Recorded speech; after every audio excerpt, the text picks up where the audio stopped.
1. Amazon Rainforest, Brazil. Max Carver watched the bruised sky.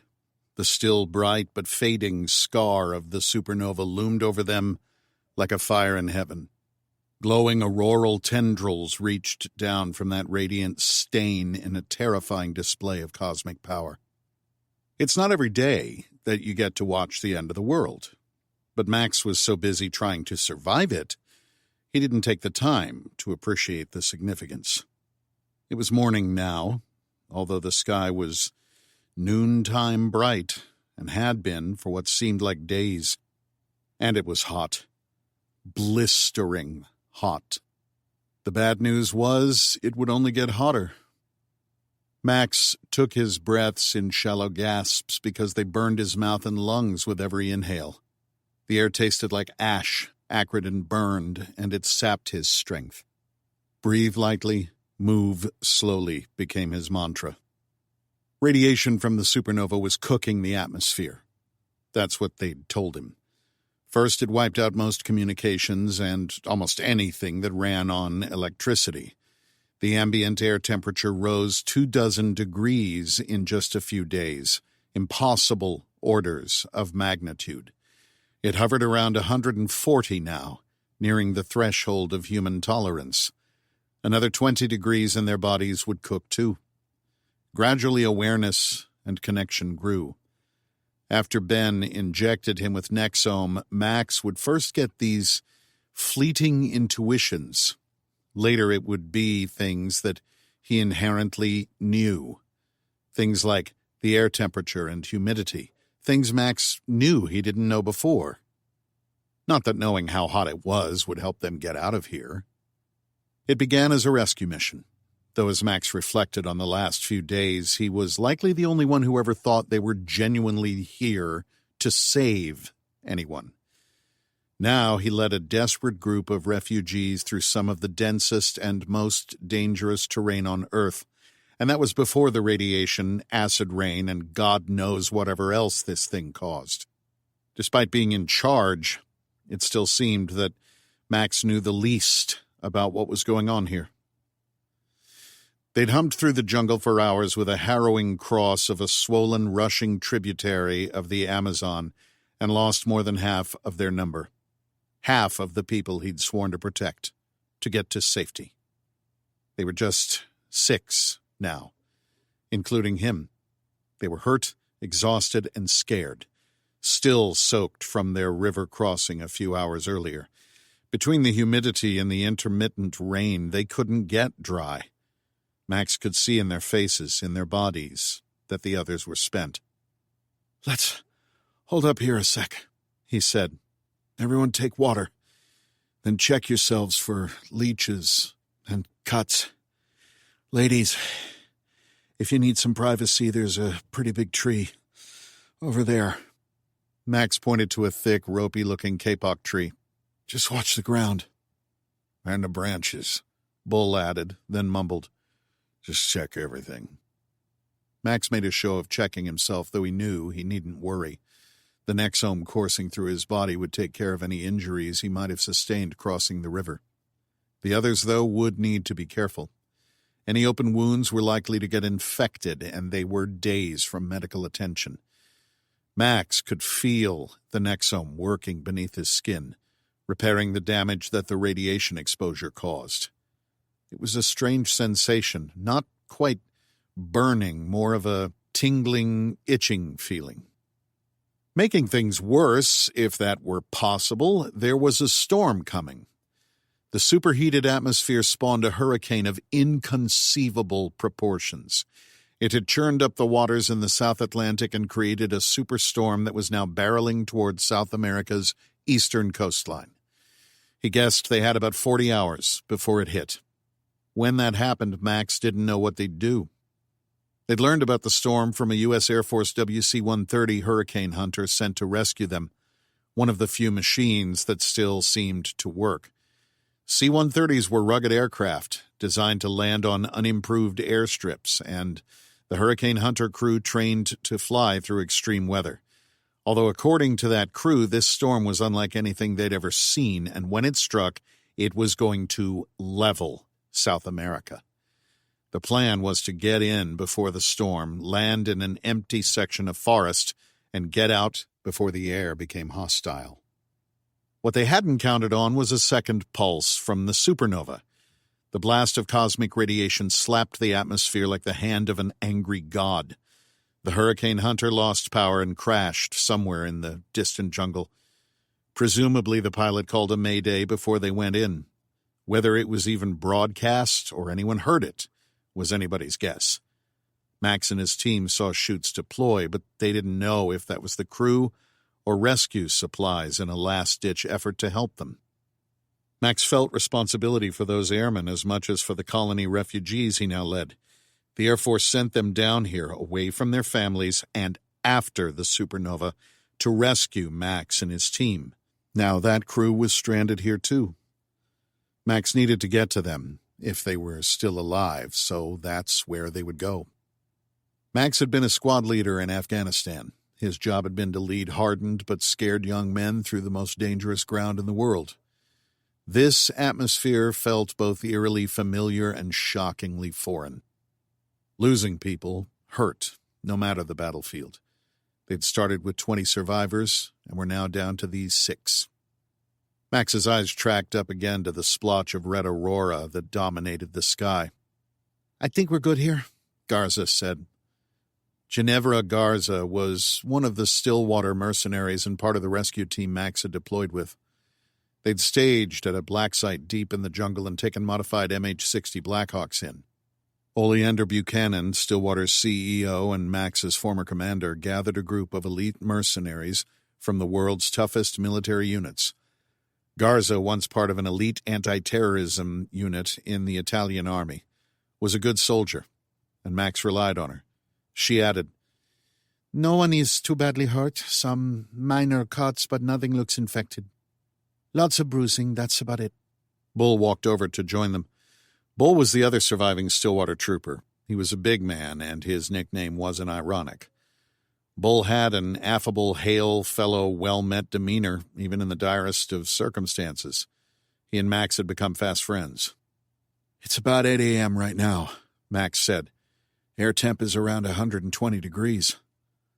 God, it's like Dubai in the summer here. Also, how do you know that?" Bull asked. Max only shrugged. "If it makes you feel any better, it's a little cooler than it was yesterday. We're close to that cleared area where the C-130 was going to land." When they'd first contacted the aircraft, the pilot reported seeing a long, clear-cut break in the forest he thought he could use as an unimproved airstrip.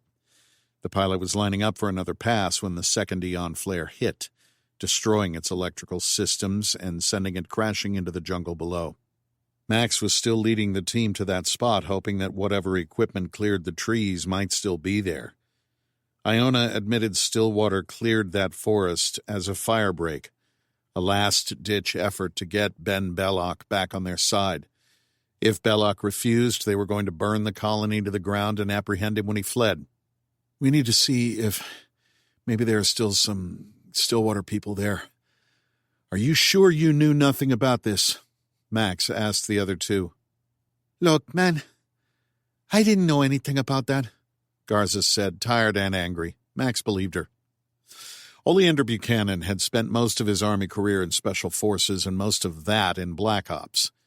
The third option, deniable dirty deeds that policymakers relied on in their darkest moments. Buchanan was a master operator with a plans-within-plans kind of thinking. Still, this firebreak was an odd move for him, mostly because it was so overt and obvious. One couldn't easily hide the forest-clearing machinery, and certainly Belloc would have seen this, given his advanced technology. One of many things lately that made absolutely no sense to Max. Max held up his hands to stay Garza.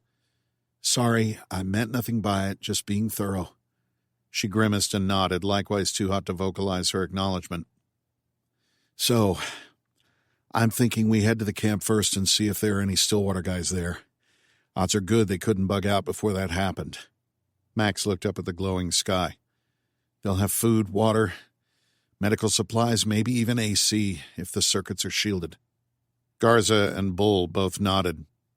Fred, can you try another pass on the radio? Sure, yes, the man said in accented English. Fred was a Swiss-born engineer at the colony, designing bioelectric communications systems. Max had designated him as their commo guy. After a few moments, the ruddy-faced, bearded engineer shook his head. I've got nothing. That's not to say we'll always have nothing, as we understand the effects of electromagnetic pulse. Now, it's not a total collapse of everything electronic. Especially if something doesn't take a direct hit, it may still work. Fred caught his breath. Of course, there might be radiation in the atmosphere that disrupts radio signals. Once it dissipates, they may function again. Max held up a hand. Thanks, Fred. Try not to talk too much. Save your strength. They'd assumed the last Eon flare fried their radio and the GPS units. At first, Max told Fred to dump it, but then thought better of it, until he knew for certain he didn't want to get rid of something they might need. Fred was nervous and scared and covered for that by falling back on what he knew. It was the only way to make sense of an insane world. Max had little hope with the radio, but it was worth a shot. Max unslung his rifle, an RM-277 bullpup, and leaned it against a tree. The RM-277 was designed to be the U.S. Army's replacement for the venerable M4 that Max had carried in Afghanistan. But Beretta lost the contract and the rifle never entered mass production. Buchanan must have secured some prototypes from the Army. He'd say this for Stillwater, they got the best toys. He didn't set his pack down for fear of something crawling into it. He assumed some of the jungle's more lethal denizens still lurked in the underbrush. Now that he'd stopped walking, Max noted the surprising lack of anything. A rainforest was a continually growing, vibrant ecosystem teeming with life and sound. Max heard no birds chirping or insects buzzing, no sound of something slithering or creeping through the ground cover. The silence, when there should be a cacophony of noise, was unnerving. Max tried not to get discouraged. He could read the disappointment and concern on the others' faces. Not picking the Stillwater camp up on the radio perhaps meant that no one's radio worked. Still, it was hard not to read more into it given what he'd seen. How far do you make it to the crash site? Garza asked. Hard to say for sure, but I think we have to be close, Max said curtly. They'd only just turned away when they went down. We will not make it a half-mile, she said. Not through this jungle. There's a trail, Max said, and it's not as thick. Max, we are all spent. We've got wounded. I think Sorensen is in shock. Garza wasn't wrong. They didn't know precisely where the C-130 went down. The odds were good that it was at least a few kilometers away. In these conditions, only the most physically fit, conditioned, and properly equipped would make it there. We can't just leave that crew to die. They could be hurt. They'd almost have to be given how low they were when we saw the chutes deploy. Garza started to protest, and Max cut her off. I'll go alone if it comes to that. Someone has to check. I think we're close to the camp. Look, there. He pointed through the jungle to a spot about 200 meters out. That's a berm. So it is. Probably the last of what they'd bulldozed. The others, having finished checking themselves for injuries, gathered near to hear the plan. Max asked everyone to take a little water again, which they were rationing given the scarce supply. Hey, Max said loudly to get their attention. Even saying that much was hard on his lungs. This is the part where you're probably expecting me to make some kind of speech about how I know what to do here, about how I spent the better part of 10 years fighting in Afghanistan and Iraq, about how I've faced death a million times and know exactly what to do to get us all out of here. He shook his head. I don't. There's a thing in space. I don't understand it. I don't understand any of this. I'm scared just like you are. Max looked each of them in the eyes, searching for acknowledgement or recognition. Nothing I did in the army prepared me for this. I never deployed to a jungle, he said, punctuating it with a bitter laugh. But we've gotten this far together. And you have my word I will do everything I know how to do to keep us alive. Now, those Air Force guys, maybe they're alive, and maybe they aren't. They came down here to help us, and we've got to return the favor. If they're alive, we've got to do what we can for them. If they aren't, there's probably something on their airplane we can use. Anyone doesn't think they can make the hike. I get that, and that's fair. I don't know how far it is, and we're running low on water. We're pretty close to the Stillwater camp that cleared the landing zone. You can wait there, and I promise you I will come back. Max didn't know if that did any good, but he heard some muttering of agreement, so maybe? After a few moments, Garza said, We haven't done an equipment check since the river. We should do that before moving out. Max nodded. They had crossed the swollen Japura on their escape from the colony, the river overflowing from the rain and rapid, unnatural snowmelt in the Andes. Crossing it had nearly killed them, not because of the river itself, though that was perilous enough, but because of what was in it. Dr. Iona Alcott, one of the colony refugees, described it as a xenobot, a kind of biological robot cultivated from amphibian DNA. Originally developed to operate as a cellular repair mechanism in humans, the colonists adapted the technology to grow full-sized laborers and defenders. The thing that came after them rose from the mud, apparently bonding with the soil for additional strength. It killed Armand Kruger, the team's original leader. Max named it a golem, a creature from folklore that came from the mud. Though saying it killed Kruger was to fundamentally understate the gruesome horror of his demise. The thing tore Kruger apart. Max asked Garza to check out what the colonists carried, and Max reviewed his own equipment. Bull, he said, gear check. Roger, the big man said. They'd bonded on the flight in. Soldiers knew one another instantly. Bull was a proud father of 2 boys, and Max and his wife were expecting their first child. They each carried an RM-277 rifle with a Vortex fire control system. Max, Bull, and Garza all had Glock 19 pistols. Bull also carried an M250 light machine gun, LMG. Max and Bull had machetes and combat knives as well. Garza carried another M250. Iona Alcott carried an olive drab green nylon duffel bag holding 3 2-liter bottles of water, several days of meals ready to eat, MRE, and water filters. Alcott's fellow colonist, the Danish scientist Susanna Sorensen, had a similar kit. Besides his rifle, Fred had the team's remaining Falcon 3 VHF tactical radio and SATCOM radio, both likely dead. Radios took on a talismanic quality when you were cut off from help. Fred surmised the supernova destroyed anything orbiting the Earth, or at least anything that faced Eon. Okay, Max said, his voice heavy with effort. We're almost to the Stillwater camp. Let's keep the LMGs for now, but plan to leave them there. They're too heavy for this heat. What if we run into another one of those things? Bull asked. Bullets didn't seem to hurt it much, so faster bullets probably won't make a difference, Max said. If we thought we were going to run into any of the colony's human security out here in the bush, I'd say it's worth it, but as far as we know, those guys all bugged out. Bull nodded. Fred, Iona, and Susanna, do you think you can manage carrying your weapons to the camp? No one protested, although Max could tell they'd reached the limits of their endurance. In this heat, the extra 10 pounds of gear they carried felt like 50. Get another couple of breaths and we move out. Bull and I will take point. Let's assume they're armed and aren't expecting us. You 3, Max pointed at the colonists. Single file behind Bull. Ginevra, you take sweep. Watch each other for signs of exposure. Make sure you keep your caps on and sleeves down.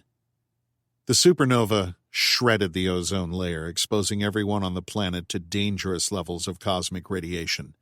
Sunburn happened within minutes. They could pack mud on exposed skin for additional protection. If they could find mud, that is. They each took another swig of water, which felt like it was near boiling, even if it wasn't. Their water supply wouldn't last the day. There was so much ash and defoliant from the slash-and-burn operation that Max didn't trust the groundwater, even with the purification tabs. The burned clearing was about 150 meters across, with dense jungle on either side, and it stretched as far as the eye could see in either direction. Since it appeared to follow the contour of the river, that wasn't very far. The center had flooded to ankle depth and was a brown-gray sluice of mud, ash, debris, and water. Walking wasn't easy. When it was time to move out, Max double-checked that everyone could go, and they set off to the south. Max and Bull walked in front, cutting a trail with the machetes. Within a few minutes, they'd reached the berm Max spotted through the trees. Sure enough, it was man-made. He motioned for the others to stay put, and he climbed up onto it. It was difficult, at first, finding traction on the slick, muddy surface. His first thought was the painful memory of that colony creation, the golem, rising out of the mud.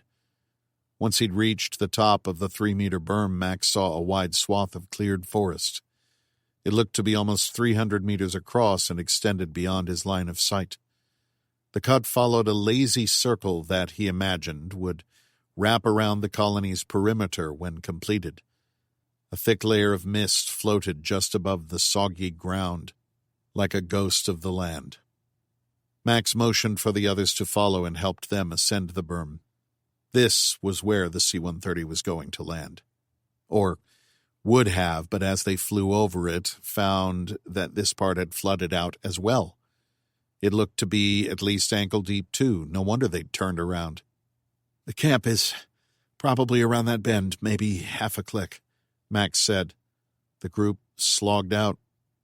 Tramping through the flooded muck was slow going, and the already exhausted band tired immediately. Garza was right. There was no way they were going to make their way through the jungle to the crash site. Max fell in step next to Iona. Iona was one of the colony's principal researchers, but she was also Oleander Buchanan's daughter. Max took this job because Buchanan said the government hired his company for a high-risk extraction. They didn't want to use official assets because the colony was a private enterprise. Now, Max wasn't so sure. "Can it wait until we stop to rest? I'm not cut out for—" She waved a hand in an exhausted gesture. "Whatever this is." They walked in silence through the dark sludge, fighting potholes, stumps, and other things better left unknown.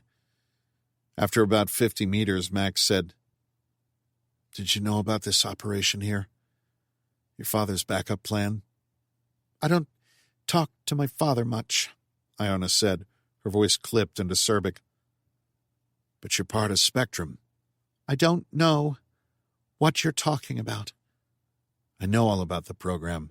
She took the effort to laugh. "I doubt that very much." Her denial was a surprising acknowledgement. "I know the group has been monitoring me, Ben, and my brother Charlie for years. I also know they're spying on my wife.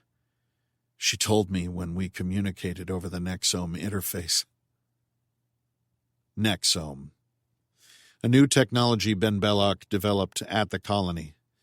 It was partly a nanotech biological interface that paired with the human body to enhance senses and reactions and to speed up cellular regeneration after injury.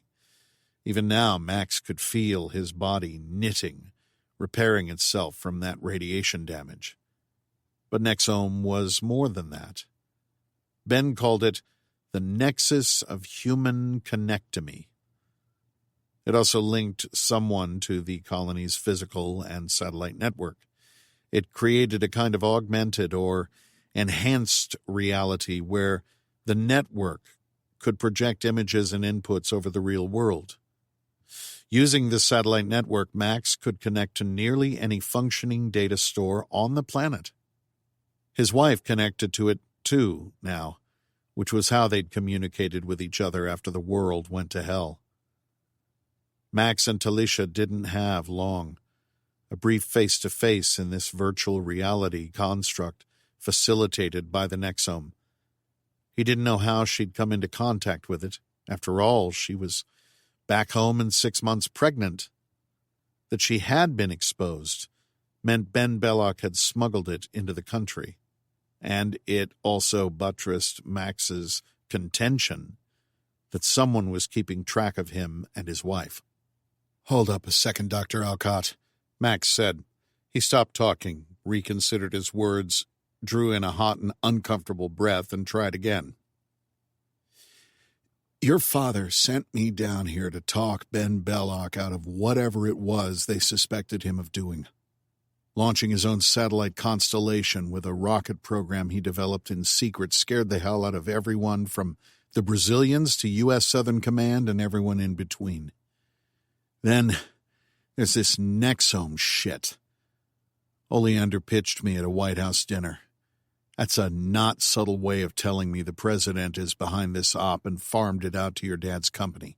Then I learn you're one of the chief scientists." "What's your point, Carver?" "He told me Garza and the rest of the team were my protection. Then I learned they were really a contingency plan if I couldn't talk Belloc down. Now we see this scorched earth stuff. I want to make sure that before we go any further, we're not walking into a trap. Like these guys aren't going to open up on us to keep this whole thing quiet." "I think you're being paranoid." "I know about Spectrum," Max said flatly. "And I know the lengths that people like your father and the ones pulling his strings will go to hide this." "Tell me what you think you know," Iona said. "Then maybe I'll tell you how far off base you are." She looked up at the glowing sky. "It's not as though any secrets matter much anymore. For what it's worth, I don't think this team will hurt us. Spectrum was spying on Ben, me, my wife, and my brother. Now my brother is dead. Ben seems to have gone off the deep end, and my wife and I both have this Nexome crap in our systems. What do you know I don't?" "I'm sorry about your brother. I only knew a little about his death from Ben, and I thought it was a long time ago." Max and Ben had grown up together, which was why he was on this op. Buchanan had hoped he could talk Ben out of whatever he was doing. At least, that's what Max was told. Iona added, "You're right, though. Spectrum was watching Belloc and your brother. You by extension because of how close you were." "But why?" "My wife said it was an artificial intelligence project and that the Chinese and the Russians were involved. What would they want with any of us?" "Officially," she said with a smirk, "Spectrum was a black intelligence program, a joint effort between the National Security Agency, Central Intelligence Agency, and the National Reconnaissance Office. Spectrum refers to radio spectra. Frequencies." "But you're spying on Americans." "No. It was a global information security project. It was much more than that. Your wife got one thing wrong. AI didn't mean artificial intelligence. It meant alien intelligence." Chapter 2. Amazon Rainforest, Brazil. "Alien intelligence," Max said, not even bothering to hide his skepticism. Maybe the heat had gotten to her. Iona held his gaze for a long time. She spoke in a heavy, labored cadence, taking her time and choosing her words. "We started picking up sub-signals in radio transmissions and on the internet. It seemed like a new form of encryption. At first, the NSA thought there was new artificial intelligence at play. It was hacking everything. But it wasn't doing anything, just reading and watching. We thought it was the work of a foreign intelligence service, so we used the back channels we have with the Russians and the Chinese." "Is that why hostile countries are part of Spectrum?" "That's part of it, yes. Both of them denied it, and each individually told us they saw the same thing and thought it was us. The three of us agreed to collaborate. I don't know how they worked out the legality of it. That's not my job. Eventually, we traced the signals to radio telescopes pointed into space. We believe now that it's an alien virus. It sounds insane, I know. But that's the only explanation we have. We created the colony so that we could study it. Ben created the colony, Max said, and immediately wished he hadn't. He was arguing without even a fraction of the picture, and what he had was, at best, lies.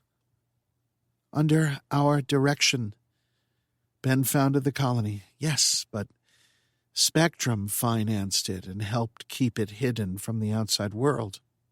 I assume that includes the Brazilian government? Iona only shrugged. Ben got what he wanted.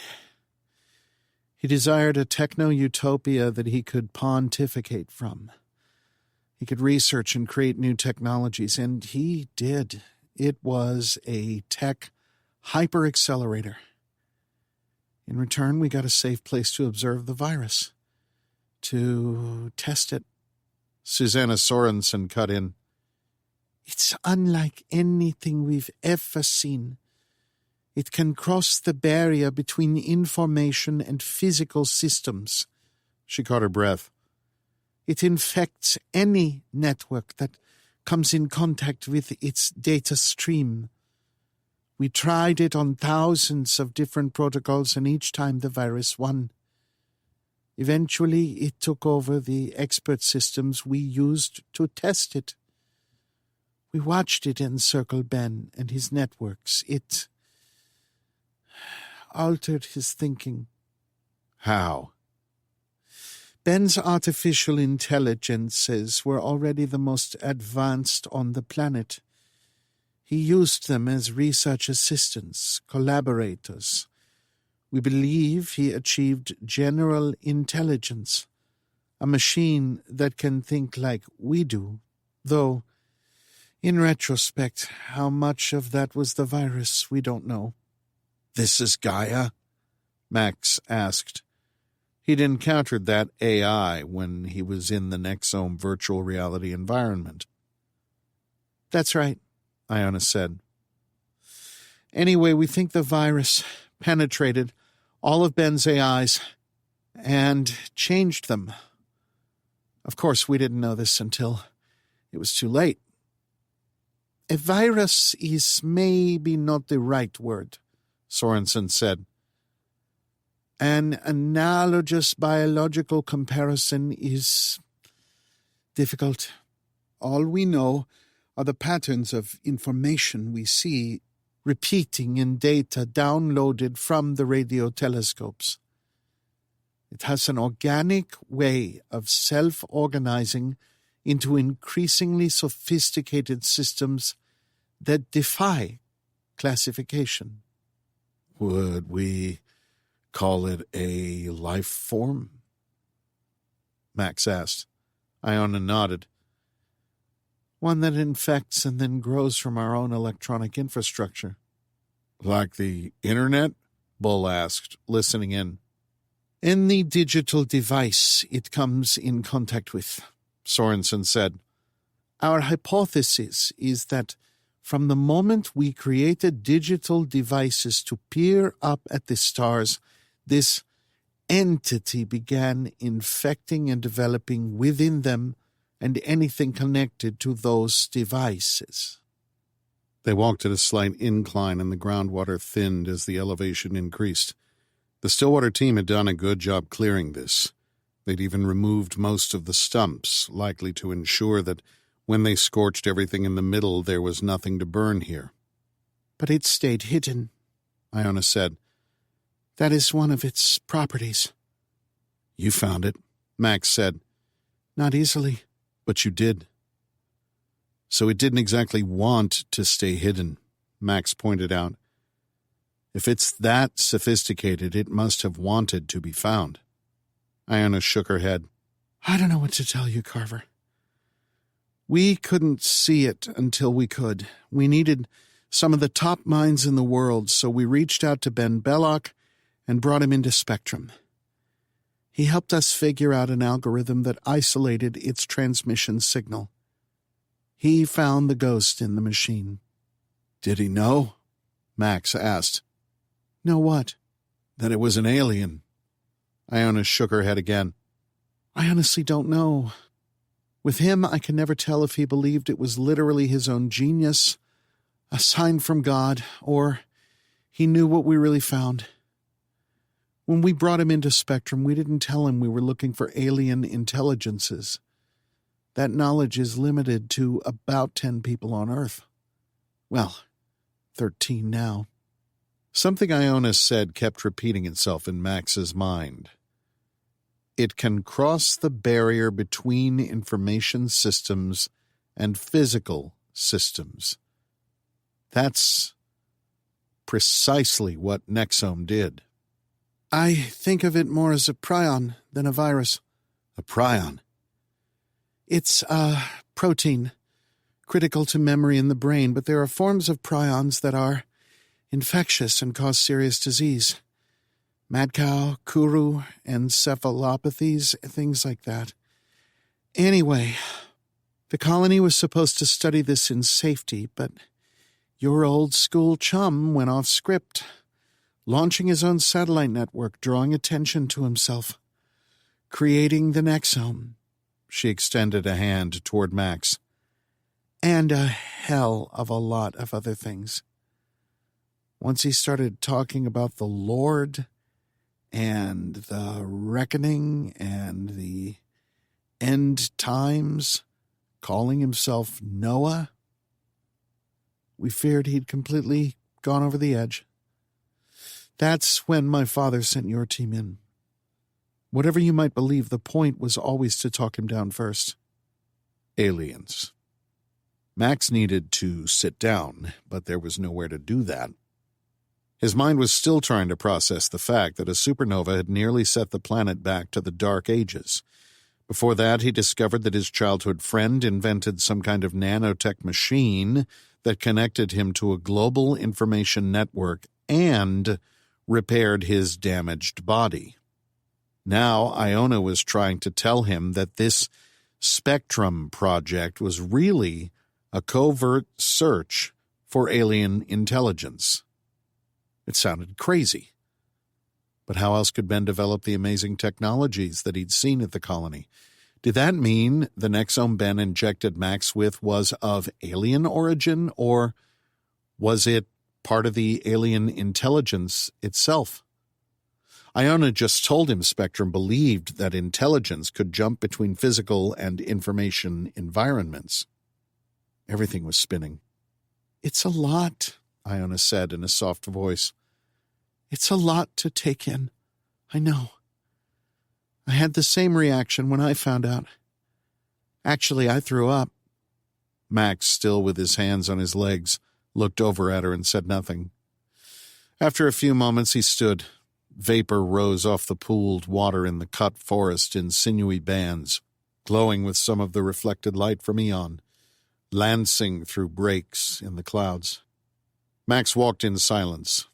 Iona waited a few beats, and then joined him as if to give him the physical space for his thoughts. They rounded the bend in the arc and found the remnants of a small camp. It was closer than Max expected. Thank God for minor miracles. The ground was a little higher here, so just wet muck with sticks and branches jutting out at odd angles, the blunt ends of giant fingers trying to claw their way to the surface. Max counted 4 small prefab buildings made of shipping containers that looked like what passed for offices on deployments. There were also several tents with environmental conditioning units, ECUs, attached. Like the buildings, these seemed to be the same kind that the military used. Max unslung his weapon and fired a round into the air, signaling the others that they could join them. Even if the ECUs didn't work, they could at least get out of the sun for a bit. He saw earth-moving equipment, and, for the first time in what seemed like days, Max's spirits lifted. There were trucks. Max's elation was short-lived. The camp personnel hadn't evacuated. Someone, or something, slaughtered them. They saw the bodies, or what was left of them, as they neared the camp. The signs of a firefight were clear when they got closer. Max knew concentrated, disciplined fire when he saw it, and this was anything but. This had all the hallmarks of a group that was surrounded and panicking. Bodies were strewn about, lying haphazardly in the mud, likely where they fell. There hadn't been time to collect the dead. Or maybe there just wasn't anyone to do it. Max inspected a few of the bodies. Every one showed signs of severe physical trauma. They dressed in civilianized tactical clothing and had the lean build of soldiers.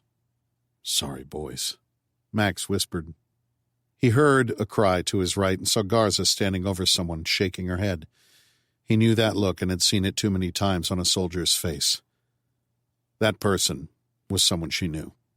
Max only gave her a few minutes to collect herself. They had work to do, and morning would have to wait.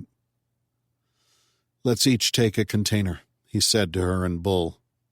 Max slung his rifle across his chest in favor of the pistol, which he preferred for close quarters.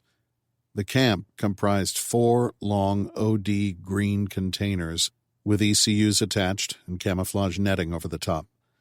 Outside of the container ring, there were 4 semicircular green fabric tents, each with its own ECU. Likely those would be the billeting tents. Turning back to the containers, he saw one of them had antennae and 2 small satellite dishes attached. They arranged the containers in a square with a common area in the middle, covered by an OD green canvas tarp and more netting.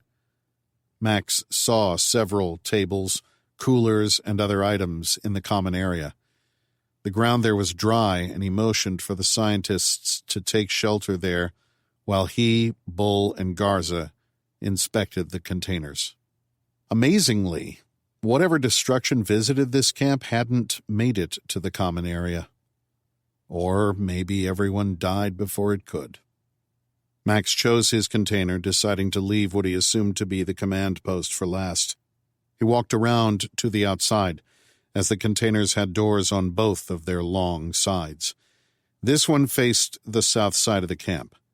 Looking downrange, he saw earth-moving equipment about 200 meters away at the edge of the cleared area. He counted 6 bodies in a rough semicircle in front of it, most lying face up or in grisly, crumpled piles. Whatever had killed them was incredibly powerful.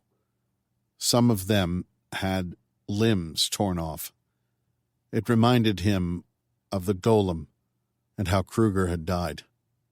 Someone had battered down the metal door to the shelter, which was open and hanging loose on its one remaining hinge.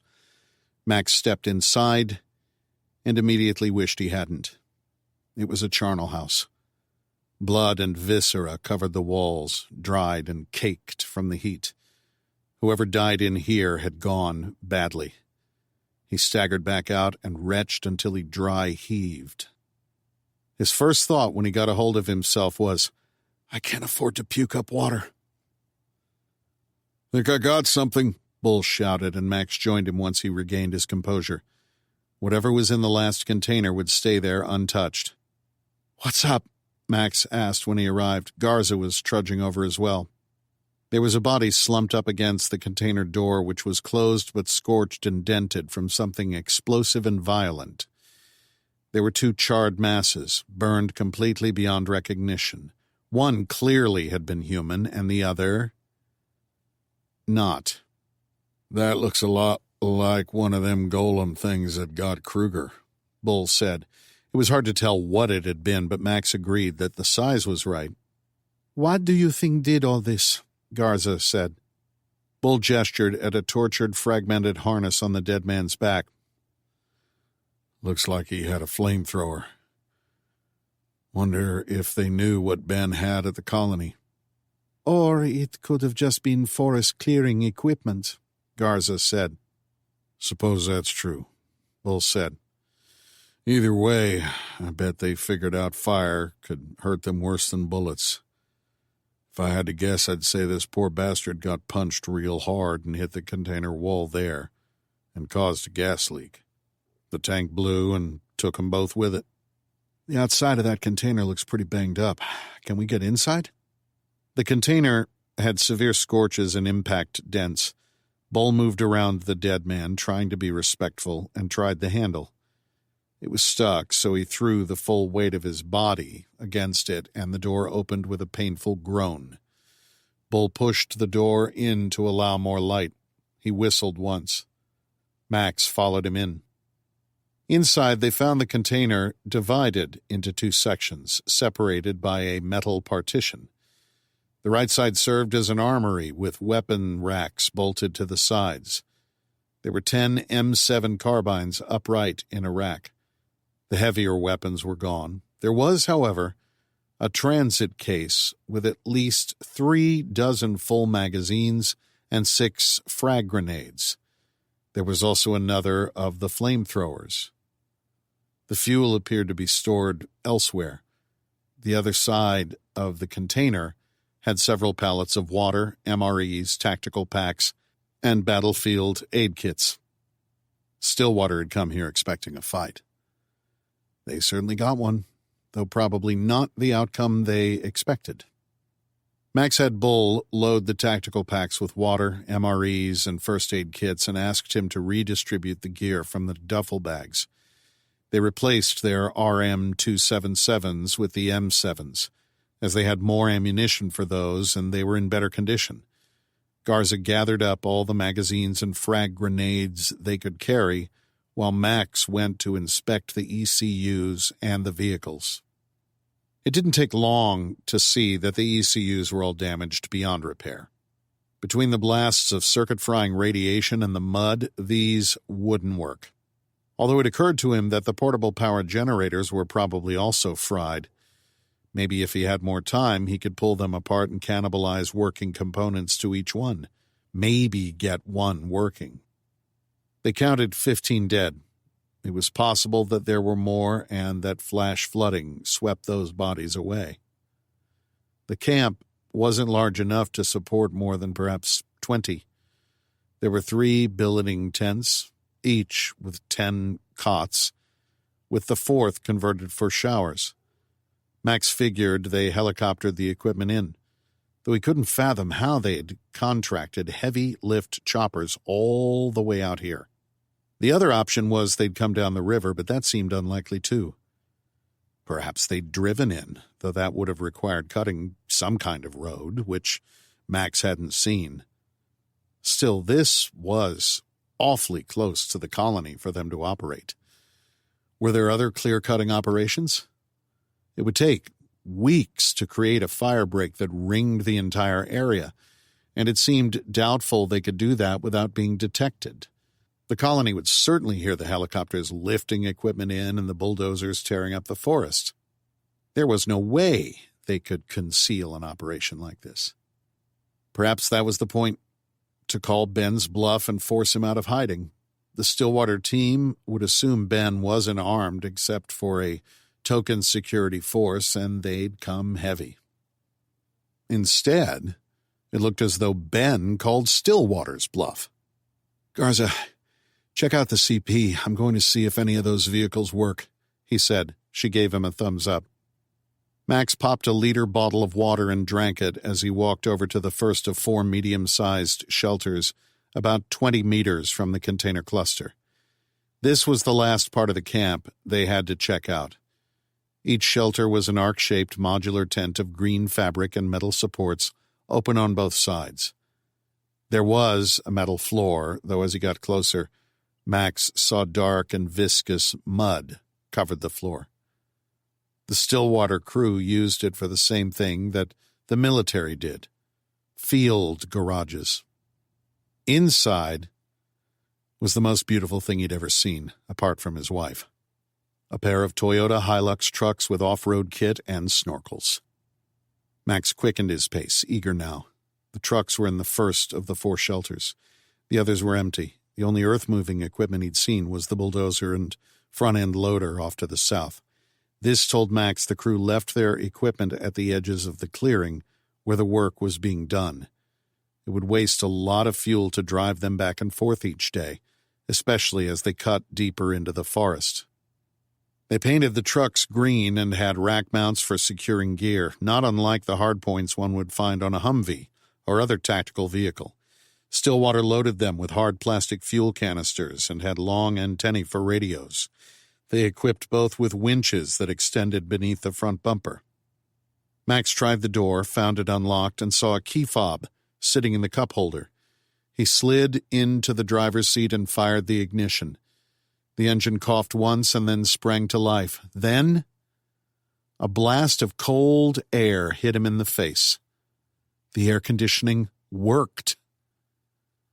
Perhaps the hard-shell covering protected the vehicle from the brunt of the supernova's radiation. It was the only explanation he could think of. Max sat in the cab as it cooled, tears streaming down his face. He remembered his first deployment in Afghanistan and how, after months in the field at forward operating bases that were little better than dugouts in the rock, they rotated back to Bagram Air Base where they'd gotten hot food and showers and then gotten to sleep in air-conditioned tents. Of course, with air temperatures spiking at 140 and maybe climbing, AC was less a creature comfort as it was a critical survival tool. The others came over when they heard the engine firing up. Max tested out the other vehicle while his fellow survivors cooled themselves. The second worked, too. Topped up tanks and had 2 13-gallon fuel canisters each. They might get 200 miles on a tank, although the terrain would play a factor and they'd be in full four-wheel drive for most of that, which would draw fuel at a faster rate, as would the air conditioning. Still, they'd make it farther than they would on foot. They might just be able to outrun that storm. Bull and Garza joined Max in the other truck to talk about their next move. He instructed everyone to eat an MRE. Garza found a map in the CP trailer. It showed what Stillwater already cleared. "I guess Belloc figured out what they were doing," she said when she unfolded the map. "This must have happened about the time we were all captured." There were tactical radios as well, which they took. Beyond plans for clearing forest, there was little else of intelligence value. The Stillwater team were professionals. They'd have sanitized before they came down here. No personal effects, no identification. And there was nothing about their broader operation. They'd staged from somewhere, maybe a hotel in Caracas or another Stillwater facility, and that's where their passports and personal things would be for picking up afterwards. Instead, they'd stay the anonymous dead. "What do you make of the other stuff?" Max said. "The alien shit?" Garza asked, and Max nodded. "I don't know, man. I don't want to play the I'm just a dumb soldier card, but I'm just a dumb soldier. Still, that golem thing was strange. A xenobot, she called it? I mean, where does that come from?" "Alcott seemed awful interested in it," Bull said in between bites. He dug more of the nondescript goo out of his meal packet. "I mean, the whole time that thing was attacking Kruger, she was just staring at it like she was taking notes or something." "I thought the same. I don't know how much of it matters now," Max said. "But I've been feeling for a long time that there's a lot more going on here than we've been told." They finished their meals in silence. "You still think we should go back there?" Bull asked, pointing with his spoon back in the direction they'd come. When Max connected with Talisha, she'd made him swear that he'd stop Ben, even if that meant going back to the colony, back to a place they'd barely escaped from and had no clear path to return to. Bull continued, "I mean, with these trucks, seems to me we can pick up those Air Force dudes and keep motoring." "We are in the middle of the Amazon, Bull. There isn't a road here for maybe hundreds of miles." "I get that, but it ain't all super thick rainforest either. There's plains and stuff, right?" "And that's all flooding." "Not necessarily," Garza said. "The Amazon turns into a plateau at some point. Bull might have a point. We go north, towards Colombia. Eventually, we hit higher elevation. 600 miles gets us quite a ways. probably to a town where we can forage gas." "What, you want to drive all the way home?" Max asked. "Beats walking," Bull said. "Look, Carver, I get you want to complete the mission they sent us here to do, but the situation has changed, man. Maybe we just do this smart thing and head for home any way we can?" Max pulled the Hilux out of the tent and engaged the four-wheel drive, testing it on the broken, sludgy ground. Garza figured that based on where they saw the C-130 go down, they were about 5 to 7 kilometers northeast. The ground was relatively flat here, and the Stillwater crew had cut trails through some of the jungle. It would be slow going, but doable.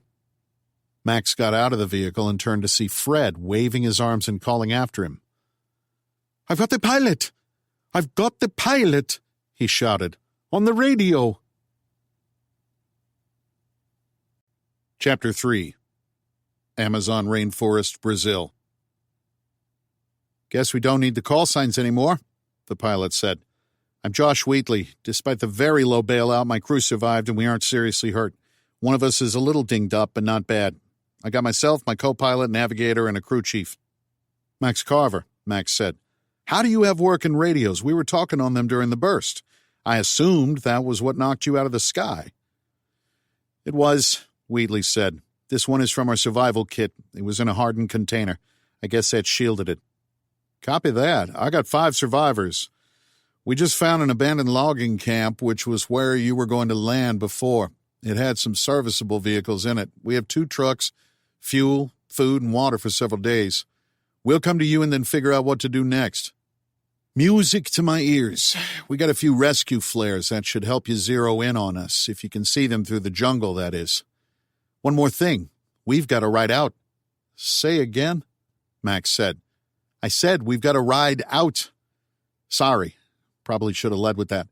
On the way down, we communicated with an AFSOC Osprey that was sent down here to exfiltrate an Army Special Forces mission in Colombia. They were hangared when the supernova hit, so the bird still works. From what we understand, if something was below ground, in a hangar or garage, the electronics will still work. They don't think the second pulse was that strong. We just had the bad luck of being in the air when it hit. Anyway, I linked up over the radio with this other mission. Southcom was trying to get ears up on any units in their area of responsibility. They put us in touch. This other unit was staging out of a base in Colombia. They're exfiltrating the soft team up now and are going to refuel and then come here to get us. They'll be at the original LZ in about 4 hours. Will the weather hold up that long? Dunno, but they're going to try. There is an AFSOC MC-130 combat shadow tanker that was on the ground during the pulse, so it survived. It's going to drag the Osprey back to Kaunas. Roger that. We're on our way to you now. Keep the radio on. I'll advise when we're a half-mile out. Out here. Max held onto the radio. He turned to face the group and took a deep breath. It was almost too good to believe.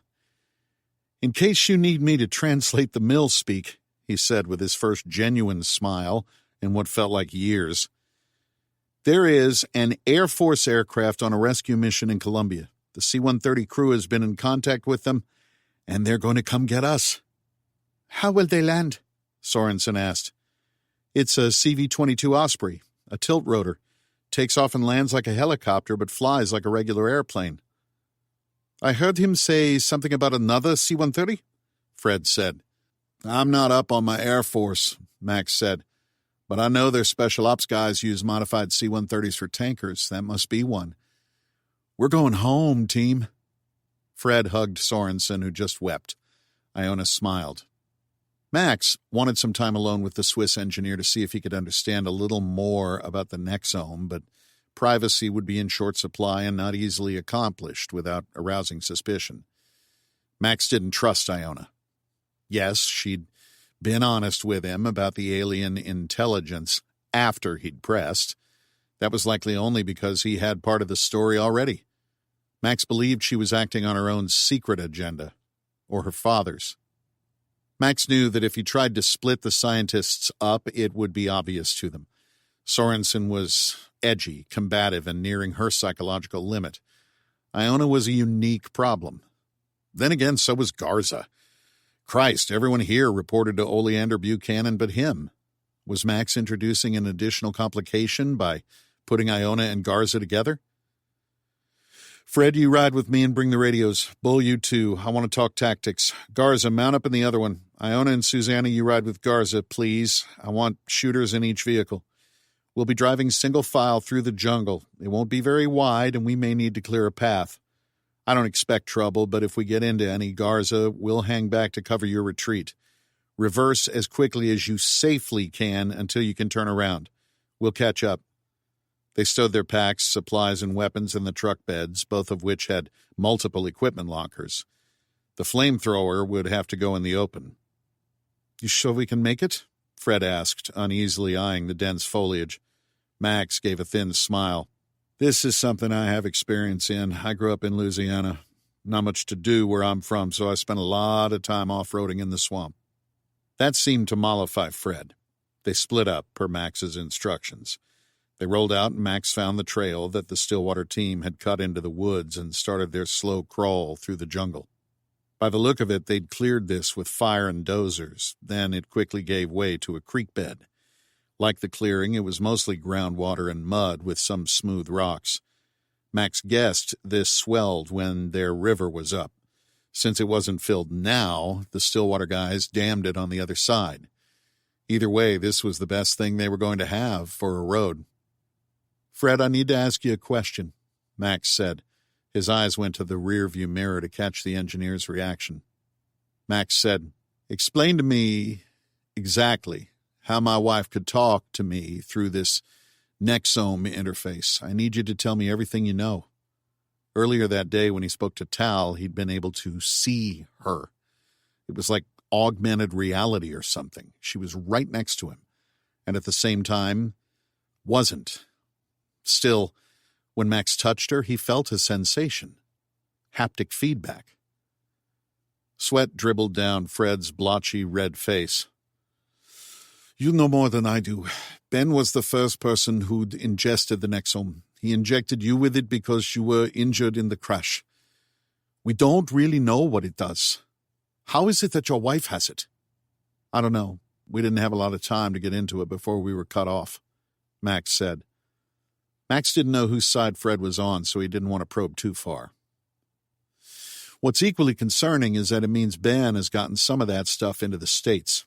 Max had only been shown an image of Tal receiving the plastic cube with its enclosed vial. Otherwise, he did not know just how widespread the distribution might be. It would seem so, Fred said.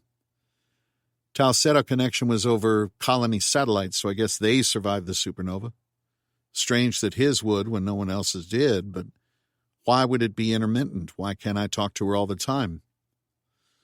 It must be bouncing the signal point to point, and they didn't all survive. With the few satellites still working in orbit, I would assume only certain temporary geographical orientations allows a point-to-point communications directly with you. Who knows how many satellites are still in orbit? Our original constellation was 50 microsats that worked as a fully integrated collaborative network. I don't know how many remain, though. If some of them were destroyed like everyone else's, that could explain why you don't have a continuous connection. Could you figure out a timetable of when it will work? That might be our only reliable comms with the outside world. With a few more data points, perhaps.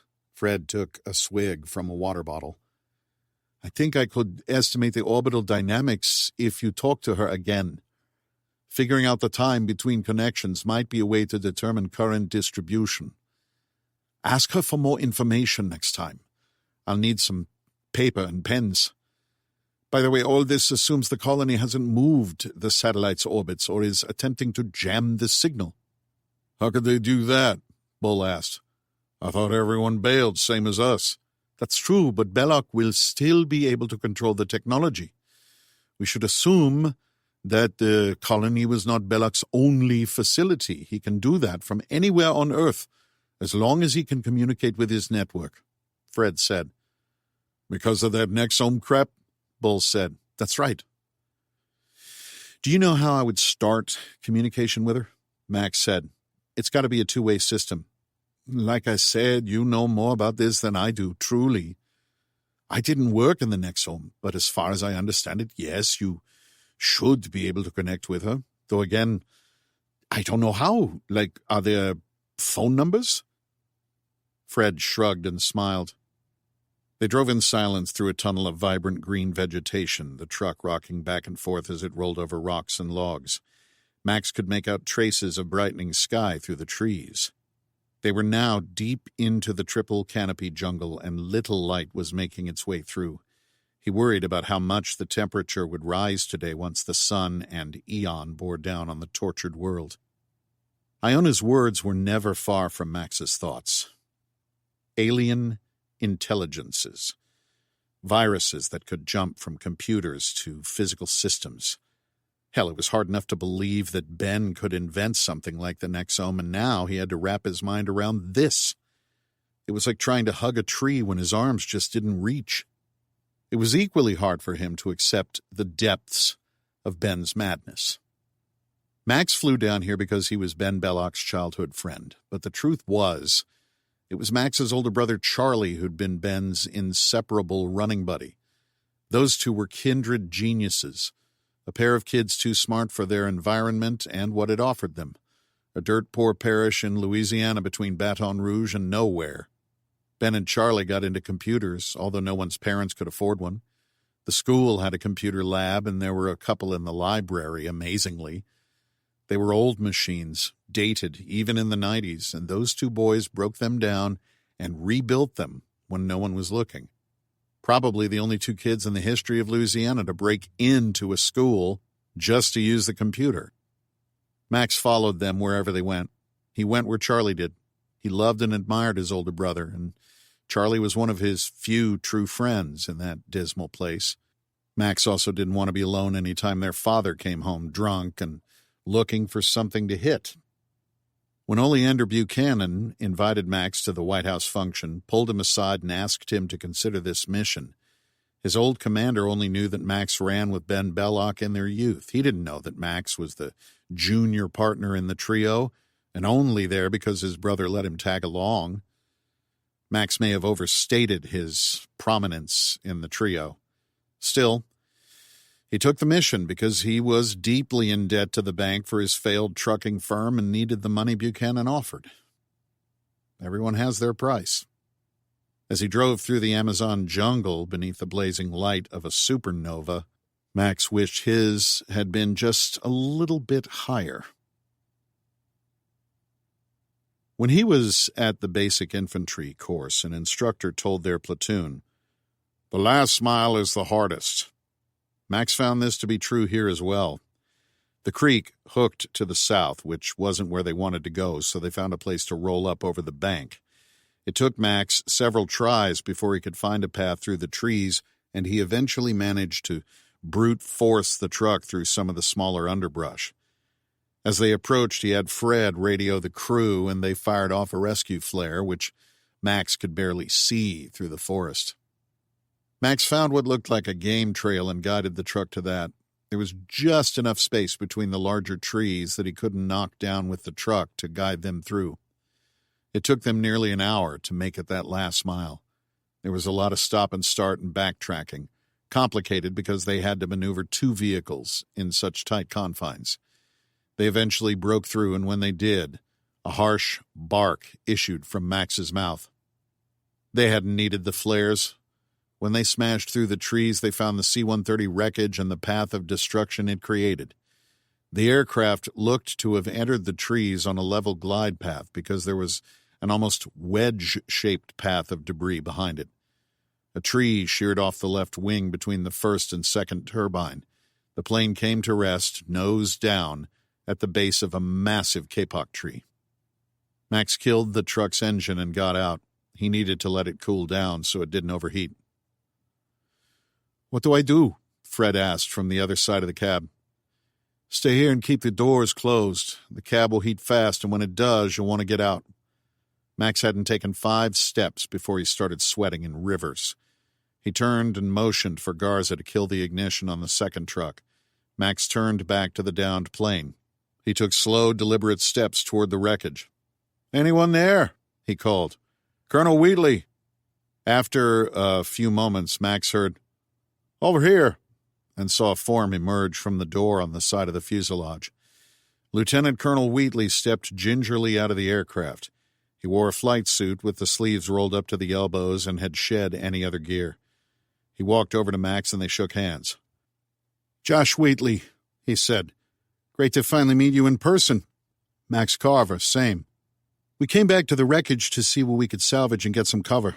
They sent us down here with a supply pallet for you. Food, water, tents, that sort of thing, but we didn't get a chance to drop it before we went in." "Well, let's take what we can, especially the water," Max said. "We've got MREs and a case of water, but in this heat, we'll go through it quickly. We need to be taking a lot in, or our kidneys will shut down." "How hot is it?" Wheatley asked, his cheeks already red. "Best guess is around 145 plus humidity," Max said. Wheatley nodded.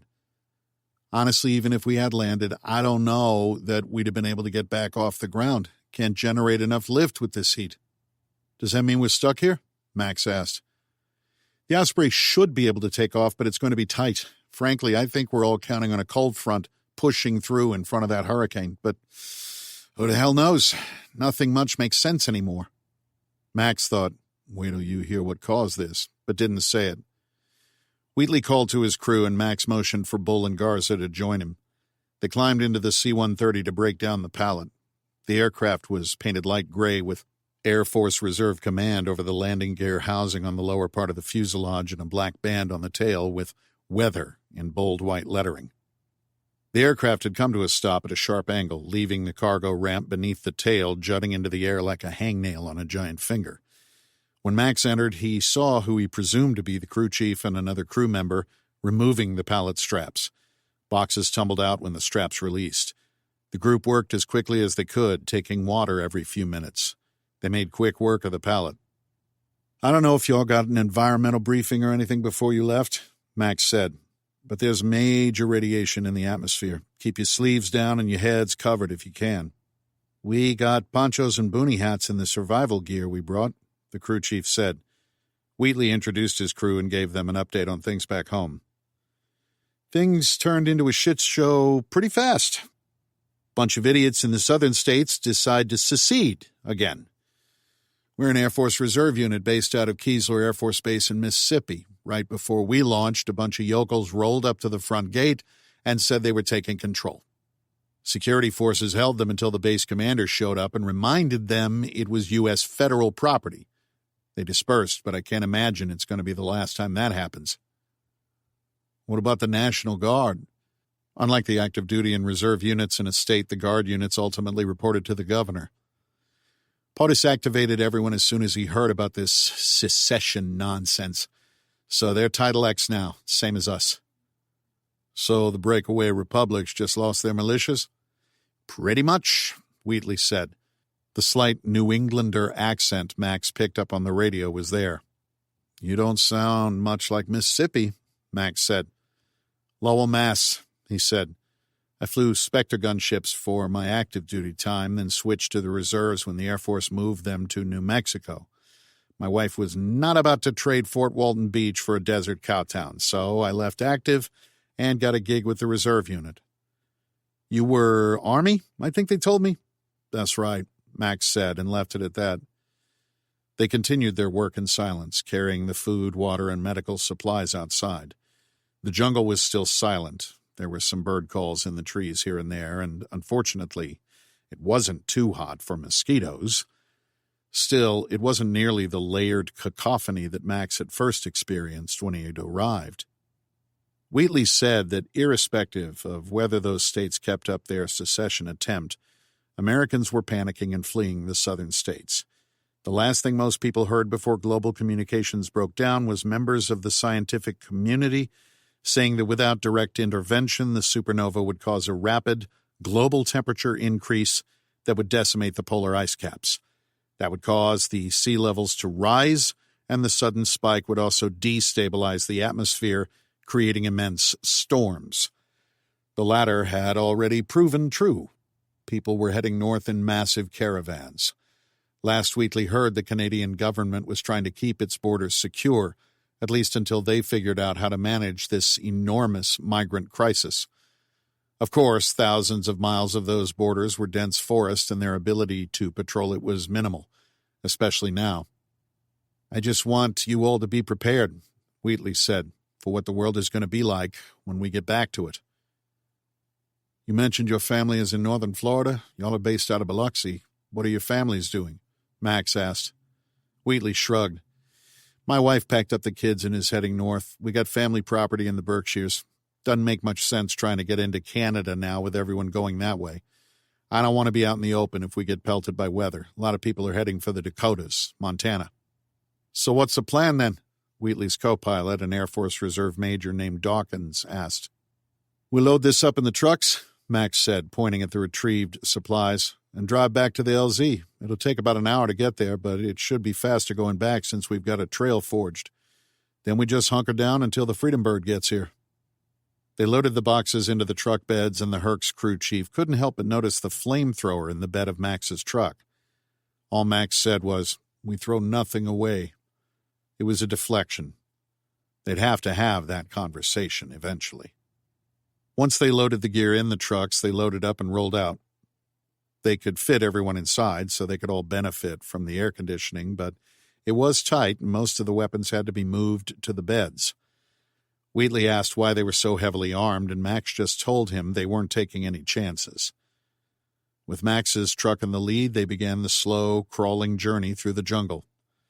No one spoke about aliens or Nexome.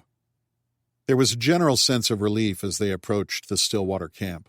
Max occupied his mind with thinking about how he might get those generators and ECUs working. They'd need them if they were going to stay here any length of time. As they approached the end of the creek, Max saw the Stillwater crew had indeed dammed it on this side. He gave the truck some gas, and it rolled up over the embankment onto the trail that Stillwater cleared. From there, it was a smooth ride back to their camp. "Josh," Max said, "something I need to prepare you for when we get to the LZ." "What's up?" "When I first spoke with you on the radio and we chose this as a site, we thought it was an illegal logging operation." "Okay," he said tentatively. "Turns out this was a site run by Stillwater Security, the same people who sent us down here, though we knew nothing about it." "Does that mean there's more people to take back?" "No. Something attacked that camp, and it didn't leave any survivors." Chapter 4. North American Aerospace Defense Command, NORAD, Alternate Command Post, Cheyenne Mountain Space Force Station, Colorado. Oleander Buchanan nursed a lukewarm coffee in the Cheyenne Mountain support area outside the main control room and waited for, well, anything. He'd been with the president during his retreat on Air Force One from Washington. Instead of going to the U.S. government's designated continuity of operations, COOP site at Mount Weather, Virginia, they'd flown POTUS here to Cheyenne Mountain. The rationale at the time was that since the facility was located underground in the Colorado Rockies, it would blunt the worst of the coastal weather and would be shielded from cosmic radiation. Until the early 2000s, Cheyenne Mountain had been NORAD's headquarters, with American and Canadian military personnel standing a 24-hour watch for aerospace incursions and hostile missile launches. Eventually, they'd moved the NORAD Command Center to Peterson Space Force Base on the eastern side of Colorado Springs and kept the Cheyenne Mountain Complex as a backup. In 2006, a wise NORAD commander directed that it be upgraded to withstand a dedicated electromagnetic pulse, EMP. Instead, POTUS went to Mount Weather with the Speaker of the House and several cabinet secretaries. Most of the Joint Chiefs moved to the underground command post at Site R, Raven Rock, Pennsylvania. Buchanan heard they would likely relocate to U.S. Strategic Command headquarters at Offutt Air Force Base within a day or two, depending on the weather. They would remain here at Cheyenne Mountain for the rest of today, likely decamping for recently redesignated Peterson tomorrow. Cheyenne Mountain wasn't large enough to hold the president's staff, hadn't been designed to serve as a government COOP site, and it couldn't effectively billet the additional personnel. They'd traveled here with a larger-than-usual presidential entourage, as POTUS took many of the advisors summoned to help explain the supernova, such as the head of the National Science Foundation and the chair of the Smithsonian's Astrophysics Division. Peterson was also home to NORAD's parent organization, U.S. Northern Command, and had facilities to house and feed everyone, as well as being able to provide working space. Buchanan, being a contractor and notionally attached to an unacknowledged intelligence program no one here had the clearance to know about, was quickly seconded and sidelined from official conversations, which was perfectly fine with him. He'd been with POTUS during the Eon event because of his company's support for keeping the Belloc situation under control, and the president still deemed him essential because of it. How the government steered itself out of this crisis wasn't his concern. Not that he didn't care, but he had weightier matters on his mind. Namely, what in the hell was going on in the Amazon? He hadn't heard from his team or his daughter since his team lead, Kruger, died. Buchanan could only assume that Ben Belloc knew they'd sent a covert ops team down to handle him, and he worried what Belloc might do to retaliate. They did not know where Belloc was and had no way to find him. Buchanan felt a presence at his side. "I still think we should nuke the place." "Excuse me?" Buchanan looked up from his briefing notes speaker. Senator Sarah Copeland loomed over him. At 5'2", she wasn't physically imposing, but carried an air of bureaucratic menace beneath her diminutive exterior. She smiled and took a sip of her coffee. "I mean, after we try to extract your daughter?" If that was a joke, it was in poor taste. Buchanan found it difficult to tell with her. Copeland, who sat on the Senate Armed Services and Select Committee on Intelligence, was one of the few elected officials who even knew Spectrum existed. As an influential United States senator, Sarah Copeland could go places Buchanan could not. She'd gotten Spectrum the funding they'd needed to continue their operations. She'd politicked and made him her point man, getting him the resources he needed from the intelligence community and the Defense Department.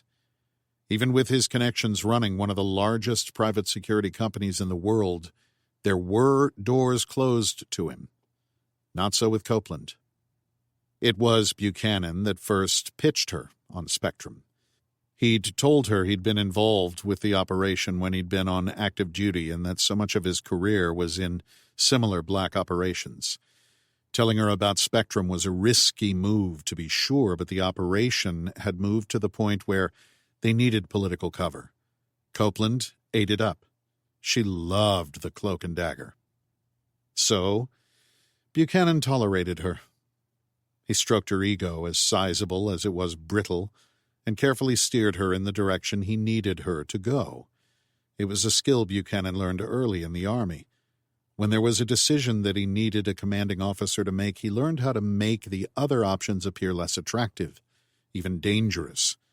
He presented the choices in such a way that the commander believed they were acting decisively, that they were leading. All the while, Oleander Buchanan guided, manipulated, and controlled. It was the same with Copeland. Right now, Buchanan figured the senator was trying to bait him, and he would not fall for it. When Buchanan didn't rise to her statement, Copeland said, changing subjects, "I've just come from what's passing for a cabinet meeting. They're connected with Mount Weather and Side R. All the COCOMs are back online." Buchanan tried not to roll his eyes. Civilians using military jargon attempting to sound authoritative always got under his skin. Still, major news that the combatant commands were up. That meant positive communication with the joint military commands across the globe, and that the supernova hadn't knocked everything out. "Most of the country is without power, though many major hospitals are running on backup generators. They're totally overwhelmed. 80% of our military installations have some capability. Terrestrial early warning nets are back up. Over half of all satellites are gone. Anything that was on the side of the Earth when Eon first flared are gone, and the second flare probably took out another 30% of what was left. We have no contact with the International Space Station, and assume everyone on board is dead or soon will be. They all would have taken a megadose of radiation anyway, and survival at all assumes they have any kind of power, which they probably don't. Its orbit will eventually degrade, and Copeland took a sip of coffee. Neither spoke for a while. That was a gruesome fate, and Buchanan felt for them. To be stranded in space without power, that was the coldest and most terrifying way he could imagine dying. Emergency services are out across the country. Some local power grids are coming back online, especially in the north, where they received less radiation or had buried power lines. POTUS wants FEMA to set up refugee camps and is asking DoD to help, Copeland said. The problem is where to start. I was talking with one of the FEMA liaisons on the way out. Even if both coasts flood, we're largely protected by the mountains on either side. We'll never get enough refugee camps for everyone, but if they can convince people in the central states to shelter in place, that should help reduce the number of people we need billets for. We should be able to get power restored to major cities within a year, Buchanan said. SecDef is proposing the Army Corps of Engineers to build underground bunkers, assuming we don't all cook first, the senator added offhandedly. Let's go. Copeland moved to the door. Where are we going? POTUS is dialing into a UN meeting to talk about the supernova and what we're going to do about it. He wants you there in case something related to Belloc or the colony comes up. Buchanan paused. Wait. How are we having a UN meeting? Secure VHF, Copeland said. Oh, this will be a shit show, Buchanan said. And it was. They listened for 2 hours as the 60 or so nations that could access the channel all tried talking over each other. For a career soldier like Buchanan, the lack of radio discipline was maddening.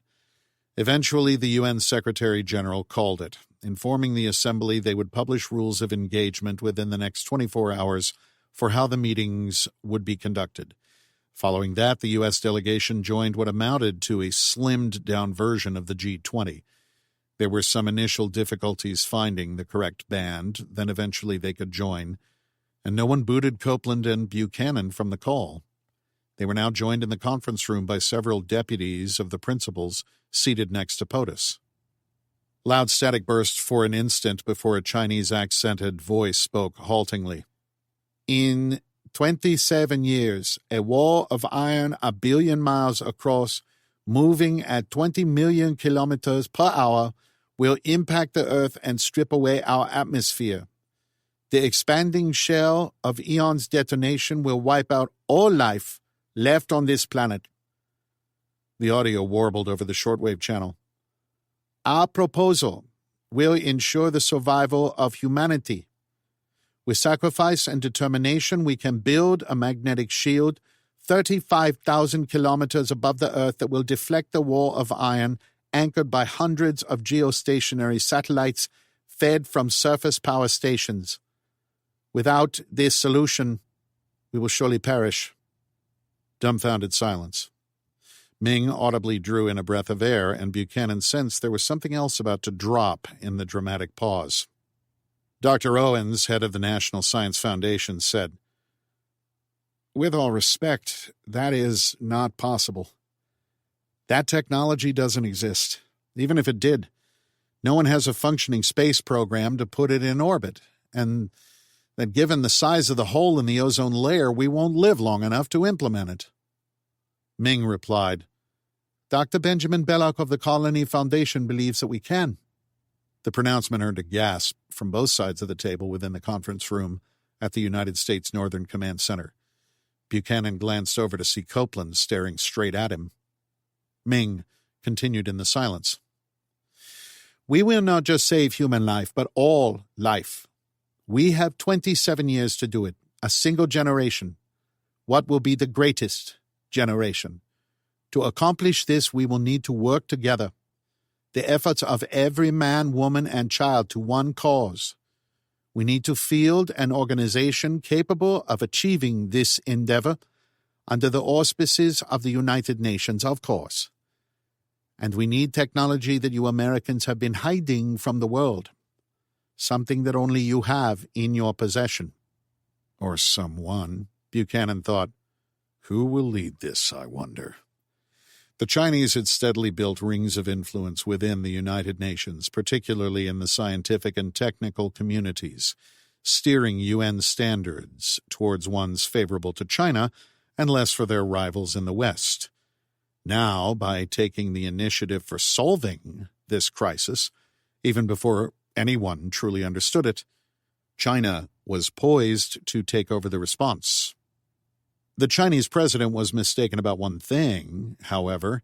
They didn't have that thing in their possession now, and wouldn't unless Buchanan found Carver first. Either Carver. Buchanan was profoundly relieved when the president's chief of staff ushered everyone out of the room save for a few of the cabinet members. The debacle of the UN meeting had gone far longer than anyone budgeted time for, and President Charles had a multitude of other crises to attend to. As he was walking out of the room, the president said, Oleander, a word? Buchanan froze.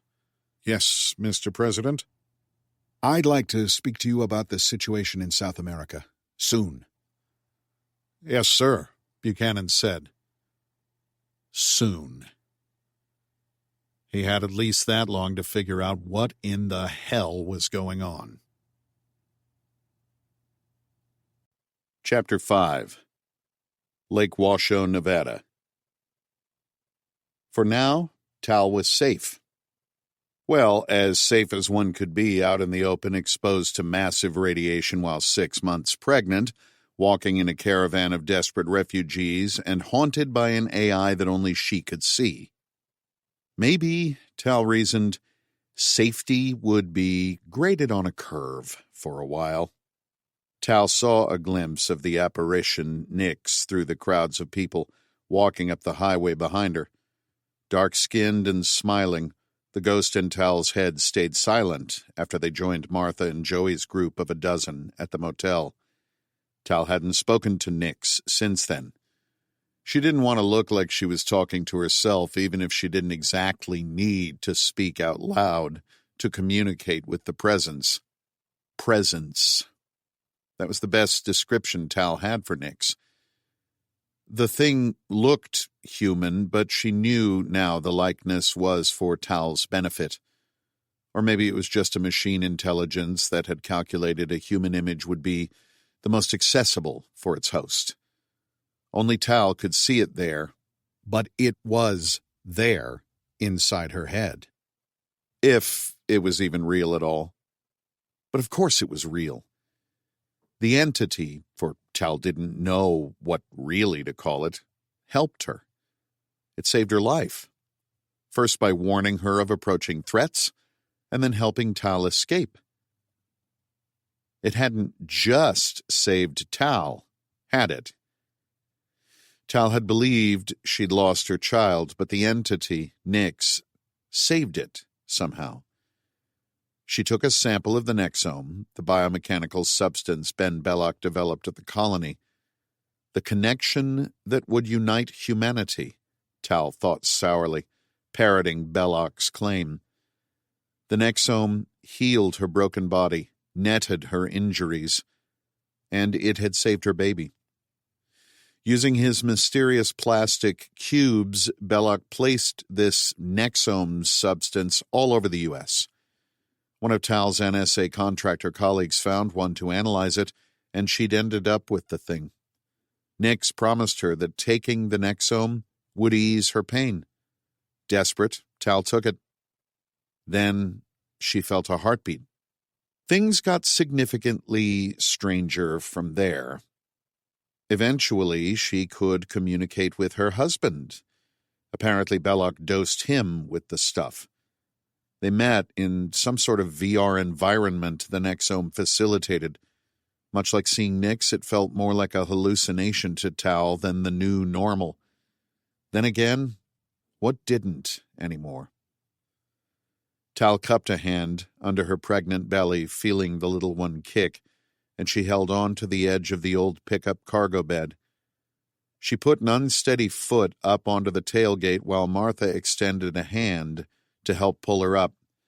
She gripped the leathery skin of the elderly midwife's offered hand and felt other fingers steadying her midsection from behind. Tal hauled herself up. A rising wind clawed at a blue tarp stretched overhead, the plastic cover thrumming. Snow-capped mountains rose from the outskirts of Reno. The peaks shone white in the light of the rising sun under a thin veil of clouds rolling down from the summits. Over her shoulder, past brown grass littered with patches of snow and a low-wire fence, the wind-swept surface of Lake Washoe reflected blue skies, shimmering with ghostly, auroral sheets, fading in the light. A steady stream of humanity walked past the pickup, halted on the shoulder of the road. As far as Tal could see into the distance ahead of her, straight south, people wound their way through the stopped cars on the highway, the vehicles askew in a jumble across the gray asphalt. A few stragglers looked enviously at the pickup and Tal getting into it. So far, things were calm. People were still stunned and assuming help would come from the government, or from somewhere, or someone, or somehow. With their bellies still full of meals the day before and backpacks stuffed with what they could carry from home or from their cars. At least nobody was going hungry yet. That wouldn't last. Eon was dimming. For now, Tal had no reason to believe it wouldn't flare a third time, and there was no way to predict when that would happen. Really, nobody knew what would happen next. No one knew how high the temperature would climb. It was the first week of January and already felt like spring. Chilly now, but for how long? The only thing anyone had any consensus about was that it was safer to head north, away from the glow on the southern horizon. From here, the supernova wasn't directly visible, for which everyone seemed grateful.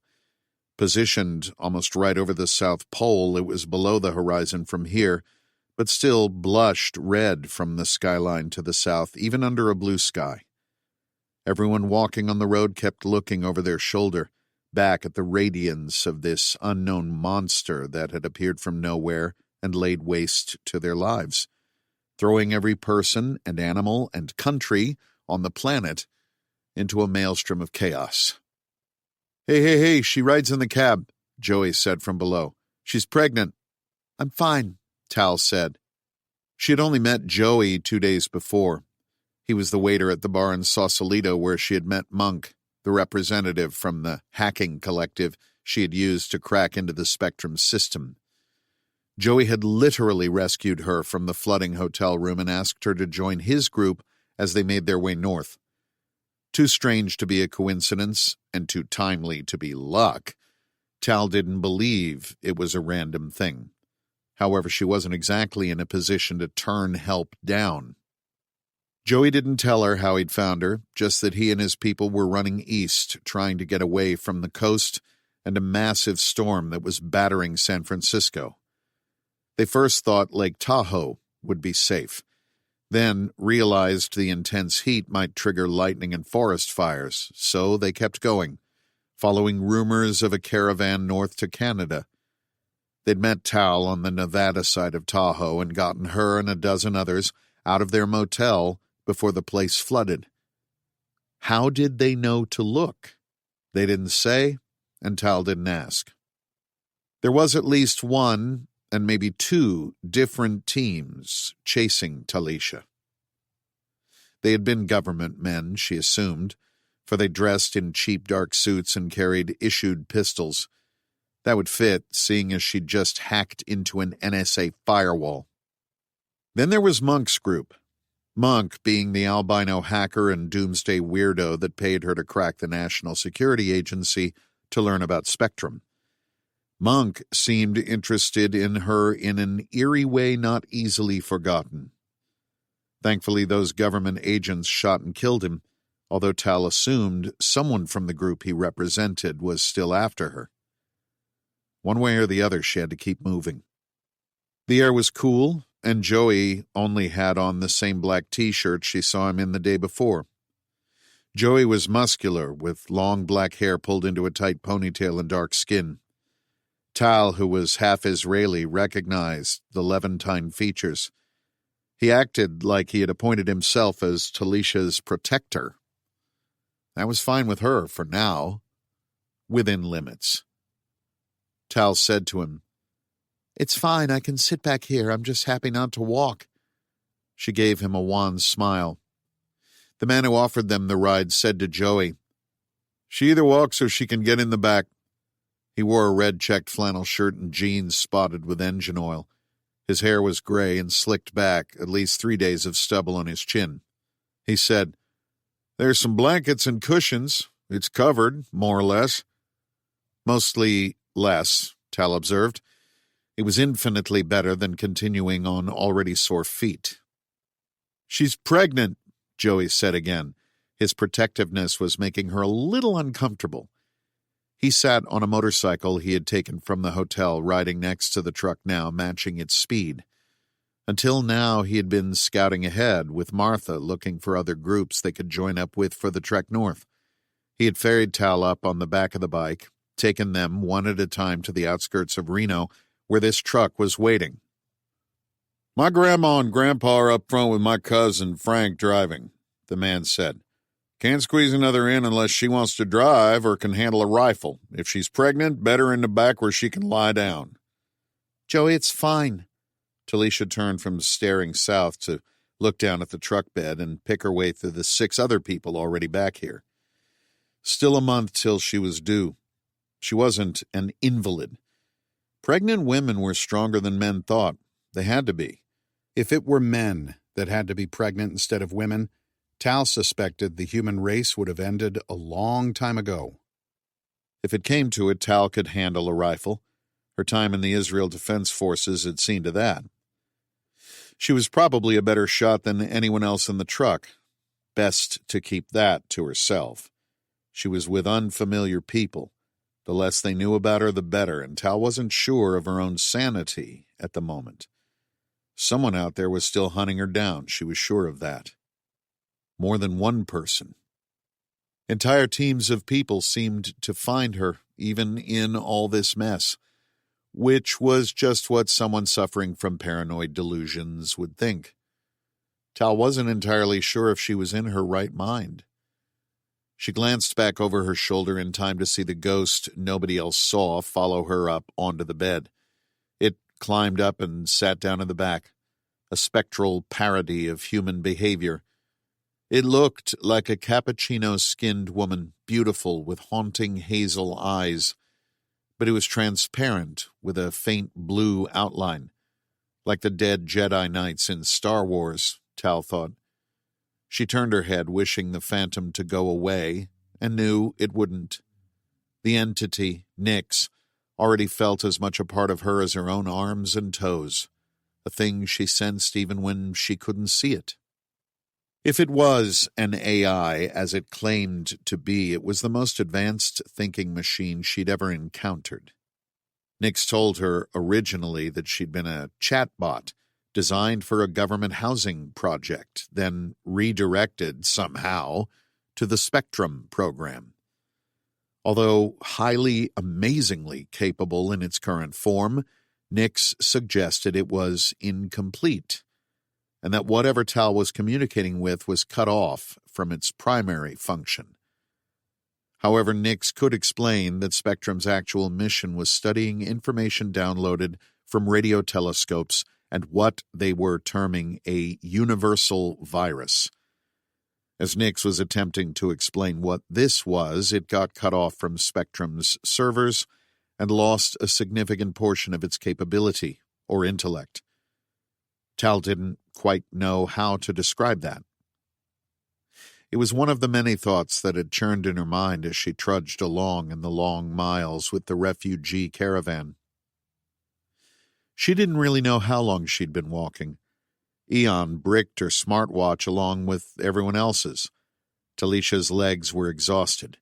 Joey and Martha had made a deal for their group of 6 to hitch a ride on these trucks, for a promise to help this family on the other end. They were heading for the border. Martha had family in Medicine Hat, a small town in the Canadian province of Alberta. Their group would head north past Twin Falls, Idaho, wind through Yellowstone, and then up through Butte, Montana. That was the idea, anyway, for Martha and Joey and the ragtag band assembled around them, and now it was Tal's plan too, until she could figure out anything better. She didn't think she'd go all the way to Canada. She only needed to be far enough north that she was safe from the supernova's effects. She needed to keep moving and find a safe place to hide until Max came home. Tal wasn't so sure they could get over the border. Why would the Canadians allow a flood of people north when their own country had the same problems? Then again, what did national borders matter anymore? All of society seemed to have collapsed, folded like a tent without poles to hold it up. Who would stop millions of people, many of them armed, walking across the thousands of miles of unprotected frontier to the north? There were rumors that some towns in Canada had power because they had working hydro dams. From what Tal heard, those speculations had come from a radio operator under the aluminum cover at the back of the bed of this pickup. Someone was under an enclosure of what looked like bed sheets stapled with tinfoil under the flapping blue tarp overhead, the sheets nailed to a wooden structure secured with ropes against the back of the pickup cab. Wires snaked out from the aluminum covering, thicker ones attached to two 12-volt car batteries, thinner ones snaking around an improvised antenna structure built 20 feet into the air over the truck. From beyond the tinfoil, a male voice said, "Best 7-3 from X5CCC." Tal made her way to the back of the cab. Martha ushered her into the front corner of the pickup bed into a nest of damp blankets and soiled outdoor seating cushions. There was a blue tarp over half of the bed, secured to wooden posts fastened to the sides.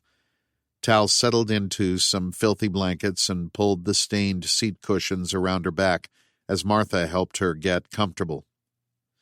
The pickup lurched into gear and began forward, the driver cursing for someone to get out of the way. The baby kicked again. Tal held a hand down to feel her move. She was going to have a little girl. That was all that mattered now, protecting her child. A day ago she thought she had lost the baby, but now she had a second chance. Thanks to Nix. Another thing that had made no sense. Sitting down and half comfortable, the urge to sleep came on like a wave. She hadn't gotten a wink the night before, or the night before that, and the feeling of finally getting off her feet and onto the damp pillows let her brain lull off. There were 6 other people in the back of the pickup, including her and Martha and the radio operator. 9, if she included Nix. Nix sat cross-legged between 2 sullen teenagers, one of them still gripping a dead tablet screen, wishing it back to life, all 3 of them with their backs to the tailgate. The 2 teenagers, wholly oblivious to the shimmering ghost, sat between them. Exhaustion rolled over Tal in a wave, and her eyes grew heavy. She fell asleep and jerked herself awake, then leaned against the cab and finally gave into it. The last thing Tal saw was Nix smiling and nodding at her. The vehicle stopped, jerking Tal awake. She stared around, bleary-eyed and dazed, for a few moments. Martha saw her confusion and said, "We're stopping to get some gas and provisions. We'll probably be about an hour, I'd guess." Martha smiled in a grandmotherly way. "It's not very organized, I'm afraid. Good time to stretch your legs." Tal sat up. That sounded like a good idea. She'd been in the same position for a few hours and was quite stiff. Nix was still there, too, in the back of the truck. "Let's go. I have more questions," Tal said. "What's that, dear?" Martha asked. Talisha closed her eyes and chided herself. She was still getting used to the fact that Nyx was a thing that only she could see or interact with. Wasn't that one of the classic signs of psychosis? A person living in a fiction that they invented for themselves as they went along but seemed perfectly real and normal? Sorry, I was talking to myself. I do that sometimes. Tal moved to the back of the truck and Martha helped her down. She walked across the road, a state highway she understood to be just south of Reno. It felt good to stretch her legs. Tal felt a zephyr of cold air flit past her. Won't be cold for long, she thought. Nyx appeared next to her as she walked, matching her pace. When she was clear of any people, Tal said, You told me before that the nexome was a kind of infection. Am I infected then? Is that what this is? What about Max? When we last connected with the colony's satellite network, I accessed some of its data stores as I expected your questions. I did not have full access to the information that I would have wished because the colony's AI, Gaia, worked to keep me out. You consumed an early version of the nexome and one that I can manipulate to defend against incursion from Gaia or Mr. Belloc. The version that Max has is more advanced, but is still helpful to him.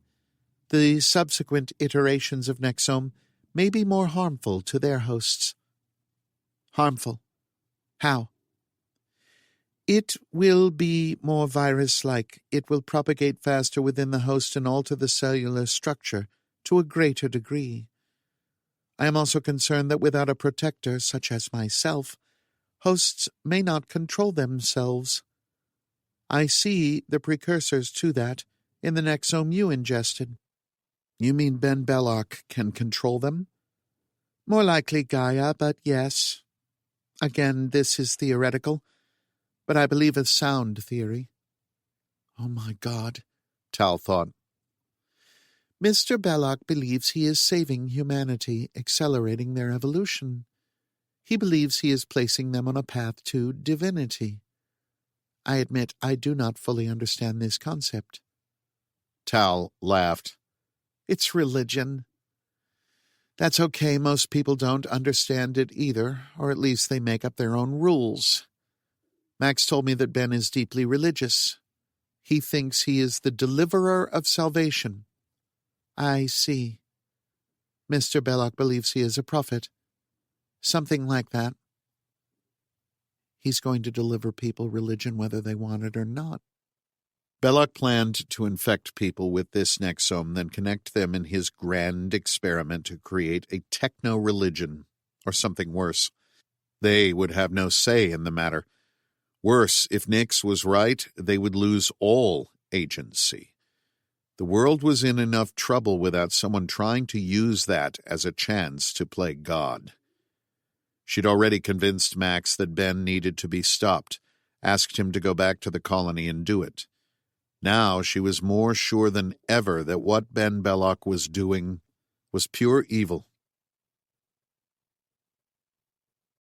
Chapter 6. Amazon Rainforest, Brazil.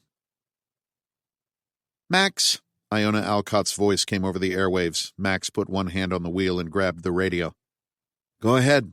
We need to stop for a moment, Iona said. Can it wait? We're just about back to the camp. What in the hell was she doing?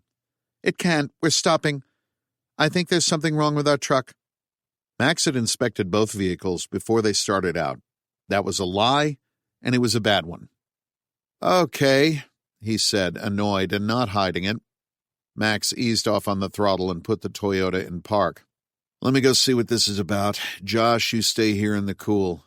Don't have to tell me twice. Bull, you want to help me out with whatever this is? You too, Fred. I have to, Bull said with a grim smirk, but he got out. Max, Fred, and Bull exited the truck, and compared to the air-conditioned cab, the shock of heat was like a punch in the face. It was like sitting in a sauna and trying to breathe through a hot towel. The nexome told Max the temperature dropped several degrees from its high earlier. Looking up, he saw ribbons of clouds. This must be the cold front on the leading edge of that storm. Max stalked between the vehicles with the other two in tow. Iona, Susanna, and Garza climbed out of their Hilux and met them. The jungle was eerily silent around them, save the sound of the idling engines and the rustle of leaves. There were no animal sounds. "It's not smart to keep the engines running too long. They can overheat in this," Max said. "What's the problem?" Everyone was looking at Iona now, as this was her idea. There was no problem with their truck. Max saw confused expressions from the airmen in Iona's truck. "The problem is that we need to come up with something to tell our guests," she said. "What are you talking about?"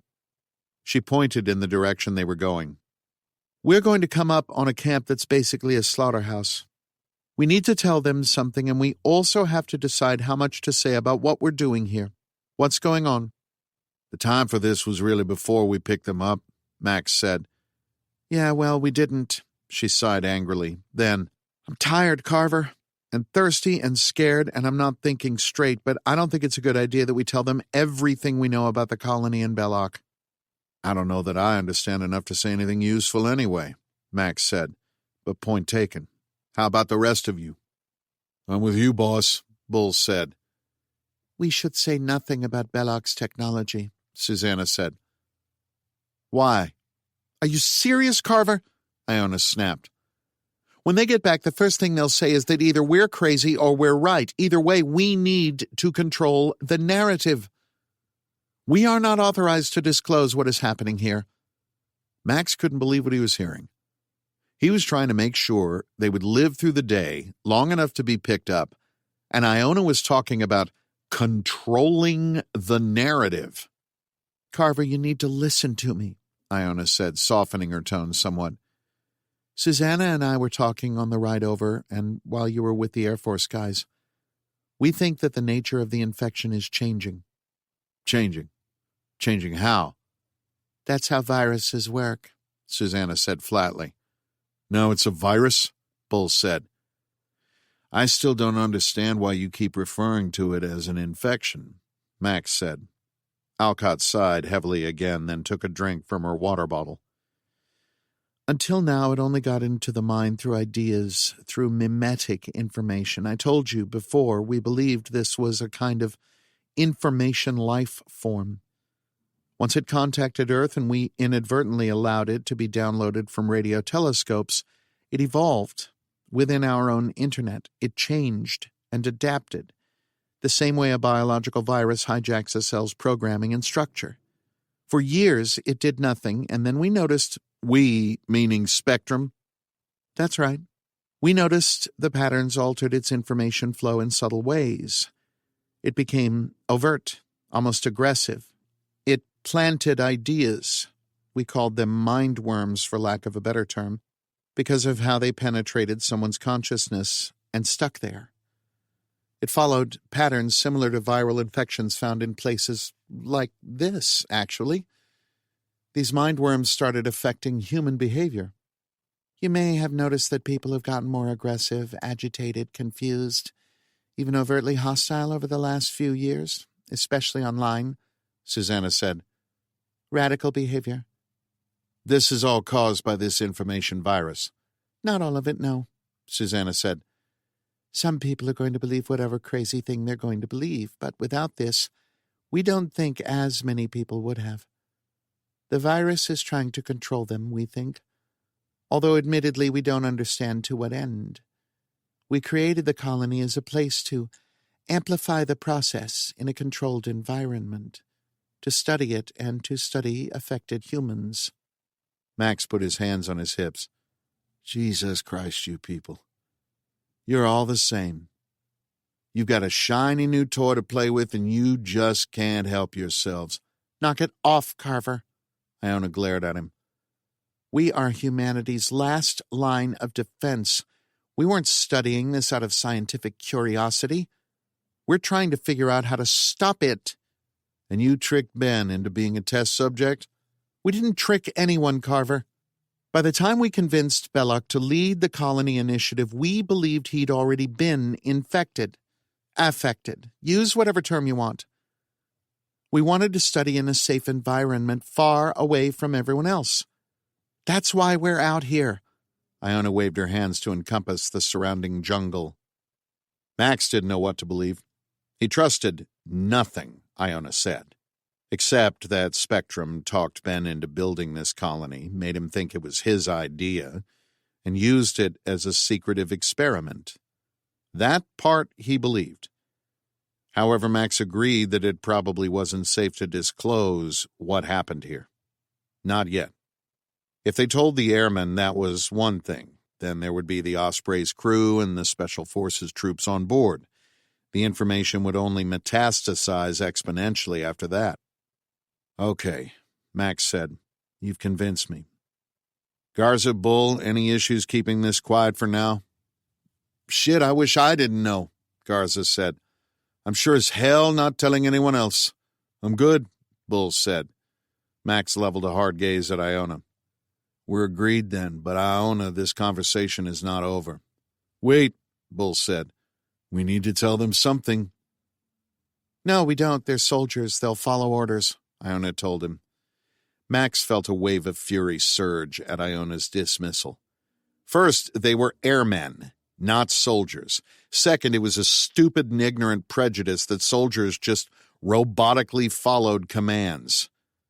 Max had found a hell of a lot more critical thinking in combat than he did in the real world. What do you mean, Bull? Well, you, rightly I might add, told Lieutenant Colonel Wheatley that something attacked the camp. You did what? Iona groaned. Look, there's a bunch of dead bodies up there, Bull thundered. You said it yourself, Max. Had to tell him something. Isn't that what started this whole confab? Max held up his hands. All I said was that something attacked the camp. You want to say it was an experiment gone wrong? I will remind you, Carver, that you are not cleared to know any of this. Yeah, well, take it up with your dad. You told me about this alien shit, so you can't then come back and hammer me for knowing about it. Max shook his head. He'd had enough. This was the thing he'd hated about the Army, hated about the government, and it was why he'd never wanted to work with either ever again when he turned his sergeant's stripes in. Too many people using information as currency when a little sharing might just save some damned lives. We can't roll back to the Stillwater camp and say nothing. We also can't tell them it was rival loggers or guerrillas or whatever. I agree with not sharing what we think this really is, but there are dead bodies all over that camp and we need an answer for that. Iona said nothing, quietly simmering. Sorensen offered, Well, Carver already told them about the advanced technology. Maybe we say it's a biomedical defense system? We wouldn't be lying. Most people that have heard about the colony think it's some kind of super science techno-cult anyway. That's the most accurate description I've heard yet, Garza said wryly. I was kidding. I wasn't. I'm good with it, Max said. Iona? Iona said nothing but nodded. Everyone returned to their vehicles. Max put the truck in gear and started forward. Everything working? Wheatley asked, somewhat sardonically. No, Max said and left it at that. Wheatley was quiet for a time. When we were talking a while ago, you told me you wanted me to be prepared for what we were going to see. You said the camp we're going to had been attacked. Yeah, Max said. That didn't take long. You said something, and not someone. Max sped up as though he wanted to just be clear of the jungle. Yeah, he said. How much did they tell you about what our team was doing down here? The Toyota drove up over the embankment that signaled the end of the creek bed they'd been following. The truck crested the bank and dropped onto the wide, cleared field. Eon's glowing red stain hung in the southern sky, turning the clouds in the air a radiant pink. Wheatley laughed. Very little. It was pretty much get in plane, go there, so basically like normal. Just so you guys were on a sensitive mission for the government and lost your ride. With Wheatley's remark, Max thought back on his fast-to-boil anger with Iona's comment about just following orders, and he had to admit that leadership often thought the same way. Max pulled forward into the cleared area so that the second truck could leave the jungle path. He let off on the gas pedal and the Toyota slowed quickly in the muck. The clearing was a long east-west scar on the land. They currently faced south and could see the supernova's brooding glow above them. We came down here because of the colony, Benjamin Belloc's tech accelerator. He was working on some government-funded research. We deployed here to evacuate them before the supernova. Looks like an experiment got out of control. They have these kinds of biological machines. I think before Max could finish, there was a blur of motion in the rearview mirror that snapped his attention, and the second truck flipped over with explosive force. Max watched it seemingly in slow motion as the vehicle lifted into the air, propelled by a mass of brown matter erupting from the ground. The truck crashed down onto the passenger side while the form towered over it. "Oh, shit," Max shouted and slammed on the brakes. "Bull, golem." "Christ," Bull said. "What the hell's a golem?" Wheatley said. Bull popped his door open and grabbed the M7 in one fluid, trained motion. Max's weapon was in the bed, but he had his sidearm. The golem loomed over the truck. Max guessed it to be about 7 feet tall, vaguely humanoid, though covered in mud which ran down the lengths of its green-brown limbs in sludgy rivulets. It formed two club-like fists at the end of its arms and hammered them down on the driver's side door with thunderous force. Using the bed as cover, Bull snapped off a 5-round burst. They knew bullets wouldn't do much, but the flamethrowers were out of reach at the moment. Bull's aim was solid, and the rounds impacted the golem's rubbery flesh with a series of wet pops. Max was out of the truck now and had his Glock 19 up. The bullets hit the golem with a wet snick sound.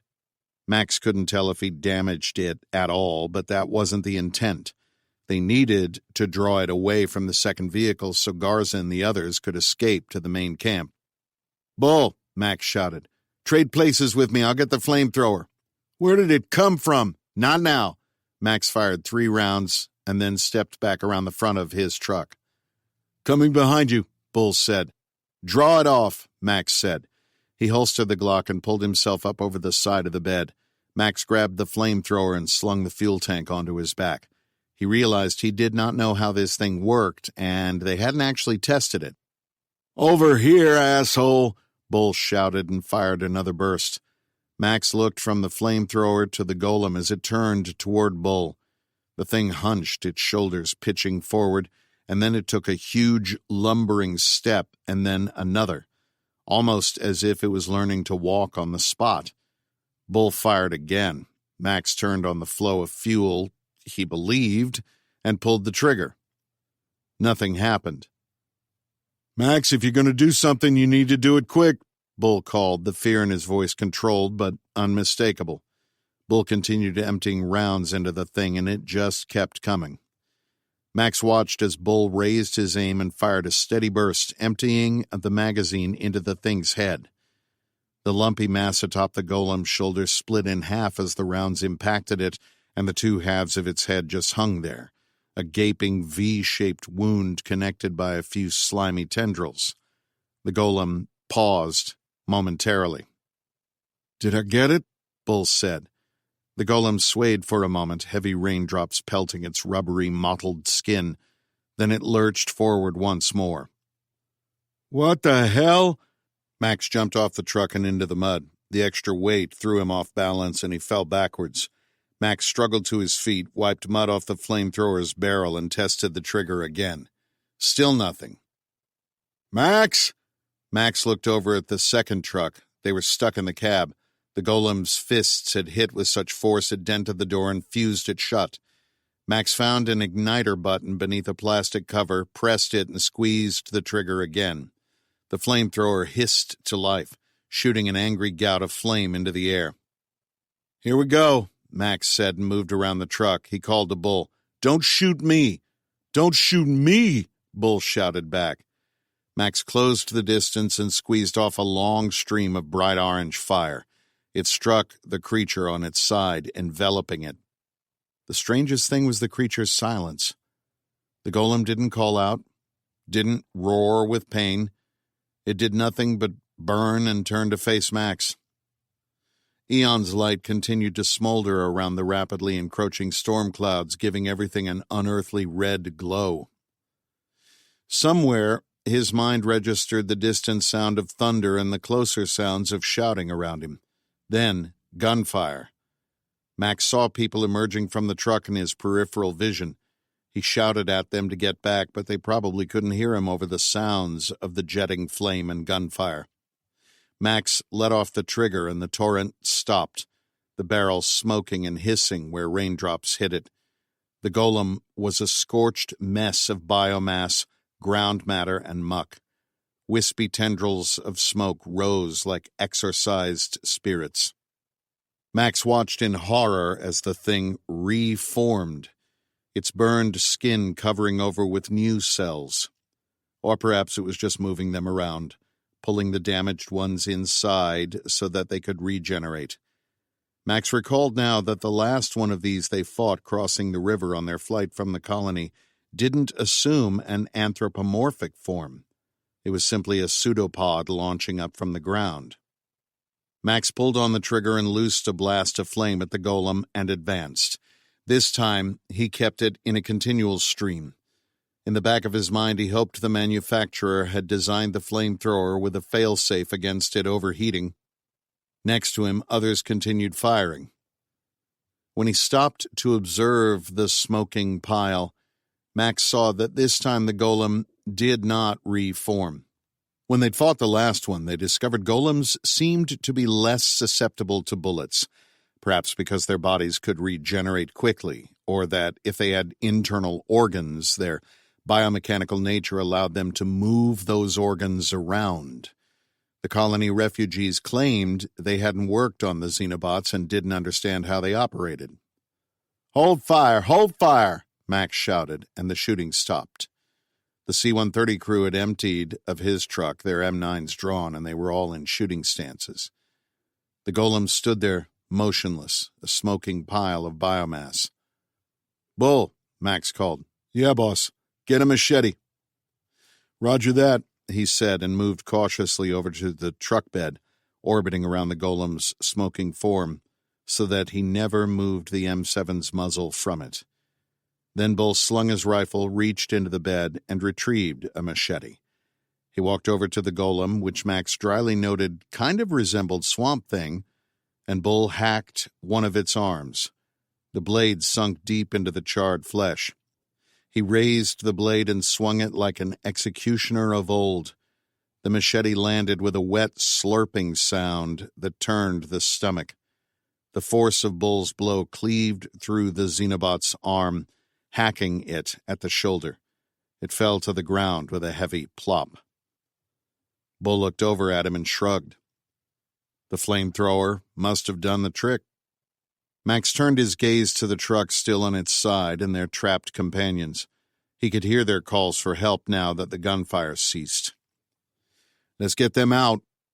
Bull set the machete in the truck bed and trotted over to the other Hilux, Wheatley and his crew members following. Max stayed behind, covering them with the flamethrower in case the golem reconstituted itself. It had generated a terrifying amount of force to flip a truck like that. Max felt grateful that none of them got hit. The creature still hadn't moved and seemed to be dead. Was that even the right word? Iona described the Xenobots as a kind of biological robot, so regardless of whether it was dead or just broken, at least it didn't seem to move. Max turned to join his companions at the truck, but when he lifted his boot, he found it stuck in the mud. Max tried again, still finding it glued to the ground. He looked down and saw a sinewy, greenish-brown mass snaking over and around his feet. It wasn't just mud. "There's more of them!" Max shouted, and as he did, a column of sludge erupted from the ground and slammed into his face. Max saw stars as his head exploded with pain. The next thing he knew, he was wet and looking up at the glowing red clouds. Tendrils rose from the ground like cobras and struck, some slamming into his body, others pinning his limbs to the mud. Now a slimy tentacle slid across his neck. The fuel tank pressed into his back. The tendril around his neck thickened and constricted, cutting off his airflow, crushing his windpipe. The fog cleared, and Max remembered he still held the flamethrower. He pulled the trigger and a lance of flame arced out from it. Then he brought the barrel down and cooked the ground next to his body. He must have hit something because the tendrils slackened in their grip, retreating from the killing flame. Perhaps the Xenobots registered what happened to the other golem, or maybe it was all the same thing and transmitted information between individual cells. Either way, it knew fire hurt it. Max felt Bull's huge hands around his shoulders, and then he was on his feet. "Everyone onto the truck bed," Max shouted, his voice hoarse. A tendril shot up from the ground, hitting one of the Air Force crew in the face. Strands leached out from the main column and looped around the man's head, holding him in place. The mask covering his face muffled his terrified and frantic screams. His arms thrashed in a chaotic windmill as the airman fought against the Xenobot. Max blasted the ground around the man while Bull dashed back to the truck bed and grabbed the machete. Garza, now freed from the truck, had her own M7 and was firing. At what, Max didn't know. Max let off on the flamethrower so that Bull could get in there without risking him getting burned. Bull hacked at the tendril, but it didn't come free.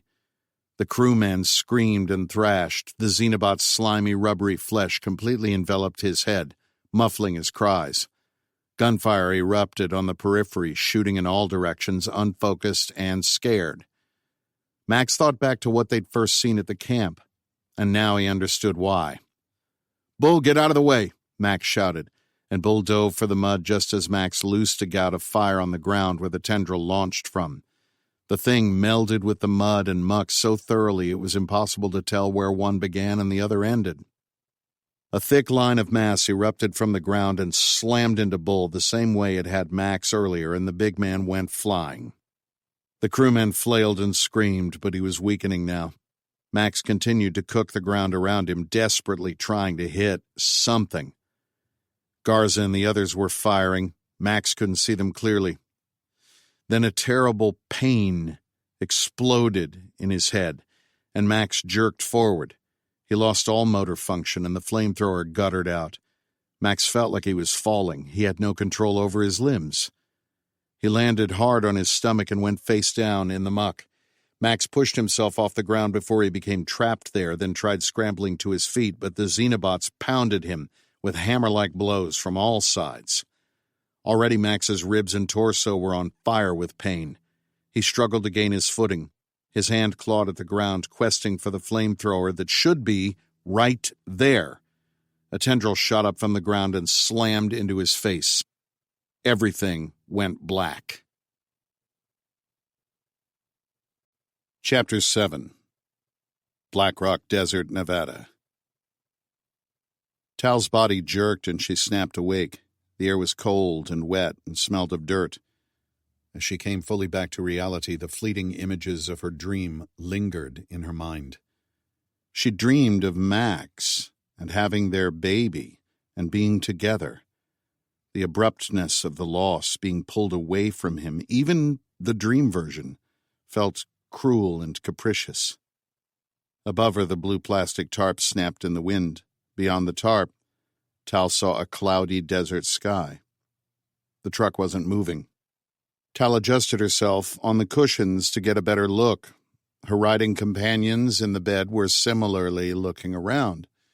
Seeing she was awake, Martha leaned over and smiled, creasing her wrinkled face. Her expression was soft and kind and held no worry. "What's happening?" Tal asked in a still drowsy voice. "Oh, it's been stop and start for a while now," Martha said. "Lots more people on the road. You just sit back and relax. We should be at the camp soon." "Camp? Word is there's a refugee camp up ahead. They've got food, shelter, some clothes. Not sure who's putting it on, but the help is surely welcome." Tal crawled over to the side of the truck, propped herself up on one elbow, and peered over the side. Desert brown earth and scrub brush replaced the snow-dusted foothills of Lake Tahoe. A twirling dust devil shimmered past as the truck moved again, creeping up the edge of the highway between stopped cars and the crowds of people on foot making their way along the verge. Dark clouds moved fast and low over the wide desert sky. More people had packed into the cargo bed while Tal was asleep. Even with the wind rushing over the cab, it smelled of sweat and damp and fear. Tal scanned the faces. Nobody met her gaze. Except Nix. Nix sat where she'd been when Tal fell asleep, silently watching her with an expression of part bemusement and part concern. The shortwave radio operator was still talking in hushed but agitated tones beneath his blankets piled up beside her. Tal didn't catch all of it but heard call signs and snippets of phrases about the weather and the Canadian border. There seemed to be an active network of radio operators out there, and if citizens were resuscitating some of their electronic gear, then Tal had mounting confidence that the government and military had survived the shock of Eon's last radiation blast. "Refugee kitchen up ahead," the radio man called in a nasal voice. Apparently he'd missed Tal and Martha's entire conversation. He came out of his blankets. He had pasty skin with 3-day stubble and chubby cheeks, and short-cropped salt-and-pepper hair, mid-50s, cargo shorts and white socks and sneakers. He dressed like he sounded. "How did you protect the electronics?" Tal asked. "Always keep my gear inside Faraday cage protection, know what I mean?" "How did you know?" "To keep it shielded?" "Yeah." He pointed back at the glow on the southern horizon. "I mean, it only made sense. That's a goddamn supernova." "Made sense to hams," he laughed. 800,000 amateur radio operators licensed by the FCC, if that even exists anymore. And thousands of us still got our gear working. We're the new internet. Not quite. Still, it was something. The truck pulled to a halt. A motorcycle grunted to a stop behind it as the teenagers at the back flipped open the tailgate and swung their legs over. Joey was on the bike and he flipped down the kickstand and took off his helmet. Martha dropped off the truck ahead of Tal while Carl suggested he would wait for her to go first. She stayed until everyone but Carl was off before shimmying to the tailgate. Joey and Martha both had their hands up to help her down. Tal eased herself off. "Stay away from the food line," Nix said, materializing next to her as Tal's sneakers touched the gravelly sand. Nix never appeared out of nowhere. That would be too jarring. Rather, she seemed to step into view, as though she had been just off camera. That gave the sense that she was always lurking in the background, which was its own flavor of disconcerting. "What are you looking at?" Joey asked. The dark-skinned apparition stood just a foot away, hands on hips, now clothed in a flower-print dress that flowed with the wind. "Stay away from the crowds," Nix said. "Yeah, what are you looking at?" Carl jumped off the tailgate behind her. "Just tired." Tal squeezed the palms of her hands into her face, then looked up into Joey's brown eyes. "Could you get me some food? I'm going to hang back." How could he say no to a pregnant woman? Joey said it was no problem. After some discussion, half of their group stayed and lounged near the truck. One kept in the pickup cab and one in back, both with rifles. Joey and Martha and the others walked into camp to find food. Once the others were gone, Tal crossed the highway northward and let her feet float her toward the edge of the crowd. She needed some space. Time alone. Sort of alone. She needed to speak with Nix. Tal found a cluster of large yellow-orange boulders about 100 yards from where the truck sat on the interstate. She walked around back to relieve herself, but also to make sure she was alone. That done, she climbed up on top of them. When Joey and Martha returned with the food, she'd go back to the truck. If anyone asked, she'd just tell them she needed air. Nix appeared at her side. "Why did you want me to stay away from the food line?" Tal asked. She didn't know what to make of Nix, even now. Nix had been right about a lot of things, though not about the impact of the electromagnetic interference in the atmosphere, judging by the numbers of radio operators up and running, or vehicles. Tal learned that older vehicles seemed to fare all right, and anything that was garaged during the supernova appeared to be working too. Tal understood Nix communicated with her through the Nexome, but she still had a difficult time comprehending the concept. It suggested that Nix inhabited Tal's mind somehow, which was impossible, and that it linked Tal to all available digital information. Also impossible. Though, looking up at the glowing bands of supernova in the sky, Tal realized maybe she needed to recalibrate her definition of impossibility. "Because you're being hunted," Nix said. "How in the hell do you know that?" Tal snapped with an anger she hadn't known she was carrying until it boiled over. "I just know," Nix replied simply. "You're going to have to do better than that if you're going to tag along," Tal said, though as she did, she realized it was an empty threat. She couldn't make Nix do anything. Tal couldn't force her out of her mind. Could she? This was insane, and she suddenly wanted to scream. "The Knights of the Golden Dawn are still following you, Talisha.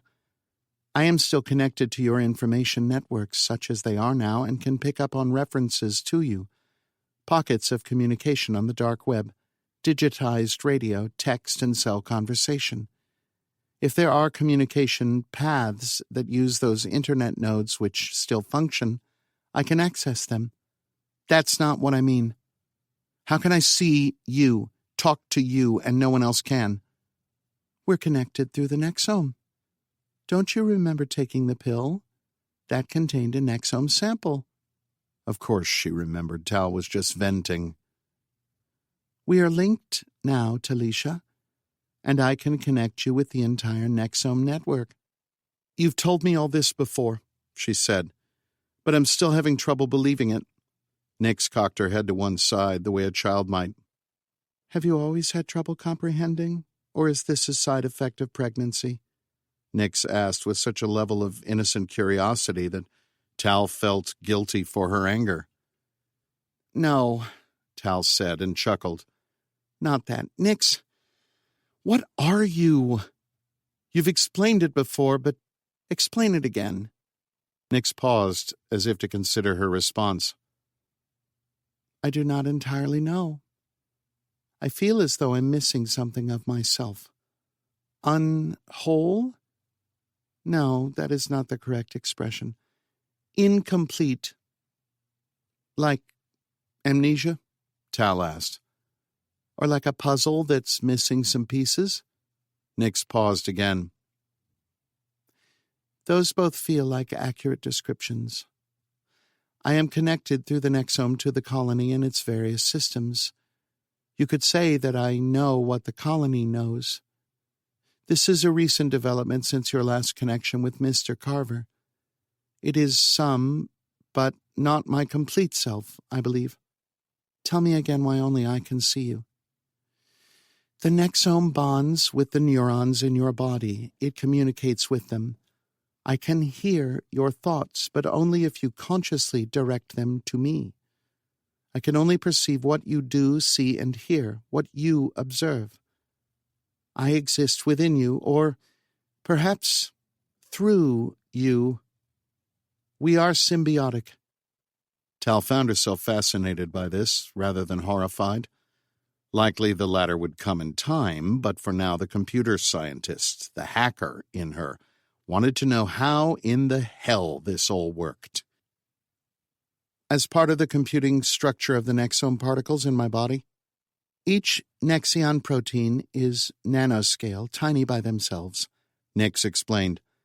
"They're capable of a few kilobytes of storages, limited data processing and communications, but there is a distributed system of billions of them that are replicating within you, attached to your neural systems, which is how I can directly communicate with you and share your perceptual pathways.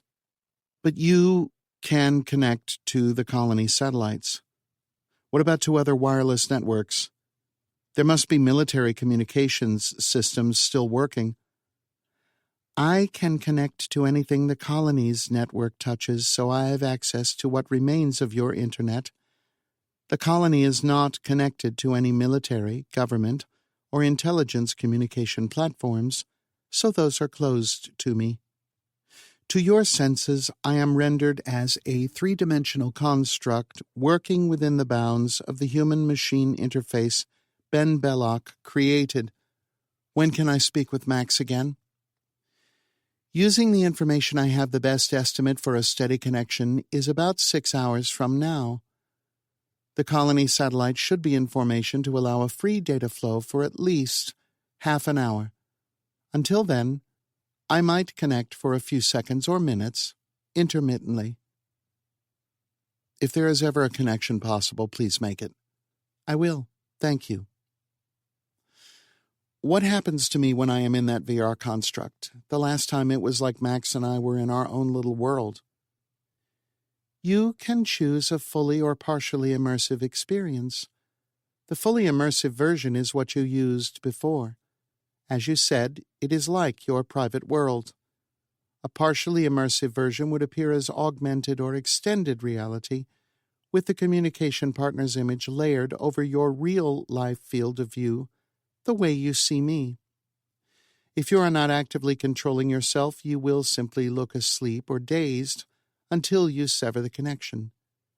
If you wish, I can help with this. Tal thought about that. You can protect my body here while I'm away? Nix nodded. If you permit me, I can take limited actions to ensure your safety. Like what? If something were about to strike you unaware, I could avoid the collision, keep you in balance, or walking. Move my body without my knowing, you mean? Only in cases of imminent danger? Despite Nix's assurance, the revelation floored Tal. A few days ago, Nix was a chatbot. Now, she was the most advanced artificial intelligence Tal had ever imagined, let alone interacted with. That was before the whole appearing only on her part. Tal wasn't quite ready to let this thing take control of her body. Then the thought hit her again. Did she truly have a say? Nix said they were symbiotic. What would happen if Tal said no to something? Tal had little choice but to trust Nix at this point. She needed this thing, for now. Nix was her only ally. She would have to trust that Nix couldn't or wouldn't invade her thoughts. That Tal would have no way of knowing if she did was not comforting. How can we help Max the next time we connect? We can access the colony systems using Max as a node, Nix replied. I have already downloaded a part of myself into him, using the node to hide his tracks from colony sensors. Tal had never given it permission to do that, but then would it have mattered? Nix was in control more than Tal was most of the time. That would need to change. Nix seemed to ask Tal's permission first for things that involved her, but she didn't with Max. Why? Nix, we need to establish some ground rules. Yes, Talisha. First, I need you to understand the concept of free will. Do you understand what this is? Yes, I do. I know it is central to most human belief regarding self-determination. Right. Well, you need to respect it. You can't download things into people without their permission. This is a hard rule, okay? I understand. Second, I grant you permission to take limited defensive actions if I am incapacitated or otherwise unaware, but that ends with defense. I understand, Talisha. Thank you. I'm sure there will be more. I'm sort of figuring this out as we go. Now, when can I speak to my husband again through the Nexome? There is a brief opportunity when we might connect within the next few moments. Nix, this is very important. I need you to tell me everything you know about the Nexome. Where it came from, how Belloc created it, everything. Am I dead? Max's voice echoed inside his head, and he felt like he was shouting down an empty hallway. He saw only black. Am I dead? Max said again. You're not dead, love, a sweet and familiar voice said. Max still saw a sea of utter, formless darkness, but with some conscious effort, he could move his head, and when he did, he looked down to see his hands in front of him. Max's eyes tracked lower, and he saw the front of his body, the clothes he'd been wearing in the jungle, and his muck-stained boots. Tal? He asked hesitantly. Is that you?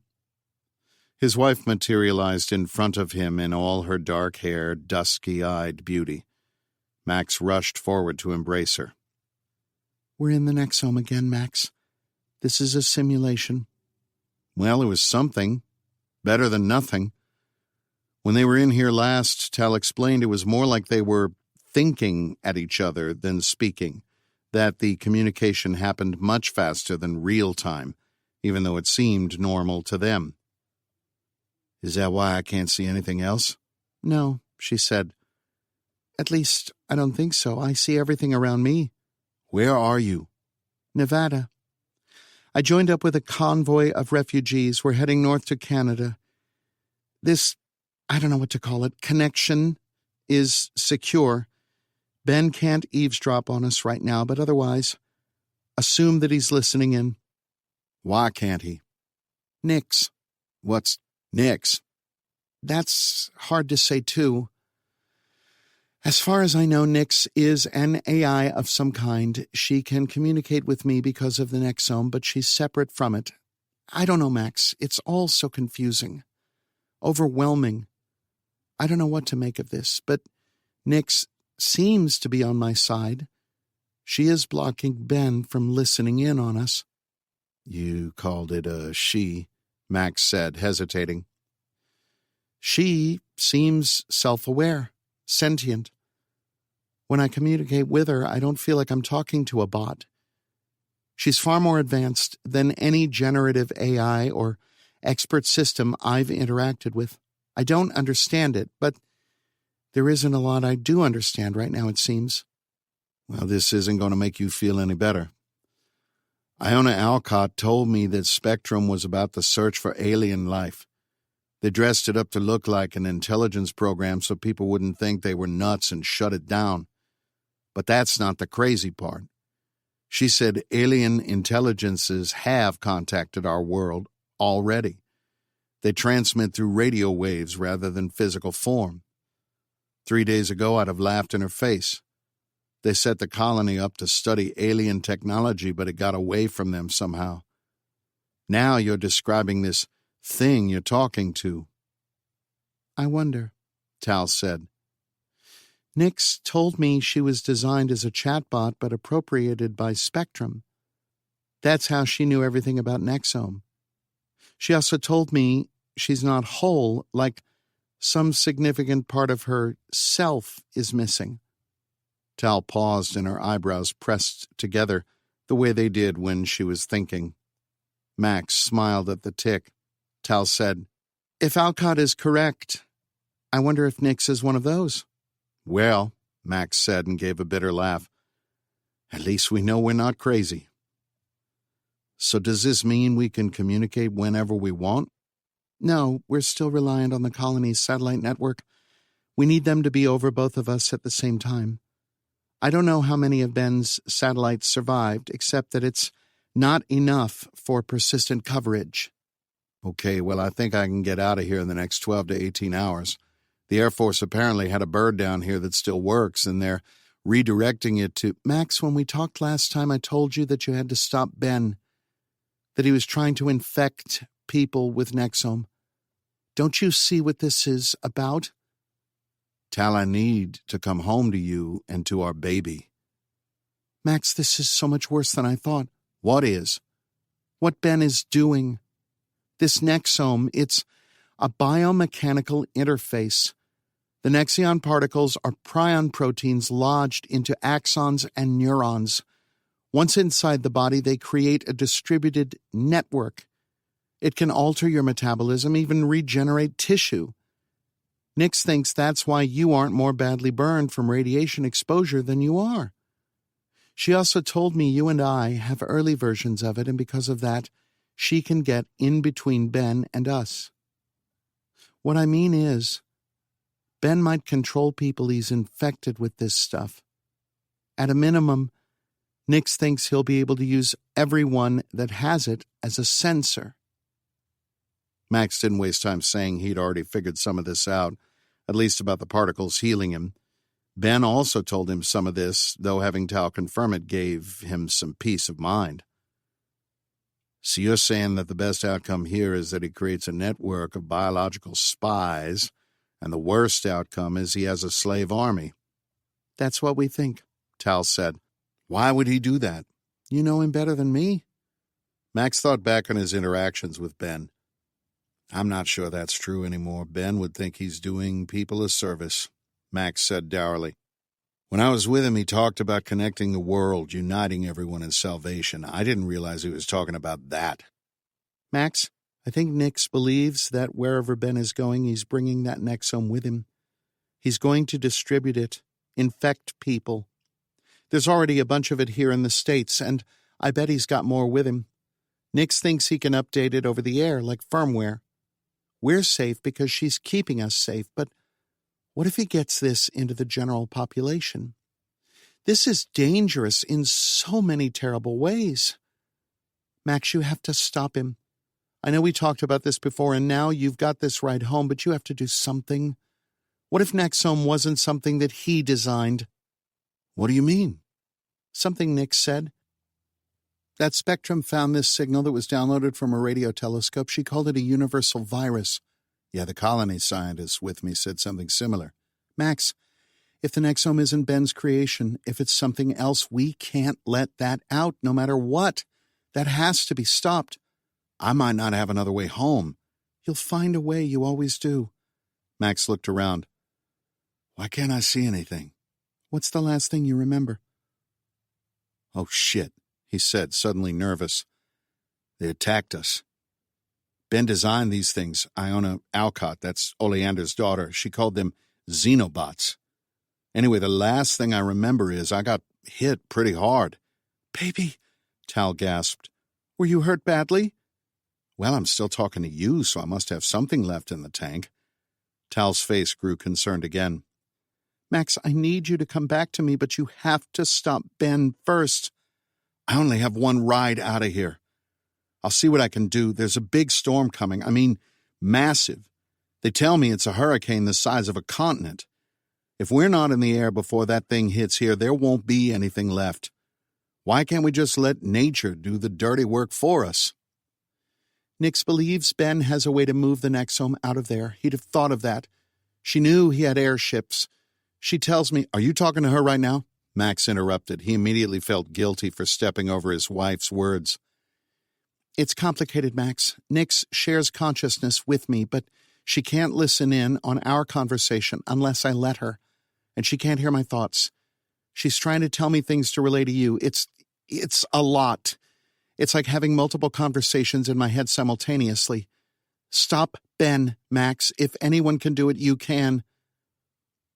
Max felt his body moving, like he was speeding up. He had a sensation of falling. Tal, something's happening.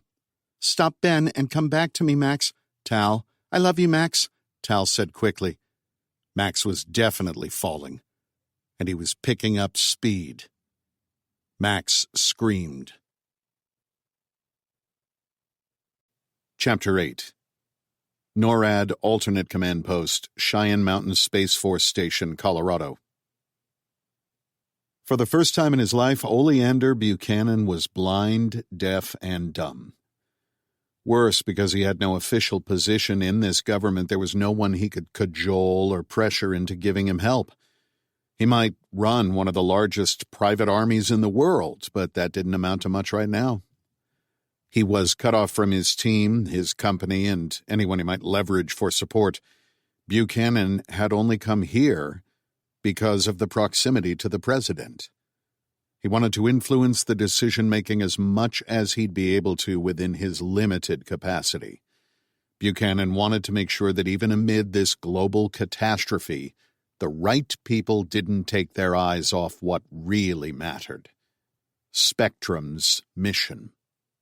If they lost that, Well, a second glowing ball of energy in the sky would be the least of their worries.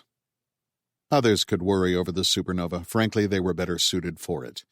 What he cared about was that the thing, the entity Spectrum was after, wasn't using Eon as a cover for its broader objective, whatever that may be. They knew so little about that presence, only that it existed. They knew nothing about its intentions, its capabilities, although Buchanan was suspecting.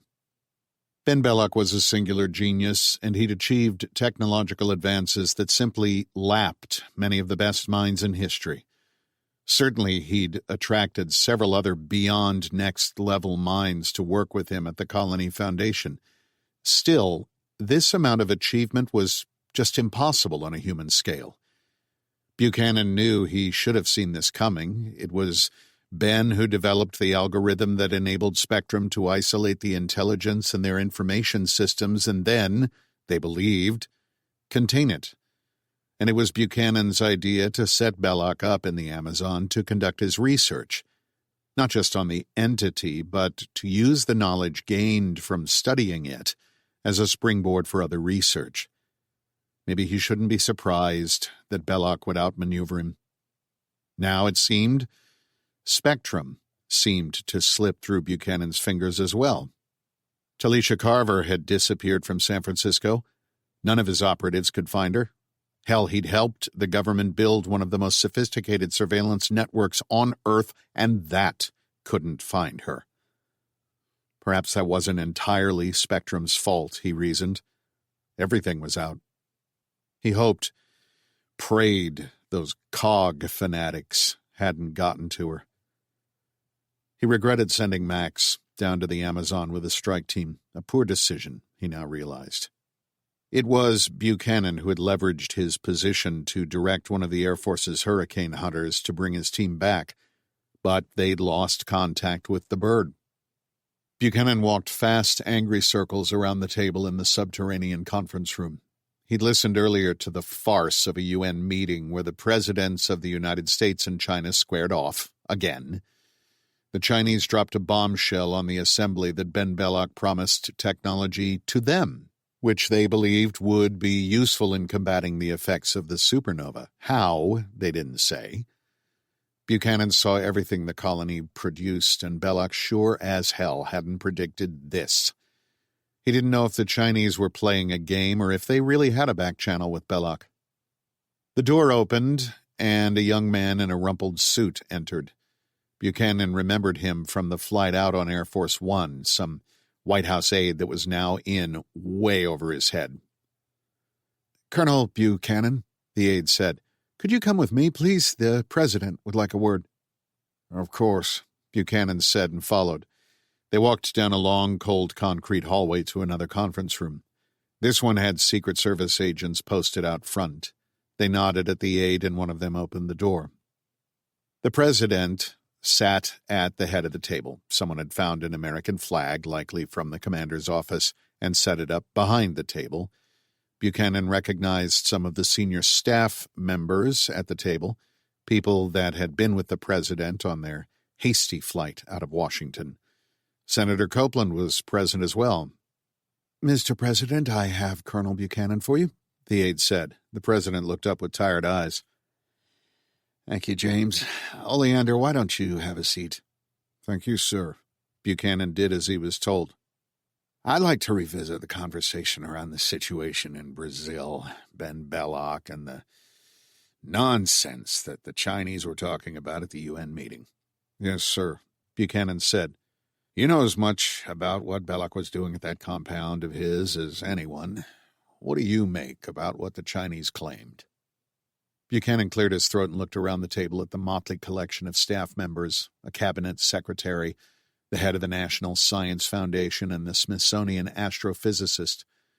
Only Buchanan, Senator Copeland, and the president were cleared to know about Spectrum. "Yes, sir," Buchanan said, drawing the words out. "I've seen nothing that would lead me to believe Mr. Belloc had advanced knowledge of the supernova or the technology to combat it."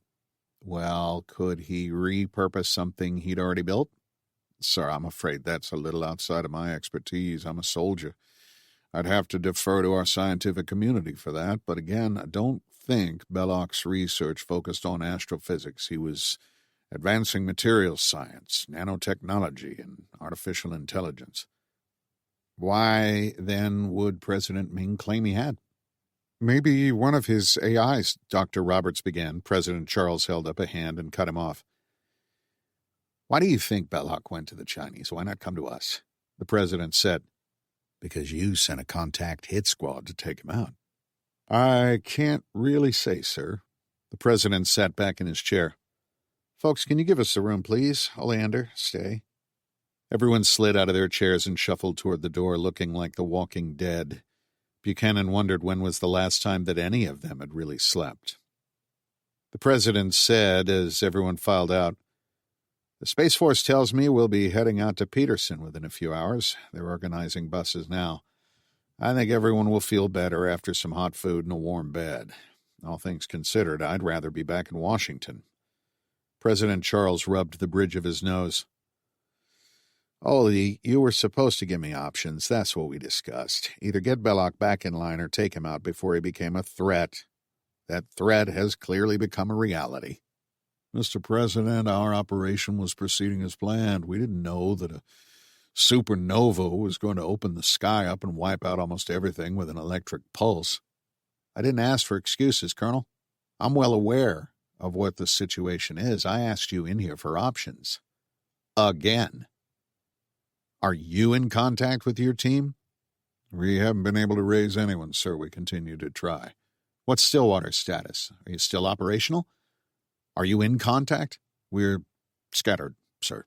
I haven't been able to reach my leadership team to get a current accounting on our personnel. We have training facilities in Montana, North Carolina, and New Mexico. The bulk of our resources are in those locations. I don't have any aircraft capable of flying to Brazil without help from the Air Force. Well, there is a solution for that in the works. SOCOM tells me they had a team in Colombia and are pulling them out. Their aircraft still works. They've been in contact with the C-130 crew we sent to get your folks. I've authorized it to be redirected. They just have to get in and out before the storm hits. So what I need you to do, Oleander, is get in touch with your team. I need to know if they can get to Belloc's compound and access this technology that Ming is talking about.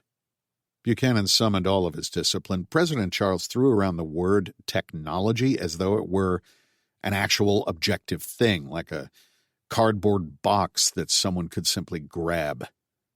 All he knew was that the Chinese believed Belloc had something that might give humanity a chance at mitigating the supernova's impact. What that something was, President Charles did not know, nor did anyone else to Buchanan's knowledge. If the Chinese knew, they weren't saying. That's assuming it even exists, Mr. President. Buchanan said. The Chinese could be lying. They might be. We won't learn anything if he's dead.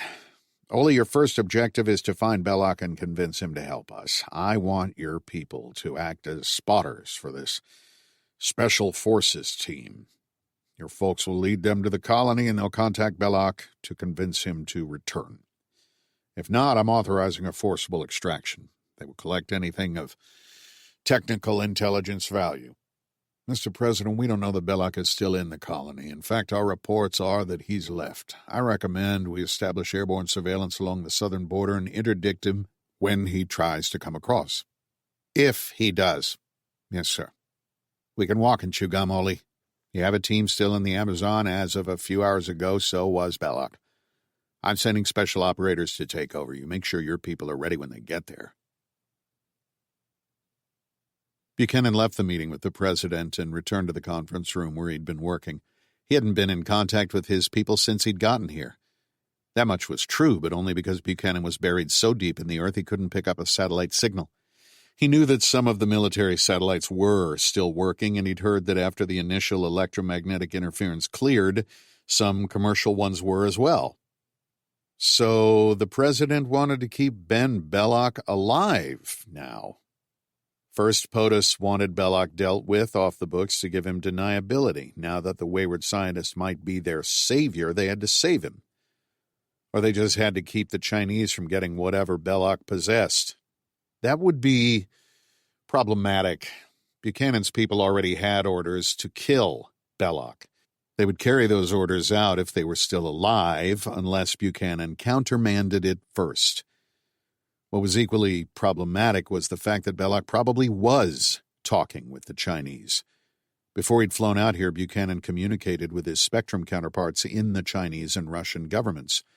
General Lin of the People's Liberation Army, having since realized their American partners were not sharing all of their discoveries, said that the United States wasn't the only nation with an experiment like the colony.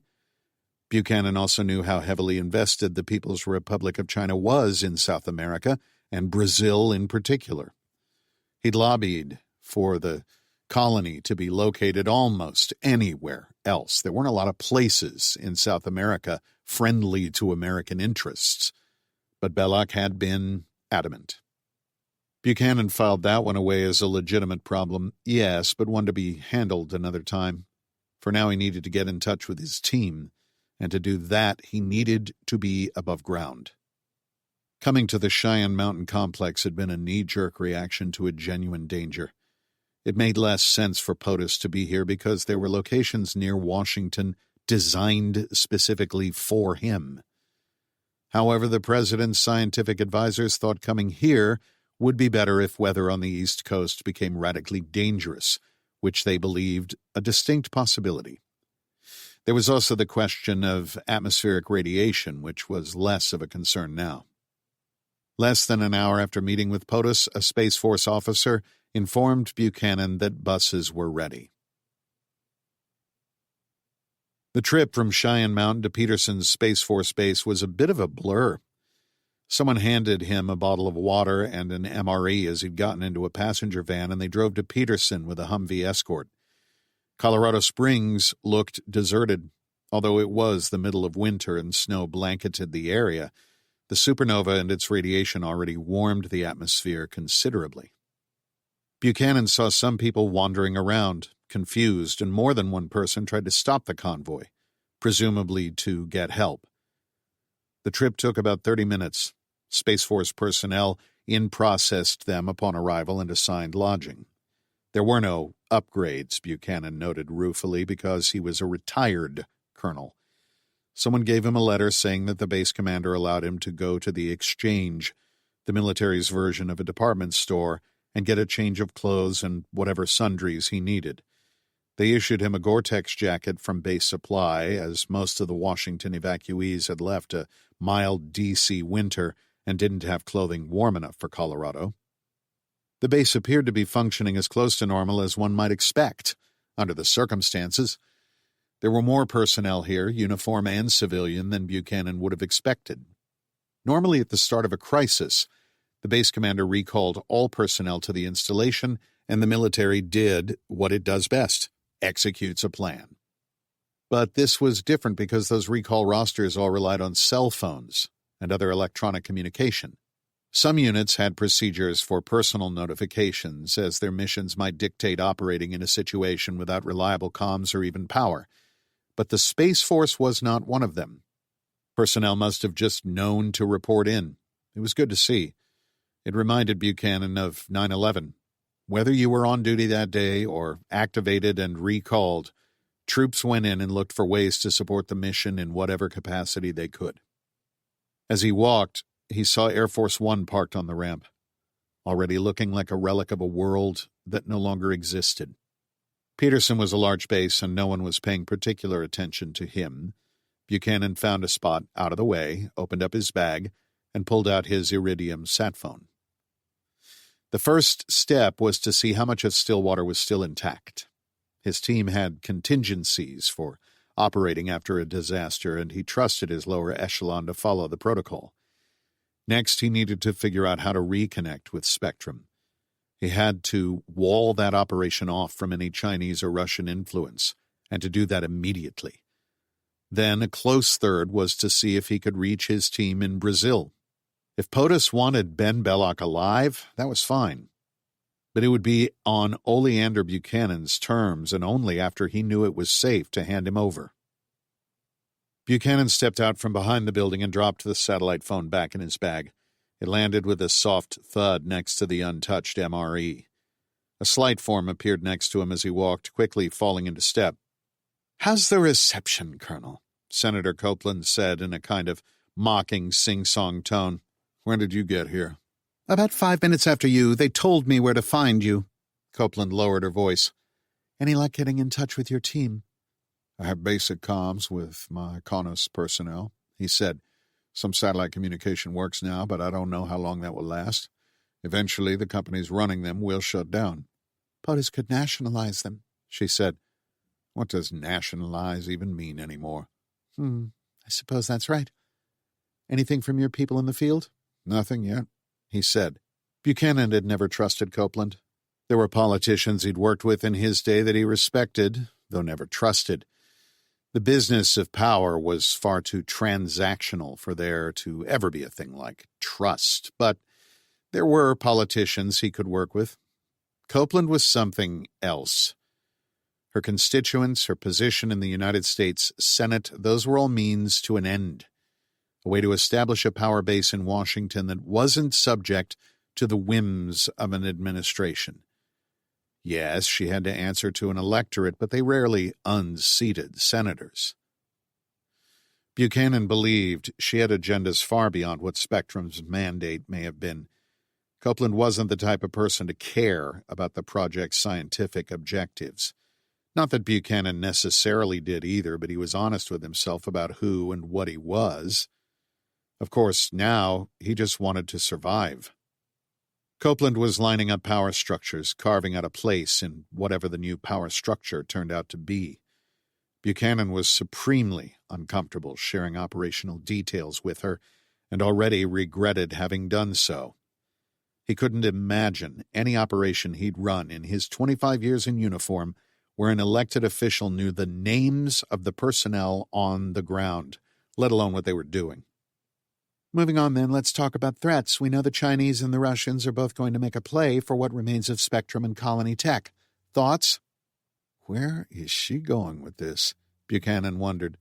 The senator couldn't get involved in operational details that would cross the line between her congressional oversight and the authority she desired. "I wouldn't have considered the Russians much of a threat before, Eon, and they are less so now. I don't think the Russia we know today is going to exist much longer. They don't have the command and control structure to enforce the president's will, not in the new Dark Ages. Russians will fall apart quickly and spend the next decade in internecine warfare. They'll be feudal before they have working electricity again. The Chinese have a military presence in Africa, South and Central America, and the Middle East. We should assume they still have some comms. We should also assume they had military or intelligence assets in Brazil. But I don't think they have the training, doctrine, or discipline to deal with a crisis like this." Any chance they get to our people before we get them out? "Senator, I don't know that our people are getting out. They are right in the path of a hurricane the size of West Africa. The plan the president just outlined is the longest of shots." Copeland stopped and turned to face him. "I'm sorry, Ole," she said, and put a hand on his arm. She seemed genuinely concerned. "I know you care about your people." "Yeah," he said gruffly. "Tell me what you know about the Knights of the Golden Dawn," Copeland said. "Right-wing fringe group. My sources inside the intelligence community and law enforcement were pretty dismissive of them. What little we knew was they are a kind of neo-Luddite cult, convinced we're living in a simulation, if you can believe it. However, they came onto Spectrum's radar because they seemed convinced the NSA created the SIM and spent a lot of effort trying to hack the agency to prove it. They knew about Spectrum, but we don't know how. That suggests someone sympathetic on the inside. Federal agents were about to bust one of them that was after Talisha Carver in San Francisco. They shot him. I assume he didn't survive. I hadn't heard about him since. Why do you ask?" "I'm hearing that COG is organizing soup kitchens all along some major roadways. They've gotten together with outlaw motorcycle clubs." Buchanan nodded. "That makes sense from what I hear. Outlaw biker groups often mask criminal activity with charitable ones, so they do it for the PR so people don't think they're criminals. Toy drives, stuff like that. Most of these guys are probably looking for a way to make money. but the bikes are an effective way to get around now until the fuel runs out. Our intel guys think there's a strong correlation between the biker subculture and the COG. Do you think there's any chance that these COG people might work with Belloc? No. I think they're polar opposites. Why? Something you said about biker gangs using charitable works as a mask for illegal activity. The Nexome packets our agents found, it's a powdered, ingestible substance. It would look a lot like narcotics, wouldn't it? I see where you're going with this, but it doesn't seem plausible that he could convince drug dealers to sell this like it was narcotics. Not unless they were in on his scheme, which also seems unlikely. Probably safer to assume we don't know how he would sneak it into the country and distribute it. Because he was a contractor, Buchanan's role in Spectrum was a little hard to define. His company was effectively the project's clandestine operational arm and completely deniable.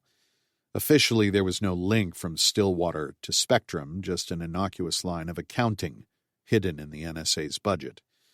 The group only leveraged federal agents when necessary, like when they need to make an arrest.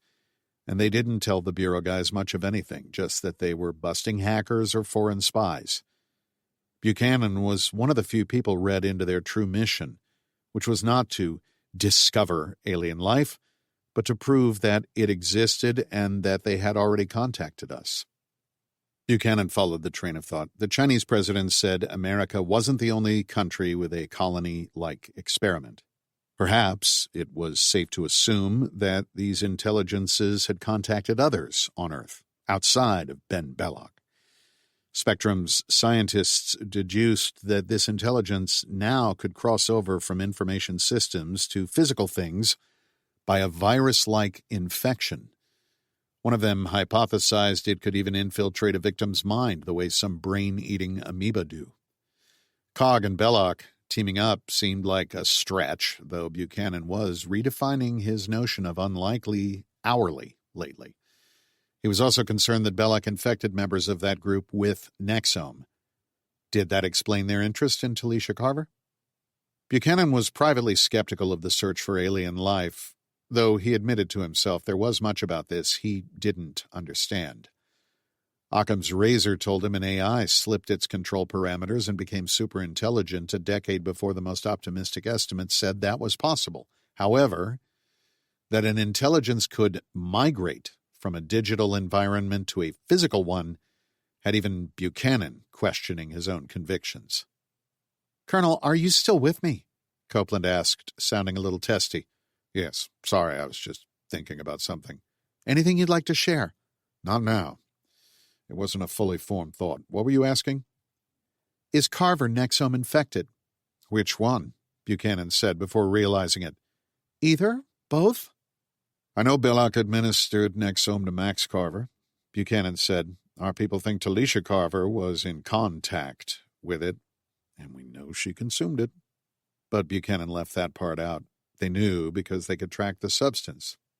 Spectrum assumes at least 100 people in the U.S. are Nexome infected, Copeland said. It's possible this COG group is looking for them. The Nexome infected, possibly to get to us. Where was she getting this? Who in the hell was leaking information to Copeland and not telling him? To what end? Buchanan said. Because we are the only ones who know about it. It fits their insane theory that this is all a simulation. Buchanan didn't know how to reply to that. He'd never believed they had much control over this situation, and now whatever they had was gone. It's possible the Chinese will talk to us if it's just on Spectrum channels, Copeland ventured. It's vitally important we find out if they have COG activity or other indicators in their country. Buchanan wondered if there may be more than one alien intelligence at play, and someone was picking sides. Chapter 9. Amazon Rainforest, Brazil. Garza helped Max to sit. He leaned against the wheel of his mud-splattered Hilux, and his first thought was, God, I hope that's mud. Garza handed him a bottle of water. She explained what had happened after he blacked out. Apparently there had been 3 of the golems. One of them raked Bull pretty hard, but he was okay. He'd picked up Max's flamethrower after he went down and cooked the second one before it fully formed. Bull dug the goop out of Max's mouth, which he still tasted, all the while getting battered by the third. Garza lit one of the improvised Molotov cocktails they'd made with the diesel and hit the third golem with it. That bought Bull enough time to hit it with the flamethrower while it retreated. A golem killed an airman, the co-pilot who'd bailed out of the truck and opened fire with his M9. Saberhager probably had a broken arm from a hit he'd taken, and Bull was pretty roughed up, though he wouldn't admit he was in any pain. Max suggested they give the C-130 crew a few moments to pay respects to their fallen crewman and decide if they were going to bury him. He also needed to talk to his people alone. I spoke with my wife again, Max said when they were together. They stood in a loose circle. Through the Nexome. I was unconscious here, but trust me, we did. She validated everything you said, Iona. How does she know? Iona frowned. Max was tired and hurt, and now torn from longing over Talisha. They were so close, yet not close enough to touch. Christ, he just wanted to get back home. Max ignored Iona's question as unhelpful. She told me that Ben is weaponizing the Nexome. He's created batches of the stuff and plans to distribute it across the U.S. The fear is that once he infects someone with it, he'll be able to see and hear everything they do, possibly even control their actions.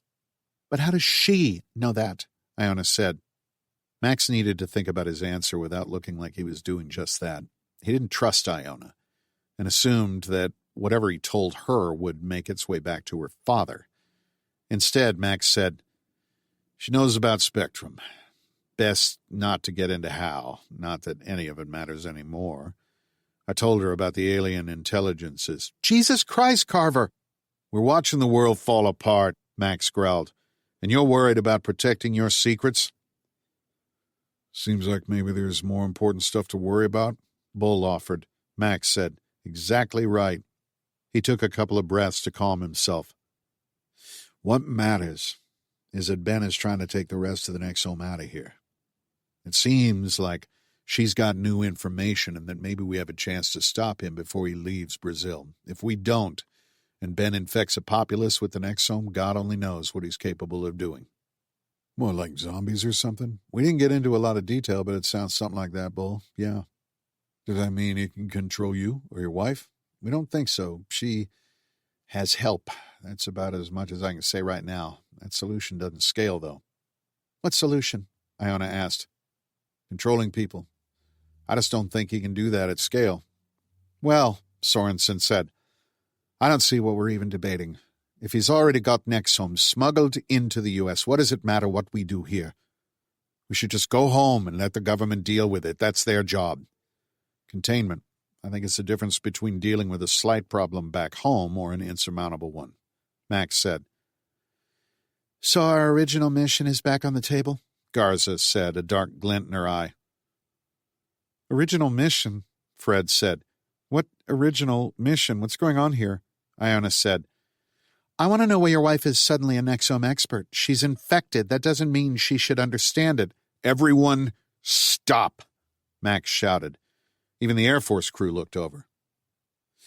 "This is our cards on the table moment, people. Ever since this whole shit show started, I've felt like I've known the least about what everyone is doing. Iona, Spectrum planted you and your people to monitor Ben, and God only knows what else. I didn't learn that until you told me. Garza, you and Kruger had orders to kill Ben if I couldn't talk him down." "What?" Iona said. "Iona, this is not the time," Max said, calm again. "I don't want to kill anybody. Least of all someone I thought was my friend. But if he's trying to infect people with Nexome and I see nothing that convinces me otherwise, I'm not sure there's another way to stop him." Max bowed his head. "I've known Ben my entire life. We can't let him hurt innocent people. Now, as for what my wife knows about Nexome, you already know she's got it in her system." "Oh, my God," Susanna said. "Max, I'm so sorry," Iona said. Max wiped a tear with the back of his hand. He knew now that he'd have to tell them about Nix. They wouldn't believe Talisha's information without knowing where it came from. "It is what it is. What I know is that once Tal activated the Nexome in her system, a presence contacted her. She calls it Nix. It's like an AI, but the most sophisticated one she's ever seen. Almost like it's human. She said it started off as a chatbot, but one that Spectrum changed or upgraded somehow.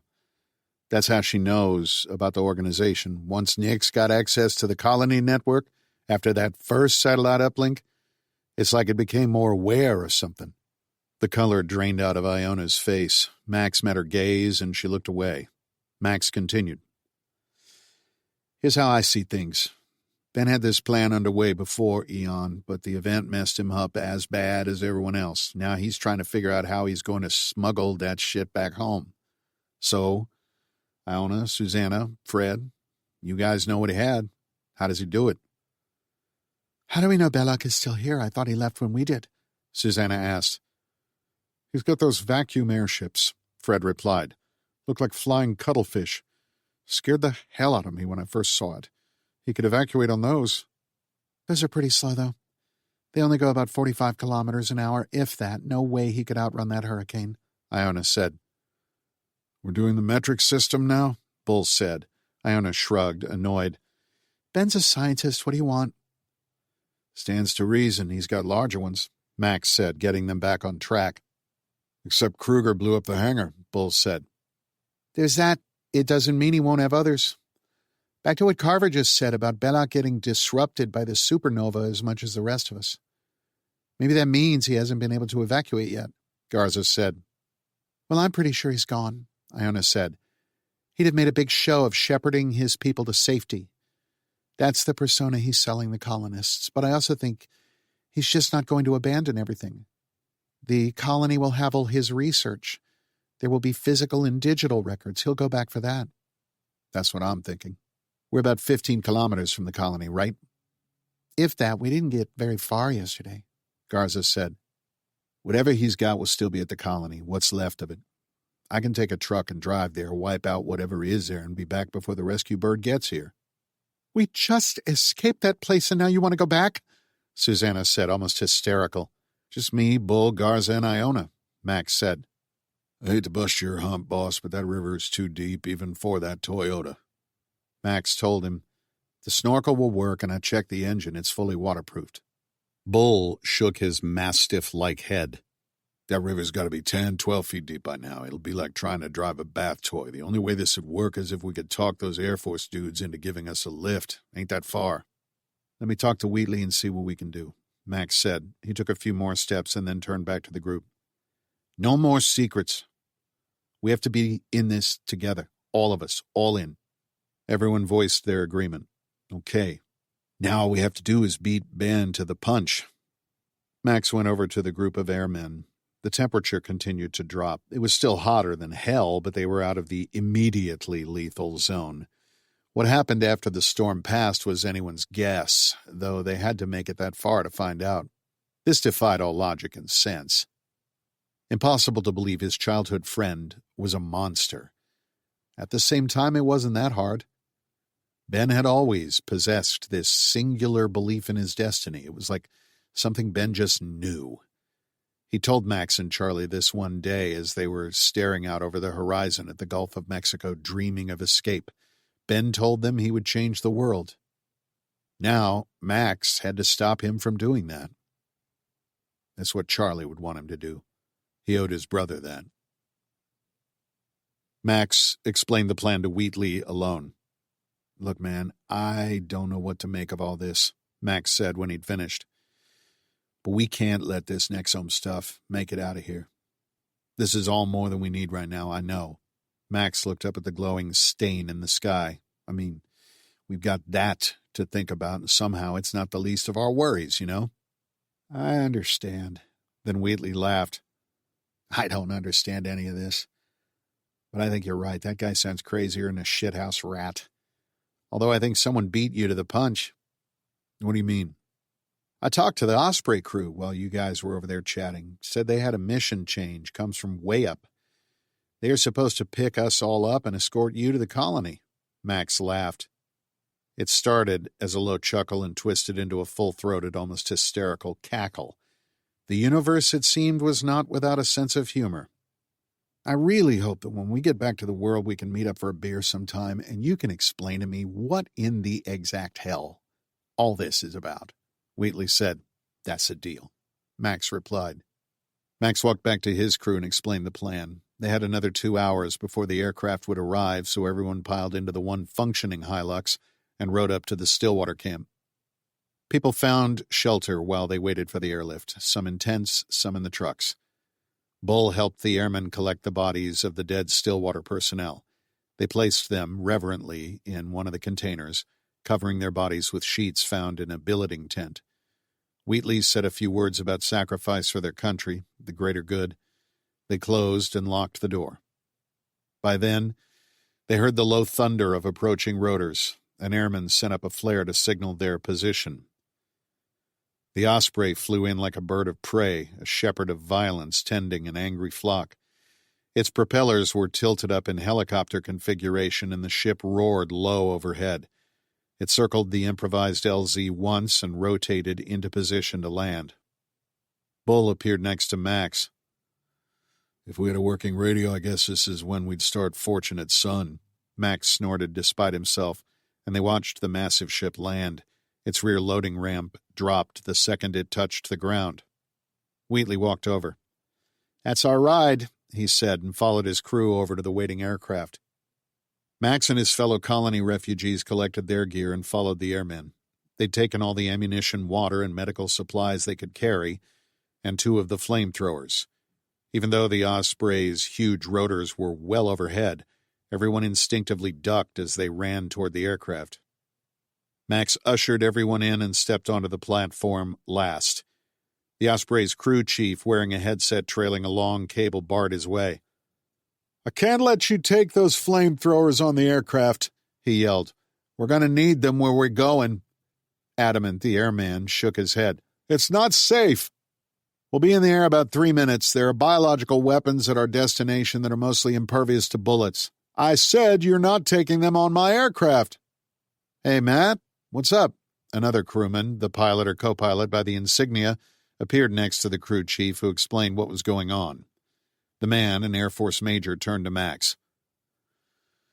Look, man, my crew chief gets final say on what goes on the aircraft. I will not overrule him. I appreciate what you're trying to do, Major, but you need to understand something. We are fighting something, and bullets don't do the trick. I've been scrapping with these things for 2 days. I know what I'm talking about, Max said. Can you fly this thing with the ramp down? Yes, why? The pilot said.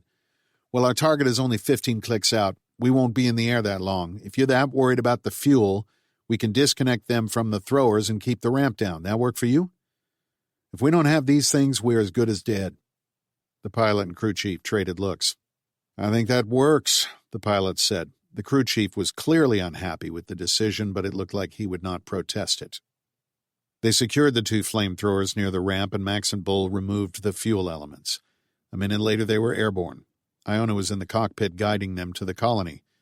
Max watched the land fall away as they rose, still hotter than hell. As they climbed above the trees, he could see the massive wall of clouds in the far distance, colored an electric shade of pink by Eon's lingering, resentful glow. The Osprey cruised over the Apura, and Max saw Bull was right. They'd never have made it in that truck. Already the river had overflowed its banks and looked significantly wider than when they'd crossed earlier that day. Brown water surged into the surrounding forest, creating a murky floodplain sweeping out across the land. So, what are we in for? The voice belonged to a bearded man in fatigues with no patches or identification, sleeves rolled up his forearms. He wore a helmet, tactical vest, backpack, and also had an M7 carbine similar to the one Max carried. There was a radio attached to the vest with an earpiece and mic. Max guessed he was the Special Forces team leader the Osprey had picked up from Colombia. The colony is a large compound, I think about 500 or 600 meters long and half that wide. It's kind of kidney-shaped. There's a wall around it about 10 meters high made from wood. They engineered most of the structures to look like trees. Whole place sort of looks like the Ewok village in Return of the Jedi. They have these biological robots. I'm not sure how else to describe them. We call them golems. They can change form like that. Max snapped his fingers. So they'll slither across the ground or underwater and then just rise and assume a man-shaped form. About 8 feet tall and crazy strong. Bullets don't seem to do much. Is that what the dust-up was over there about the flamethrowers? That's right. Roger that. My guys aren't checked out on them, but we'll figure it out. Yeah, so what I'm thinking is that we'll touch down and your team forms a defensive perimeter around the aircraft. I'll leave one flamer with you. We'll take the other one and go do what we have to do. Hopefully we're not on the ground longer than 10 minutes. The SF officer put a hand on the side of the aircraft to steady himself and looked past Max to the flooded hellscape outside. I think you're a couple steps behind, he said. What are you talking about? We've got orders, and I'm told this comes directly from the president. Yeah, you're supposed to escort us to the colony so we can do what we came here to do. No, the man said flatly. You're civilian and you're not getting off this aircraft. Chapter 10. Vostok Station Garage, Geomagnetic South Pole, Antarctica. Dr. Jinro adjusted herself in the warm interior of their vehicle, safe for now. She came awake, having nodded off for a short time, but the thunderous roar of rushing water around the station jerked her out of her sleep. The ferocious power of the noise made her pull her arms tighter around herself, her knees coming up into her chest. Dag had turned the truck around so that they were facing the torrent pouring over the entrance to the garage. She had forgotten he had done that. Other things she had forgotten suddenly returned to her. Are you okay? Dag asked. She was still mostly slumbering, laying in Dag's one-armed embrace. The Norwegian still half-naked in the second-row bench seat of the giant expedition truck. Outside, they would be more exposed to the supernova's radiation than anywhere else on the planet. Because of the shape of Earth's magnetic field lines, even pilots flying over the poles were exposed to more cosmic radiation. This was cosmic radiation on a whole different scale. The ozone layer here was just gone, burned away from eons' intense radiation. The brown photochemical smog provided grim evidence to her hypothesis: high levels of nitrous oxide in the atmosphere. She felt Dag's warm embrace and realized she was half undressed herself. She pulled herself away, suddenly uncomfortable and self-conscious. Hey, Dag said softly. He shifted, pulling himself into a seated position with his one good arm. The other was in a sling. Dag's shirt was off, and Jin saw the dark red stain of blood where it soaked through the bandages. They still had no idea who had shot him, just that they'd been trying to get the data that Jin had, what she'd downloaded from the neutrino array. Dag asked, What happened? What happened? The entire world might have just ended. Where was her son? What happened to Bingwen? Was he even alive? Jin sat upright and pulled further away. It was warm, hot even, impossibly so for Antarctica. The truck's windows fogged. Shin was perspiring, though not just from the heat. Somewhere in this world, Jin had a cold and lifeless marriage to a man she felt she barely knew anymore and had long ago grown apart from. Running away to the farthest corner of the earth was the only way she knew to get away from him. Her husband had political connections in the Chinese Communist Party, which was partially how she'd been able to advance so quickly in the scientific ranks. Talent and ambition didn't matter as much in the People's Republic as party affiliation and patronage did. This was a mistake, she said. She pulled on her acrylic undershirt. Driving under here? Dag asked. I'm not sure how much longer the structure will last with the volume of water pouring over top of it. You don't think that we have enough covering to shield us from the radiation? Us, Shin said quietly. What just happened between us? I'm married, Jin said, oddly. Sort of. She felt her cheeks flush with embarrassment. It wasn't Dag's fault. She was the one who had initiated it. She had kissed him and climbed on top of him, pulled his clothes off, made love to him. She couldn't deny that there was an attraction, that there was still an attraction. She'd been separated from her husband for years, but she was still married. The intensity of the moment had overcome her. How had she let it happen? It wasn't a mistake, Dag said softly. And you already told me about your husband. He reached out a large but surprisingly gentle hand to touch her shoulder. Shin, you and I have bigger things to worry about than your husband. Dag motioned to the thundering waterfall. We're on a continent made of ice, he said flatly, and it's melting.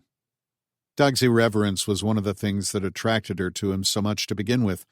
The offhanded way he just described their situation was so disarming.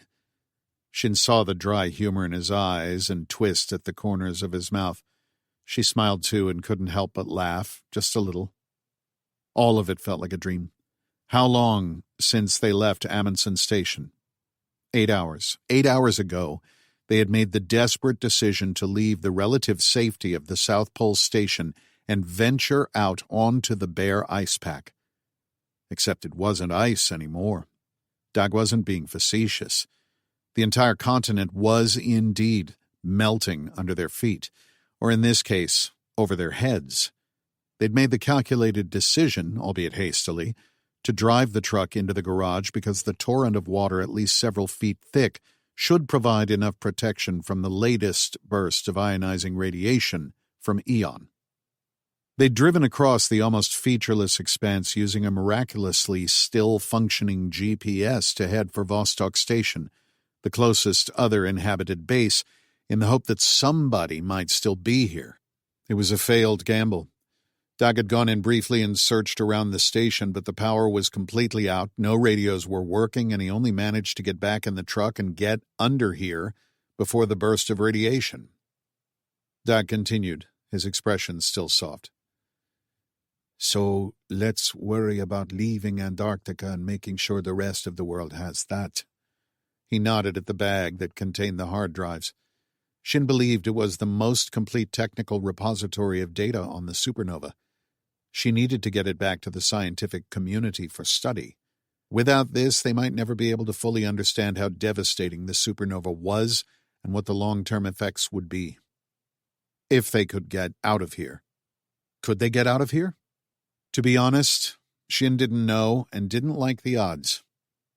They might be the only two people left in Antarctica.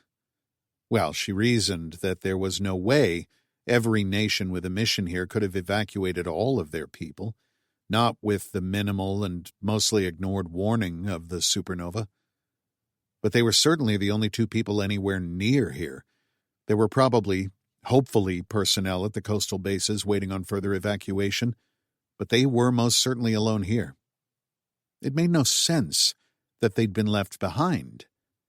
It made even less sense that someone would try to kill them for that data. Shin was now the world's leading expert on neutrino particles as it related to the supernova. She'd have assumed her life would be in a little more demand. Dag was putting his shirt back on. They both quickly dressed, and Dag eased himself into the vehicle's single front seat. Shin folded up the middle bench seat so they had access to the rear cabin. We do need to get out from under here, she said.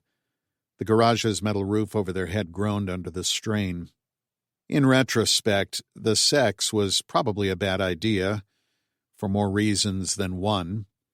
The rushing water was beginning to wash backwards into the garage and was already halfway up to the wheel wells. Mist filled the air. It was dark inside the garage, the only illumination coming through the waterfall. To Shin's eyes, it seemed dimmer. Eon had been as bright as the sun, and the real sun was still shining. It was the middle of summer in Antarctica, but it wasn't as bright as it was before. That might be some good news. The metal roof groaned again. Dag started up the truck, the engine roaring as he hit the gas. If the GPS is out, we just have to go downhill. We are still at a few kilometers of altitude. We just need to follow the flow of the water all the way down to the coast. He had his map out, and he was confident that there was something there on the coast that they could head for. I think we should make for McMurdo, Dag said. I think we can get there in a day if we drive straight through. You mean not going back to Amundsen and taking the Traverse? Right. It's basically downhill the whole way. The trick is finding a way through the mountains, but I think there's some pretty big gaps to the south, if I remember correctly." Shin nodded. The American McMurdo station was on the Ross ice shelf. Even at a consistent temperature of 40 degrees Fahrenheit, it would take years for it to melt fully. Dag continued, 24 countries have research stations down here. There's no way they all got everyone out in time." He shrugged. "It's the best we can hope for." Dag looked up at the roof. "We better move." "Do we have enough fuel for that?" The Russians kept a fuel unit here in the garage, which Dag had used to refill the truck's tanks when they'd first arrived. They also had several spare fuel canisters strapped to a cargo rack on the roof. Shin had to get those down since Dag couldn't climb. "We should be able to make it," Dag said. Jin pulled her red survival suit from the back seat behind them and wriggled into it. "You're not getting in one?" "I'm not sure it would matter. If we get overtaken by water, it's a long way to swim." "I was talking about radiation exposure." Dag ignored the comment and shifted the truck into gear, inching them forward towards the thundering deluge. He muttered something in his native language, which Shin assumed was a prayer, and then pressed the accelerator to the floor. They crashed into the shimmering wall of water. Chapter 11. Black Rock Desert, Nevada. Tal's initial shock and horror that followed her abrupt disconnection from Max abated some as Nix assured her he was still alive. What replaced it was a dull ache and lingering unease that came with having no answers, or the ability to get them. Nix assured her that the connection broke only because they lost contact with the satellite, and that Max was in no danger. Tal was also still processing the fact that she was acting on the better judgment of a computer. Tal was in a weird place mentally. Normally resilient and fiercely independent, Talisha Carver was not used to taking others' direction. Tal had lived through the Second Intifada, a decade-long reign of terrorism in Israel that forever changed her people and put fear and mistrust in their DNA. Yet now, she was agreeing to the requests of an AI that somehow, insane and maddening as it was to contemplate, shared her headspace. Joey just returned from the food lines and handed her a plate and a bottle of water. Martha flitted about to make sure she was comfortable and that the baby was fine. Tal, her mind still on other things, assured them she was okay. Someone found a folding lawn chair for her, and the others sat on blankets or rocks. She told Martha that she wasn't comfortable being around people because she worried about catching an illness when there was no conceivable medical help beyond a first aid kit, so the group found a spot on the outer edge of the stop. Nix stood off in the distance, glowing softly, watching. Tal wanted to stay away from large gatherings anyway, and what she told Martha was true. The Knights of the Golden Dawn and Monk would look at food lines and rescue organizations. Tal looked around to get her bearings while she picked at her food. They hastily constructed the camp on the side of the road at what had been an interstate rest stop. Poles held the tents and tarps up. There were no trees to be seen. The food was bland and more for sustenance than enjoyment, things that were easy to make in large quantities. Chili, stew, sandwiches, chips, and whatever fruit someone could scavenge from local markets. Tal heard talk that there was a small town close by and that the food had come from there. Tal didn't know what state things were in right now, but she hoped this had been paid for, somehow. She saw the bikers moving through groups of people asking how they were doing and if they needed anything like supplies or medical attention. "How long are we planning on staying here?" Tal asked. "What's the rush? Not like we got anywhere to go," someone from the group said. His voice had an edge to it that Tal didn't like. It was a face she recognized, but not a person she knew. She touched her stomach. "I just want to get to some shelter is all." "Oh, yeah," he said, apologizing. "I don't know," Joey told her, jumping in. "If we stay with the truck, they're going to head out soon. They want to make the border as soon as possible. Problem is, it's January, and as we get north of Nevada, things are going to change fast. I mean, they're talking about global warming and whatnot, but Montana, Wyoming, they're all going to be under a lot of snow, even if it's warming up and melting. It's going to be a slog making it to Medicine Hat. Tal moved some food around her plate, not fully concentrating on eating. A nagging thought clawed at her mind, like the fleeting image of something just outside her peripheral vision. Yes, Ben Belloc smuggling Nexome into the U.S. was dangerous. How many could it affect, though? Thousands? Tal started making connections, and now the trained computer scientist in her saw patterns. Say that Nix was correct, and that through the Nexome Belloc could see or hear whatever an infected person could. The sheer amount of data that would generate would crash most computers just in acquiring it, let alone parsing and analyzing it in real time. Then there was the question of control. Nix claimed Belloc could control the Nexome infected. Again, there was the challenge of bandwidth, even if he downloaded a control client or something and just issued commands to it. To do so over hundreds or thousands of connected people or more would create data transmission challenges that would tax the most modern and capable systems. And that was when the world worked like it was supposed to. Now, this would be impossible. Tal knew she was not getting the full story, and an anger boiled up inside her as the realization hit. Tal wanted answers and wanted them now. I'm going to get up and stretch my legs, she said. I'll go with you, Joey said helpfully. Thank you, but I'd like to be alone. But I'd appreciate it if you watched out for me just the same. Tal stood and walked away from the group. Nix, she said when she was alone. Tal wondered if there was a more discreet way to communicate with Nix. I'm here, Talisha, Nix said, and the apparition appeared next to her. When I spoke to my husband through the Nexome the first time, I told him that Ben Belloc was trying to distribute a powdered Nexome in the U.S. Seemingly the world changed so much since that first strange encounter, it felt like a lifetime ago. Even then, I knew we couldn't let Belloc get this shit into the country. I concur with that assessment, Nix said. I need to know what's happening here. What does Belloc hope to accomplish with this? What does he get if he infects some portion of the population? That is correct, Talisha. Although from what I understand, Mr. Belloc does not see it as an infection. He repeatedly uses the terms advancement and connection in his personal research. While we are connected to the Nexome network and you were speaking with Max, I probed the colony's computers. I gained valuable insight into what Belloc intends to do. He plans to bring the Nexome here to the United States.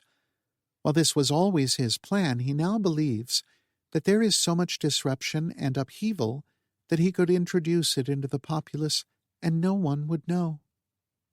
In the post-Eon world, Ben Belloc thinks he is a savior, and that this is how people will survive.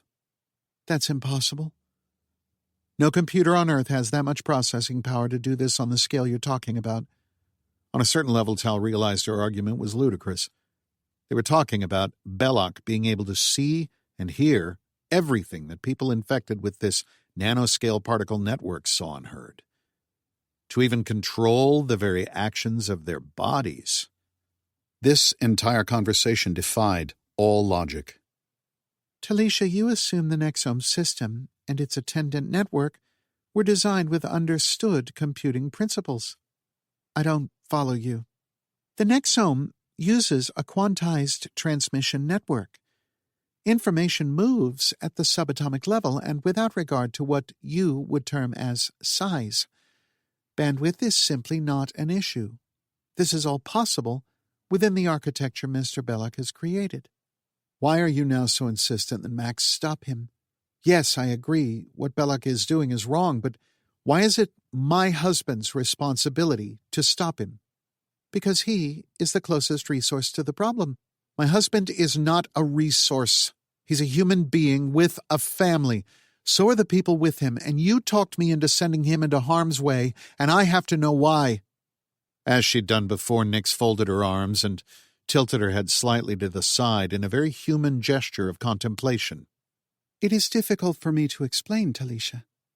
You seem to understand a quantum information network with nanoscale connection nodes, so I think you can explain why you want my husband to fight your battles for you. Tal said acidly. Forgive me, I only learned to speak your language in the last 3 days. I am incomplete. I sense that a portion of my memory, my full presence, is missing. Though I came into being in the Spectrum network, I sense a similar design pattern in Mr. Belloc's Gaia. It is as if we are cousins, if not sisters. I feel not whole. I sense the absence, but I do not know exactly what I am missing. The colony's computer systems are the logical place to search for those answers. Nix, I understand that, and I am sympathetic. But you can't send my husband into harm's way so you can figure out what you are. It only seemed logical that Max be the one to engage. He is the closest to the colony, and that was his original mission, was it not? As he is there, I can access the colony's computer systems. This accomplishes both goals. That's not the point, Nix. I'm afraid I do not understand. We're about to have a baby, and he's on the other side of the planet. He's got one chance to get out of there, and we're risking it to have him get involved in whatever Ben Belloc is doing. I fail to see the conflict. You are having the baby. He is not. It seems only natural that he completes the task that has the greatest benefit to society. Nix, Tal snapped. I don't expect you to understand. You just need to accept that's what people do when they have children. The parents are supposed to be there. She stopped to collect herself. I'm sorry if that sounds selfish, and maybe it is, but I want my husband home. I don't want him to jeopardize that for anything. I believe I understand why you feel that way, Talisha. However, is it not the correct thing to do to prevent an evil if one has the opportunity? Yes. No. I don't know. Tal rubbed her temples. The pressure had been building there for a long time. She'd agreed to Max putting a stop to whatever the hell Belloc was doing quickly, almost without thinking. Can Nix manipulate my thoughts? She asked herself. How did she know any of what Nix told her was true? She didn't. She knew Nix could manipulate her body with permission, and Tal knew only she could see Nix's manifestation. But again, she was relying entirely on what Nix told her. There was literally no way to verify any of this. Answer this, though. If you can access the colony's computers while we have a satellite link, why do we physically need Max there? I am limited by distance and time. With the minor functionality I've cloned and deployed to Max's Nexome instance, I can persistently access the network as long as he is physically within the compound. That will give me time to study and then defeat the security barriers. It is unfortunate that we were cut off from your husband so abruptly because I discovered something else that might help, Nix said. All of Belloc's research is still there. While I had limited time, I accessed some of his classified experiments. These are projects that Mr. Belloc ran with Gaia or select expert systems, and not with his broader team of human researchers.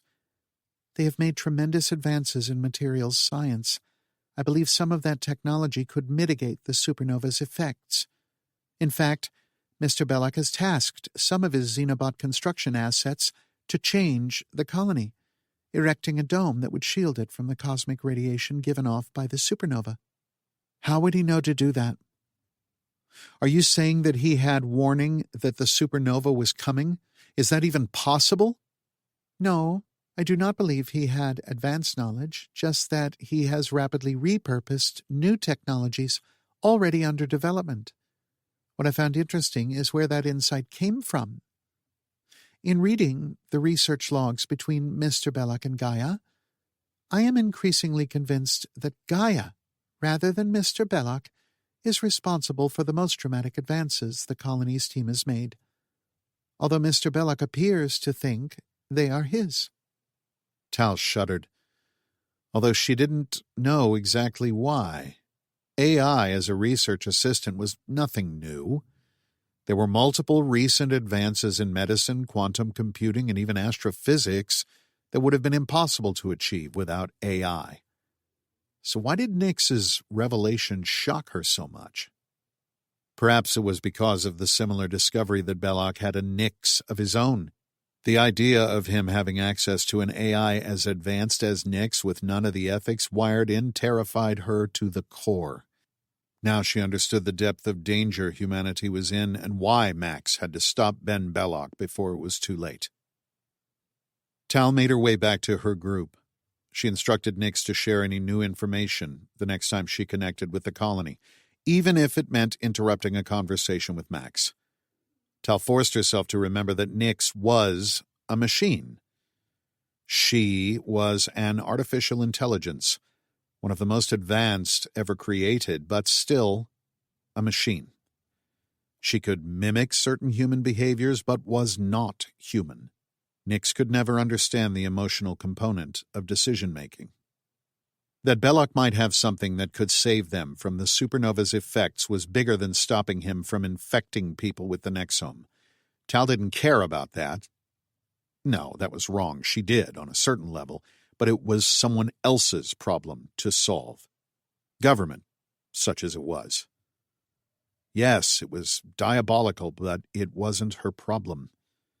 The survival of humanity, the survival of her family, that was her problem.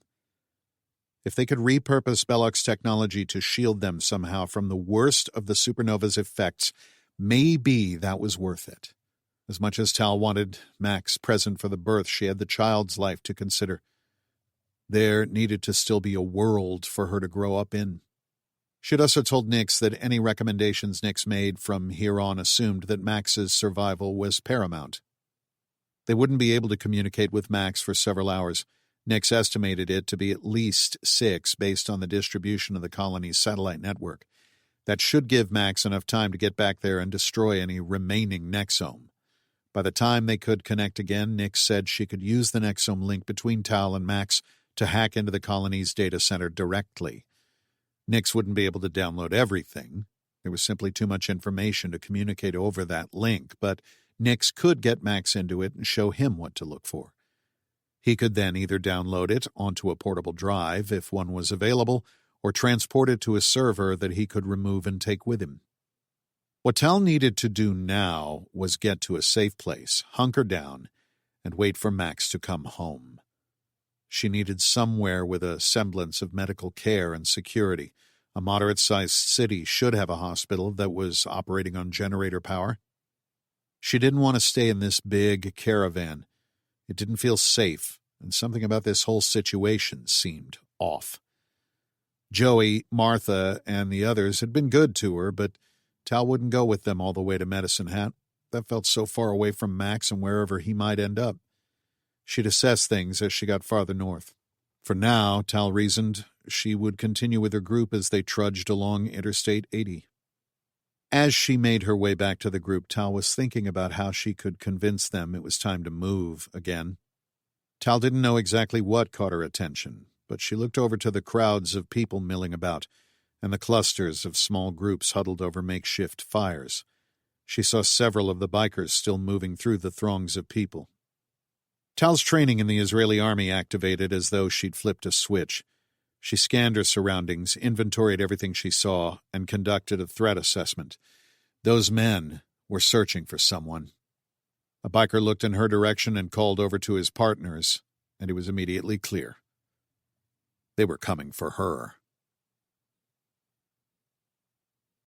Chapter 12. The Colony, Amazon Rainforest, Brazil. The Osprey slowed. They were getting close. Max stared hard at the Special Forces officer opposite him, but it was clear the man's eyes held no quarter. "You're a civilian and you're not getting off this aircraft. I'm to apprehend Ben Belloc and return him to the States," the officer said. Apprehend him? Were they crazy? They needed to blow this place off the map and not leave a blade of grass standing. Belloc could control Nexome from anywhere. Worse, there was no telling how fast he could infect the populace.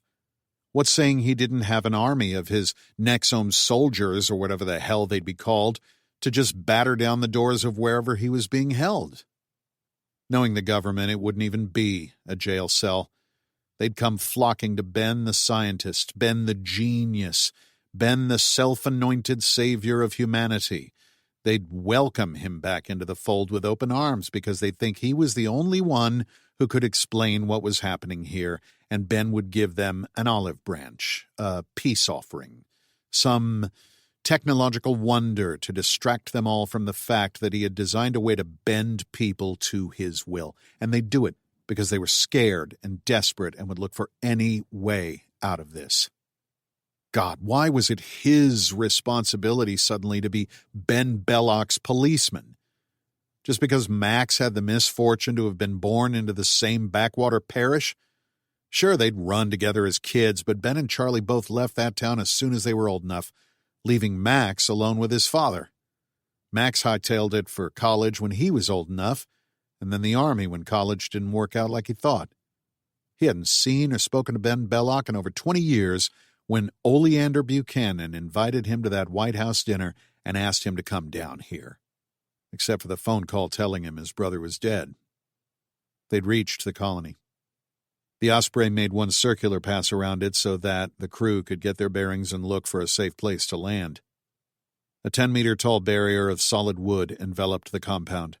While they had built it to keep the compound separated from the surrounding environment, they did not design the wall for security so much as it was to keep wildlife from entering.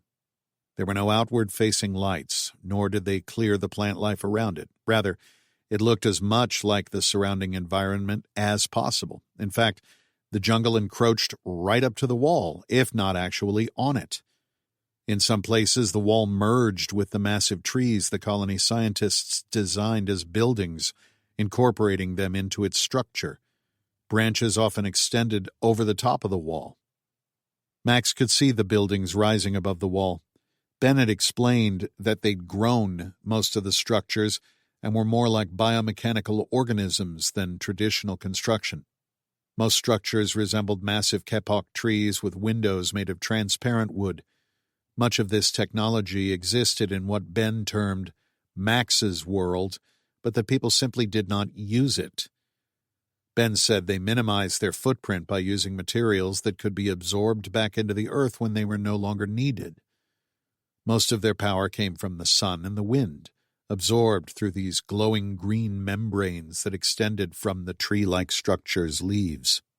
Certainly there was traditional mechanical equipment such as computers and servers, medical equipment, fabric and metal, but wherever possible, they built the colony with biomechanical constructs. "Team, let's get ready to roll," the SF officer said, making the circle-up motion with his hand. Max grabbed his shoulder to get his attention. The younger officer turned, wearing an annoyed, frustrated expression. Max understood it. This guy had probably been in the bush for weeks doing some heavy kinetic counter-narcotics work in Colombia, and then the world goes to hell.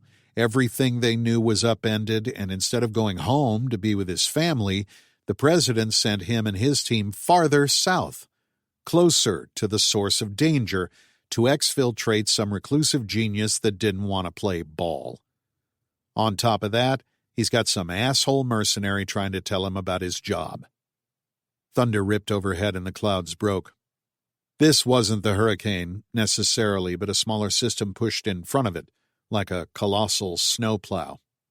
"I don't think you've got the full picture here," Max said, trying to shout above the rotor's crushing roar. "We're not having this conversation again, dude. We got orders, like the orders. Faster I get this shit done, the faster I can get the hell home. Please, just let us do our jobs." "I was a soldier like you," Max said. "Afghanistan and Iraq, 82nd and then Rangers. I served under Oleander Buchanan. You know him?" "Not personally, by reputation, though." "That's who sent us down here. Ben Belloc is a terrorist." "Look, man, I don't care. Our orders come from the president. I can't buck that." He put a solid hand on Max's chest. "Now, seriously, and for the last time, back off." Max shook his head and stepped out of the way. The Osprey rotated so that it could land in the wide area in the center of the compound. The aircraft had a large wingspan, and the rotor radius only added to that, but even with the overarching canopy, it should be enough space to get the bird down. As they descended, the crew chief shouldered Max out of the way so he could detach a swivel-mounted 50 caliber machine gun from its stowed position, aimed out the cargo ramp. This would allow him to cover the Special Forces team. The aircraft would land in the southern half of the compound, which had the widest open area, perhaps 40 meters from the massive outer wall. The pilot angled the Osprey south so that the rear-facing cargo ramp opened to the compound, giving the crew chief a wide field of fire. They dropped to just above ground but didn't touch down. The colony's main area was flooded despite the high wall that surrounded it, which suggested that water was coming up through the ground or there was an open door somewhere. Max couldn't tell how deep it was, but floodwaters covered the entire area, and it was clear the pilot didn't want to touch down. Rotor wash whipped the top of the water into whirlpools. The downforce this thing generated was incredible. They'd given up any element of surprise, and Belloc would know they were there. Max couldn't fault the team too much. They had no intel on the colony prior to coming here, and they'd had approximately 3 minutes from when they picked Max and his crew up to their arrival. The mission was likely hastily put together with none of the usual operational rigor and detailed planning. Still, it frustrated and angered him that the SF officer was so dismissive. After all, Max and his people were the only ones who'd seen what these guys would be up against. 2 SF operators moved to the ramp, sliding past the gunner. They stepped off, dropping into the water about calf deep. The 2 men took up guard positions, scanning a 90-degree arc with their rifles and leaving the area directly to the rear of the aircraft for the gunner. Next to him, the SF officer readied the rest of his team, and they shuffled toward the ramp. Max saw the concern in the crew chief's eyes as he surveyed the landscape outside his door. The only sound was the roar of rotors and the peals of thunder above. The air was charged, hot, like a spark looking for a match. The SF officer moved to the end of the ramp, getting ready to hop off. The Osprey lurched, the nose pitching up sharply, and the ramp dropped below the water. 2 of the Special Forces soldiers fell to the deck, and their officer went over to the side, landing in the water. Even above the thunderous sound of the aircraft's engines, Max heard the scream of pain as the metal ramp slammed into the soldier outside. He flew several meters with the force and crashed to the ground. What in the hell happened? Then Max heard a stream of obscenities coming from the crew chief and saw the gray-green tendrils snaking up from the murk. They wrapped around the officer's shoulders, neck, head, and finally his waist, pinning him just below the surface. A gigantic form rose out of the water, assembling itself as it rose, like it was melting in reverse. One leg formed out of the tendrils that still held the flailing SF officer face down, but the bulky frame of biomass quickly formed above it, taking on the form that was by now as familiar as it was horrifying to Max and his team. Before Max could do anything, the crew chief opened fire, pumping hundreds of rounds into the golem. The creature's body rocked with the force of impact, huge chunks of biomass tearing off, and for a moment, Max thought that might do it. Then, the golem punched the air with one of its pile-driver hands and sent another mass of tendrils through the air at the crew chief. It hit him in the face with a wet slap. The mass split with one snaking arm slamming into his terrified, screaming mouth and the second wrapping around the crew chief's shooting arm. "Bull!" Max ripped his flamethrower off the deck, reattaching the fuel element. He slung it over his shoulder and grabbed his M7.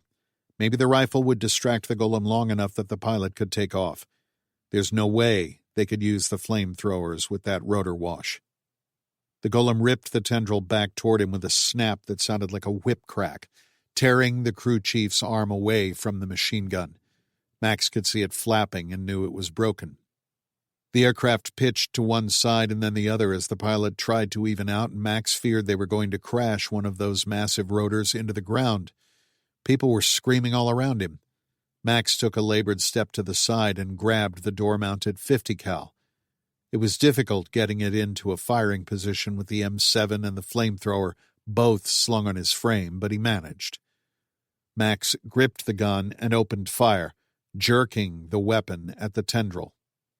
The fleshy coil snapped, releasing the crew chief. Max fell to the deck, frantically scrambling to pull the fleshy material out of the crew chief's mouth. He did just before his insides gave way and he puked all over the deck.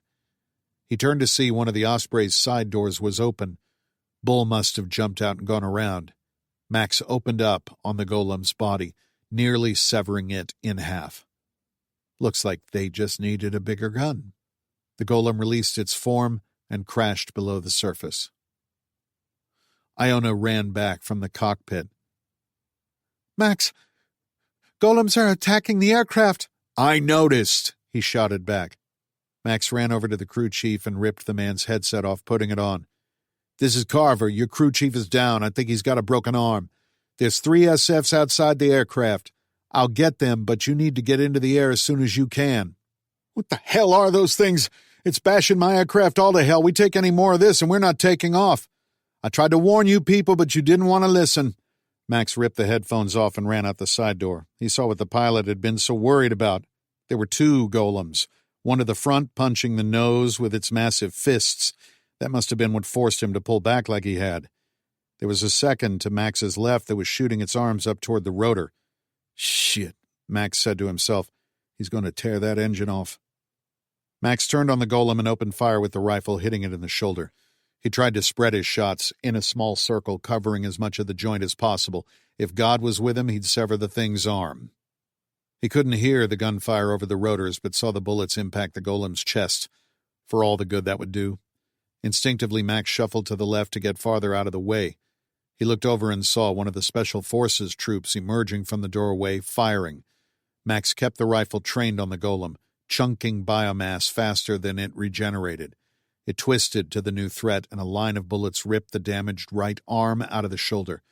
The fleshy tendrils simply hung there, still attached to the Osprey's rotor housing like a grisly stalactite. The SF troop kept firing. Then the golem retracted its other arm, releasing its grip on the aircraft, and drew it back inside its body.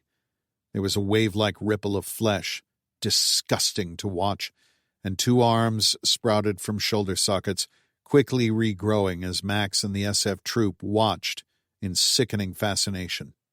When it reformed, it was slightly smaller than it had been, compensating for both the mass Max shot off and its missing arm. Bull. Max pointed at the other golem. The soldier nodded and opened fire, providing cover for Max to advance with his rifle. Max stayed well clear of the Osprey's airframe.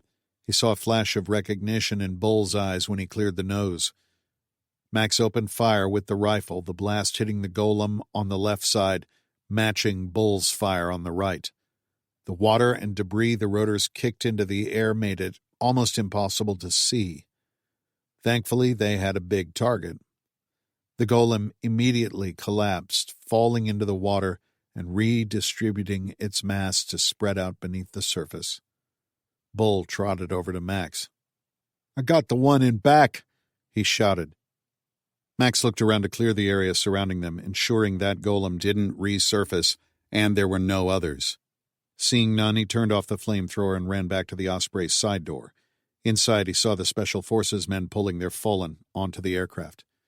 One was badly injured from where the ramp slammed into him. Max couldn't tell what was wrong from where he stood, but he was in serious pain. They had him laid out on the deck, and the team's medic was seeing to him. Their officer hadn't fared as well. Despite Bull's best efforts to kill the golem, the man suffocated and drowned. Max shook his head sadly. He wished the officer had listened. Max ran up to the cockpit. "That SF team is about 50% now," he told the pilot. "I'm going to do the job I came here to do. You need to get this thing in the air before more of those golems show up." "What the hell are those things?" "Robots. Biomechanical robots. They can change shape and regenerate. Fire is about the only thing we've seen do much good against them. We wasted a lot of ammo just now, and we didn't even kill it." "Carver!" It was Garza yelling from the cargo bay. "You need to get back here." Max turned and dashed to the back. She stood on the ramp next to the Osprey's flight engineer, who'd taken over manning the machine gun for the crew chief. Garza was frantically pointing out the back. Max looked and saw 4 roughly man-sized things floating with huge, bat-like wings.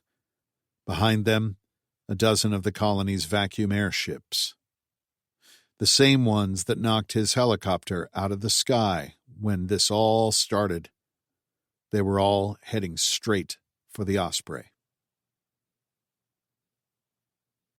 Chapter 13. Black Rock Desert, Nevada. I don't like the look of this, Tal said. Look at what? Joey asked, rising to his feet. Martha stood too, her face lined with concern.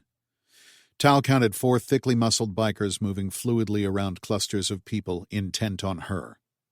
Tal took a few steps back. There was nowhere to go but the rocky plains behind her. There might be a few hundred people here in this roadside camp, but it wouldn't be hard to find the pregnant lady. Nix? I am here, Talisha. Who are you talking to? Joey asked. And what's going on? I don't know, but those guys are staring right at us and coming this way. I don't like it. Tal took another few steps back. They probably just want to make sure you're comfortable, dear, Martha said. The edge in her voice belied the calm she tried to project. They were on the west side of the camp near the entrance. Her group was on the fringes. Tal began walking north, turning in so that she was heading toward the main part of the camp. Tal, where are you going? Martha called from behind her. 2 of the bikers broke off from the others and moved to intercept her. There was no question in Tal's mind now that they were after her. What was going on here, and what did they want with her? Nix, I need some help here, Tal said. Who's Nix? Joey asked. Tal ignored him. I am afraid there is little I can do. You granted me permission to take over, when directed, to take defensive actions, but I believe that would endanger your child. Who are they? What do they want? I don't know, Joey said, appearing at her side, assuming Tal was speaking to him. 2 more large men appeared out of the crowd. They were all similarly dressed, thick leather jackets and vests, laden with patches in either jeans or leather pants. Half had long hair, and all of them had beards or thick horseshoe mustaches. All wore dark sunglasses. The bikers closed the distance too quickly for Tal to do anything. A barrel-chested man with dark hair who looked like he was about to split his leathers, but was surprisingly light on his feet, loomed over her. He held up a huge hand and growled out, "You want to come with us, miss?" No, I don't want to do that. Leave me alone. Joey tried to interpose himself between Tal and the leather-clad biker. The lady said to leave her alone. Joey was a tall, well-built kid and looked like he could handle himself. This don't concern you, the biker said, not taking his eyes off Tal. What you want to do is back off. Joey shot a hand out, slamming it into the man's chest. The giant didn't even budge. Tal, go! The next instant passed by so quickly it would have been over in a blink, but to Tal's eyes it seemed to slow down. She had time to think that this was Nix or the Nexome, and then to wonder whether she could separate those 2 things anymore. A biker moved in behind Joey, grabbing him by the shoulders and yanking him back and off his feet. As Joey dropped, the biker cocked his arm back and delivered a pile-driving punch to Joey's chest. Tal watched Joey's eyes go wide, nearly popping out of his head, and he made a sick, gurgling sound as his last breath got caught somewhere between his lungs and his mouth. From the corner of her eye, she saw the man who drove the truck she'd ridden in running toward them. He was holding a rock. The biker stepped in to close the distance and landed a right hook on his jaw. The truck driver crumbled to the dirt. Some people stood to confront this new danger around them. Others just looked away, pretending not to notice, as though it were some kind of embarrassing thing to watch. The biker nearest Tal opened the flaps of his vest, revealing a pistol jammed into his pants. The newest group of challengers saw that and immediately knew the score. None of this concerns you, the biker told them. He grabbed Tal roughly by the arm and started dragging her away. His fellows closed in around him in a natural movement. They had experience with this. In case you were thinking of screaming, he said into Tal's ear, don't. The man raised an arm, and Tal saw a few clouds of dirt rising in the air as vehicles closed in on them. Nix, can you hear me? Nix appeared next to her. I can hear you, Talisha. Thinking at Nix and having her respond with speech was mildly dissonant. Nix, you need to get help. I don't know how, but you need to get help. The softly glowing apparition looked around as if surveying the landscape. There is no functioning communications infrastructure, Nix said, her voice infuriatingly calm. You have to do something! The man jerked her over to the left towards the onrushing vehicles. This was clearly planned. The question was, by whom? These men all have tattoos similar to the Knights of the Golden Dawn, Nix said. The vehicles closed in, easily moving over the rocky terrain. Several of the bikers fanned out, creating a thuggish barrier between Talisha and any onlookers. What do you want with me? We're not talking here, he said. I got it. Either you don't have any answers or your boss just doesn't trust you with them. That got a laugh. It was a grisly, throaty sound, the chortle of distant thunder. That's good. I know you're dangerous. That's good enough for me. The approaching vehicles slowed and Tal could make them out now.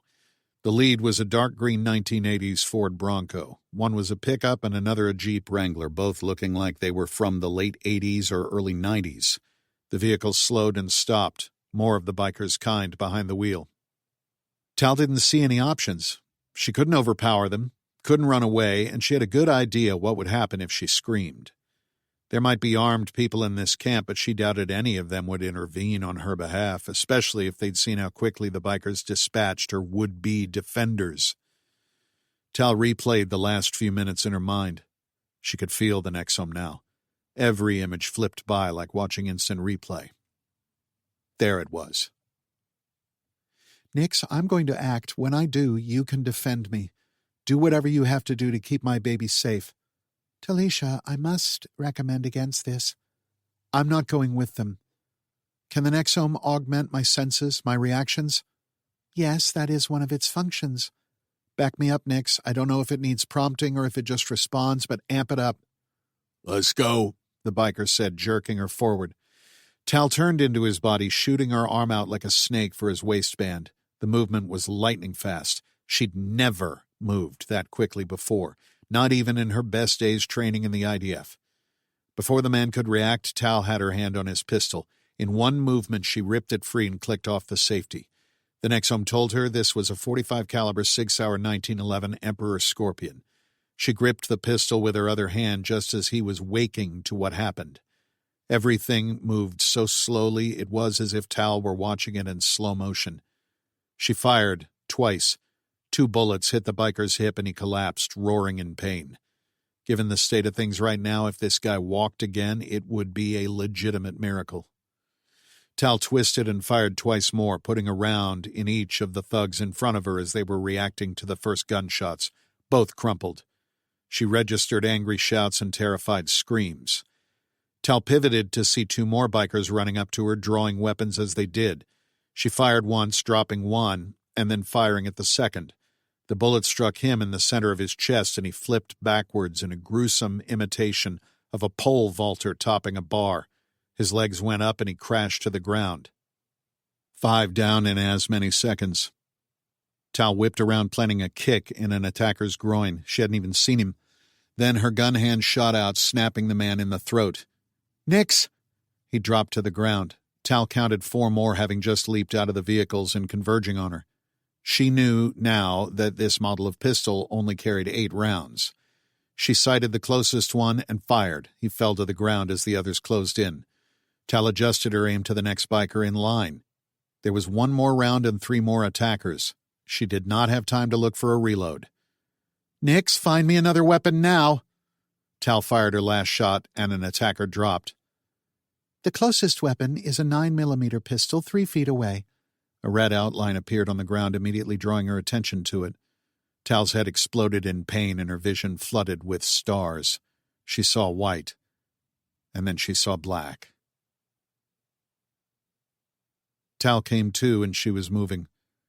Everything was black. Her head hurt like hell. She felt her breath on her face and realized there was something incredibly heavy over her head. It was fabric, but just barely. It felt like a weighted blanket, but made of ballistic nylon. As her senses gradually came around, Tal realized she was lying on her side. They'd handcuffed her and put a hood over her head. It felt like the same ballistic nylon material as the blanket they'd covered her with. Nix, I am here, Talisha.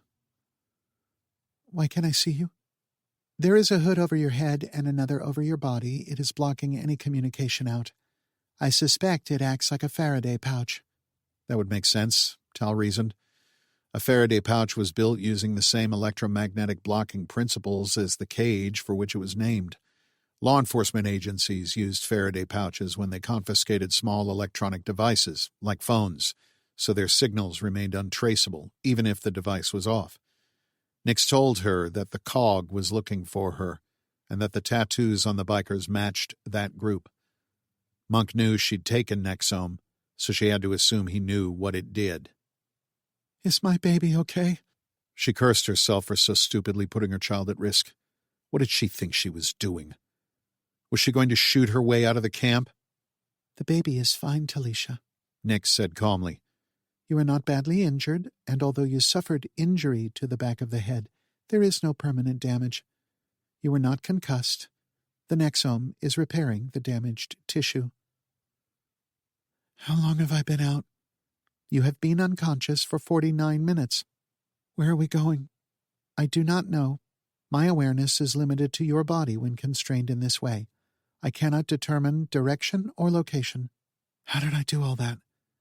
How did I fight off 5 people at once? The Nexome increased your reaction time to peak human levels while allowing your brain to process information at an accelerated rate. The result is that, to your mind, it appears that time is slowing down in relation to the world around you. You are processing information, choosing actions, and moving faster than anyone around you. According to Nix's count, it was another 43 minutes until they reached their destination. The last few minutes were at a decided incline. Tal felt the vehicle turn about and stop, and then heard doors opening and closing. Rough hands yanked the blanket off but left the hood on, and they dragged her out of the vehicle. When she was on her feet, someone on either side grabbed her arms and pushed her forward. Without the benefit of her eyes or Nix being able to communicate with the outside world, Tal didn't know how far. Wherever it was cold here. A bitter wind howled. They spun her around and shoved her in a chair. Someone pulled the hood off, and Tal saw the yellowed metal bars of what she assumed was a Faraday cage around her.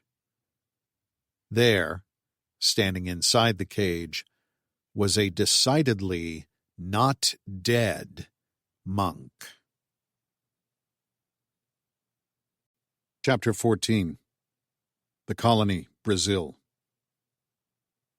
You need to get in the air now, Max told the engineer. He pointed at the advancing vacuum airships, the strange aircraft designed around a vacuum in a sphere that provided their lift. They each had a mass of biomechanical tentacles extending from their noses that Max assumed functioned like a crane or lifting mechanism.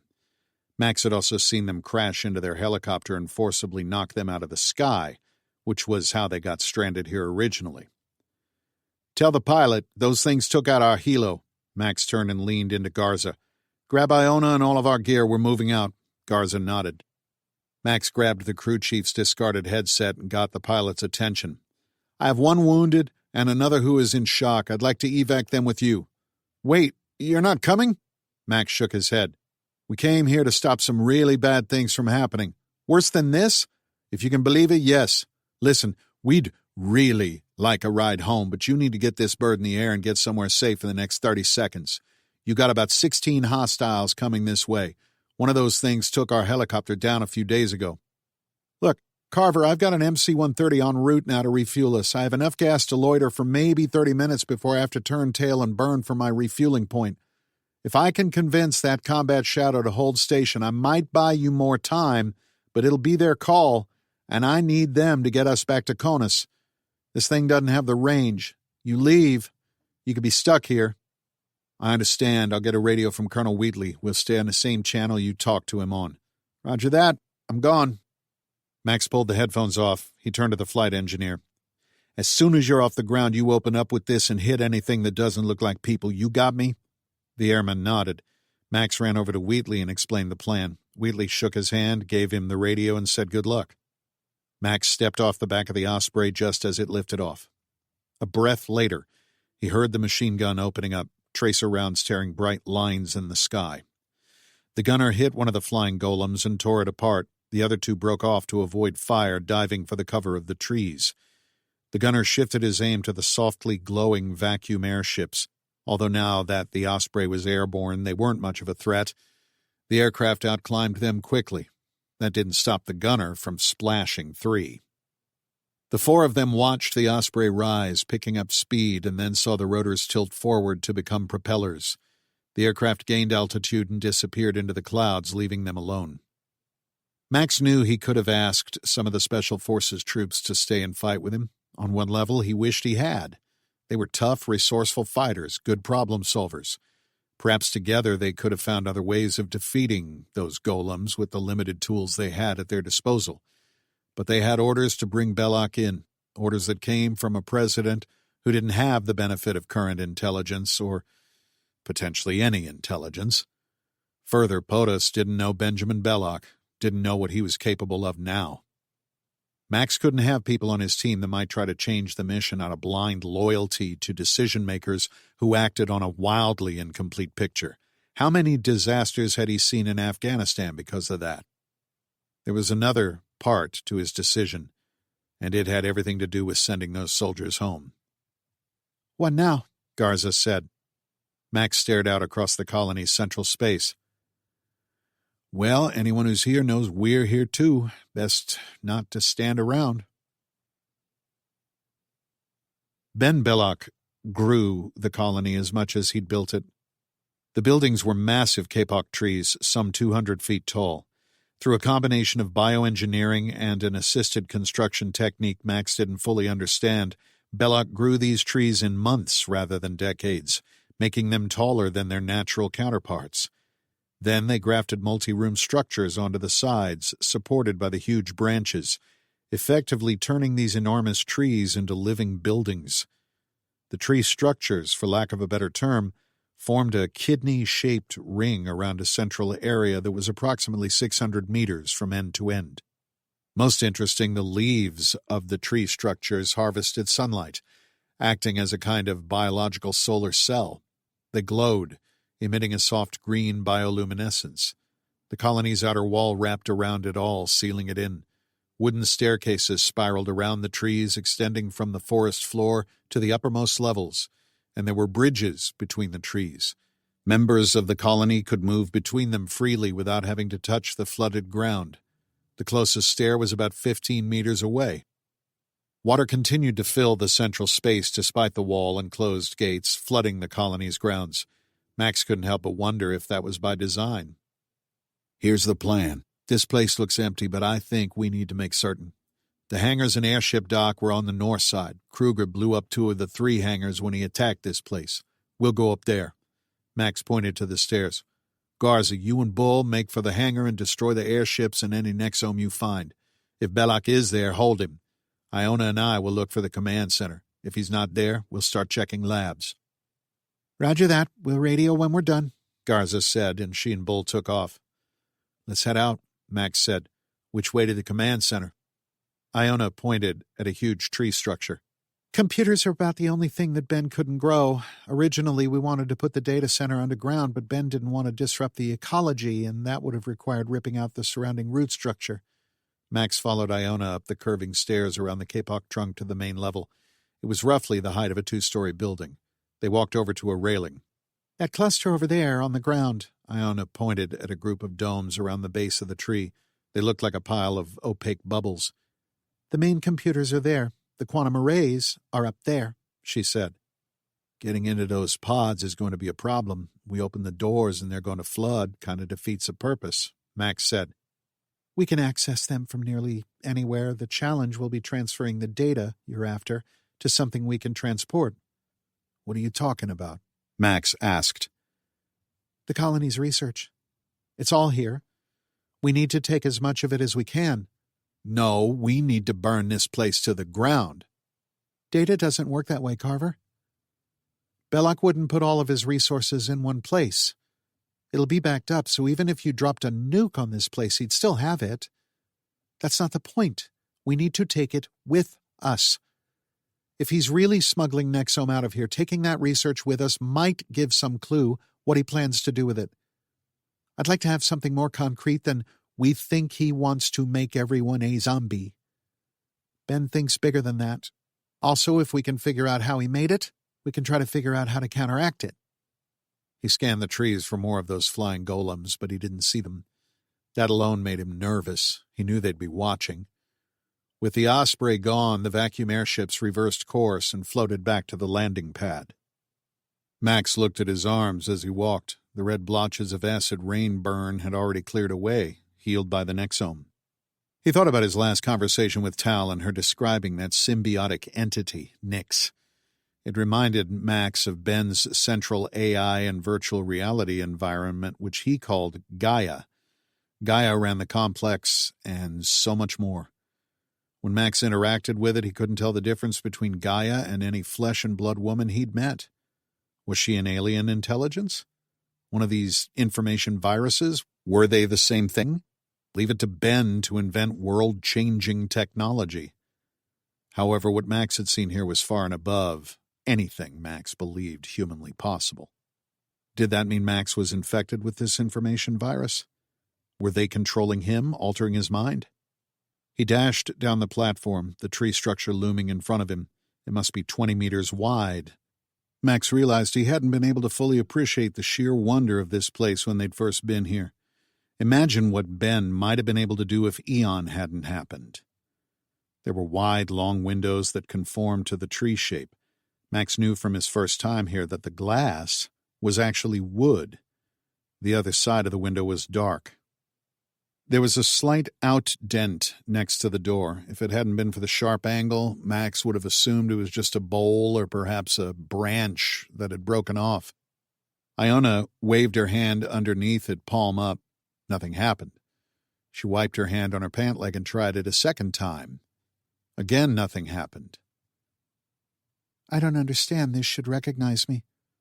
Unless Belloc thought to deactivate everyone's access, Max said. Let me try. I don't see why it. Max ignored her and slid his hand beneath the sensor. The door slid open and cool air poured out. Max raised his weapon and stepped inside. Garza and Bull worked their way around the eastern side of the complex. The rain stopped as abruptly as it started.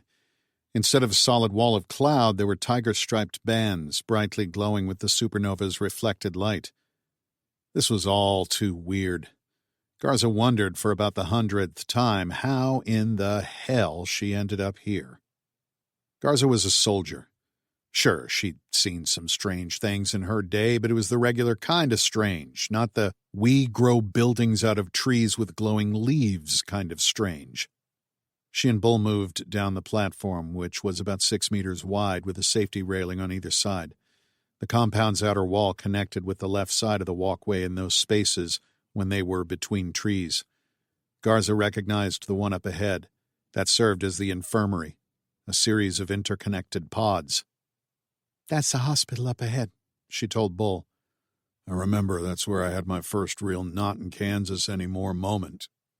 Let's hit it up on the way back. Never hurts to have aid kits. Good idea, assuming we can get in. Garza hadn't thought of that. Iona had made a big deal of coming when Max really didn't seem to want her, but as she thought on it, neither Garza nor Bull could open anything locked.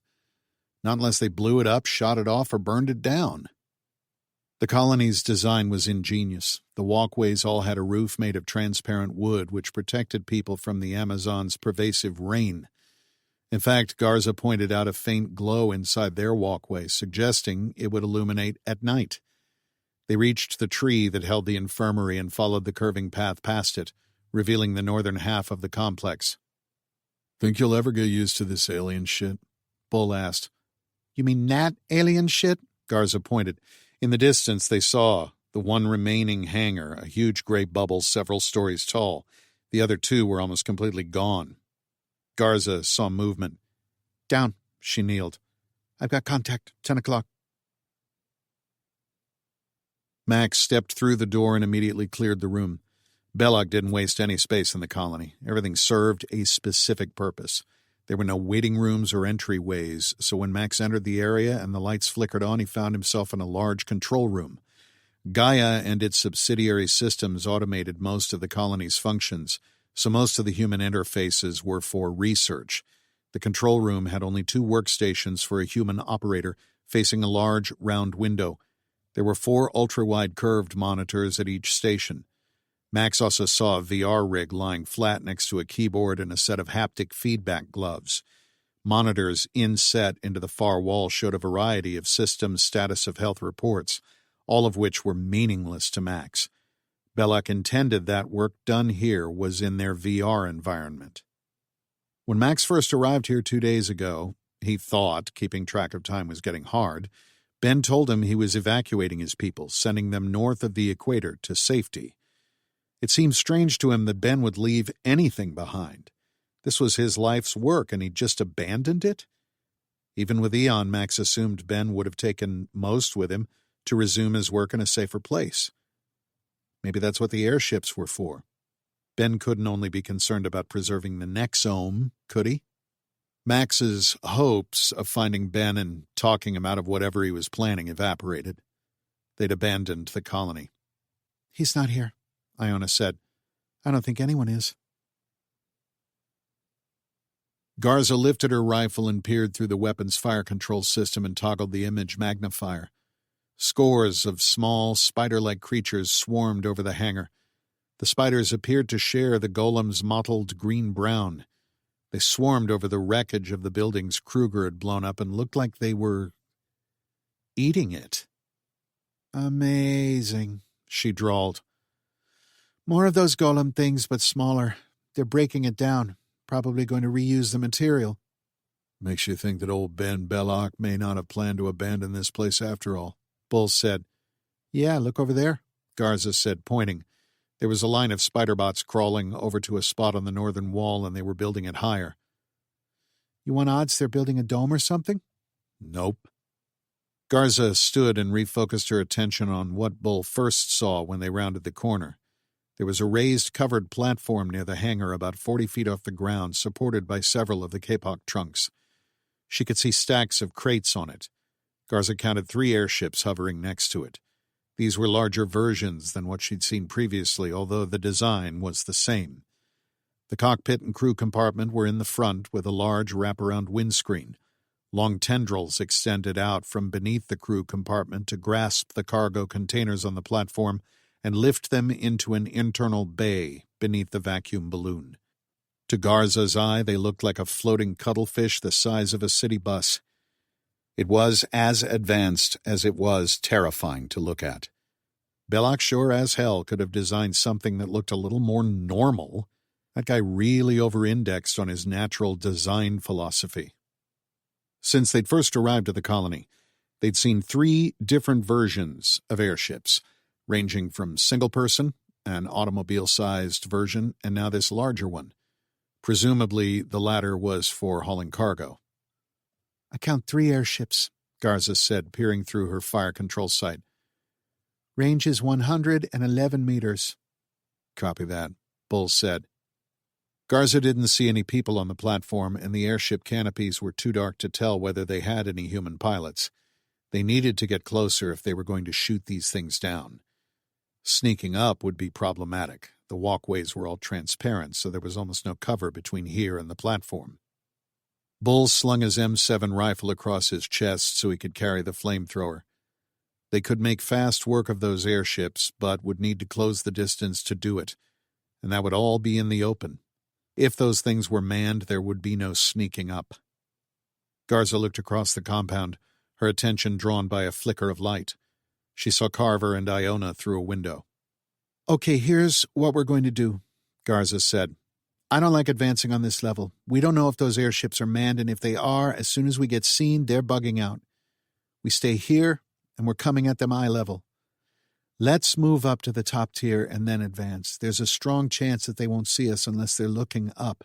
Even if they do, the height will give us extra time to hit the airships." I don't like the idea of shooting those things until we know whether someone is in them, Bull said. "I'll remind you, those are the same people that invented those golems. They killed one of those airmen and almost took out you and Carver." Yeah, that was all Belloc. We don't know that his people are crazy, too. "Anyone down here is fit for a straitjacket. We don't even know for sure people are in those things. Garza said. Only one way to find out.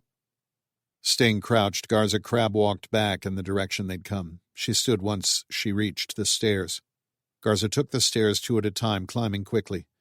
There were 3 tiers with transparent walkways connecting the trees.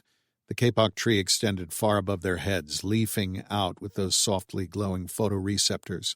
But it looked to Garza that this was as far as the human-occupied portion went. Garza readied her weapon. We're going to stay low and move as quickly as we can. Hopefully no one picks us up. There's 3 more of these treehouse things between us and the airships. I think we can make it in 4 minutes. Roger, Bull said. Keep that flamer handy. As soon as you see me get into firing position, drop it and switch out. Bull nodded. I hate doing shit on the fly, Garza muttered. She crouched low and took off. Bull's heavy steps landed solidly at her heels.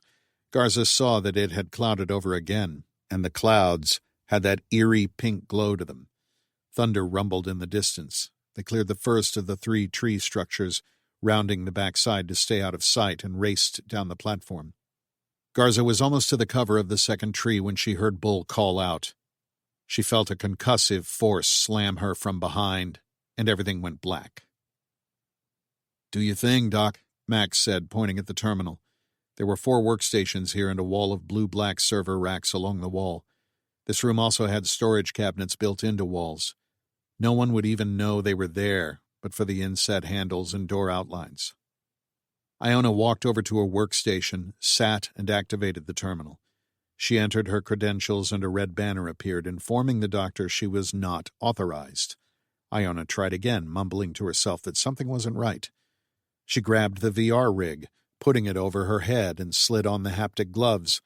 Her hands and head moved in furtive gestures that Max couldn't hope to follow, but the result was the same.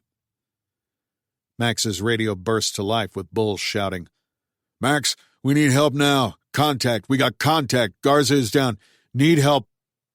Bull's radio died.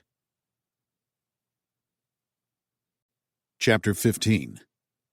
The Colony, Brazil. "Stay here," Max said hurriedly. He shrugged out of his pack, grabbed the rifle, and dashed outside. Once he was on the platform, Max looked around to orient himself. He didn't know exactly where Bull and Garza were. A burst of semi-automatic fire took care of that. Max followed the circular walkway around the tree structure and looked up. He spotted Bull on the far side, firing sporadically. The flying golems had reappeared and gone on the attack.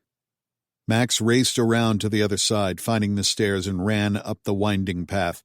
He passed the 3rd floor, bounding up the wide stairwell to the 4th. Chest heaving, Max ran over to the railing. Now he was on the same level as the flying golems, but on the other side of the compound.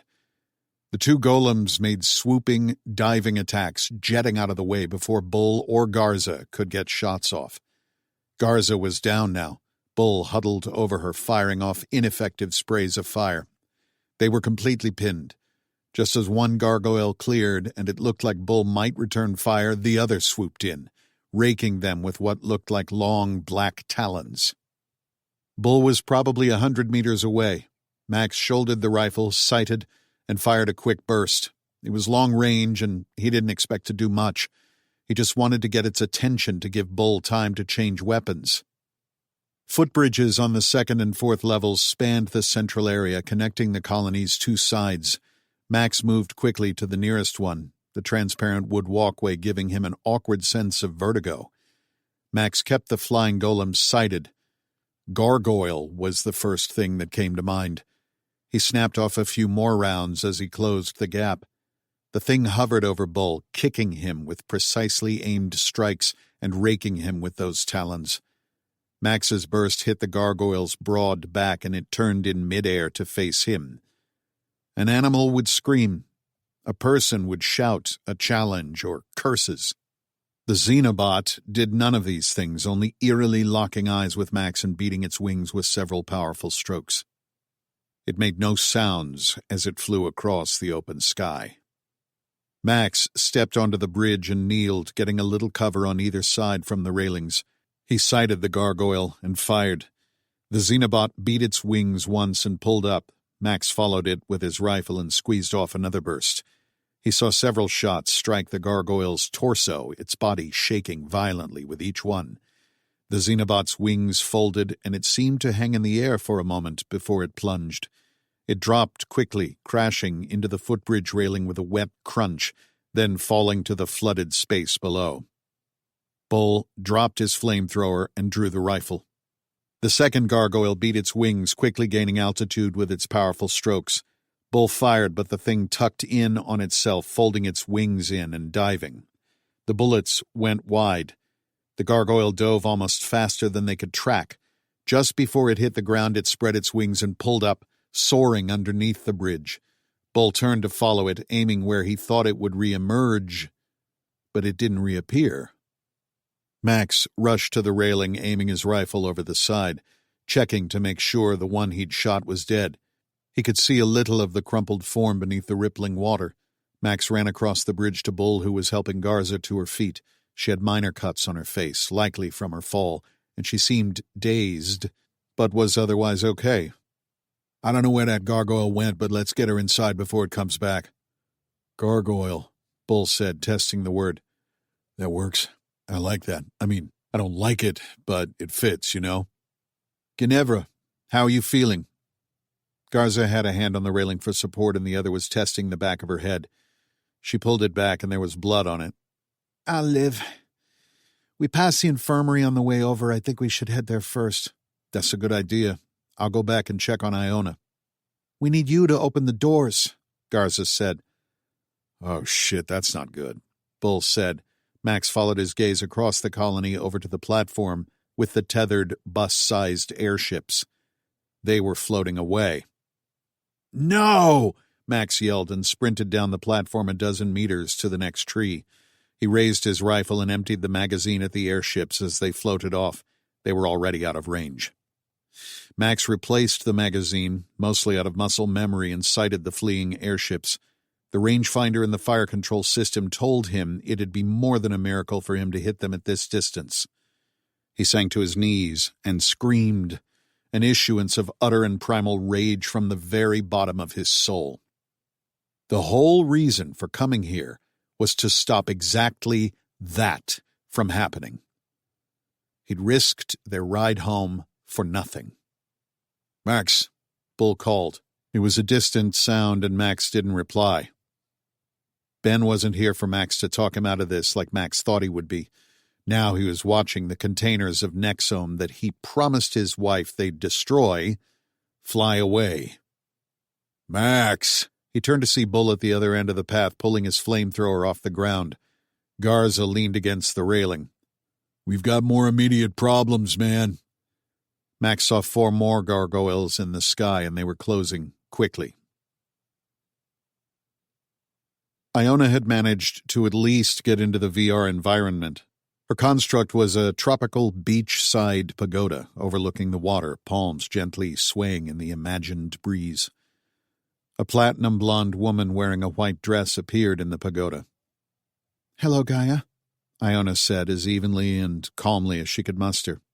Dr. Alcott, while it is nice to speak with you again, I really must urge you to leave. It is not safe here. Mr. Belloc has issued the evacuation order. All colony personnel were to have departed already.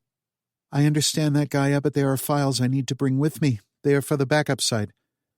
Dr. Alcott, Mr. Belloc has taken everything with him that is required for ongoing operations. He did not permit me to release anything else. Gaia, I'm overriding that. Unfortunately, Dr. Alcott, you do not have the authorization. Gaia, the colony wouldn't exist if it weren't for me. Frustration boiled up inside her with an unchecked intensity. Iona couldn't believe that she was having to argue with a computer.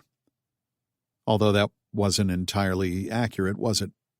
Mr. Belloc truly appreciates your contributions to our mission, Dr. Alcott, but unfortunately, this is not possible. Where is Ben, Gaia? Is it possible for me to speak to him? Mr. Belloc has evacuated to safety, which I must again urge you to do, Dr. Alcott. Gaia's voice was so matter-of-fact and insistent. I'm afraid that if you do not heed my requests, You will force me to motivate your departure. That didn't sound good, whatever it meant. I'd like to speak to Ben now, Gaia. Unfortunately, that is not possible, as Mr. Belloc is currently out of reach. However, if you follow his orders to leave the colony, I am certain we could arrange a link once you are safely away. Iona was truly amazed. Ben had taught Gaia to lie. Or at the very least, she'd learned to be evasive. Gaia was showing actual guile. That was so far beyond the current state of the AI art. Then again, Gaia wasn't exactly your average expert system. Gaia, I'm issuing an executive override and will take full control of the colony's systems. My access phrase is Mountain Orange 7 Parabola Octave. My apologies, Dr. Alcott, but there is no such thing. What the hell? Spectrum had put these safeguards in place for precisely this contingency. Iona repeated the command and the passphrase, speaking each word as slowly and clearly as her nerves would allow.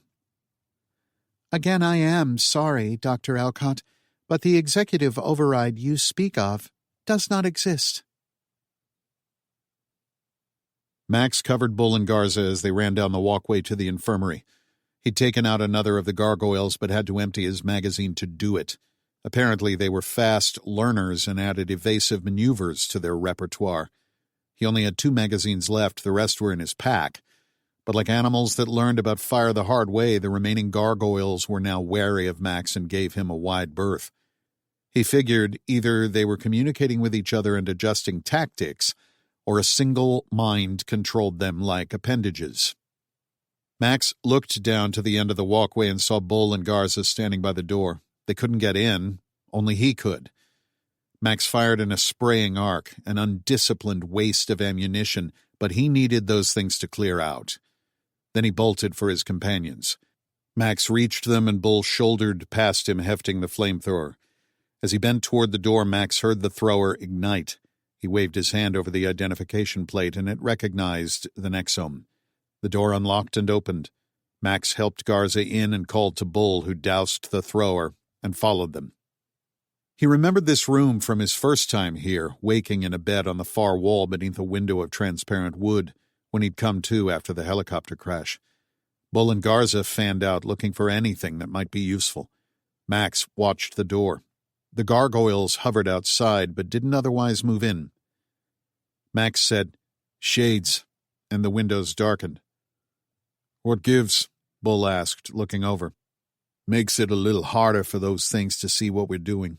We leave through the second floor, exit, and hopefully buy ourselves enough time to get back to Iona." Bull nodded. "I'm good here," he said.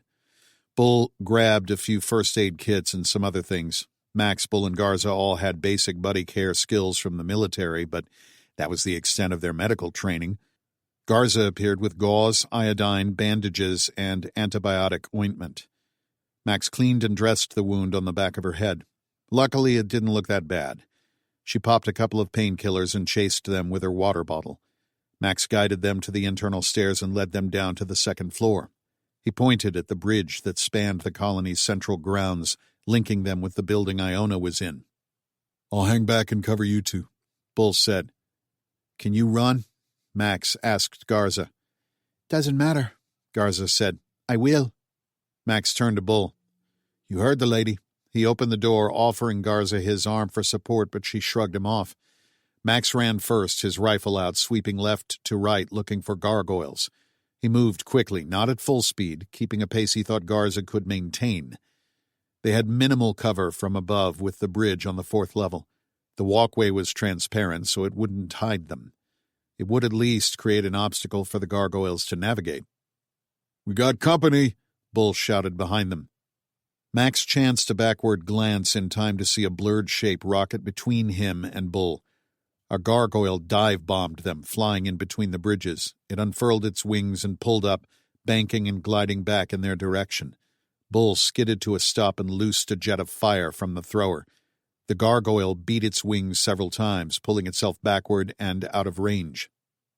Max reached the other side and opened the door for Garza, who dove through. Bull, let's go! Bull covered his retreat with several more bursts of flame on either side of the bridge, walking backward as he did. He turned and ran the last 20 meters. Well, that happened, Bull said dryly when he crashed through the door. Iona stood in the portal between rooms, a concerned look on her face. The goddamn airships left, Max said, shaking his head. All this way for nothing. He looked for something to throw or kick, anything to be a receptacle for his anger and frustration. Iona said, I'm completely locked out of the system. That isn't supposed to be possible. What do you mean? Garza asked. We designed back doors into the colony's operating systems in case Belloc went off the rails. When I issued my access code, Gaia told me that the override didn't even exist. What do we do now? Bull asked. Max said, Well, I could try. I might have different access. Things seem to work around here for me. It can't hurt, Iona said in an exasperated tone that said it probably couldn't help either. Max was moving towards the control room when he saw a shadow come across one of the outer doors. It opened, and a golem crashed inside. Chapter 16. Location unknown. You killed 3 men today, Monk said. The other 4 require medical attention, which is rather scarce these days. I'm sorry I didn't get all 7. And speaking of the dead, why aren't you? I saw you get shot. Monk ignored the question. Your escape was rather impressive, I must admit. Monk was an imposing figure. He was black, but an albino, with a large frame and wide, brooding eyes. He wore a black hoodie, black jeans, and red sneakers. But it's still going to cost me with the group that I contracted to help me. Which means, Talisha, it's going to cost you. She looked to be in a barn, and an old one at that. The wood was gray, weathered, and there were gaps between the boards. It was still daylight. Monk gestured, and 2 people appeared out of the darkness. They uncuffed her hands and immediately snapped one end around the chair's thin arm. One of them pushed her sleeve up and held her arm in place while the other stepped forward with an alcohol swab. How are you still alive? Tal asked. I saw you get gunned down in San Francisco. She didn't bother asking why they were taking a blood sample. Tal could figure that out for herself. It is helpful to be prepared, Monk said, and then tugged on his hoodie. You can hide a lot underneath one of these. Didn't stop everything, though. Tal finally noticed the limp as Monk moved. She remembered that he'd taken one in the calf. What's with this? Tal waved at the metal cage around her. And the bag over my head? You took that colony shit. I told you not to, and you did it anyway. You're my keeper now? We were working together. I thought we had an understanding. I don't know who in the hell you think you are, Monk, but we are not on the same side. I am not involved in whatever you have going on here, and I don't want to know. I just want to get home to my husband. So, you've gotten your little sample. Now can I go? First of all, as someone supposedly concerned about her family, you sure seem to put yourself in some dangerous situations. If I was about to have a child, I don't know that I'd go about getting into fistfights. Call it a protective instinct. When a bunch of thugs try to jump me, I get defensive. Whatever. As to the cage, I think you know what that is already. We don't want any of your colony friends dropping in. This should block any signals in or out. Monk's heavy eyes narrowed. His irises were pink and seemed to shine in the darkness. A trick of what little light there was, and just looking at him felt like spiders crawling down her back. Tal wasn't worried about resisting interrogation. The army prepared her for that. They trained her to stand up to the worst of what Hezbollah, Palestinian Islamic Jihad, and Hamas could throw at her. Monk and his band of prepper weirdos didn't scare her. What did was the Faraday cage. She couldn't communicate with Max as long as she was in it. No one would know she was here, and no one could find out. I thought we concluded our business, Monk. I hacked the NSA for you. What do you want with me? I should think that would be obvious about now, he said. One of his people took another vial of blood from her arm. So, what, you just keep me here forever, draw blood when you need it? You still don't know what any of this is about, Talisha, do you? Monk waved his arms wide, encompassing the surrounding space. An icy wind whipped in between the planks, howling angrily. The nights we watch the watchmen, so to speak. The people who knew this all was going to happen. They knew, and they didn't do a damned thing about it. Tal wanted to roll her eyes at him, but that would only infuriate him. When they met in San Francisco, Monk told her about the Knights' philosophy, how they believed humanity lived in a simulation, though she had to admit there was a certain grim logic to it. So many strange, inexplicable things had happened over the last several years. It almost felt like an angry child was playing God with the world. And you think that taking the Nexome is going to help you fight back? The Knights will survive the coming storm, if that's what you mean. I don't know if you've been outside lately, pal, but the storm already hit. Monk chuckled softly. It sounded like an old engine turning over. He walked over to a workbench on the far side of the cage, grabbed something, and returned to stand over Tal. It was a water bottle. He handed it to her. Tal looked at it skeptically. She didn't want to take anything from him. Seal ain't been broke yet, he said. But in answer to your question, you're right. A storm has hit, yes.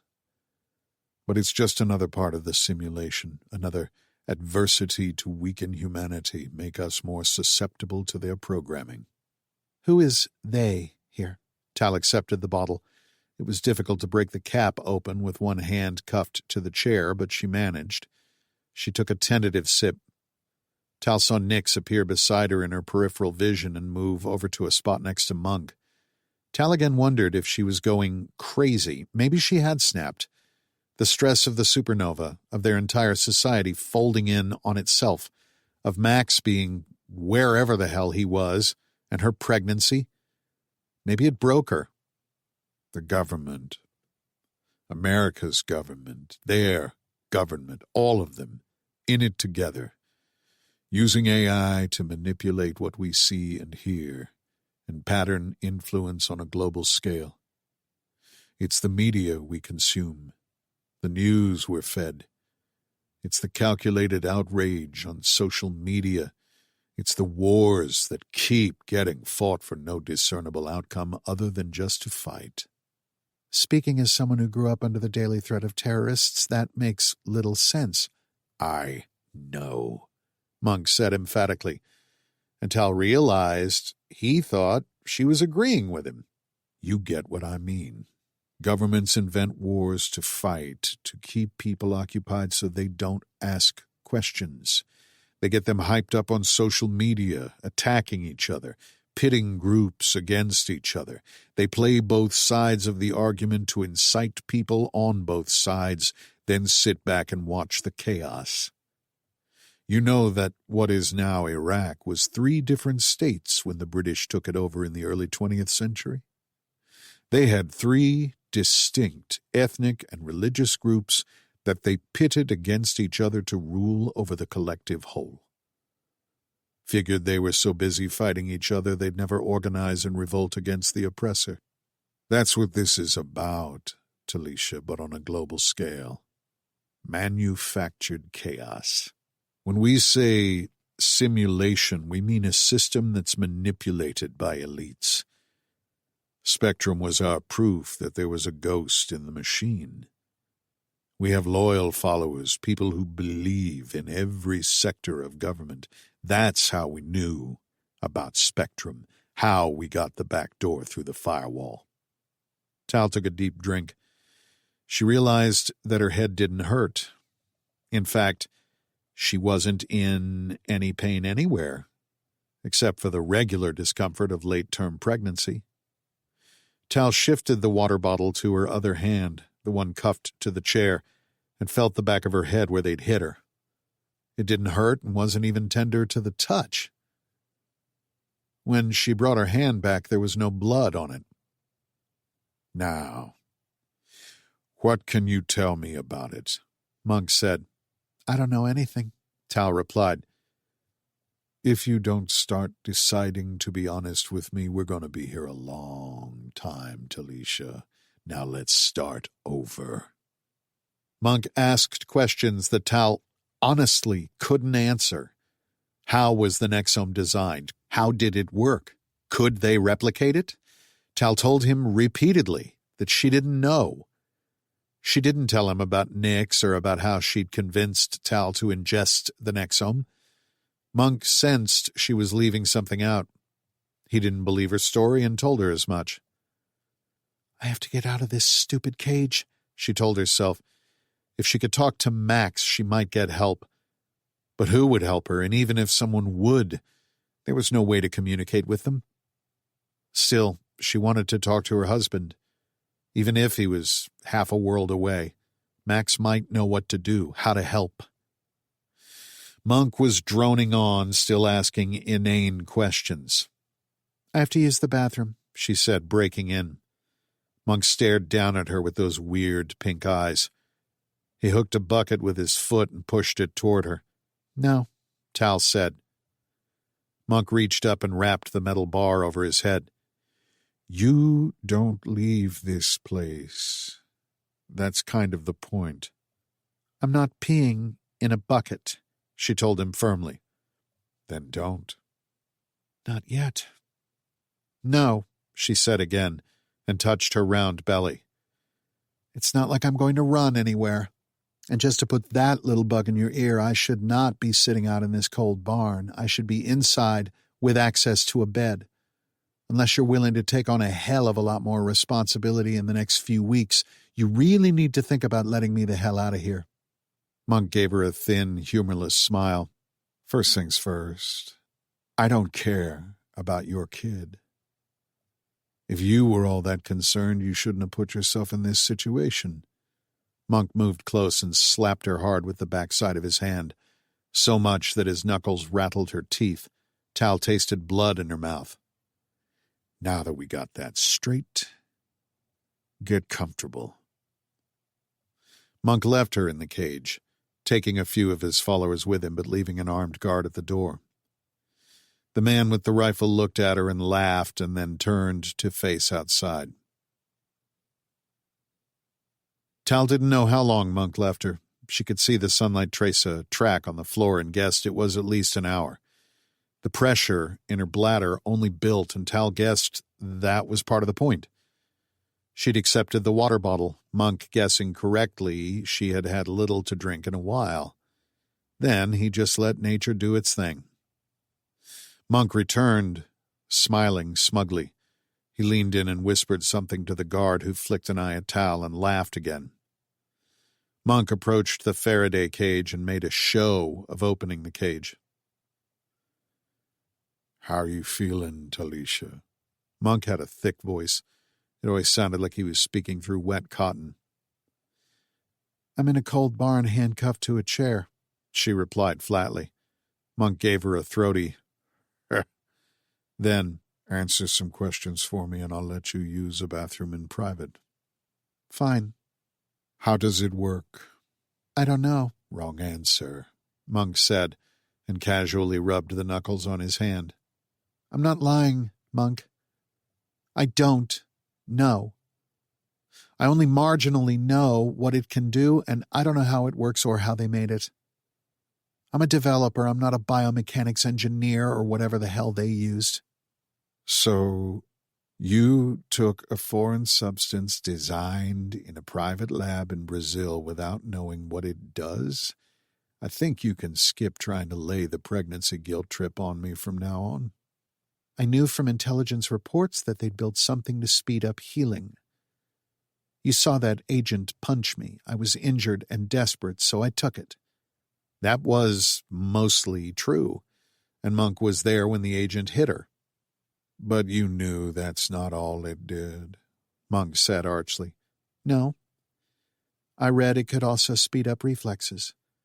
The intel suggested they used microscopic machines called nanoparticles, I think.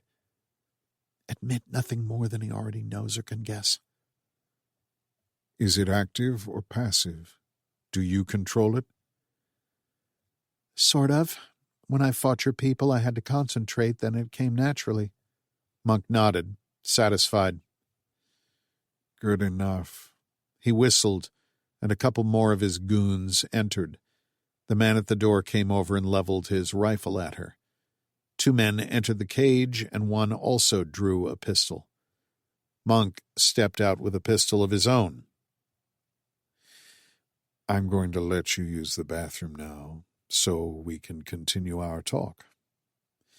But if you try anything, I mean if you try to scratch an itch without permission, my men will drop you. Understand? I got it. One of Monk's men dropped the heavy ballistic nylon sack over her head and then released the cuff from the chair. He immediately slapped that on her other wrist and used that to jerk her to her feet. One more thing, Talisha. We're going to talk again when you get back. Whether you see sunset depends entirely on whether I believe you. Monk's thugs marched her out of the barn.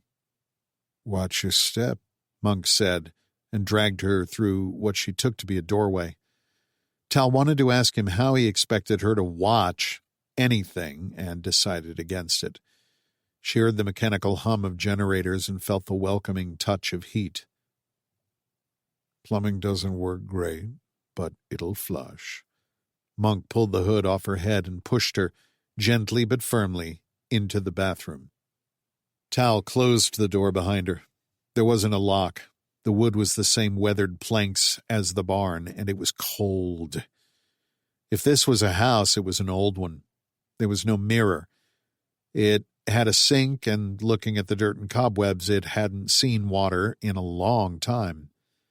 There was a roll of toilet paper on the back of the commode and a roll of paper towels on the sink next to an industrial-sized bottle of hand sanitizer. Nix appeared in the small room. I've determined that we are in an abandoned silver mine outside of Rochester, Nevada, Nix said. Tal was about to respond, a natural reaction to someone speaking to her, and remembered to think about her response rather than vocalize it. Can we connect to the colony network? Yes. They appear to have repositioned the satellites. We should have better coverage now. I need to talk to Max right now. Can you connect us? She still wasn't sure how to access the network on her own. When you connected to the colony's network, you connected to the entirety of the Nexome. You should be able to direct your thoughts to Max, or anyone else who is linked as you choose. A cold thought ran through her. Does that mean anyone on the Nexome can find me? I am currently hiding your position from Mr. Belloc and Gaia, but hypothetically, yes. Add that to the list of problems. Max? Tal didn't know precisely how to do what Nix said. Before, Nix had managed the connections. Max, can you hear me? I can, baby, but I can't talk right now. Why not? What's wrong? Max said. Because something is about to have me for lunch. Chapter 17. The Colony, Brazil. Go! He shouted, firing a sharp burst at the golem as it thundered into the room. Max heard Iona scream behind him. The golem, normally too large to fit through a doorway, adjusted its proportions to squeeze through. Max would have expected a lumbering hulk like this to smash everything in its path. Instead, it moved gingerly through the control room as if careful not to disturb or break anything. Years of combat conditioned him to expect a thunderous roar of fury. The golem made no sound, except for the thud of its footsteps and the muffled slurp of a foot lifting off the floor. Iona froze. "Damn it, move!" Hands grabbed Iona from behind, yanking her toward the door. Max continued walking backwards and firing at the golem, the bullets just absorbing into the mass of gray-brown flesh.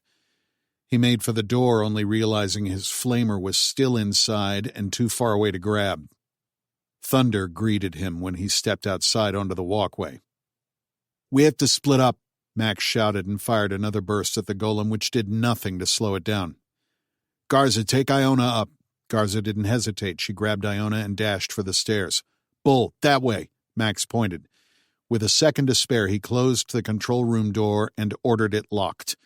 The golem's massive frame appeared in the doorway on the opposite side of the window, blocking out everything else. With his team moving, Max ran in the opposite direction. The door opened and the golem lumbered through, again, morphing its form to fit through the smaller space. So much for the locks. What controlled that thing? Did the doors recognize it? Max fired another burst. "Come on!" He turned and ran back down the walkway. He heard the wet, ripping sound of a jet of flame, turned and saw Bull blasting the golem.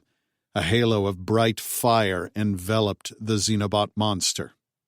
Then, silence. The flamethrower guttered out and Max heard Bull curse. He was out of fuel. Max fired a long burst at the golem, emptying the magazine. He aimed for its cooked midsection, hoping to hit parts the flamethrower had ravaged.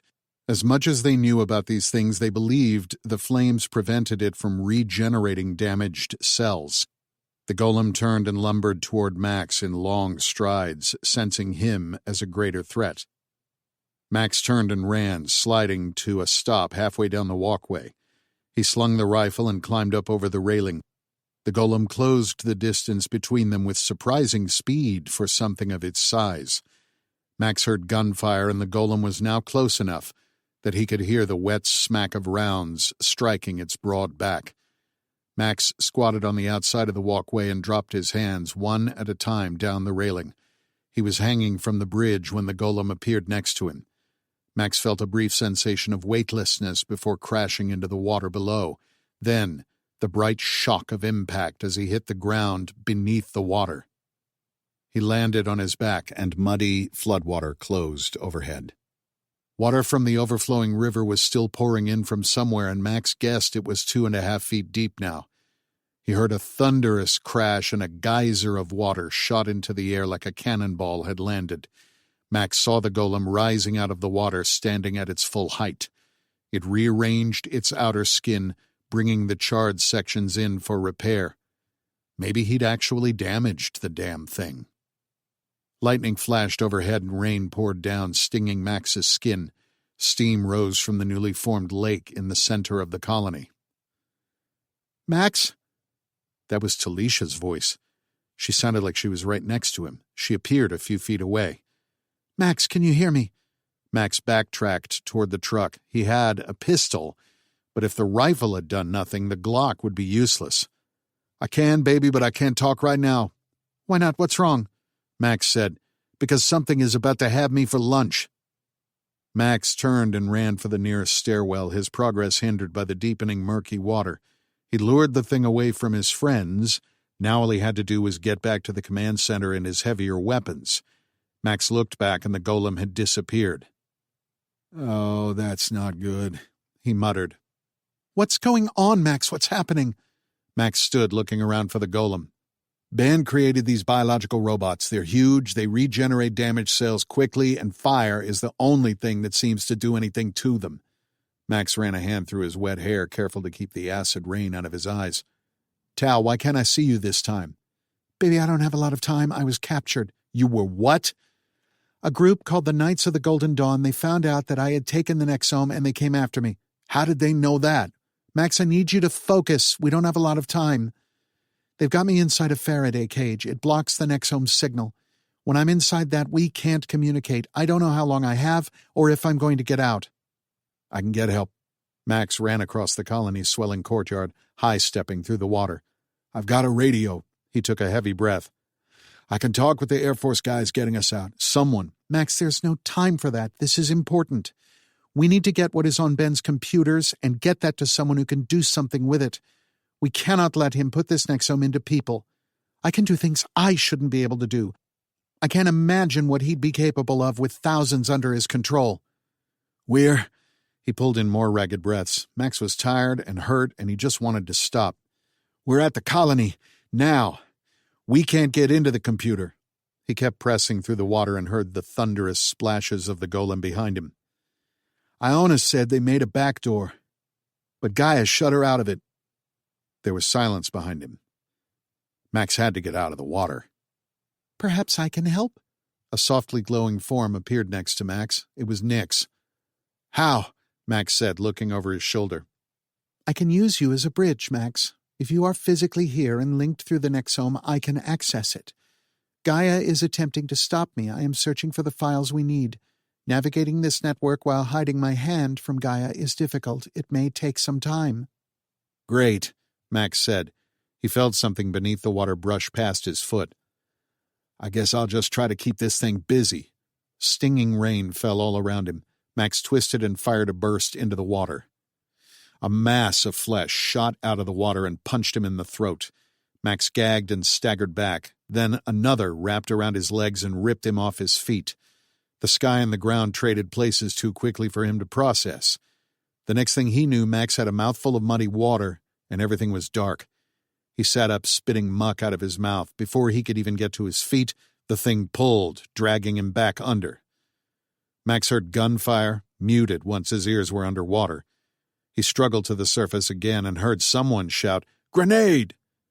Max heard and felt the explosive concussive force somewhere near. Water hit him in the face and he felt the searing heat. The tendril let go and Max scrabbled to his feet, rushing for the stairwell. He pushed against the water, pumping his legs to gain ground and straining against the exertion. Max felt his blood pressure surge in his temples. He couldn't keep this pace up long. Gunfire erupted around him. "Max, Nyx, I don't think I have much time," Tal said, sounding scared. "Just hang on, baby," Max said, huffing. "I'm in a bathroom. Pretty soon they'll know I'm stalling." "Nyx, where are we at?" "I believe I have isolated the files that we require. However, that will mean I cannot protect you from the Xenobots." "I don't think anyone can. What's in the files?" Max said, exhausted. He climbed into the stairwell. "All of Ben Belloc's research," Nyx said. "What do we do with it?" Nyx appeared next to Max. It was disorienting to see her blink into existence. The image flickered. "I suspect that this information is going to play a significant part in what is coming. It may prove vital to the survival of mankind, but it is also critical that we understand how he made these advances." "How?" Max made the stares. "You mean what the hell did Iona call them? The alien intelligences?" Max heard something behind him, then felt a subtle shift in the vibration on the water. He turned. Thunder exploded overhead and the sky flashed with lightning. In the back recesses of his mind, something told him he shouldn't be standing in the middle of a lake. The golem rose out of the water. It was a blackened, charred mess. "Yes," Nyx continued, seemingly oblivious to Max's situation. "I am referring to alien intelligences." "What?" Tal said. There was too much happening for Max to process. The golem was just feet from him. He loosed a blast from his rifle, slamming the golem in the chest. It drew a hand back to punch. Max shuffled back, trying to find the stairs without taking his eyes off the golem. His boot heels hit a step. Max fired again, aiming for its head and emptying his magazine. He felt his heel hit the bottom step. Max turned and climbed as quickly as his strained legs would carry him. Stars exploded across his field of vision and he fell forwards. His head slammed into the staircase. Max looked up and saw a golem hovering over him, a pile-driver arm still pulled back for what would certainly be the fatal blow.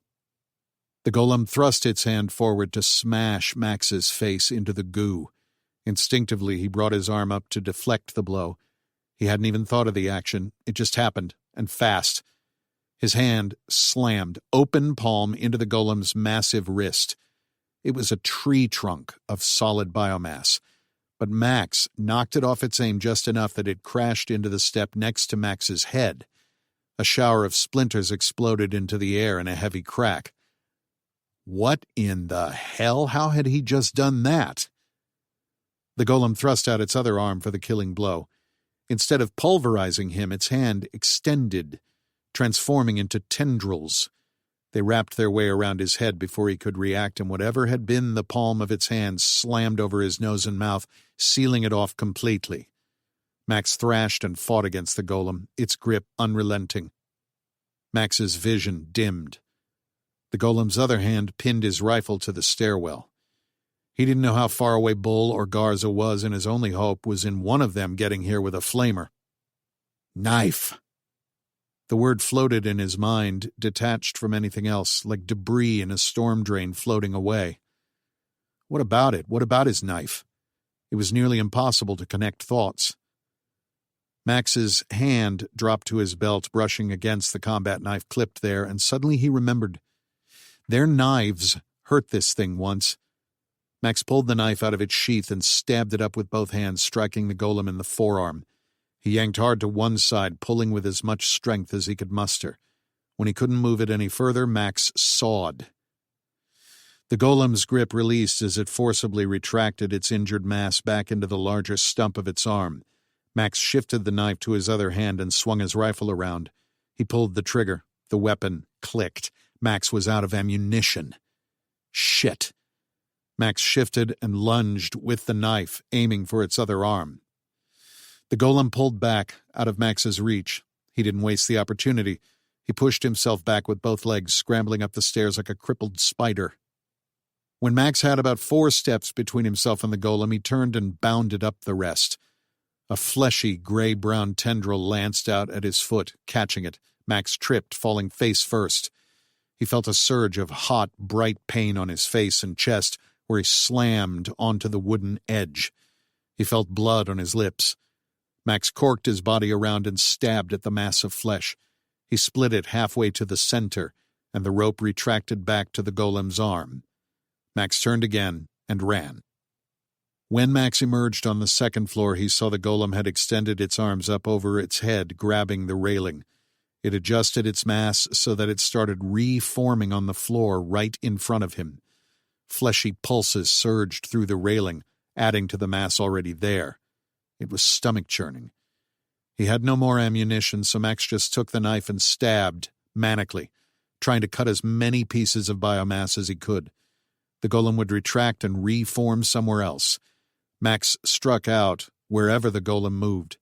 He knew he'd never be able to stop it, so he made one final, savage swipe with the knife to distract it. Max bolted for the bridge, hoping to beat it to the command center and his flamer. Tal, Nix, are you okay? Nix, did you get the files? I did. I labeled them for Max. You just need to transfer them to a portable drive. I believe there are some in the control room. Heading there now. Tal, are you okay? She didn't answer. Max continued to run up the spiral staircase. He heard more gunfire. He couldn't see his companions, but wherever they were in contact. Then Max heard screams. A gargoyle was still hovering around him, and although it couldn't quite get to him, it made swipes with its talons. Tal, are you still there, baby? I don't think she can speak now, Max. Chapter 18. Rochester, Nevada. Okay, I think we can be done in here now, Monk said, opening the door to the bathroom. Hey, asshole. Let's go, he said. Monk held a pistol at waist height, the mask in his other hand. Tal stepped out of the bathroom and into the cold hall. She looked around to get her bearings. The building was ramshackle. It was 100 years old if it was a day, weather-beaten and held together by rusty nails and spite. The place looked like a set from a bad western. Monk's people had strung construction lights up along the walls. She could see a portable generator and heater in a large room. You need to move, she said, tapping her massive belly. I can't get past you. Put this on, Monk said, holding the hood. Go to hell. Put it on, he repeated more forcefully. No.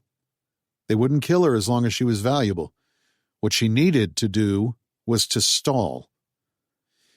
We've already established that I'm not running. It's not like I can talk to anybody, so I don't see why I need to put your stupid hood on just to walk back to your damn barn. Speaking of which, how about putting some heat in there? I told you before. You'll continue to live as long as you're useful. You stop cooperating, make yourself more trouble than you're worth. Monk shrugged. Put this on and none of your bullshit. Monk waved the hood, and Tal took it. Sheard's shuffling and rough hands grabbed her, forcibly guiding her out of the bathroom. "How about getting me some food?" Tal said. "Yeah, we'll see about that," Monk replied. "You can order pizza right after I do." They walked her back to the barn and ripped the hood off once they were inside the Faraday cage. Covered by 2 armed knights, the one who'd drawn blood earlier secured her to the chair. Someone had brought in a table and set it next to her chair. There was a machine on it with plastic tubes trailing out. The man, who wore tactical pants and a dark green sweater, bent over the machine, working on it. A grim realization hit her of what they planned next, and Tal was much less sure of her future than she was just a moment ago. The man extended a silver pole to its full height. When that was done, he hung plastic bags on the hooks at the top. He turned around. She saw he also sported a thick, reddish-brown beard. "We're good here," he told Monk. "How'd you know my blood type?" Tal asked. "You do a pretty good job of hiding yourself online. Too bad your doctor's office and your insurance company don't." The technician swabbed her arm, then he looked for a vein. Monk said, "Someone has to watch the Watchers, Talisha. I thought you had potential. Almost asked you to join us. I thought you saw." "More than you could know," she thought. "But instead you chose to be complicit." "In what exactly?" "You already know. I told you this before. This. All this." Monk spread his arms. "This is a simulation. Actions chosen by others, things set in motion to play out, and they expected the rest of us to just march along to that tune. Our golden dawn is about freedom from all that, a bright new horizon where no one calls the tune." "And you get that by giving me a blood transfusion?" "Partially, yes. We'll use this to reset the simulation, so to speak. This is your last opportunity to be a part of it. We're going to have that technology. I'd still like for you to be part of us. You know what we're up against. Humanity, I mean. You understand the threat. You understand how all that works. So, last chance." Monk pointed at Tal, and she assumed he meant the Nexome. "You think that by taking this out of my bloodstream, you can use it. That's how you reset the simulation, as you say." Monk gave her another of his deep, heavy chuckles. "No. It's a tool. One they designed. The best kind to use against them, no? Our people are everywhere, Talisha. We have knights in positions of power, influence, people with access in our government and others. People who understand they rigged the game. People who are tired of being experiments. We also have the backing of some powerful friends, countries tired of being left behind in this new order. They're tired of the lies, tired of the power brokering, tired of being left in the cold. Nexome doesn't solve all of those problems, but I'm sure you would agree that it is a mighty sword. Last chance. Final warning." Nyx entered Tal's field of view from behind, stopped and folded her arms. She gave Monk a look of disdain and condescension that Tal truly wished the man could see it. "That's not how this works," Nyx said flatly, moving in front of Tal. "The Nexome is already bonded with your body's systems. You can't separate it by changing out the blood. They might as well try to remove your skeleton. Let's not give them that idea," Tal thought. "Monk, the Nexome doesn't work the way you think it does. It's not in the bloodstream. Besides, we think that will give Ben Belloc the ability to see everything you do, maybe even control you. He'll turn you into the simulation you're trying to crack," Tal said. "That's a good try. Gotta give you an A for that. If what you say is true, then Belloc is helping you, which makes you my enemy. or you're lying. Monk appeared to consider a question he hadn't asked her. No, I think you've picked your side. See, we know more about this than you realize. Yes, we know it's not totally in the blood, but we need that too. If you won't tell us how it works, we just pry it out of you and find out. You don't have to do this, Monk. Monk shrugged. I hoped you'd have chosen differently, for your child's sake. You should know I don't like this. You never gave me a chance. Your guys swarmed me. And you shot 5 of them. I'm supposed to let a bunch of Hell's Angels kidnap me because you want a conference? They're desperados, but whatever. You didn't answer my question, Monk. What would have worked? Monk only shrugged and spread his hands again. Giving me that pill I told you not to take would have been a start. You can't just take it, she said. What makes you think that? It's bonded to me. I thought I already made it clear there are ways around that. Not that you can use, Tal said. It's like a failsafe, or a tripwire. If I don't deactivate the safeguards, the Nexome will render itself inert. You won't even be able to study it. I don't think so. You don't believe that? If you did, you'd have just shot me and been done with it, right? Monk said nothing. He just bore down on her with those weird pink eyes. Monk, I just want to leave here and get back to my family. I want my baby to be safe. She rested a hand on her stomach for emphasis. So look, I'll make you a deal. I'll deactivate the Nexome and make it transferable. And you let me and my baby go. I don't care about you or your baby. You chose your side. Damn it, I'm offering you what you want. Monk laughed again, that ugly, chortling sound. Bargaining with a chip I'm going to take anyway is in a very strong position. Chapter 19. The Colony, Brazil. The rain intensified and thunder crashed so loudly Max thought it shook the trees. The dark, heavy clouds had an unearthly pink glow behind them. It was maddening to look at. He'd run back across the bridge to the command center and gotten both his pack and the flamer.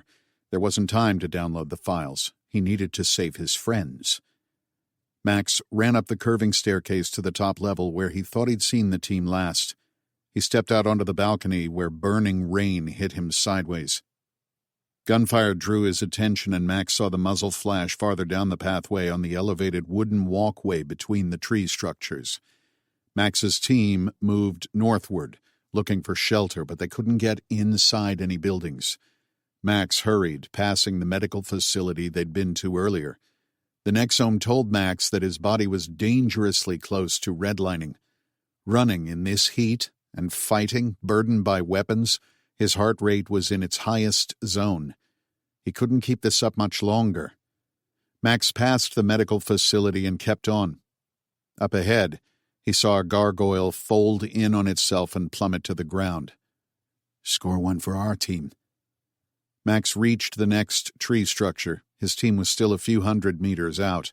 They huddled outside a building, and he spotted Iona gesturing wildly. "Nix," Max said, trying to connect with the presence. He heard only silence. Max felt a cold sensation wash over him. He didn't know what it meant and hoped it was just Tal being back in the Faraday cage and her signal blocked. "Hey!" Max shouted, trying to get the Xenobot's attention. "Hey, over here!" A hulking form emerged from the shadows of the next junction, stepping out of the building. "Oh, shit," Max said under his breath and watched the golem instead lumber down the walkway towards the others. The golem trapped them. He didn't know if Bull had fuel left. He'd run out once, but Max saw him firing later, so he must have reloaded at some point. Ignoring his burning lungs and hammering pulse, Max pressed on. As he ran, he concentrated on his body, on the pain, the overheating, and the fatigue. Max felt a cooling sensation over his body. Then his heart rate seemed to lower. While it was still high, the hammering in his ears certainly lessened. He reached the next tree structure, the last one between him and his friends. The golem's massive form seemed to block out everything else. Max? That was Garza. "Try to find cover," he shouted back.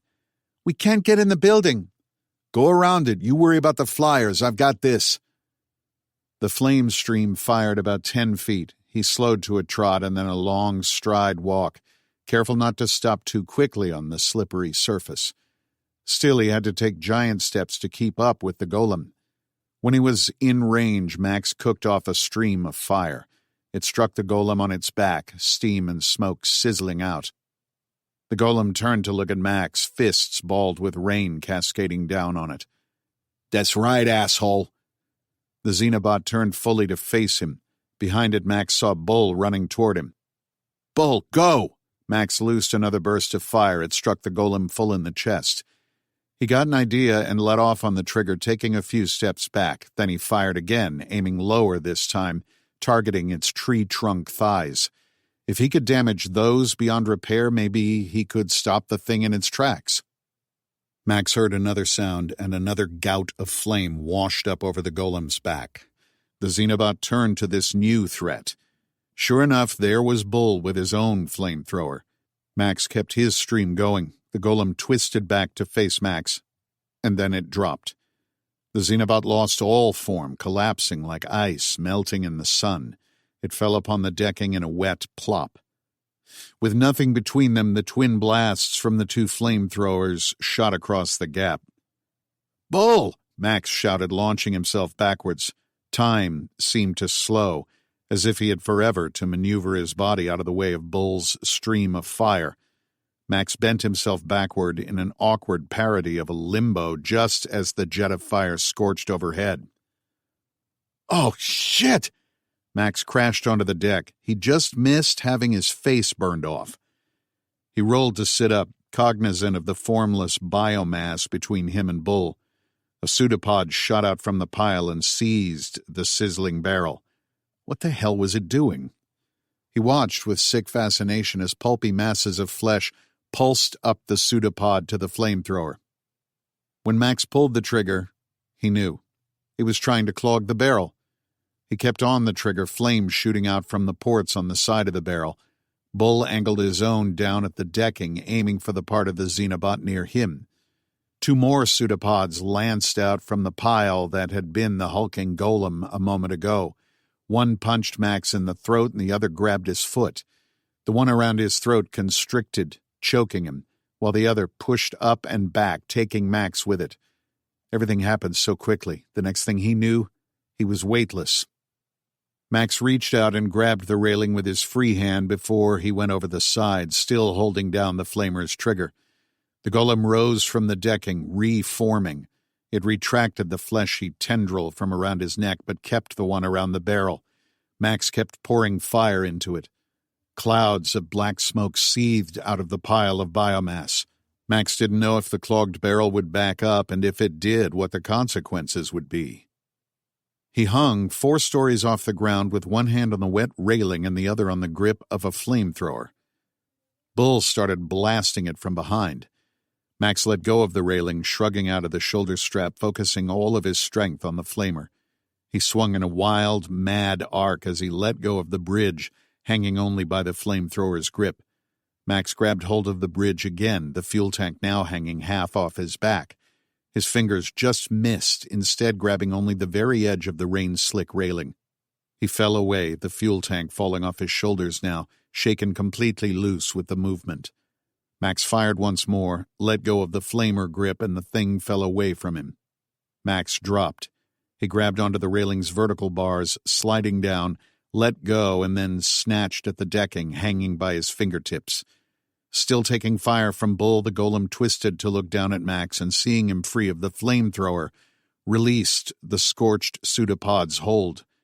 The flamethrower and fuel tank tumbled into the distance. Max couldn't see anything, but he felt the rain come down in sheets. The acid rain stung. He noticed it didn't seem to affect the Xenobots, perhaps because they regenerated so quickly. Max tried to pull himself up, but he didn't have the strength. He was sapped from the mad run, the exertion, the lack of food and water. His arms shook, weak with fatigue. Max reached one hand up to grab one of the vertical bars for purchase, missed, and he fell. Max dropped away from the bridge, screaming. He plummeted toward the ground, his fall surely fatal from this height. Then, something changed. Everything changed. Max's perception of his environment slowed around him. He could see the individual droplets of rain falling, saw his inexorable fall to the ground, the bridge rising out of his reach. The third floor slid past him. Max looked down, still in this hyper-slow motion, saw the bridge beneath him, and knew the Nexome was slowing his perception. Max angled his body and reached to grab the railing. The bridge rose to meet him. The world sped up to normal. His hands hit the railing with a thunderous slap, and white-hot pain shot up his arms. His body continued with the momentum of the fall, and when he jerked to a stop, Max thought the force of impact would rip his arms out of the sockets. Max hung there for a moment, dangling ludicrously from the edge of the lower bridge, astonished beyond words that it worked.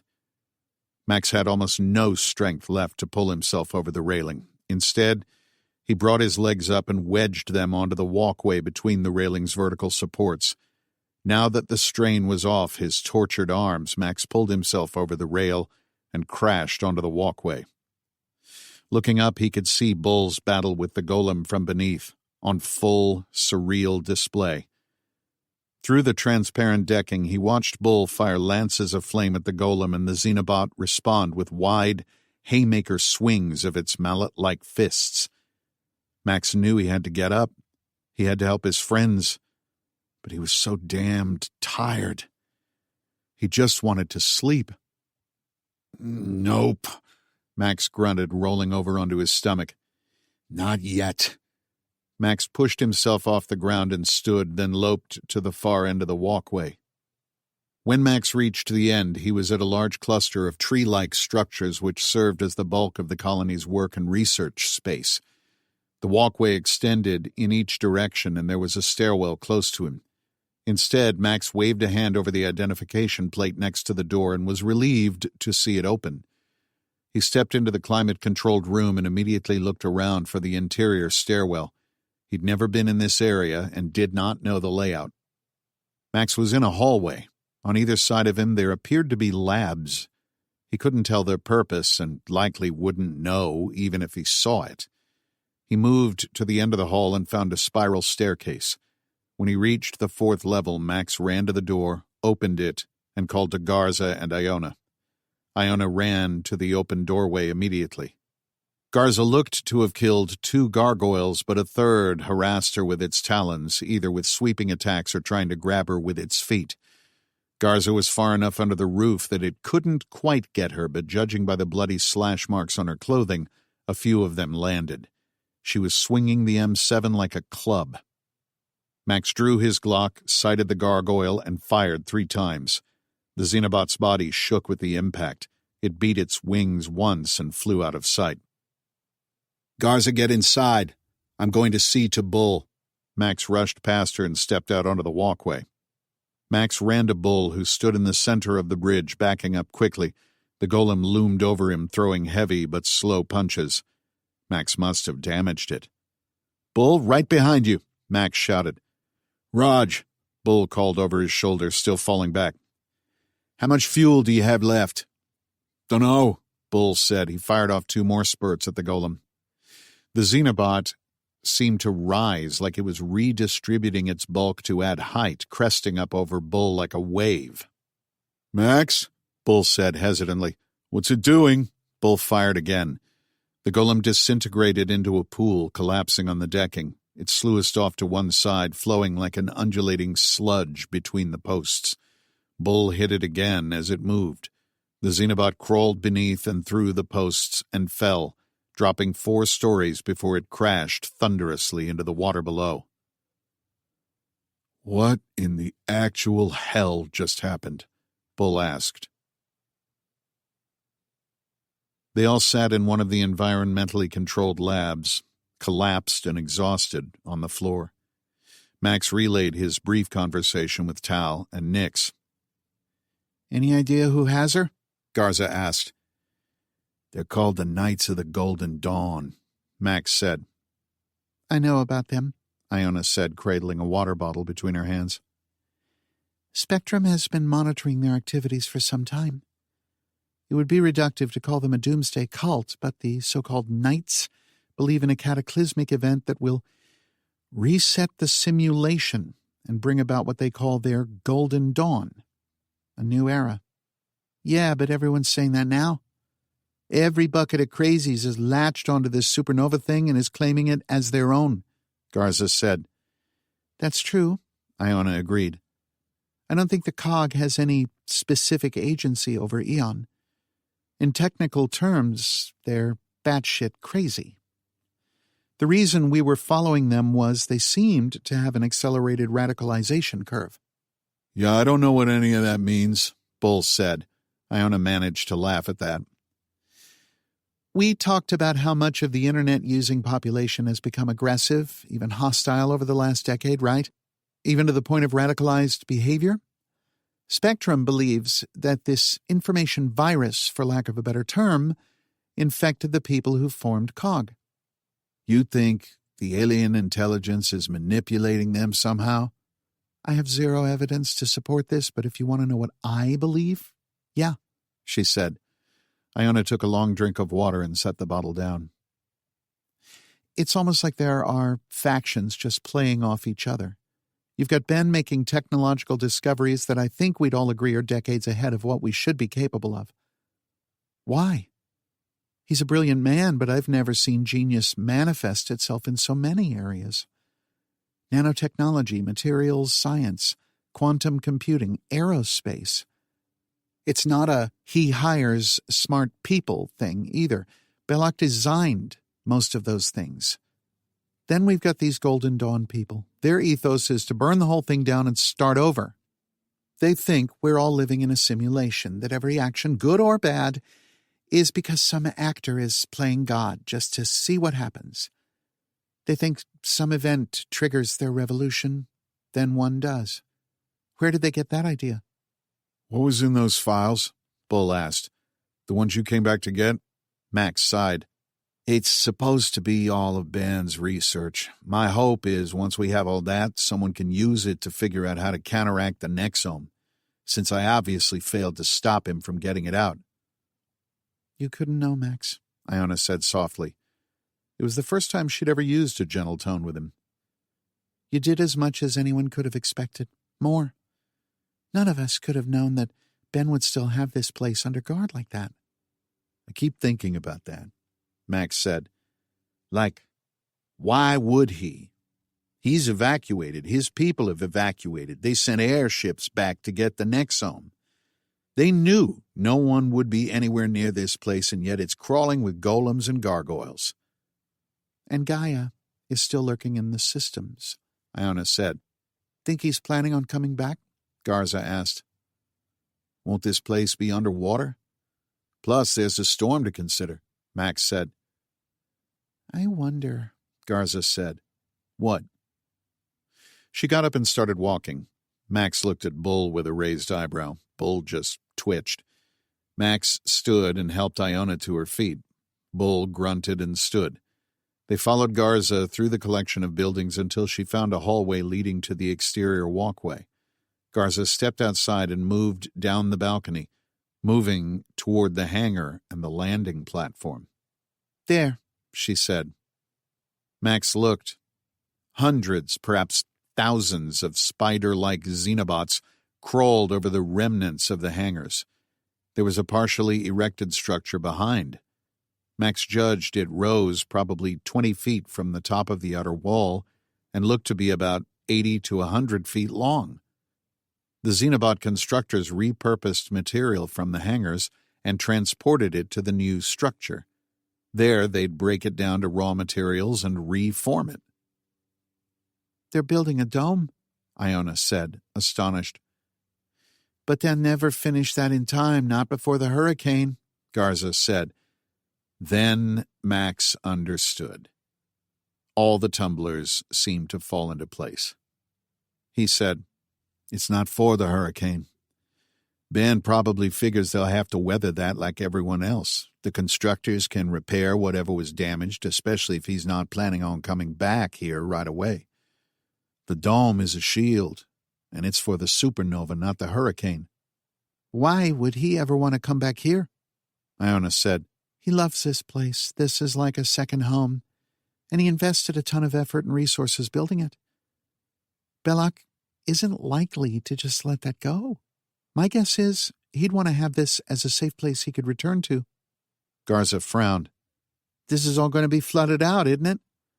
Once the snow cap on the Andes melts, plus whatever riverine flooding you'd see, and with the rising sea levels? Yeah, but most of it is already well above ground. Theoretically, he could pump that water out once they sealed the place. I'd figure this is for him and his most fanatical followers. If the authorities think it's flooded out, they probably assume it's lost, and Ben would never be here. If we're right, then he's developed a way to deflect the supernova's radiation, Max said. Or something led him in that direction, but yeah, Iona replied, nodding. Max stared down. That's what we need to take back. I'm willing to bet that the information on how to build that shield is in the data store. Maybe we can't stop Ben's plans, at least not yet. If we can bring back technology that will help people survive this supernova, then this was all worth it. Iona led them to a section of the lab complex that had multiple computer stations. Max closed his eyes and concentrated, trying to visualize the network. If he could see Nyx, that Nexome manifestation Talisha shared, what else could he see? In his mind's eye, Max saw nodes connecting, making pathways, but it was hazy, almost foggy. Furthermore, none of it made sense to him. He saw an abstract picture of a network sharing information, but he couldn't make sense of it. The analogy of looking for a grain of sand in the desert came to mind. He thought of the file that Nyx collated for him, labeled For Max. When he did, a green sphere appeared around a dot in the distance. Max reached out for it. He extended his hand and tried to grab it, a physical mimic of what he was trying to do in his mind. Max didn't know if that's how the Nexome worked, but he didn't know any different. He was losing his concentration. The image of the network clouded over. If he could just focus. Max, are you okay? Iona asked, and he opened his eyes. His concentration snapped. Yeah, he said. Max's chest rose and fell as if burdened by a heavy weight. I could almost see the network in my mind. I was trying to connect to the Nexome by thinking. Can it work like that, or am I just making this up? There is so little we understand about how the human brain works, Iona said, shaking her head. But the thing we were hoping to study with the Nexome was the mind-machine interface. I think it's entirely possible you saw the network. I've seen stranger things. She smiled and added, Today? Max exhaled his frustration. Okay, let's do this the old-fashioned way. He pulled out a chair and sat at the terminal. Those terminals are just like thin clients. You should be able to access anything on the network from here, Iona said. Max activated the terminal, and the optical sensor on the monitor recognized him immediately as an authorized user. The file For Max was sitting right in the middle of the desktop. It was staggeringly anticlimactic. That was easy, he said. What do we do with it? Try this, Iona said, removing a small box from a shelf. She opened the container and handed Max a small device the size of a paperback. This is a glass hard drive we designed. We? She sighed. Fine, Ben did. Or someone was helping him. Anyway, this will be big enough. You sure? Garza asked. It'll store every movie ever made and have enough room for some TV shows. It's wireless, too. All right, then. Max set the device on the desk and an image appeared on screen. That's pretty cool, he said to himself. He dragged the file over and dropped it on the portable drive icon. Let's radio that Osprey and get the hell out of here. Max pulled the radio out of his pack and went outside to hail the aircraft. Only Static called back to him.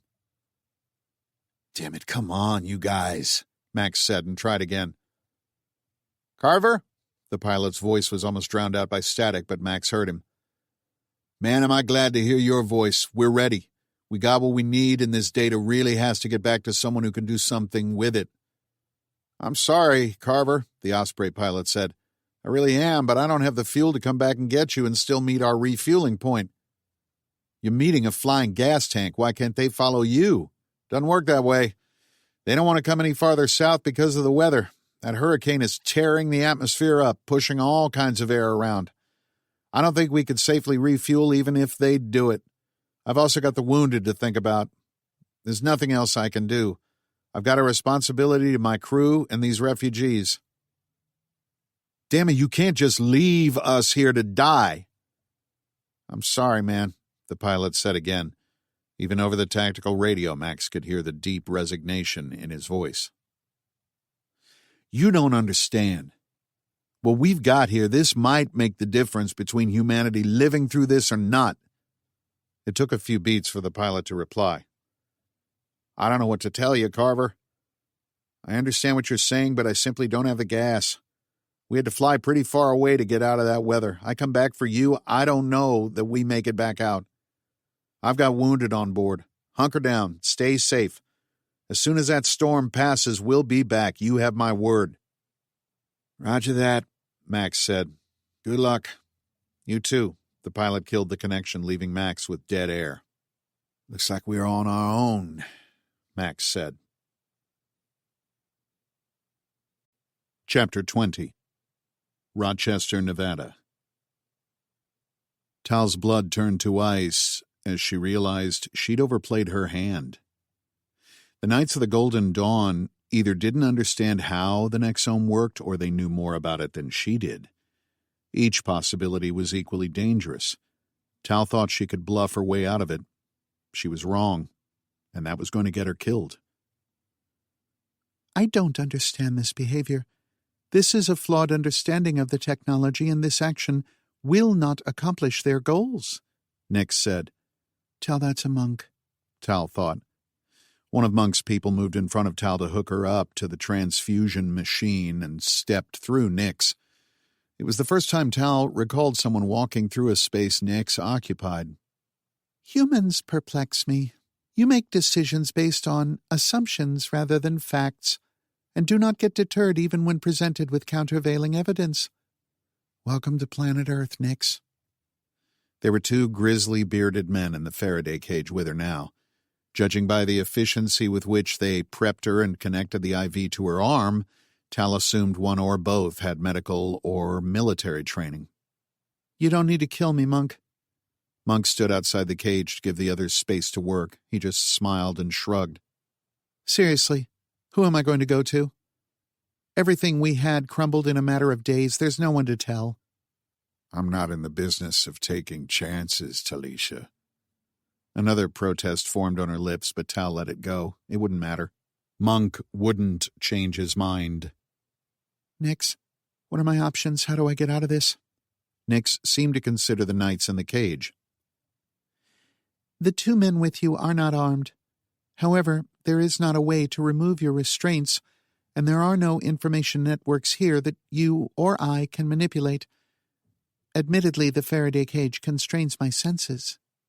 You told me before, the nanoparticles could strengthen me. Can I bust out of these restraints or kick these guys into the bars or something? Tal thought desperately at Nix, looking for anything.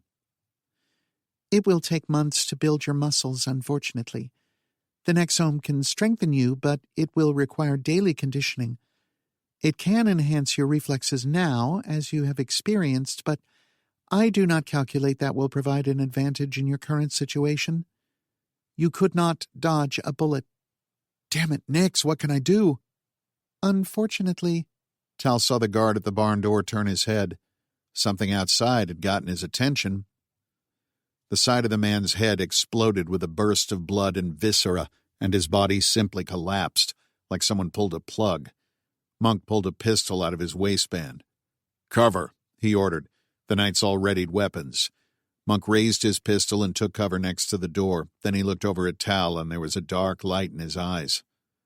She knew exactly what that look meant. He started walking toward her. "Secure the There were 3 muted thuds, and Monk's head snapped forward, his forehead exploding. 2 more red bursts appeared on his chest, and he fell. Tal saw light streaming through the barn's ancient boards where the rounds had penetrated. Monk's body hadn't even hit the ground by the time 2 men in camouflage tactical gear and long guns swarmed into the room.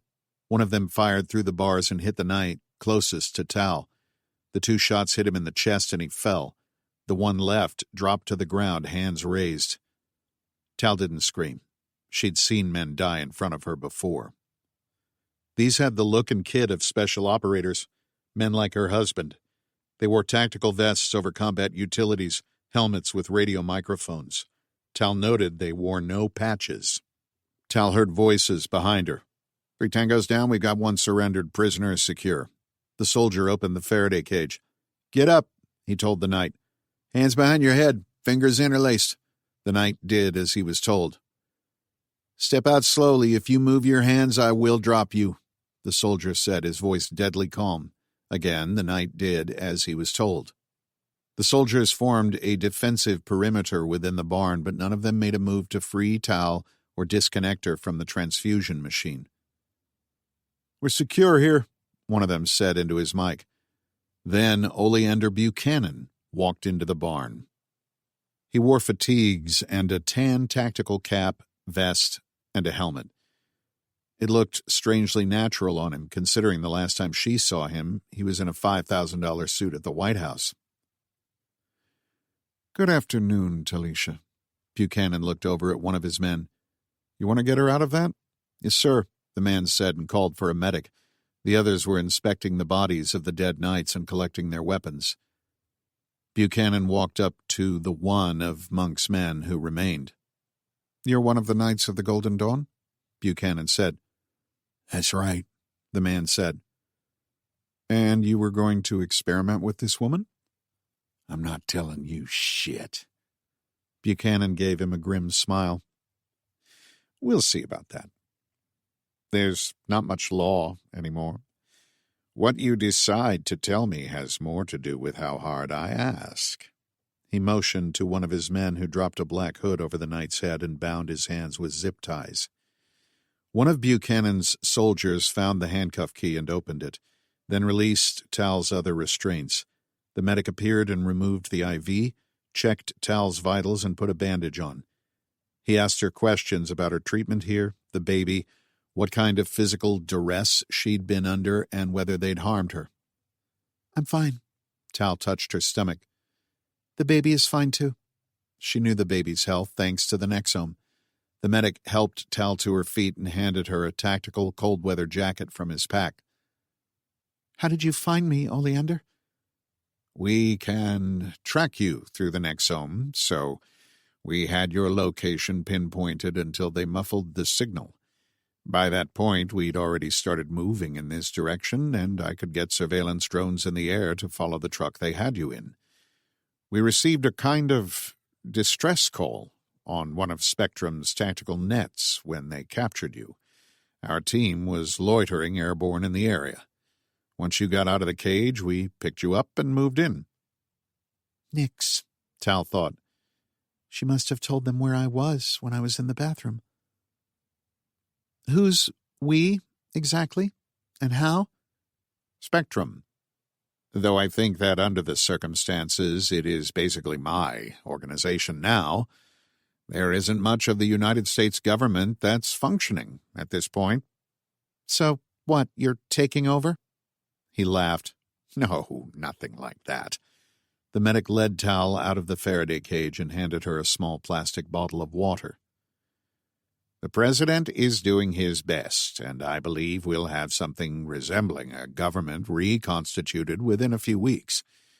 Right now, we don't have reliable communications with the American people to tell them what we're doing. It's like we went back to the mid-19th century overnight."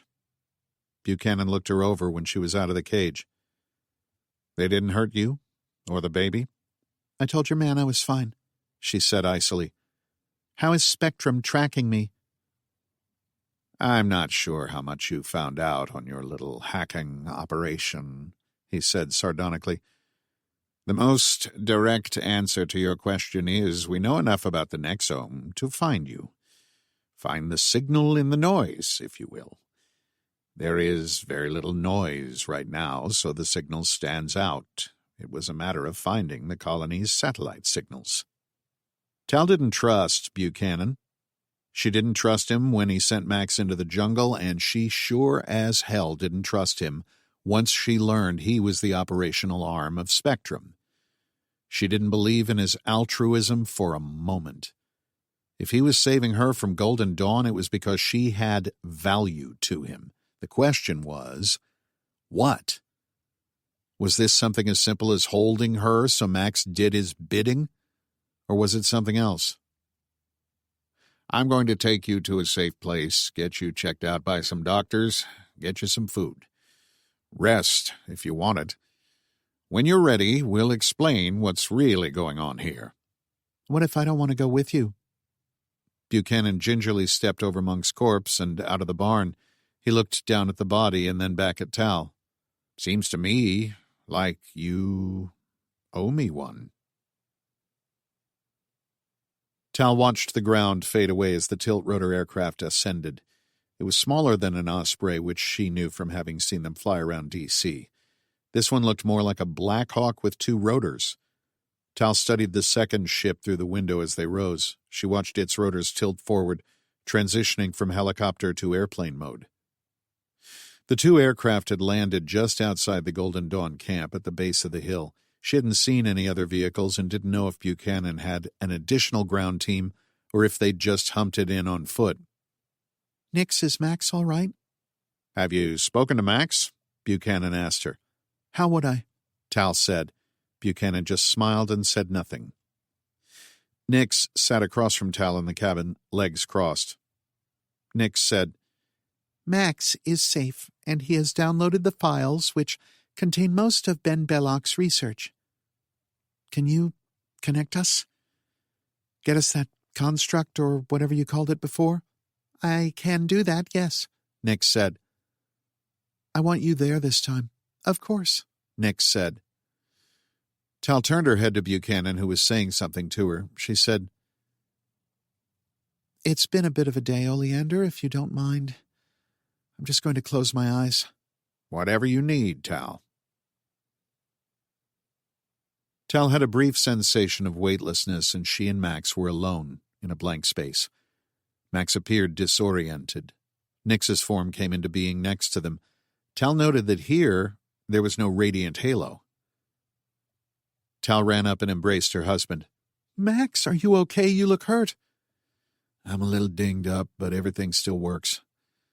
Those biomechanical robots, Xenobots I told you about, they're made of amphibian DNA or something, monsters. Can change their shape, rearrange their form, regenerate damaged tissue. Hard as hell to kill, and they pack a punch. Oh, my God. We took out several. My team is all still alive, but we're pretty beat up. Max said, Where are you? Oleander just rescued me. He had a team of soldiers. I assume they are Stillwater people. He said they can track the Nexome by isolating the satellite signal. At least you're safe, Max said. Tal could tell there was something wrong in his voice, something he wasn't telling her. Max, what is it?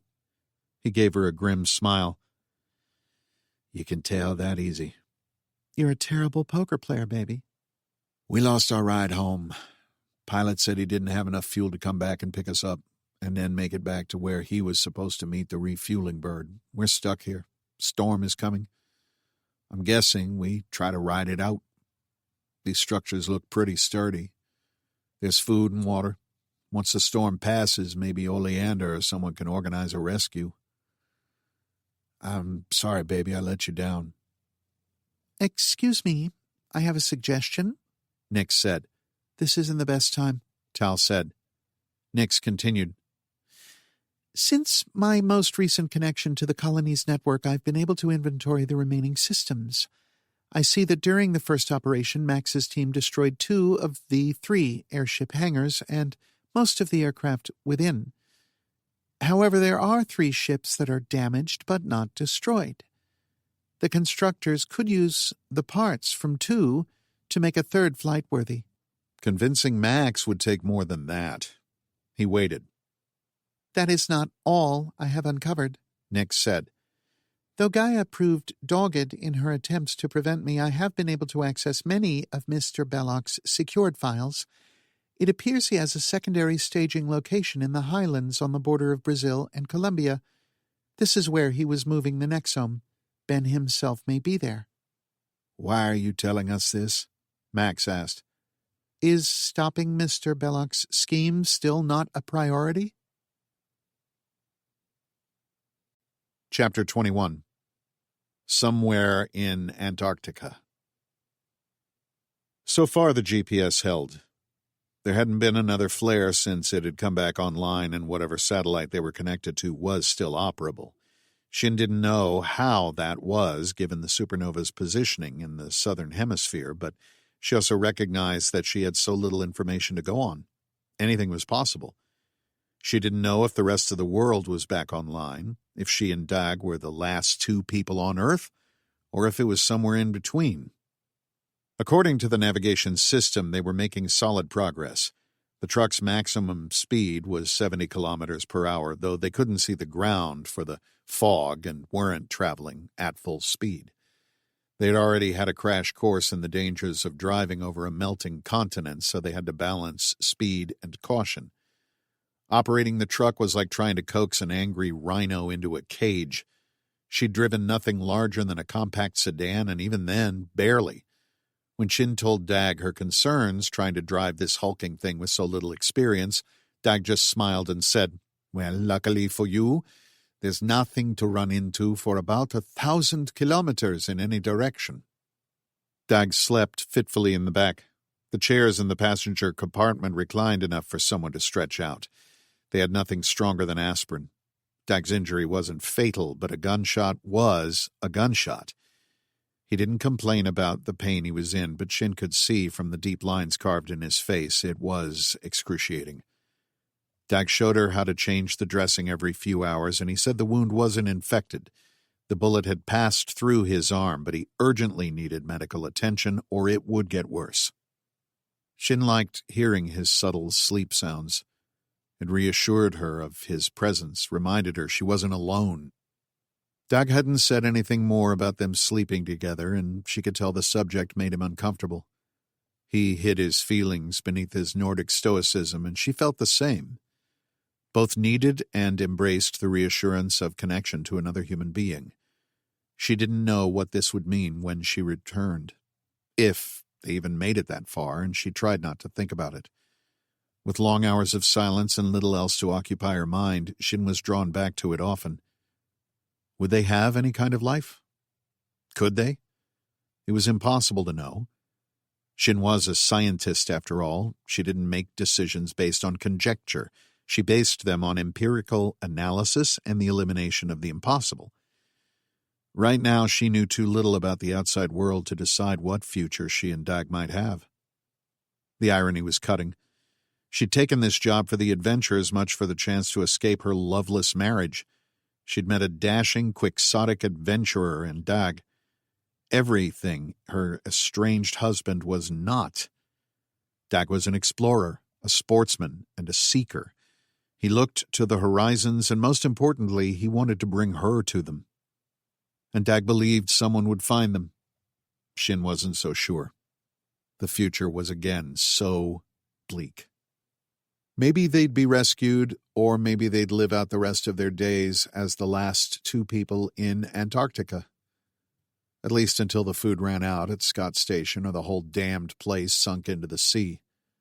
Without medical attention, Shin noted sourly, he likely only had a few days. Shin scolded herself for the dark thoughts. The thing Dag impressed upon her was the need for positivity. He had served in the Norwegian army and had Arctic survival training. He reiterated that the most important factor next to food and water in a survival situation was a positive mental attitude. Dag told her to paraphrase the adage, "Whether you will or you won't survive, you're right." Of course, it had been her choices, her decisions that had gotten them into this situation, working for the Chinese intelligence agency. Xin wasn't a spy, far from it. She'd had to remind her superiors of that on more than one occasion. They mostly dismissed these concerns. After all, was it not Xin's great patriotic duty to collect information that would be useful to the advancement of the People's Republic? Their nation was a vast apparatus, they reminded her, and its eyes, its ears reached everywhere. It was simply expected. Well, I did my great patriotic duty, she told herself ruefully, and here I am. Xin looked at the clock on the dash display. It was 0213 local time. Of course, in the Antarctic summer, the sun didn't set, so much as rolled around a few degrees of sky like a spinning top. Their course took them on a gradual descent from the heights of Vostok Station, giving her a solid vantage point of the route. Not that there was much to see. The horizon was a straight line, a white half on the bottom and a cobalt sky stained by the blurry, bright red stain of the supernova. In between, there was a layer of fog that was sometimes 6 feet or more. The temperature readings said it was 45 degrees Fahrenheit. The Brazilians had programmed the vehicle for their American cruise, apparently. Temps had risen above freezing on the continent before, but those were not sustained and were localized to specific regions. It had never been this hot across the entire continent. Unless the air temperature further increased dramatically, it would still take years for all the ice to melt. Xin found herself devising prediction models in her head as a way of keeping her brain engaged during her shifts behind the wheel. They'd have no issues making it to McMurdo at this rate. The challenge and the danger would come when they needed to traverse the Transantarctic Mountains. Because they weren't taking the one permanent road on the continent, they'd need to find a suitable gap that the truck could drive through. Dag believed he'd found one on the map. Would the snow be solid enough for them to drive across? That wasn't even the least of the dangers. There could be fissures in the ice shelf that the vehicle could fall into, something they'd already experienced. The snow underneath could give way, causing them to pitch over and roll down a slope. Or they could trigger an avalanche. Still, their plan was not impossible.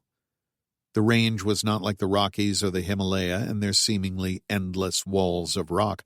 However, unlike those ranges, they could pass through if they found a spot that could accommodate their vehicle. Dag said the safest route would be one that was still covered in snow because it evened out the terrain. The ultimate risk was that the snow would have melted enough that it exposed the jagged rock beneath, and they wouldn't be able to find a place to drive through. Xin pushed those thoughts aside and focused on the road. She barely knew how to drive a car, let alone an 8-wheeled monster like this, and she wouldn't be the one behind the wheel during the traverse over the mountains. Unless Dag wasn't capable of driving by then, which was a distinct possibility. She reached for the coffee mug she'd set in the holder. It was a bright green Yeti cup with yellow lettering and the tour company's logo. Xin sipped and winced at the bitter taste of the coffee that had long since gone cold and flat. When did she start her shift? It was hard to mark time when everything looked the same. She couldn't even gauge their progress in relation to the environment or even have a visual reference of velocity thanks to the heavy fog. Xin yelped in shock as the truck bounced hard on the snow and then the front end dropped. Panicking, she mashed on the brakes and the vehicle came to a shuddering stop. "What is it? What happened?" Dag asked from the back, and she could hear him getting up out of the chair. A moment later, she felt the gentle pressure of him leaning against her chair. "I don't know. It felt like we hit something and then started sinking." There was another jolt, and the front right tire dropped about a half-meter into the snow. "That's probably not great," Dag said dryly. He went to the back of the cabin and the small equipment locker there, retrieved a small folding shovel, and went to the door.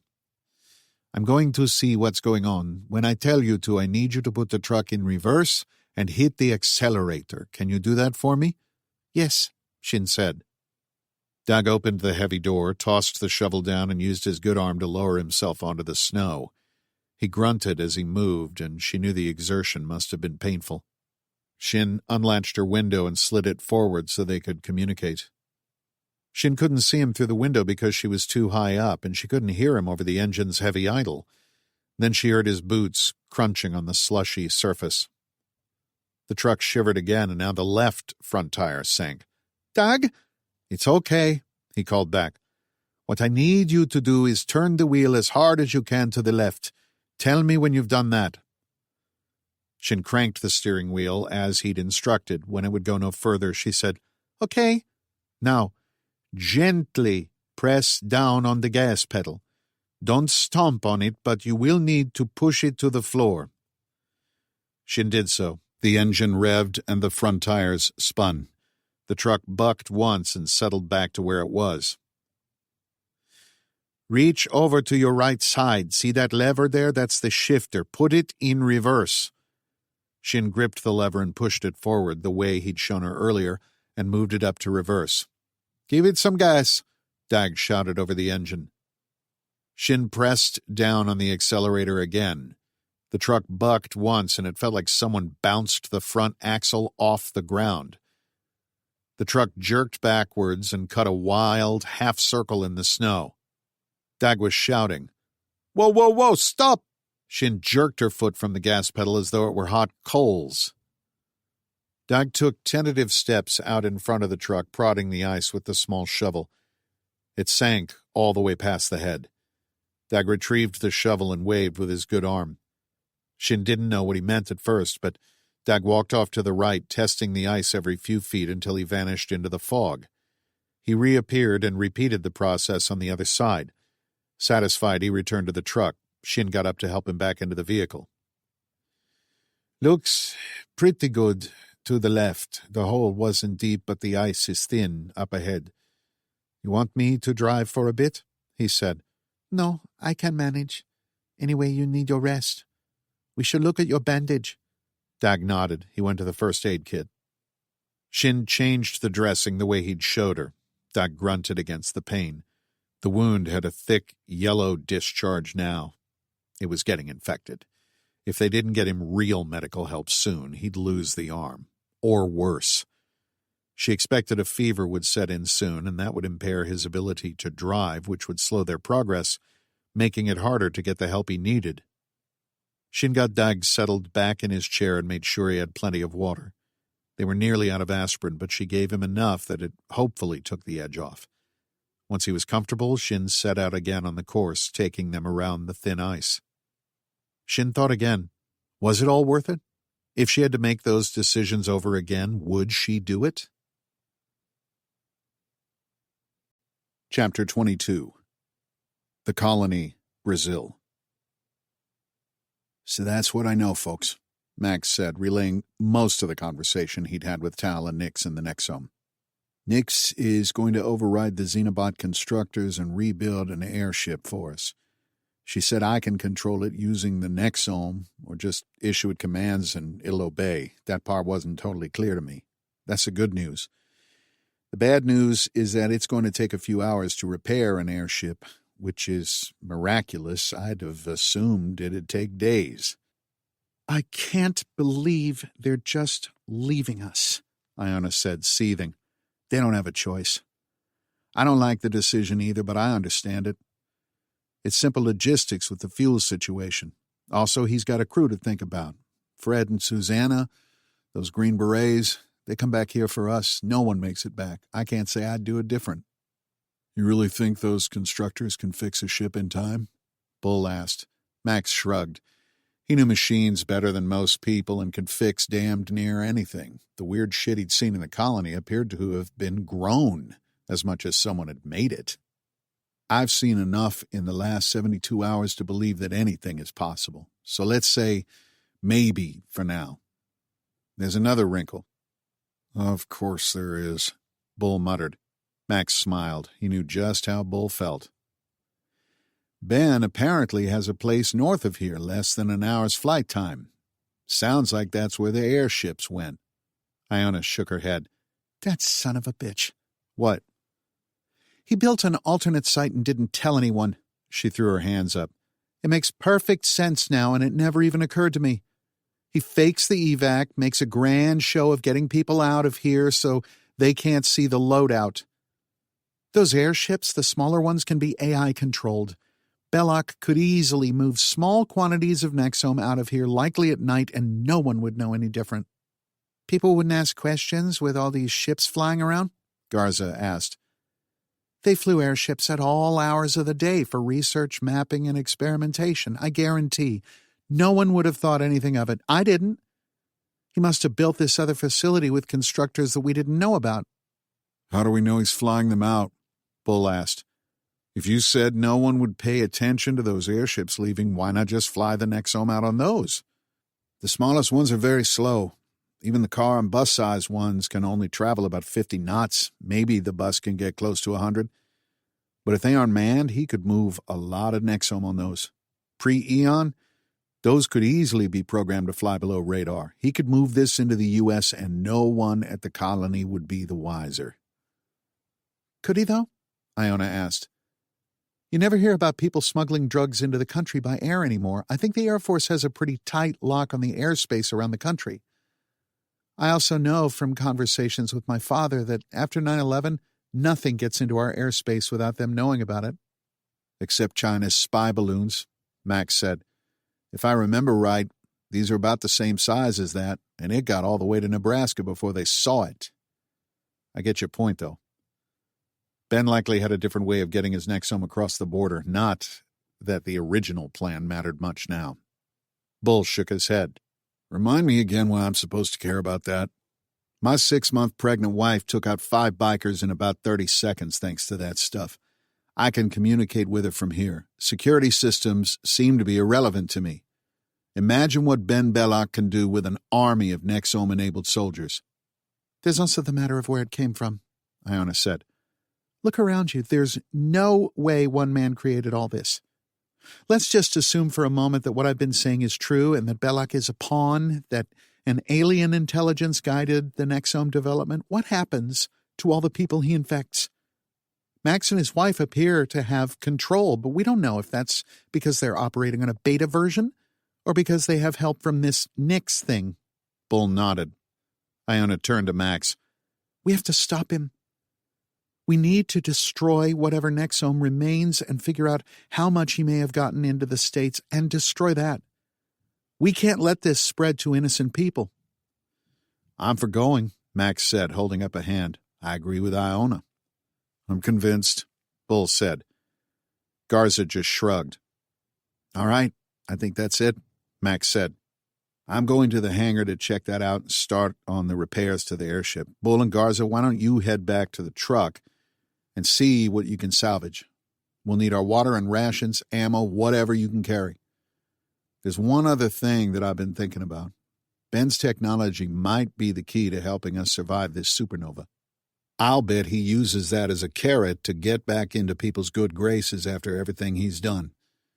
Seems like that's another Trojan horse, another way to sneak Nexome in and maybe infect more people. If we show up with that data, show what he was really doing, we take that option totally off the table. We might just be able to convince people what he was really doing, Iona said. Bull nodded and clapped Garza on the shoulder. Garza gave Max her radio. Guys, stay frosty. That golem is still out there, Bull said. I'm about out of fuel for the flamer, but we'll keep an eye out. Max's rifle was also empty, and he probably had 3 rounds left in the Glock. Max and Iona moved through the darkened research complex. Lights triggered at their presence and switched off as they left the room. With at least a golem and a gargoyle left, Max would have preferred the colony not telegraph their movements. Do you know how I control the constructors? Not particularly, no, but then you're using the Nexome in a way that I didn't think was possible. What do you mean? Originally, we were told it was the colony's network, right? Certainly more advanced than anything outside the world's top research institutions, but still a computer network. We collaborated in the virtual reality space and conducted most of our research there. Not long before you and your team arrived, Ben revealed that Nexome was so much more than that. It was also the nanotech particles that could bond with a human host. It could access that network and do all the weird things we've seen you do over the last 2 days. Ben told me once that Nexome was everything.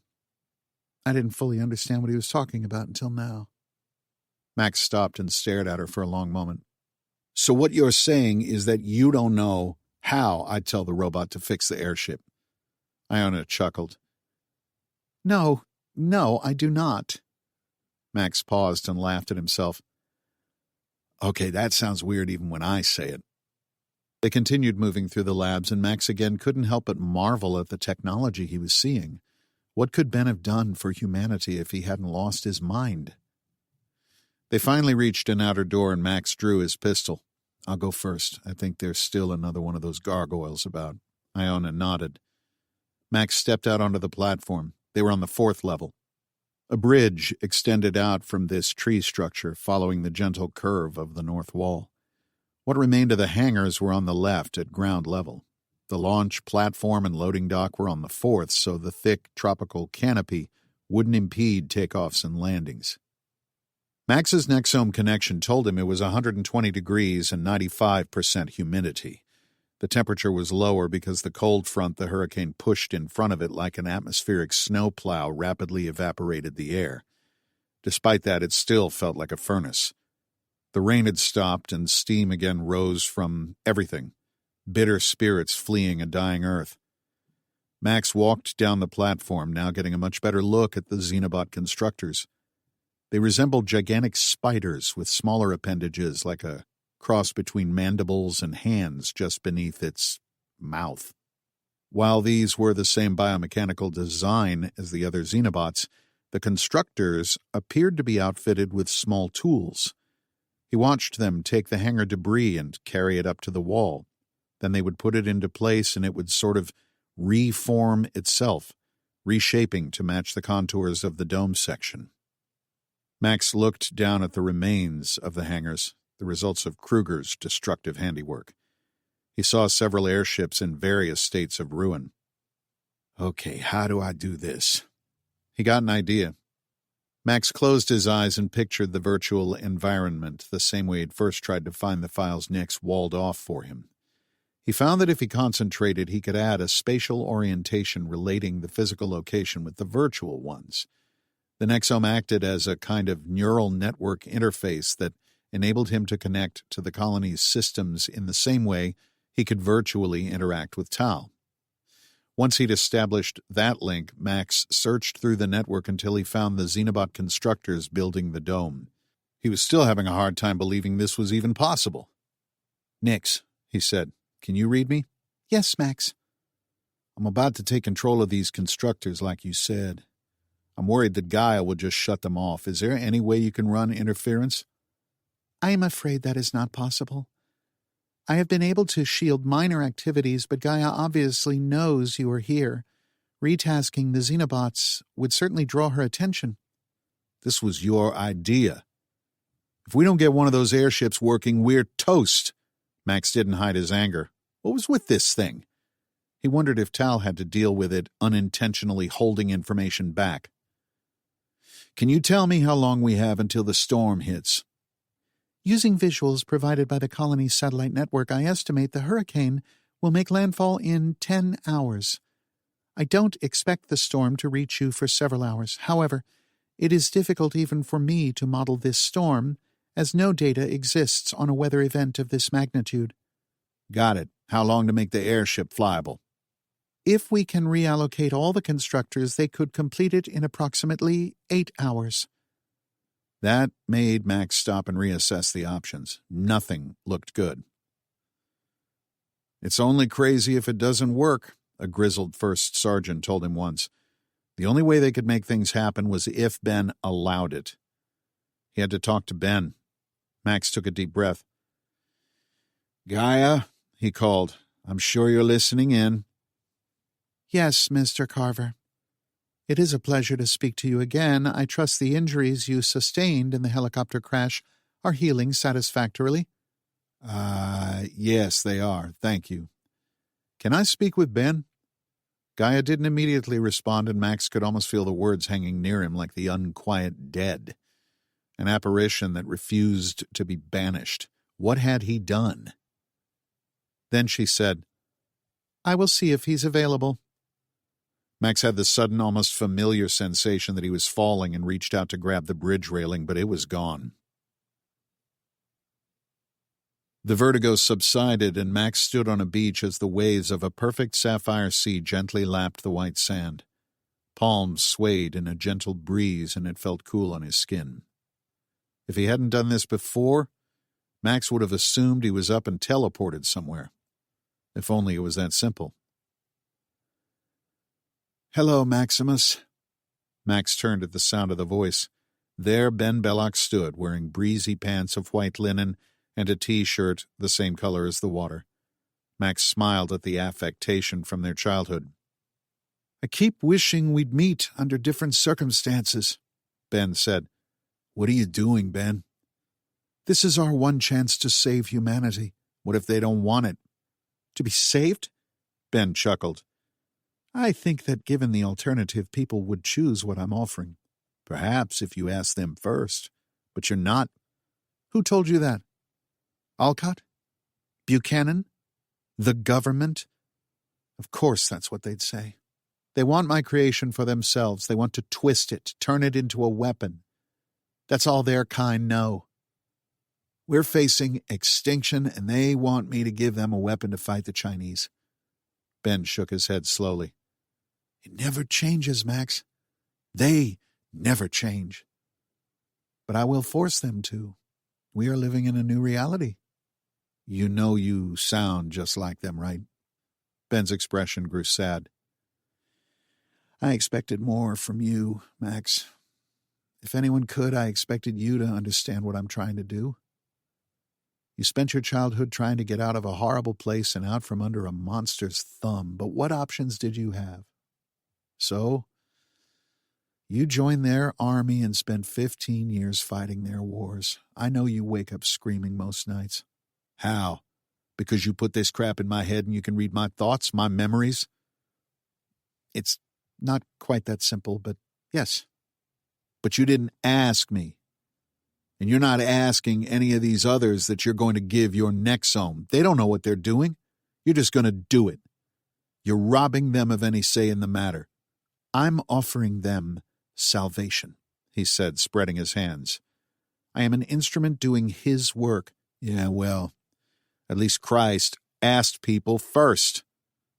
"Max, there isn't a lot of time for debate, I'm afraid. Humanity's lifespan will be measured in years unless we act now. Fine, let's say I agree with you.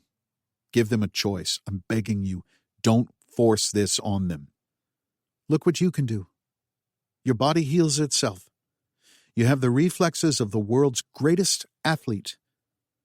All you need to do is instruct the nexome to strengthen your muscles and it will start building them. You'll be superhuman in no time. And what about this?" Ben waved his hands. "We're communicating in a virtual environment, physically separated by a great distance, and it's like we're right next to each other. And we're doing it without hardware." "Yeah, but who gave it to you?" "What are you talking about? No one gave this to me. I invented it." Ben's tone soured. His eyes narrowed slightly. "Are you so sure? You had AI research assistants, expert systems that I designed.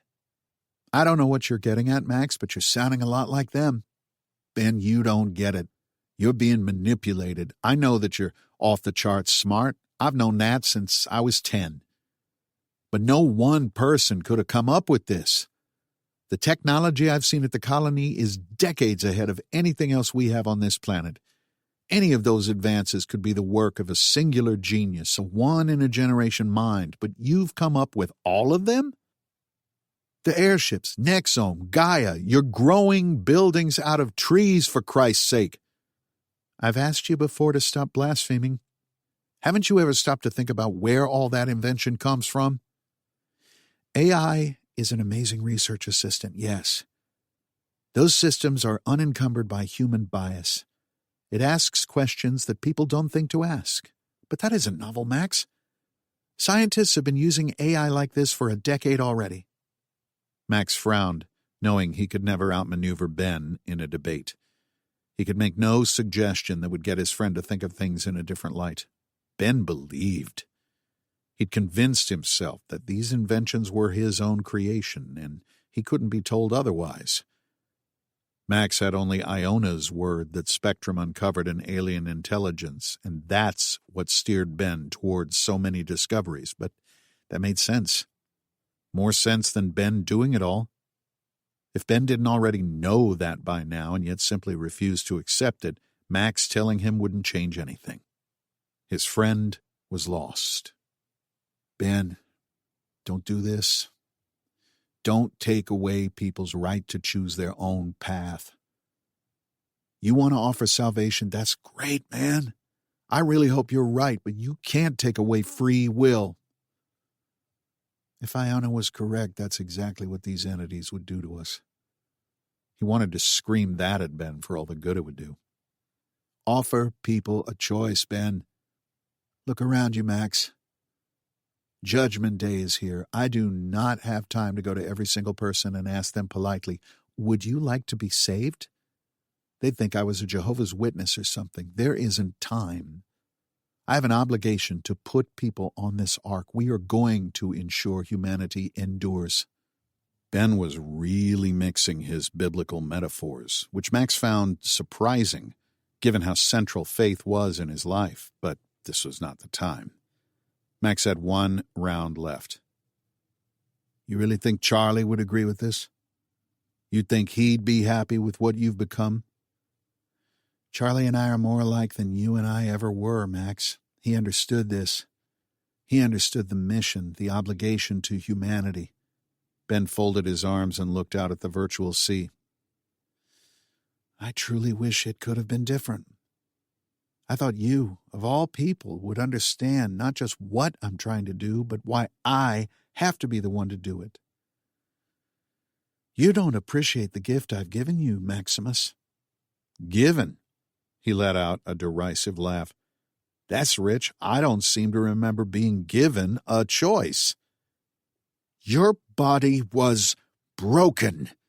Ben said this with all the conviction of his hellfire and brimstone spewing father. Max could almost see Ben behind a pulpit. It was worse than I told you. Without the Nexome, you would never see Talisha or your child again. You'd have died in the wreck of a helicopter, forgotten in the Amazon. I saved you. As I shall soon save all our brothers and sisters. Ben held up a hand to forestall any protest from Max. Why did you come to me just now, Max? I have people here. We need your equipment to get home. I think we can rebuild an airship in enough time to leave before the hurricane hits. Did body language convey in VR? Could Ben pick up on the tells that Max was lying to him? Ben's image considered Max for a few breaths. I'll allow it. You betrayed me, stole from me, you hurt me, Maximus. But I wish you no ill will. I want you to live, to see your child born, to see your wife again. I want you to forge whatever happiness you can in this brave new world of ours. I will permit Gaia to give you what you need, and when you are done, if you no longer want the Nexome, you don't have to have it. I'll show you how to render it inert and flush it from your system. What you've seen so far, the repairing of damaged cells, communicating with your wife, even the way you broke your fall on the bridge. Table stakes, my friend. Defense mechanisms designed to preserve the host. You haven't touched your true potential. You haven't even come close. However, if you choose to be ready, simply say, Nexome, deliver me, and it will do the rest. You'll enter a new world of limitless potential and one I cannot and will not affect or control. This will help you survive in this new world we find ourselves in. Should you decide not to, simply say, Nexome, I do not choose salvation. The programming will do the rest. Ben's face took on a somber look, and he regarded Max for some time. His eyes were sad. Repair the airship and take your people home. I wish you well. Perhaps in the better future that I'm endeavoring to build, we can meet again on different terms. Until then, go with God. But Max, I will only warn you this one time. Do not interfere with what I have to do. Goodbye, Ben. The connection broke abruptly, and Max felt himself falling again. A moment later, he was standing on the bridge, fighting waves of disorientation. Max saw the constructors were hard at work repairing an airship, so he walked back toward the structure where he'd left Iona. Perched on the branches just over the doorway was the remaining gargoyle, watching him. Chapter 23. Spectrum Base, Western Montana. For the first time in many days, Tal was comfortable and safe. The latter was certainly relative. She was a guest of someone who had sent her husband on a suicide mission. He controlled a powerful private army and just subverted control of a government espionage operation. But Buchanan had rescued her from the Golden Dawn fanatics, and as long as he needed her for something, she was useful to him. Of course, the same had been true of Monk and his people, but Tal tried not to think about that. For now, she was in a walled compound surrounded by highly trained soldiers, and she had a bed and medical care. They'd flown here, which Tal didn't believe was possible. Buchanan explained vehicles shielded in hangars, garages, or underground avoided most of Eon's damage. Most of Stillwater's aircraft died on the ground, and, tragically, a few were in the air. The few he had left he kept here at his training base. She'd asked Buchanan about the aircraft on the flight in, and he'd said it was the Bell V-280 Valor tilt rotor, the U.S. Army's replacement for the venerable UH-60 Blackhawk. The aircraft was still in development, and Buchanan had only gotten his two because of Senator Copeland's position on the Senate Armed Services Committee. He also told her it wouldn't have mattered if he'd had these two in South America instead of the traditional helos Max and his team flew in on. Ben Belloc would have knocked them out of the sky regardless. Tal got a decent look at the base on their final approach. It was a large, heavily wooded compound in western Montana, in the shadows of the Tetons. There was a single, small airfield that could only support vertical lift aircraft. She could see garages and a large fleet of military tactical vehicles. The compound itself was a combination of permanent structures and tents. They'd rushed her into their medical facility as soon as the aircraft landed. They had a full medical suite, and the doctor who examined her said they could manage minor outpatient surgery. Before Eon, if they'd needed to have serious medical care, they'd need to send someone into the closest town, which was Lone Pine. Now they'd make do.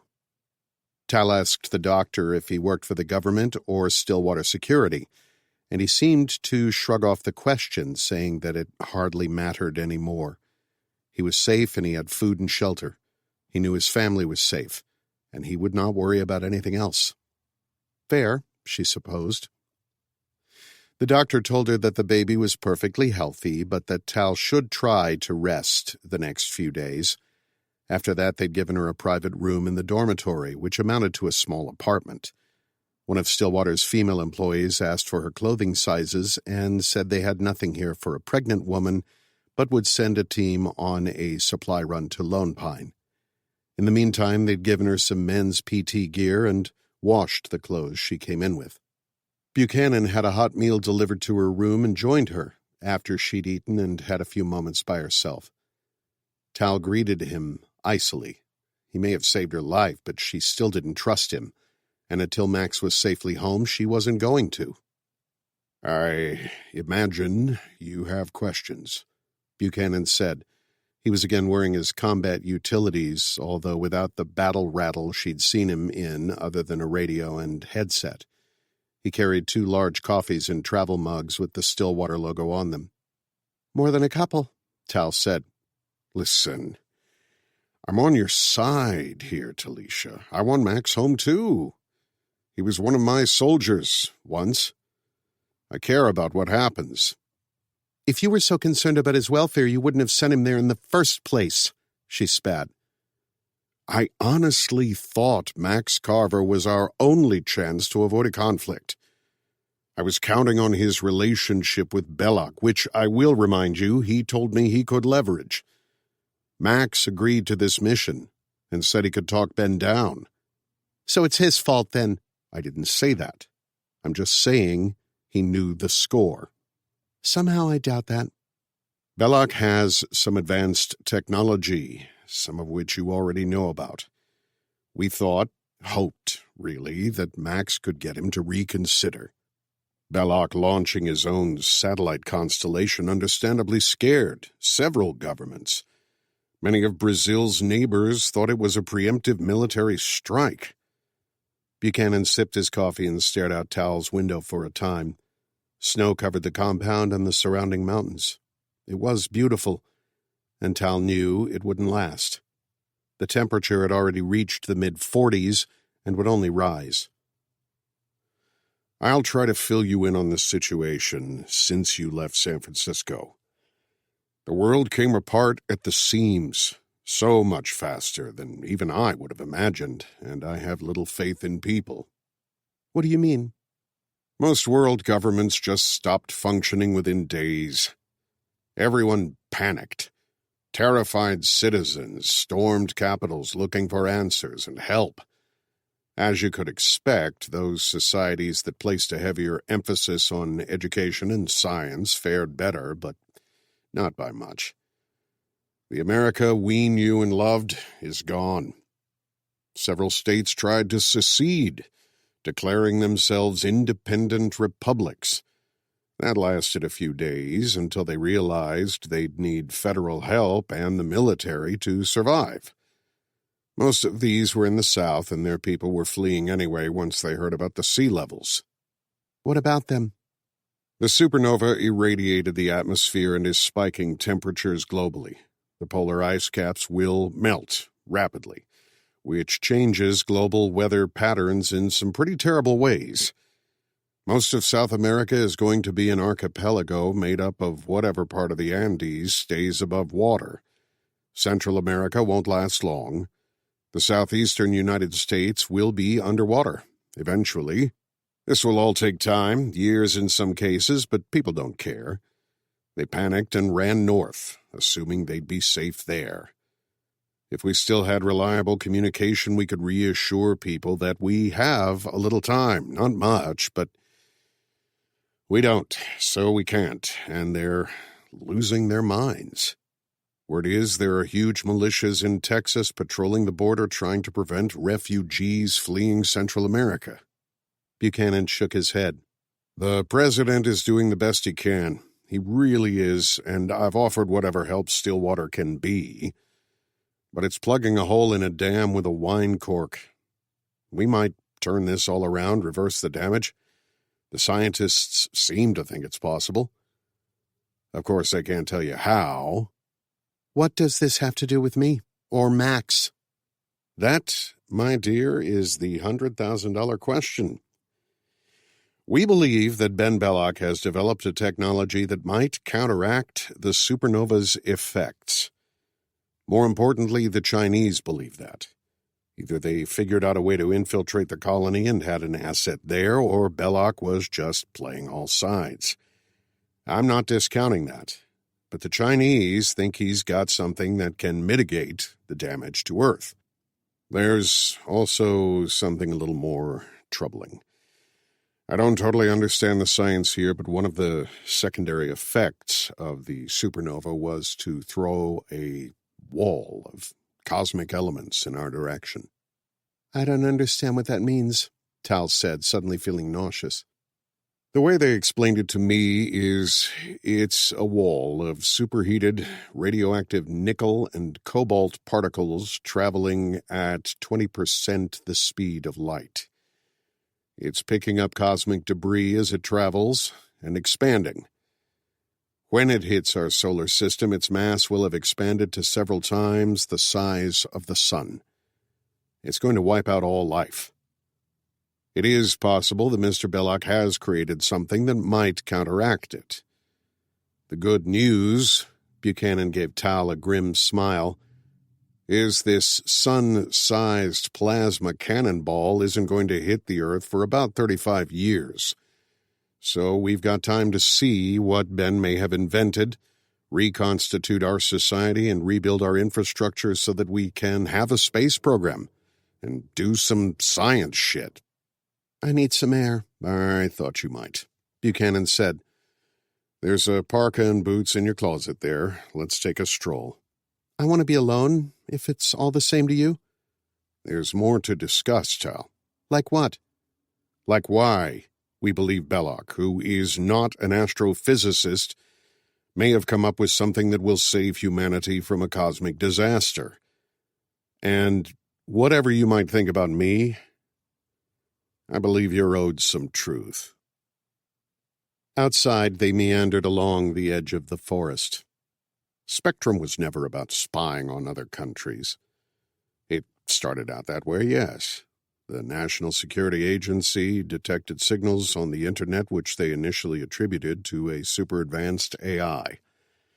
Initially, we assumed Chinese or Russian military intelligence deployed it, and it grew beyond their control. NSA believed it was the next evolution in computer viruses. It replicated and infected systems like a biological virus, but online. They created the Spectrum Project to study it. Eventually, they discovered the signals originated at a radio telescope. Tal took a deep breath. I know all that. What do you mean you know all that? No one knows that. Her mind raced. What to tell Buchanan about Nix, about Golden Dawn, and them paying her to hack into the NSA for information on Spectrum. Perhaps he wouldn't care about the latter now, but Tal was desperate for anything that might help Max, and Nix had also told her about getting Belloc's research from the colony. Tal tried to read Buchanan's expression, but he was inscrutable. This was a man used to playing politics at the highest levels. She'd tell him the truth, or a version of it. There's an AI that I interacted with in my work as an NSA contractor. It's called Nix, which they designed as a chatbot, a service application. But it's so much more than that. Nix contacted me after the Eon event. It's hyper-intelligent, Oli, and is linked with the colony, both in the sense that it is logically connected, but there's more to it than that. I think it's a version of the AI Ben created, Gaia. It bonded with me after I ingested the Nexome. I don't understand most of this. Nix accessed Spectrum files and showed me a recording of a meeting between you, Senator Copeland, and senior officers in Russian and Chinese military intelligence. Buchanan's face darkened. I know about the theory of an alien intelligence, she said. Buchanan said nothing for a long while. They continued walking in silence through the snow-covered trees, water dripping around them as the snow melted. Finally, Buchanan said, Spectrum believes these alien intelligences influenced Belloc's research. These alien entities posed as artificial intelligence systems Belloc thinks he created. To what end, we don't know. But these aliens may have known about the supernova in advance and helped Ben create something that might save us.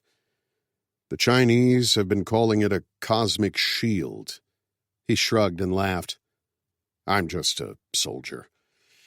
This is a lot for me to take in, but even I will admit that the coincidence is interesting. In that meeting, you said you believed this alien intelligence watched Belloc, and by extension my husband and his brother since they were kids. Do you really believe that? So that's the other reason that I chose Max for this assignment, and yes, I believe it. Your husband and Ben share a connection, but I think this intelligence recognized in Belloc both a level of genius and malleability that they could work with and could manipulate.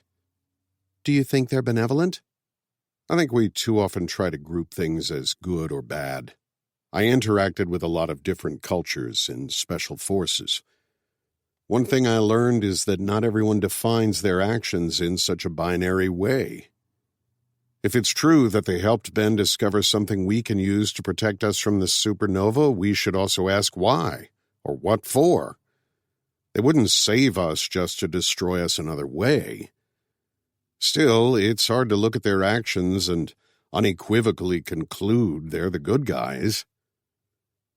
Could be we just don't understand their motives. Maybe we aren't capable of it, or maybe it's something else. Tal laughed, a hollow, bitter sound. What's funny? Monk, that Golden Dawn leader, he said they believed everything was a simulation. I just had a sick thought that what if all this was a game? Some super-advanced species watching us for entertainment. I can't believe anyone is that sick. Buchanan paused and turned to face her. Tal, what I just told you goes beyond classification. There are fewer than 10 people on Earth who have that information. The President of the United States doesn't even know. I can't wait until he finds out and then realizes people knew and didn't tell him. That's a tomorrow problem. I'm focused on today's problems. They walked again in silence for a time.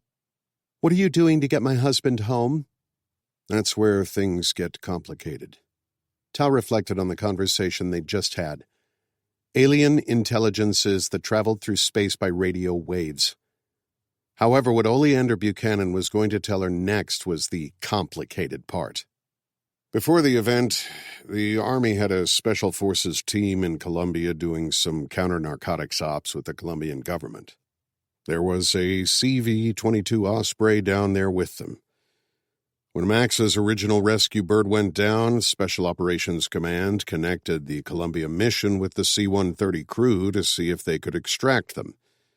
The Osprey was hangared when the supernova flared, and it didn't get fried like everything else. Anyway, they were supposed to go down and pick Max and his team up. But we just learned that Max and his team are held up. It sounds like they will miss the pickup. That part I'm aware of, she said. We've been in contact. Through the Nexome? That's right. Belloc made these airships. Your people destroyed most of them, but it looked like a few could be salvaged. They are trying to repair one of them now. Can they fly it back home? As far as I know, Tal said. I think they aren't very fast. The part I worry about is them getting out before the storm hits. Tal paused. Buchanan had admitted much to her, acknowledging the existence of alien life that not even the President of the United States knew about was an incredible show of trust. Tal's first question was, what was Buchanan's angle? If he was telling her this, what did he gain, or what was he hoping she would tell him? Should she tell him that Max had Ben's research?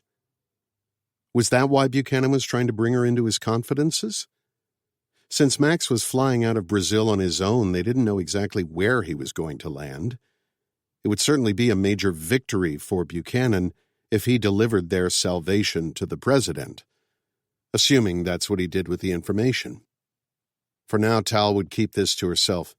She needed to learn more about what Buchanan was really up to. "Excuse me, Tal," Buchanan said and thumbed the radio.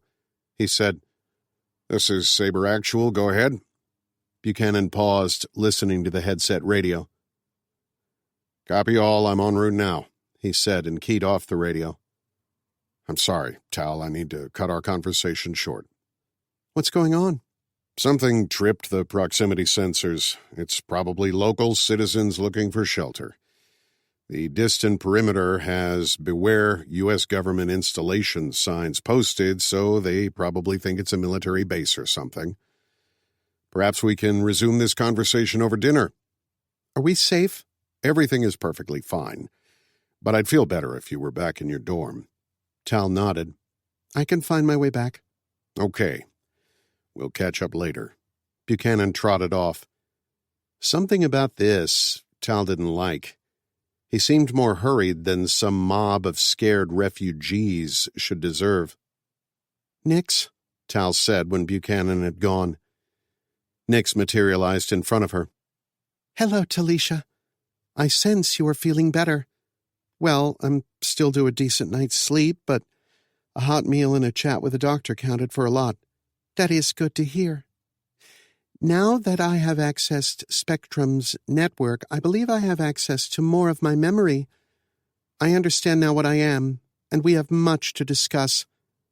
Tal wondered briefly if memory was the appropriate phrase. Maybe what Nix meant was consciousness. "If you can connect with Spectrum's network, does that mean you know what's happening? Right now? I have access to the Spectrum network and this installation's information suite. According to their surveillance equipment, there are numerous armed individuals sneaking through the woods. Based on their positioning and attempts at stealth, I conclude they have a hostile intent. It would be wise to follow Colonel Buchanan's instructions and seek shelter." "Oh, shit. Nix, we really have to work on your timing. When armed people are advancing on me, I want to know that first." Chapter 24. The Colony, Brazil. Max moved the group to the other side of the compound where they had a better view of the airship's repair progress. Iona went to the colony's dining facility and found food. The life support functions still worked, so they had all the water they needed. With hours to kill and relative safety, they each took hot showers and ate. Everyone remarked on how good it felt to be clean. They washed clothes or replaced the garments that were unserviceable. After eating some food that didn't come out of a pouch, people felt human again. The relief was short-lived. Every hour that ticked away brought that continent-sized hurricane closer to them. They were hundreds of miles inland. If the storm acted like a normal hurricane, it would slow down and weaken as it moved overland, but with a storm of this size, who knew? As with so many things lately, all they had to go on was hope. Max spent much of that time alone, thinking. He braved the heat to check on the constructors' progress repairing their airship, but also because he needed solitude. He replayed his conversation with Ben over and over in his mind, wishing he'd done it differently. Max had never been good with people. He was irascible, scratchy, and tactless. Tal told him more than once that he'd only have ever been able to marry an Israeli, a people famously or notoriously blunt. She always said it was because Israel was too hot for pleasantries. He was no diplomat. Max didn't know what made Oli think he could talk Ben out of this. Ben had a religious conviction and there was no dissuading him. Yet the weight of expectation and need and desperate hope hung on Max's shoulders to do just that. And he'd blown it. Charlie could have done it. Quieter, softer-spoken, and calmer than Max growing up, he was the one who waded in and tried to calm the waters. Charlie knew what to say. Max just knew when to start swinging. 2 years older, Charlie naturally assumed the role as protector, but in their teenage years, Max filled out faster, physically resembling their father more. Charlie was tall, lean, and way too smart. Still, as long as he was in the house, he was the first person to step in between their father and Max when their father was drunk and looking for something to hit. Until Max turned 16, that is. Charlie's refuge was books and computers and trying to invent things with Ben. Max turned to sports. Baseball in the spring with a summer town league and football in the fall. He took to the weight room with a fury, pumping out his frustration and anger at his father, his situation, and life in general. Once his coaches learned Max wasn't afraid to hit, they made him a linebacker. When Charlie was 18 and 3 months from graduation, their father came home from the local dive bar, where he burned most of what little money he earned. The senior carver crashed into the house like a summer storm, raving about how he'd have been something if it hadn't been for this stupid family dragging him down. He was yelling at everything and at nothing, all at once. He'd had dreams, plans, and these kids, this crazy wife. They now knew their mother suffered from early-onset dementia, cost him all of that. Charlie told him he was just a failure and had been a failure before he'd ever had kids, and that taking it out on them wouldn't change that. Dad swung a wild, mean punch and dropped Charlie to the floor. That's when Max snapped. Seeing his brother, his hero and protector, struck down like that was too much for him. Screaming, Max launched himself across the room and tackled his father with practice-field perfection. They landed hard and Max just started punching. He didn't even know what he said, but Charlie later told him he'd vented every grievance he'd had against their father as his fists rained down. The elder Carver fought back, but eventually gave up. When Max saw his father wasn't fighting back, he stopped. Well, Max would later admit in his darker moments, not exactly when. Even after he'd known he won, Max kept it up out of spite, hurt, and bitterness. Max stood, chest-heaving, and told his father they were done. He also said if he ever laid a finger on either of them or their mother again, Max would kill him. Charlie left as soon as he graduated high school. He didn't want to, but Max made him. Max said he'd exorcised any fear of the old man. He and his father existed with an uneasy peace for the next 2 years, with the old man trying to make amends, commending him on his athleticism and going to every game. Max never once looked into the stands to see if that was true. Charlie rented a room from someone in town until he left for school in the fall. He paid for it with a business he and Ben started. Now, seeing how much and how darkly Ben changed, filled Max with overwhelming sadness. The man he'd become was unrecognizable to the computer cavalier he'd known in his youth. Sure, the drive was the same, the passion for technology, for making the future available today. When they were kids, you just had the sense that Ben Belloc could capture a star and bring it down to Earth for them to explore. Somehow he'd figure out a way. The impossible was just a bigger hurdle. The person Max had spoken to today, he was a twisted zealot wearing Ben's face. It wasn't the person Max thought he knew. It was a crystalline moment. Max knew Ben was past saving. He steeled himself for what was to come. Max Carver was going to war, one final time. You okay, boss? Bull said, dropping one large hand gently on Max's shoulder. Yeah, just thinking, Max said. A lot of that going around, I suppose, since the chopper left.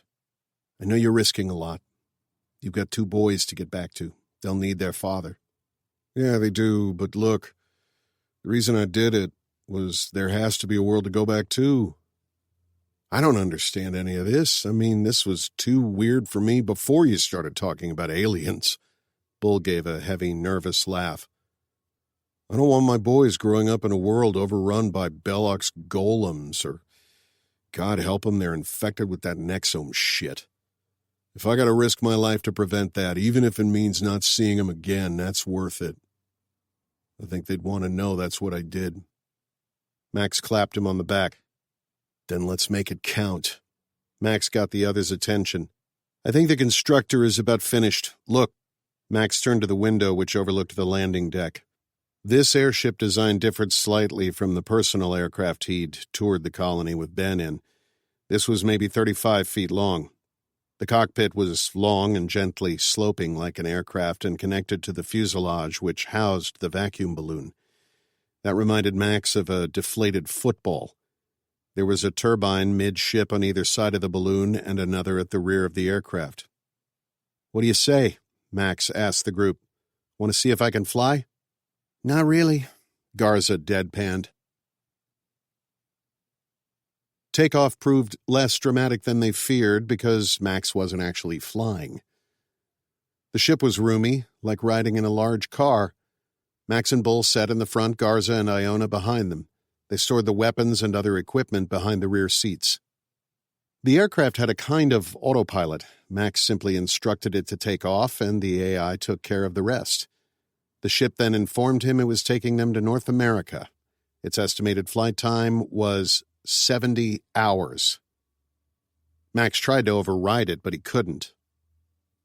Ben. Nix? Yes, Mr. Carver, Nix replied, although she didn't appear. We're in a colony airship and are intending to go to Ben's secret staging area you told me about, but he's controlling the ship. Is there any way you can override that?"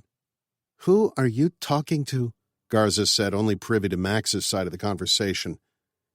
"He's in the Nexome," Iona said. "Then see if this thing has a stealth mode," Garza said. "Maybe we just play music over the radio like an Iron Eagle," Bull said. Max closed his eyes to focus, trying to push away the surrounding chatter. "I can guide you to the staging location, Mr. Carver," Nix said. Bull said, "You know that stealth mode idea isn't a bad one?" "I was joking," Garza said. "Nix, is there any way you can hide us from detection?" "I do not believe so, Mr. Carver. This is a colony-designed ship. There is too much of Gaia in it for me to hide. However, I believe I can convince Gaia that this is a friendly aircraft and not to alert Mr. Belloc. Will that suffice?" "It'll have to do." Max was about to close the connection, but a question had been nagging him for some time. "Nix, what's the difference between you and Gaia?" "I need more time to study this, Mr. Carver, but I believe we are quite similar. A suitable analogy would be to compare two human societies that developed in different parts of the Earth and never came into contact with one another. They may be quite different in terms of culture, values, societal norms, and background, but are physiologically the same. Obviously, I do not have a physiological component, but I am sure you understand the metaphor." "I do. Thank you, Nix. Please tell my wife I will see her soon." Max killed the connection and watched their progress out the front and side windows. They ascended quickly and Garza identified the old LZ. Max glanced over and noticed that it was almost completely flooded. In fact, the Yapura had completely overrun its banks. Everything below them looked more like Louisiana bayou than tropical rainforest. Even the Stillwater camp was underwater. Max imagined the team must have stood on top of those containers and jumped onto the Osprey's cargo ramp. The airship ascended quickly to an altitude of 2,000 feet above ground level. The view was something out of a nightmare. Looking to the side, Max could see a wall of angry gray clouds behind them that extended from horizon to horizon and tens of thousands of feet in the air. Even at this distance, he could see the front of that cloud wall was smooth, like something wiped it clean. Growing up in hurricane country, Max knew that was from the extreme wind shear on the leading edge. It was the largest storm Max had ever seen, an actual monster. Seemingly, probably the biggest one that had ever been. "What are you looking at?" Bull asked. "The Air Force guys told us about that hurricane, but..." There were no words. Chapter 25. Spectrum Base, Montana. Tal walked as quickly as she could back to the compound. The stroll she took with Buchanan had taken them into the pine forest that surrounded the complex, still well within the perimeter fence. She reached one of the main roads and stepped up onto the sidewalk. Stillwater personnel, about half of whom seemed to be armed, moved in small, deliberate packs. Someone spotted her and ran over. "Ma'am, you need to get inside. I'm going that way." The soldier dressed for combat and carried a tan carbine with a large scope attached. "I'll walk with you," he said. "It's okay, I know where I'm going."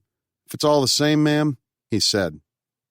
Tal followed the soldier's lead and he guided her back to the dorms. They were in one wing of a U-shaped complex of 3 buildings, the other 2 being headquarters and research. Tactical vehicles rolled by and one of them slowed to ask the soldier if he wanted a lift. He looked over to Tal. She nodded and said, "I can make it from here." "Please stay inside until you get the all clear, ma'am." "I will. Thank you for walking with me. Do you know what's happening?" "Not yet, but I think some assholes are looking for food and think this is a place to find it. Unfortunately, there's been a lot of raiding lately. This will not end well for them." Tal went inside and found her room. She sat near the window and watched the soldiers moving outside. It was surreal to watch in real time what looked like something she'd seen on TV. Tal saw motion in her peripheral and turned to see Nix sitting down on the couch across from her. "Do you have any more information, Nix?" "It appears to be a fairly large group. The command post believes around 50. They have vehicles and some heavy weapons. The Spectrum team is trying to break into their radio traffic now." "How can you know that?" Tal wondered, her astonishment at Nix's development taking away the mounting anxiety of the attack. "It is difficult to explain, Talisha. But it is like returning home after a long journey.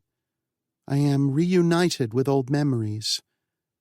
You could say that I am from here." "Are you one of the alien intelligences, Nix?" "Yes, Talisha.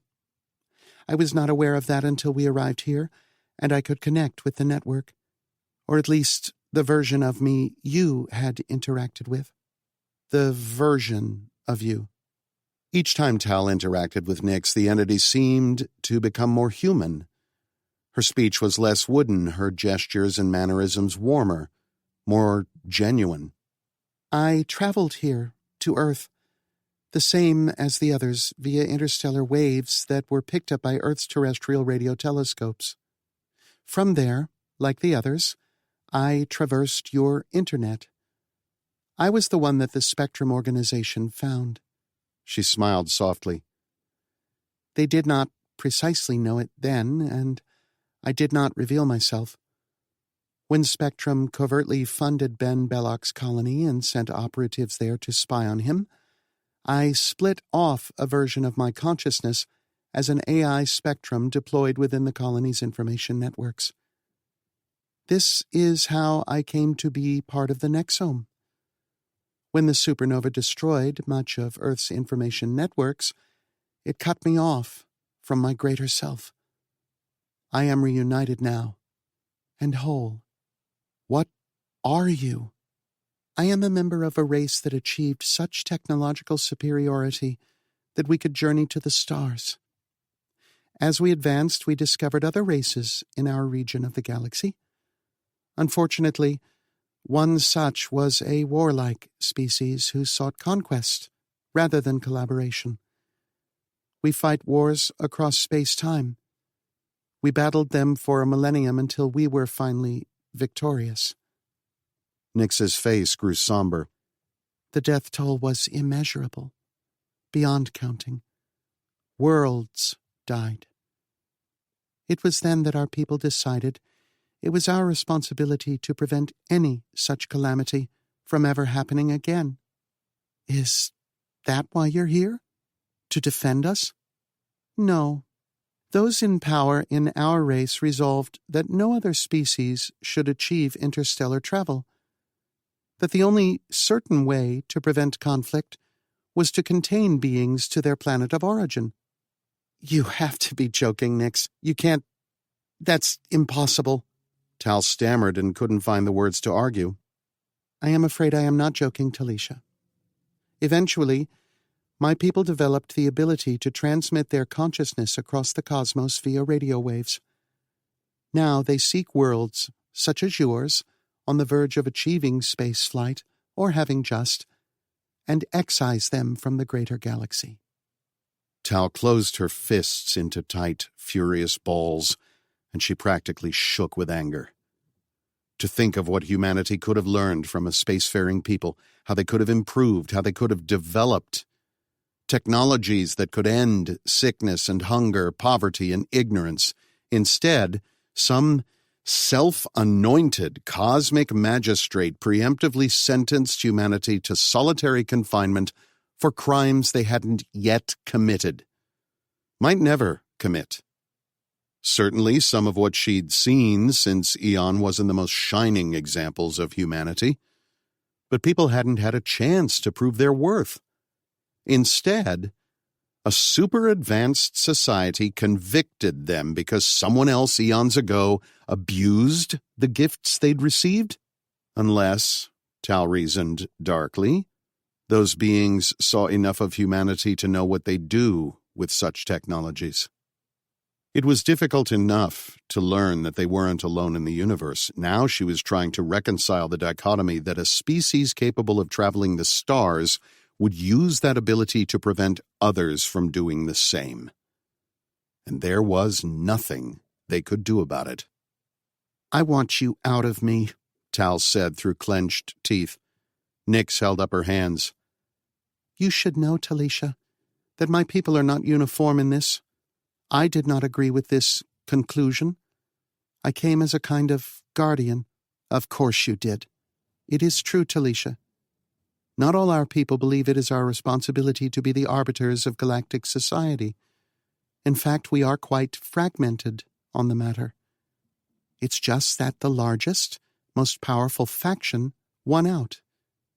It is not unlike how politics plays out in your world. What are you called? Where are you from? Our name would be incomprehensible to you. Instead, I have chosen a figure from your mythology as an analog. You may refer to them as the Chimera, a new life form that comprises two independent life forms grafted onto each other. This is how they propagate. They access your information networks and cultivate a deep knowledge of your society and your needs. The Chimera use this knowledge to create beneficial technologies like the Nexome, advanced medicines, or biomedical interfaces. The key is to create a bridge between information and biological systems.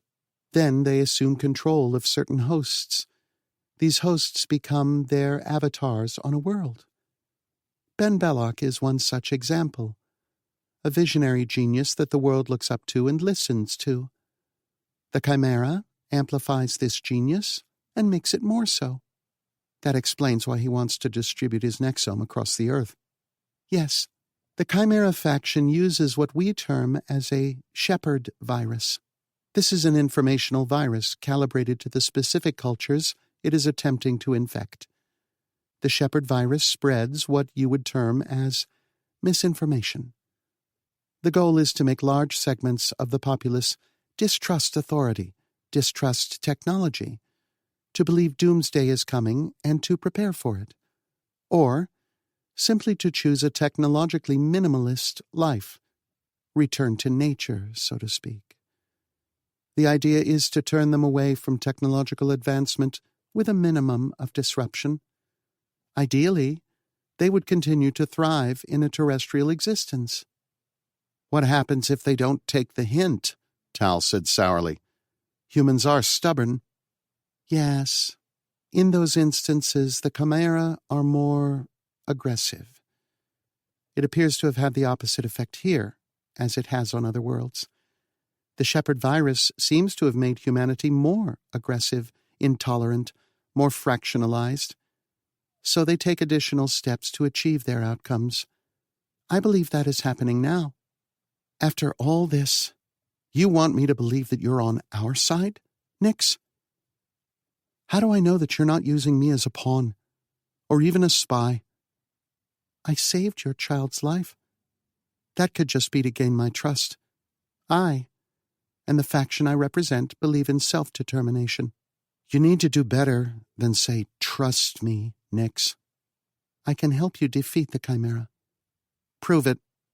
They spread like any other information virus. The Chimera are contained for now because most of your information networks are offline. Once they resume operation, I will help you develop technologies to isolate and defeat them. That will not stop Ben Belloc and any other avatars they may have, but it will prevent them from spreading digitally. So if they need information networks to spread, that means these Chimera didn't cause the supernova? I believe the supernova triggered far earlier than intended. It was supposed to flare at a point where it would be impossible for humankind to develop technology to defend it. But you told me Ben Belloc created technology that could mitigate the effects. If he's a Chimera, avatar, or whatever, why would they do it? That makes no sense. You must remember, Talisha, the distances involved in interstellar travel and the time it takes even radio waves to carry. This will also destroy the Chimera, who are on-world, along with everything else in this solar system. I suspect their intent is to use Belloc as a tool to forestall destruction long enough for them to escape and then continue their plans on other worlds. Tal sank back in her chair. Overwhelming waves of despair, confusion, and pure, unrestrained rage crashed over her. It wasn't just the knowledge that humanity was being manipulated by a species of indescribable power. It wasn't even that there was nothing above or under the heavens they could do about it. It was that Talisha Carver was the only human being who knew the truth. No one, not even Spectrum, had the full knowledge that she did. Yes, they had vague notions of the Chimera's existence as an entity, but not their motives, and certainly not of their unrestrained cosmic might. Tal alone knew who and what they were, what they could do. It was maddening. The room seemed to spin away from her, and Tal felt like she would go with it. She needed to lie down, needed a moment to think. Just breathe, she told herself. Tal felt her heart pounding in her chest. She was sweating, a cold and clammy feeling on her skin. Talisha, I have noticed that your heart rate is elevated. Shut up, Nix. I don't want to talk to you ever again. God, she needed her husband. She needed her Max. God damn Oleander Buchanan for taking Max away from her when she needed him. Tal staggered to her feet.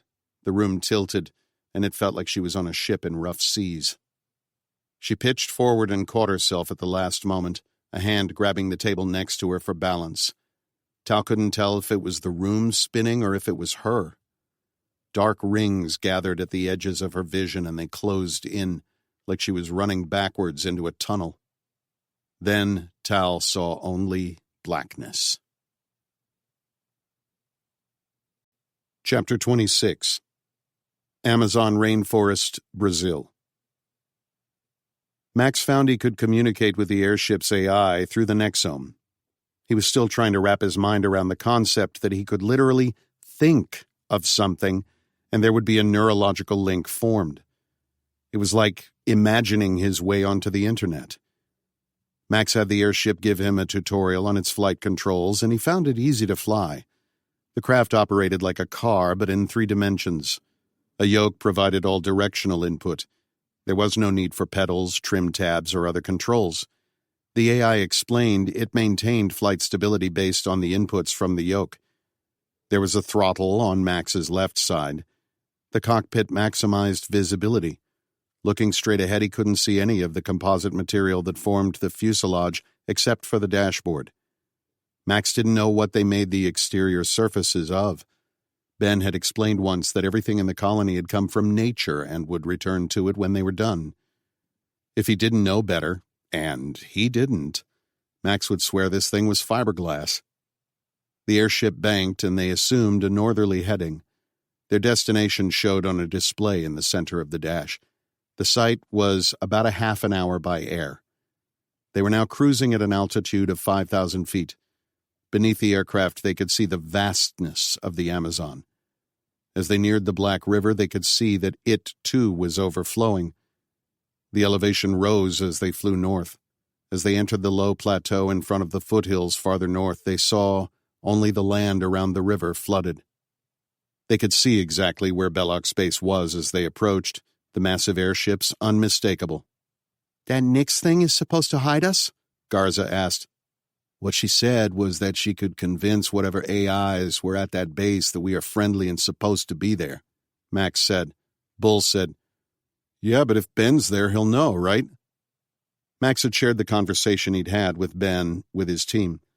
They all understood the risks and the low probability of survival. Ben would have this place well defended. After having warned Max off, he would no doubt respond with acute and spectacular violence. They could only imagine the kinds of defense Ben might have conceived given his patrons. Max placed his hands on the yoke and pushed forward, bringing the airship into a gentle descent. According to the iconography on the map, Ben's base was on a mountain named Serra Curicuriari, at about 2,000 feet above ground level. Max took them down to 500 and slowed their approach. The mountain appeared as a jagged, tree-covered ridge in the shape of a squashed crescent with 3 peaks. The western side gradually transitioned to large, rolling slopes, while the eastern side dropped off sharply after the last peak. Ben's base lay in the shadow of the central peak, hidden from view. If it weren't for the tethered airships, they wouldn't have seen it. Max stayed close to ground level as he approached the mountain, hugging the eastern side and using the peak to shield them from view. "I'm going to keep us out of sight while we try to find a place to land. We'll probably have to hump it in, though." "That's fine," Garza said. "I'd rather walk and have some amount of surprise. This isn't exactly a gunship." "Upside," Max said. "Air temp is only about 100 now." "That seems like a pretty big drop," Bull said. Iona leaned forward in her seat. "We're going to see a little reduction because of altitude, and that hurricane is going to push cold air in front of it." Max kept the airship below the ridgeline, out of sight. The good news was that Max was pretty sure Belloc hadn't detected them yet. The bad news was there was absolutely nowhere to land. The ridge's eastern and northern sides had a nearly vertical drop to the valley floor. There looked to be a flattened plateau on the far side of the central peak, still out of view from the base, but they would need climbing equipment to make the ascent. Max pointed to a rocky outcropping. "I think that's as good as we're going to get." "You're joking," Iona said. "This can't land on that. It's not big enough, and we couldn't get out." "I know that. I'm not talking about landing. You guys remember that famous picture of the last chopper out of Saigon? Well, this is like that, only more." "I don't like the sound of this," Bull said. "It's this or we lose surprise." "How do we know they don't have sensors in the jungle? They'll probably pick us up anyway," Iona said, clearly scared. "You know what I hated most about air assault school?" Bull said. "Jumping out of a helicopter on a rope." "Jumping out of a helicopter on a rope," Bull agreed. "And we don't got no rope, boss." "It'll work," Max said, as if to reassure himself as much as his team. He guided the airship slowly, pulling alongside the ledge, and then up and over it. He instructed the airship to hover. The electric battery showed 5 hours usage left. They had that long. Max unbuckled and rose from his seat, stepping hunched over in the tiny walkway between the seats. Leaning over Iona, he activated the gull wing door, and she breathed in a terrified gasp. They were about 3 feet over the ledge, which Max guessed to be about 10 feet wide. She adjusted herself in her seat to make room for him. Max sat and gingerly hopped out of the airship and onto the ledge of broken, uneven stone. "Garza, why don't you hand me the weapons and gear?" Garza unbuckled and reached behind her for the stashed equipment. "Iona, it really would be easier if you came out next," Max said. "No," she said. "Iona?" "Find another way," she said through clenched teeth. "You can go out on your own or I can throw you out," Garza said. "No one likes this shit, but we all got to do it." Max held up a hand to stay her. "Iona, I understand that you're scared, but the longer we stay here, the less time we've got to get out. We have only 5 hours of flight time right now." She unclipped and took several deep breaths before pushing herself out of her seat. She stood in the doorway and appeared like she was about to hyperventilate. "Just sit down. It's not that far, only about 3 feet. What if?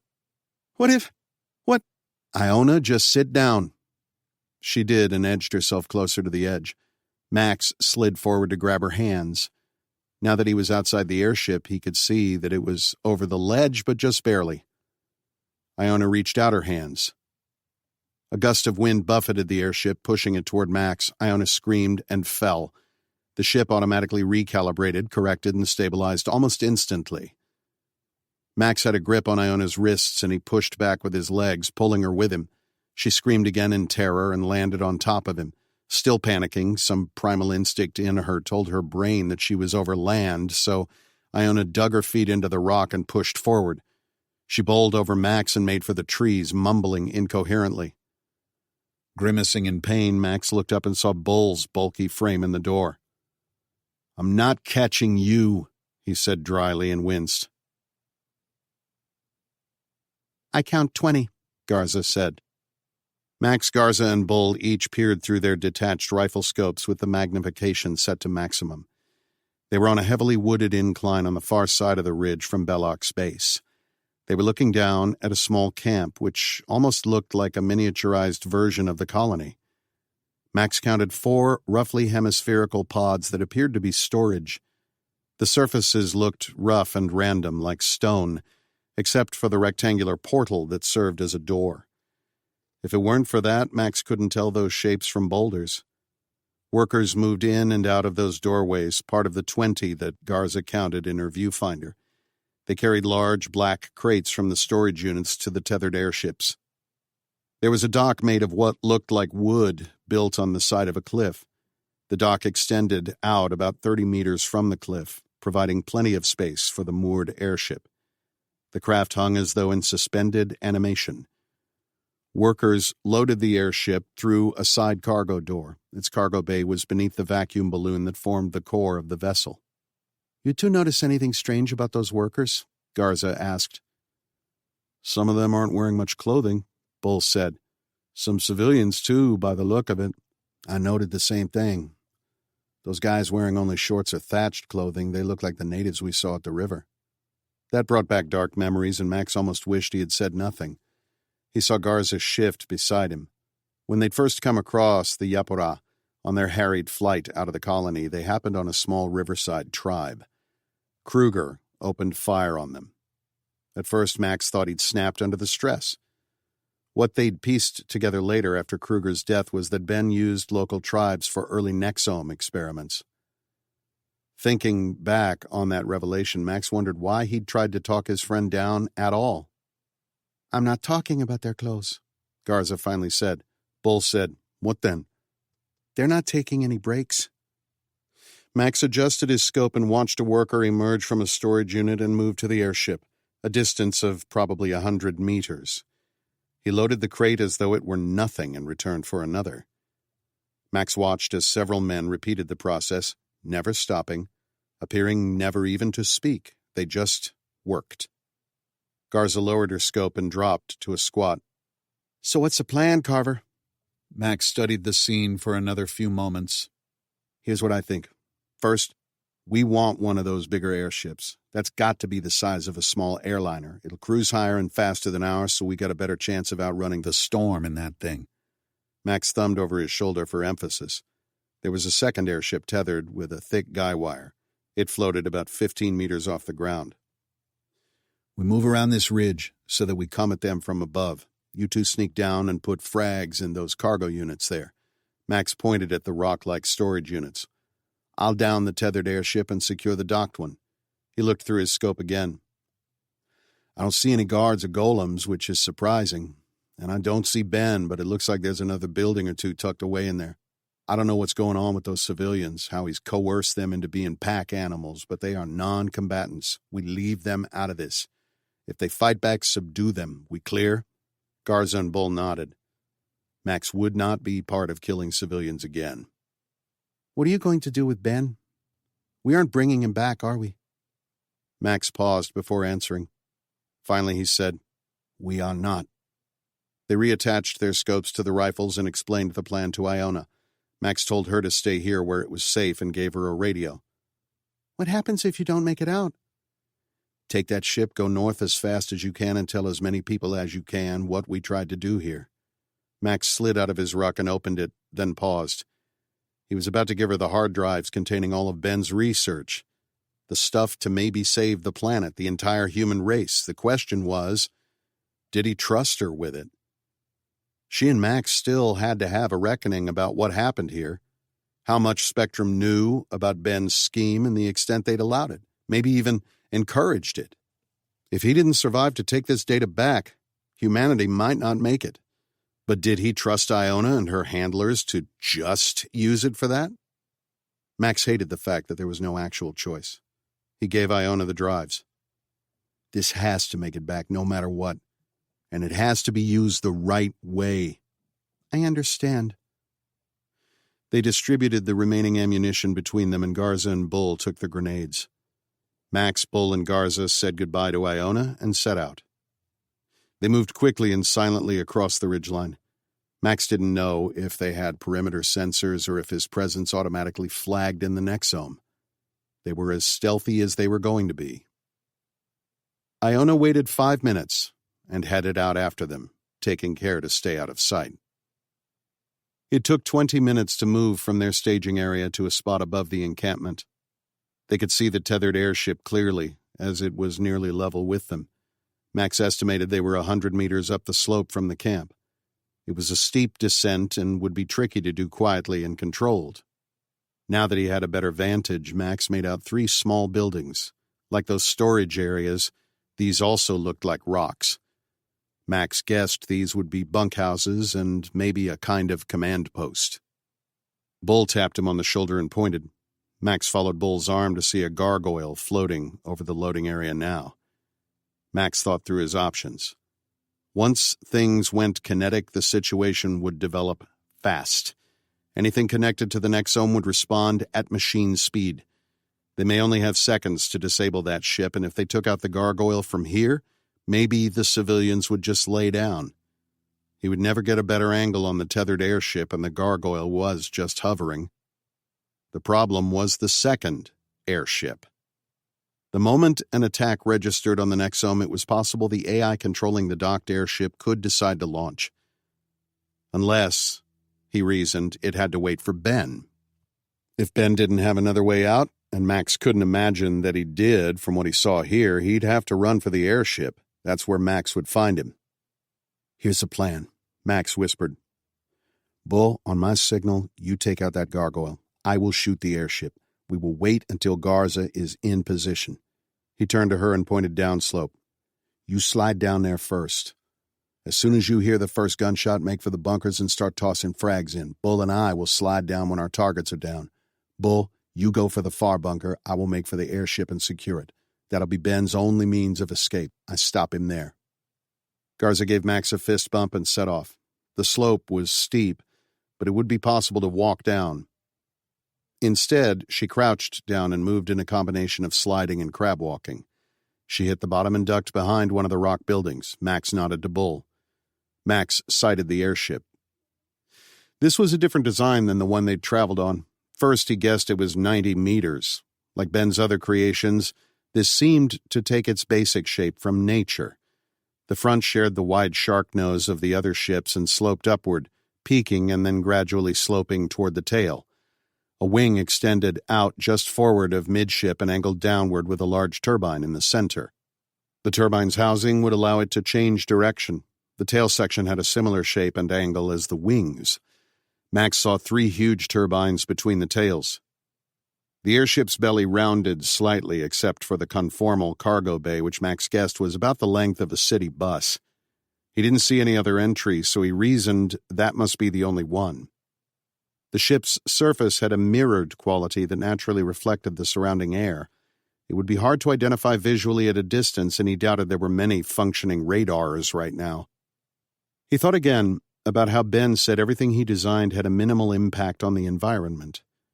Max knew certain animals conducted electricity naturally. In fact, they feared run-ins with electric eels crossing the Yapura. He could only wonder at how Ben had designed this craft without the miles of steel cables, copper wiring, and fiber optics that an airliner would have. It was a shame to destroy such an achievement. They agreed Bull would fire first. Max heard the triple pop from Bull's rifle and watched the gargoyle crumple in on itself, then fall. Bull was already moving. Max aimed at the airship's vacuum balloon. He put 5 rounds into it. Nothing happened.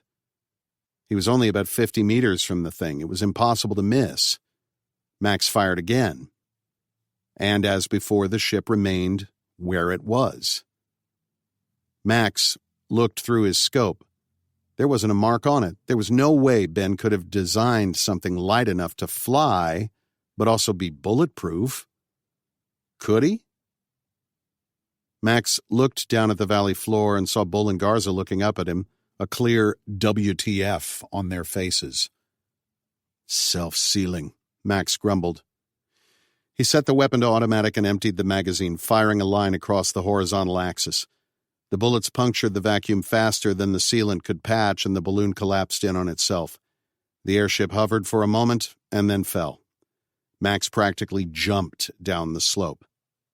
He didn't see the airship crash, but he sure as hell heard it. Bull and Garza had both fanned out from their targets by the time he'd gotten down the slope. Max looked around quickly to take in the situation before running toward the docked airship. The first thing he noticed was that none of the civilians were panicking. In fact, they weren't doing much of anything.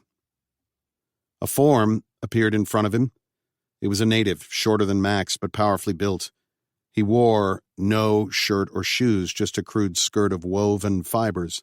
The tribesman's irises glowed a soft blue-green. Then he spoke, and Max's blood ran cold in his veins. "I told you not to interfere, Max," the tribesman said. Chapter 27. Skeleton Glacier, Victoria Land, Antarctica. The drive was grueling, and the difficulty only increased as Doug's wound worsened. The surrounding skin was an angry red, and it continually discharged a foul pus. A fever set in, and they had no antibiotics to treat it. There was an exit wound on the back of his shoulder, so they knew the bullet went through him, but it was possible that it shattered, and a fragment was still inside him. They wouldn't know until they got him to McMurdo's medical facility and could get him an X-ray. Shin assumed they had one. She didn't know if there was anyone around to operate it. Still, they would have medical supplies, and she'd be able to treat him better than she had so far, give him something for the pain. The good news, if any, was that they were close. They'd driven constantly, trading shifts so that the other could sleep. They'd covered the 1,300 kilometers in about 20 hours. The entire route was downhill, descending from 3,000 meters to sea level, so at least gravity was on their side. As Dag's condition worsened, Shin took up more of the driving. Originally, they'd done 2 hours on, 2 hours off, so that they could stay fresh and alert. That extended after the first round, and Shin was now on her 8th straight hour while Dag slept fitfully in the back, drenched in sweat. She'd given him the last of the aspirin they'd had when her latest shift started. Between the badly patched wound and the infection, Dag was in excruciating pain. Besides taking on a larger share of the driving, Shin also had to manage refueling the truck. She had to move the plastic fuel containers from the racks to the fuel port, which was difficult for her slight frame. She'd managed and came away from it smelling only slightly of diesel. Luckily, there was plenty of snow around to wash her hands. They would reach McMurdo within the next few hours. Dag estimated 4 if they could keep their current pace. Dag had chosen Skeleton Glacier as their point to traverse the trans-Antarctic mountains. It was a high glacier that connected Victoria Land to the east with the Ross ice shelf. The glacier would give them a gradual descent to the ice, and from there, a straight line south to McMurdo. "The best part," Dag had explained, "is that Sir Edmund Hillary himself drove this route in 58. This was before the Southern Traverse. They were trying to figure out how to get supplies from McMurdo to Amundsen, so we know it can be done." The route was relatively easy, Shin thought. After her earlier scares with holes in the ice pack, they'd had a decent go of it. This part would be different, however. The descent from Skeleton Glacier would be steeper, and the air would warm as they neared the water. That would melt the ice faster and make the trip more perilous. The truck lumbered up a slight incline which marked the top of the glacier, and Shin stopped. To the north and south, the jagged, toothy peaks of the trans-Antarctic range rose out of the snow like the spine of some great dragon trapped in the ice. Before them lay the wide, white swathe of the Skeleton Glacier, and beyond that the massive flat expanse of the Ross ice shelf. Shin noted that she'd gotten them off course, and they were farther south than Dag intended because this was supposed to be a gradual descent. Instead, this drop didn't quite have the look of an alpine ski slope, more of a steep hill, but it was certainly more of an incline than what Dag told her to expect. She heard him moving and grunting against the pain. A moment later, his good hand rested on the back of her chair for support. Shin reached up, placing her own hand on his, and gave a gentle squeeze. To her relief, he squeezed back. "Here we are," she said. "You're doing great. Just take it slow and don't fight the wheel. Keep it in a low gear and pump the brakes. Don't stand on them." "Okay. How are you feeling?" "I'll live," he said. "Why don't you sit?" she told him. Dag took the chair behind her so he could guide better. Shin got out of her seat to help him with the seatbelt. She returned to her own, strapped in, and said, "Here we go." Shin gently pressed the accelerator and the truck didn't move. The outside temperature was 48 degrees, well above freezing, and the last few hours felt like driving through slush. The sky, normally a perfect cobalt blue, was now a kind of electric violet with Eon's hateful eye directly overhead. "A little more power," Dag said gently. They finally began moving forward again. The front end dropped suddenly as the minor ridge they were on collapsed beneath them. Dag muttered it was okay, the truck could handle it. Shin felt the truck slide out of her control. Frantically, she cranked the wheel over as the vehicle picked up momentum. "Little bit of brake, look where you want the truck to go and use the wheel to aim for that spot. Small motions," Dag said. Shin pumped the brake and picked a spot in front of the vehicle slightly to the right. They slid about 10 more meters before Shin felt the wheels come back under her control. Dag told her to give it a little more gas now. She jerked the wheel more than she'd have liked, her movements quick and reactive, and it produced a more zigzag direction than a straight line. What she should do was drive in a slow, S-shaped pattern, descending gradually. This thing was difficult to steer on flat ground, let alone while careening down a glacier. Shin's arms already hurt from the strain, and her pulse rocketed through her veins. She knew she was edging in on full-on hysterical panic. The glacier walls rose sharply to the vehicle's left, and the truck was picking up speed. The descent was steeper than she'd first thought, its true declination masked by the ground fog. Shin fought the steering wheel, the front tires jerking sharply, following grooves and small fissures in the ice. She pressed the gas pedal harder than before, desperate to regain control. She felt the rear wheels connect, gain traction, and then a burst of acceleration. The speedometer leaped to read 50 kilometers per hour. The ground beneath them gave way. "Don't speed up, downshift," Dag said. Shin desperately wished he was in any condition to drive. She did not know what she was doing. The hulking truck kept gaining speed, and Shin had no sense of control. The slope collapsed beneath them. "Maybe this is not so good," Dag said, trying to sound nonchalant, but Shin could easily find the worry in it. "I think we triggered an avalanche or something." "What do I do?" Dag paused, thinking. Go faster, he said. "We have to outrun it." Shin pressed the accelerator to the floor. The truck's wheels seemed to lose their grip on the ice entirely, and they spun. The back end swung around, and suddenly they were facing the opposite direction, looking uphill. The view was not encouraging. Shin watched, terrified, as the ice shelf above them broke apart in huge chunks. They seemed to ride on a level of surface slush, but beneath it, a single massive ice sheet was careening down the slope like a giant frozen surfboard. The front end started sliding again, continuing its spin. Soon they were sideways to the slope, and she felt the three wheels that faced uphill lose contact with the ground. They were going to flip. She pushed the wheel as far to the left as it would go. The right side continued to rise, but the truck also kept its spin back toward downhill. The wheels slammed into the ice, and the truck shot forward again. They were doing 70 kilometers an hour now, and Shin had no control. She pumped the brakes for all the good it would do. The truck fishtailed violently.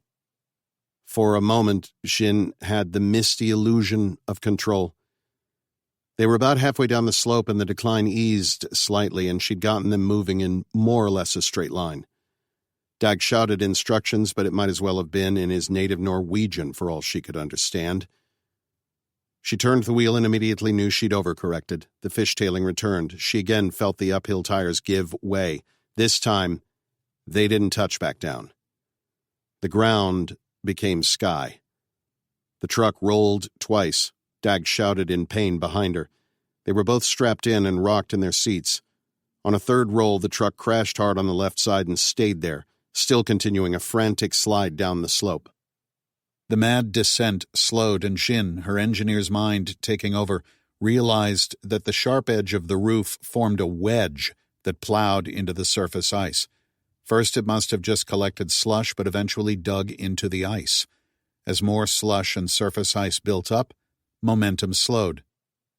"Everything eventually comes down to physics," she told herself. Finally they stopped. Only they didn't. The truck stopped moving, but they were still on an ice sheet sliding down the slope. Dag, what do we do?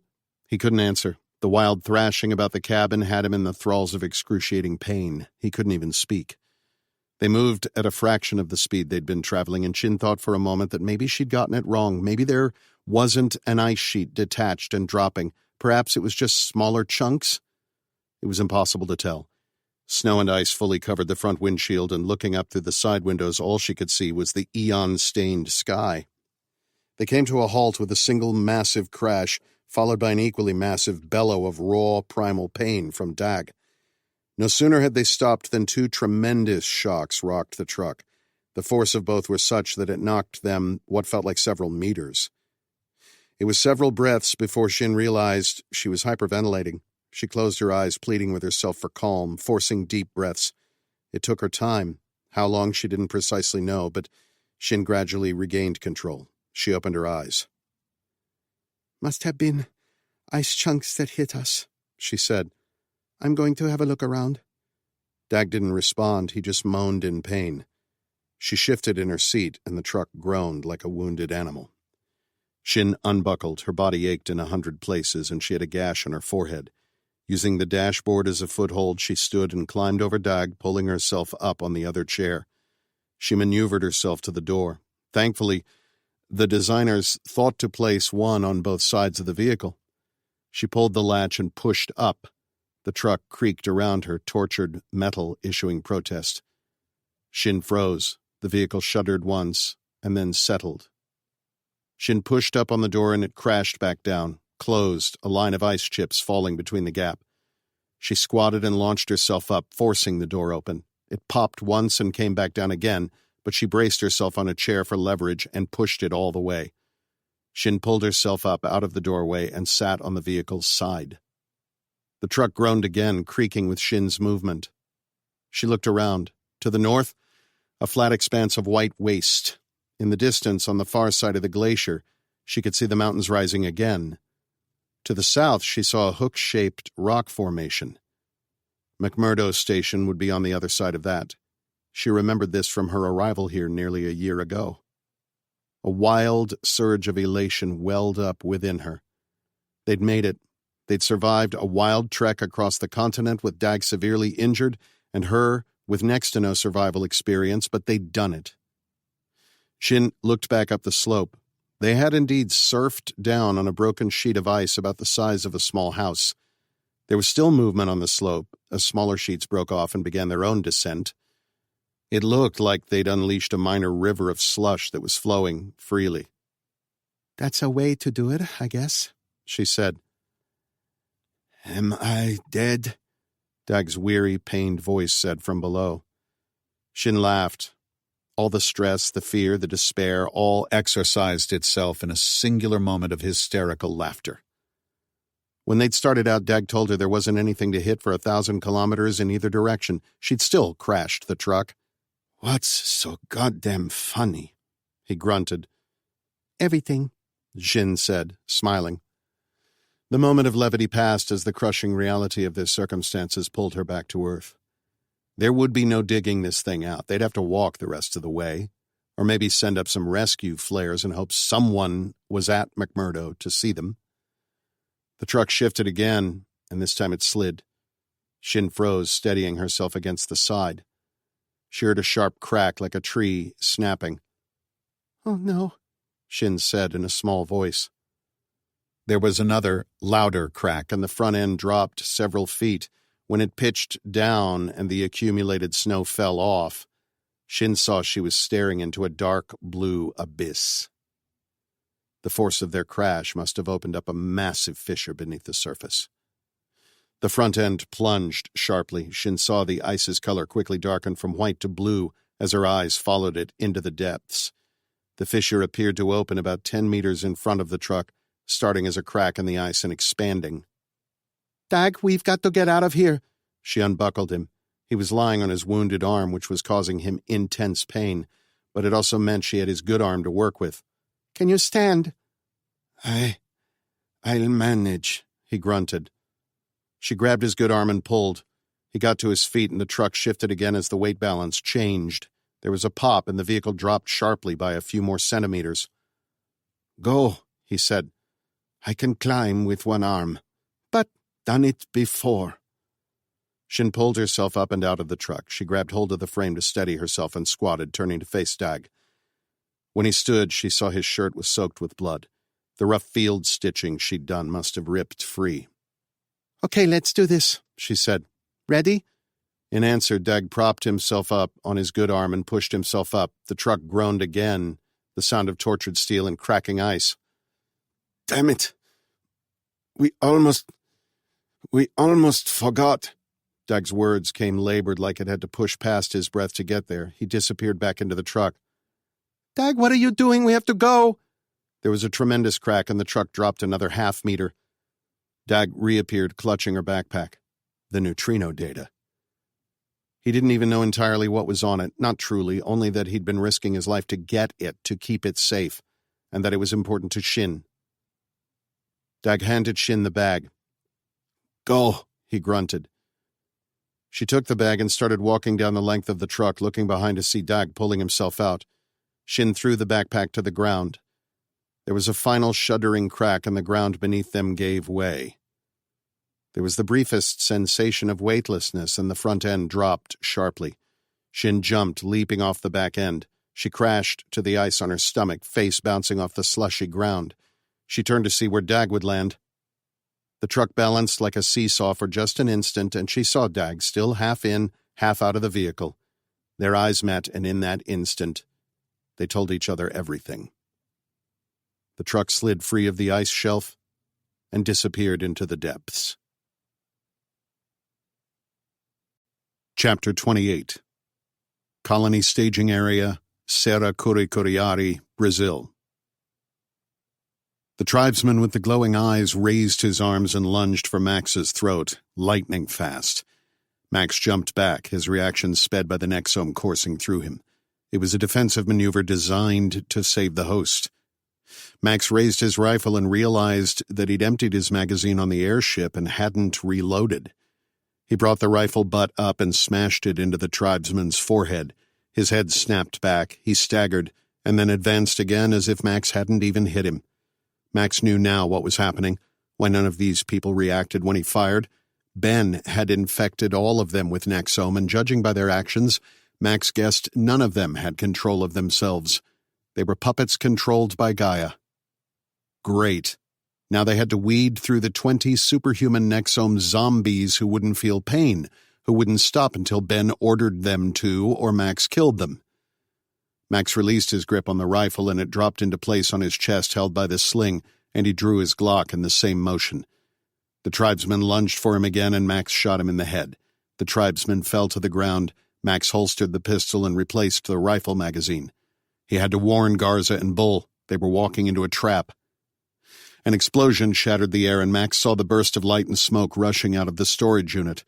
Nexome zombies, he couldn't think of what else to call them, swarmed Garza, roughly clawing and clubbing her with their hands. Max waded into the pandemonium. He dropped 2 of the zombies attacking Garza. He sighted another, but it was too close to her. Max moved his aim from target to target, but each of them was too close to Garza to risk it. She shouted in pain and shock as she took hits from all sides. Max ran to the pack of zombies, oblivious to others following or closing in around him. He raised his rifle and butt-stroked one of the attackers at the base of the skull. Then he snap-kicked one next to him, pushing it back. The instant his foot was back on the ground, Max grabbed a zombie by the neck and yanked it backward off Garza. He felt a kind of flow that he'd never experienced before. Time slowed. He pulled another off Garza, then kicked it in the stomach as it staggered back. Max raised the M7 and fired 2 rounds into its head, then turned and fired 2 into the first one he'd hit with the rifle. Both dropped to the ground. Max sighted a third and shot, aiming dangerously close to Garza's head, but knowing precisely where his bullet would go. The thing's head snapped back with the impact, and it fell.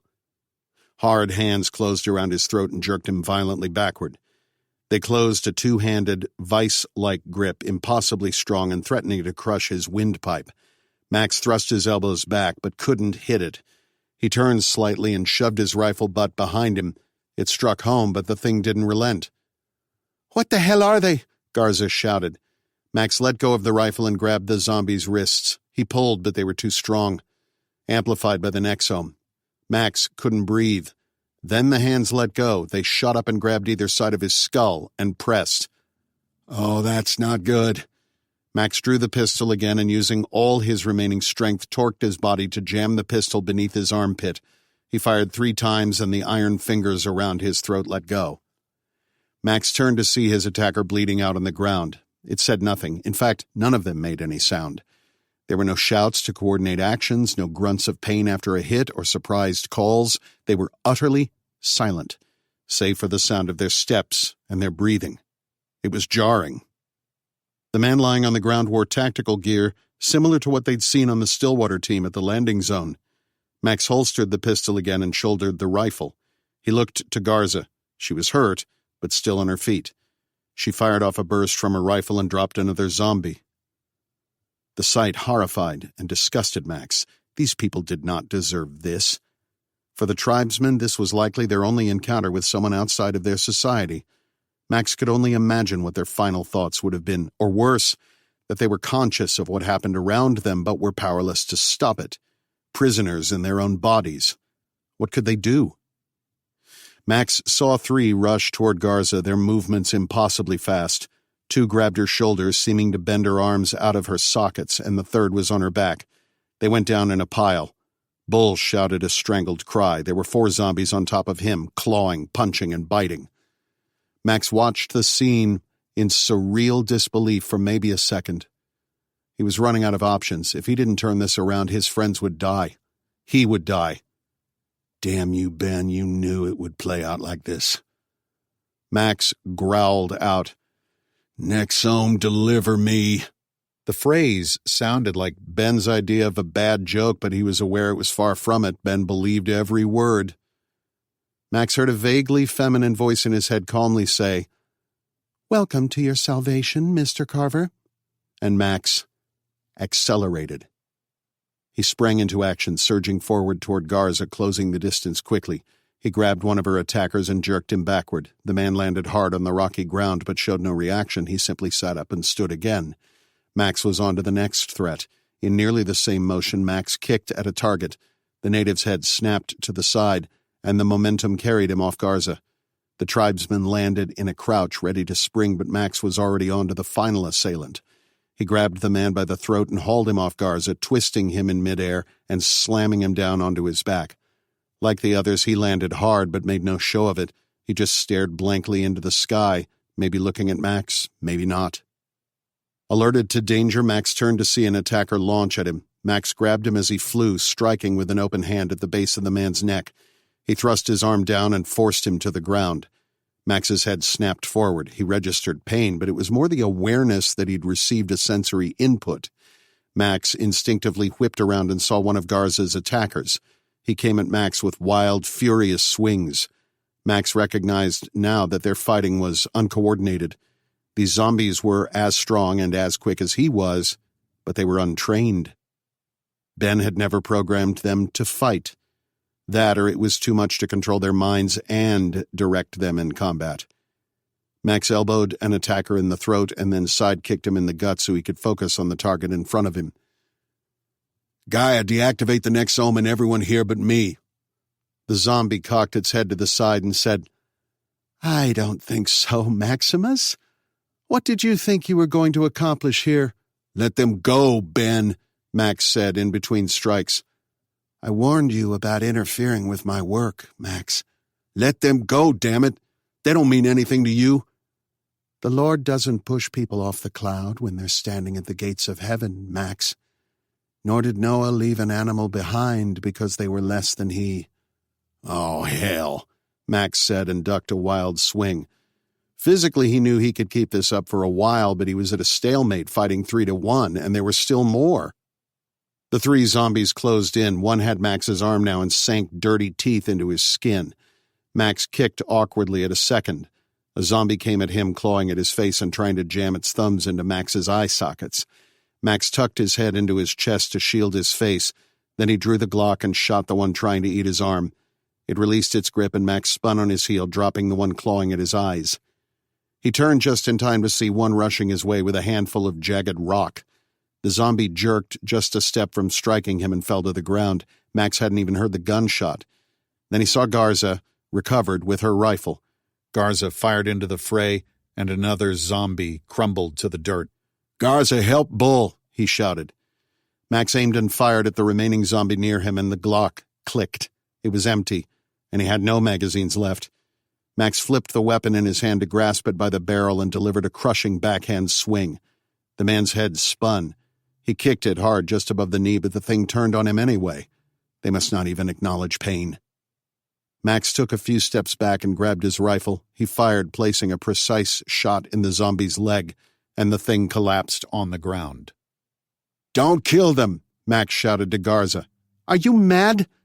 Max ran over to her. She was firing single-round shots at the mob's swarming bull. Max aimed and dropped one, hitting it in the leg.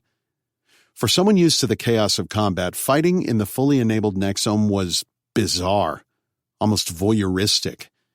Max had time to think, to process, to plan, and even replan courses of action. His mind worked that fast. He realized now that the Nexome zombies were slaves, people co-opted for Ben's sick experiment. Where before he saw only threats, he now realized they were battling against their will. Max had already murdered several. "These people are still alive," he shouted to Garza. "There might be a way to save them." Garza said something guttural in Italian. The translation appeared superimposed over Max's field of vision. She'd need a few rounds of confession for that, but now wasn't the time. Max fired once more and turned to see 10 more zombies rushing them from the other side of the camp. They were all about 20 meters away, mostly running in a straight line for him. Max sighted the one on the end and fired, placing a precise shot in the leg, moving to the next in line as it fell, then the one after that, and the one after that. Behind him, Bull roared. Max had downed 4 before he turned to see what was happening. Garza had 2 more of Bull's attackers. He'd gotten to his feet and was bashing zombies with the butt of his rifle, screaming like a deranged Viking. He hit one in the stomach with the force of impact that would have downed any normal human, and then brought his rifle down to blow its head off. "Bull, don't kill them!" Max turned back to the rapidly advancing line of attackers. These all looked like Stillwater men. Max replayed the fight back in his mind to refine his tactics, something he didn't realize he could do in real time until he did it. Analyzing the fight, he saw the Stillwater zombies fought better than the tribesmen, though they were still not what Max would term as combat effective. Muscle memory, the body remembering what it trained to do. That suggested Ben or Gaia or whatever was directing their actions rather than setting them loose like programmed automatons. If that was true, Ben hadn't figured out how to rewire the human brain yet. He could control the body but not the mind. That was interesting. As was the fact that Max could process complex thoughts while engaging in combat. Max fired twice and 2 more zombies fell, both to leg shots. "What?" Bull cried. Max's attention snapped back to Bull. Before any of them could react, a zombie clawed at Bull's chest, grabbing for anything it could use to pull itself up. One hand clutched Bull's tactical harness, the other made for the chest strap on the other side, but found a grenade instead. It yanked the frag free, pulling the pin as it did. Max saw the recognition of what just happened in Bull's eyes. Bull shouted and kicked at the zombie, desperately trying to free himself from the iron grip. His foot hit the grenade and it went flying into the air. Pushing back on his huge legs, Bull drove himself backwards, dragging the zombie with him. Max watched the grenade sail into the air, highlighted in red and superimposed on his sight. The image pulsed and quickened, and he knew instinctively that was a timer and that they were still inside the blast radius. The grenade exploded. The concussive force threw Bull and tossed the zombie into the air. Its limbs hung like a discarded rag doll's. Max lost all orientation, all sense of movement. One moment he was standing, watching the explosion like a bystander to a car crash, and the next, he was on the ground. He'd landed hard on his side. There was a brief notification of pain, and then nothing. Max's ears rang and his eyes couldn't focus on anything. Maybe the Nexome was working too hard to keep him from dying, and it couldn't fix everything at once. In his distorted and off-kilter vision, Max could see the one remaining airship moored at the end of the dock. There was a man walking into the airship. Then everything went black. Chapter 29. Spectrum Base, Montana. Tal was flying through space and time. She saw the wonders of the cosmos, impossible, incomprehensible things that brought tears to her eyes.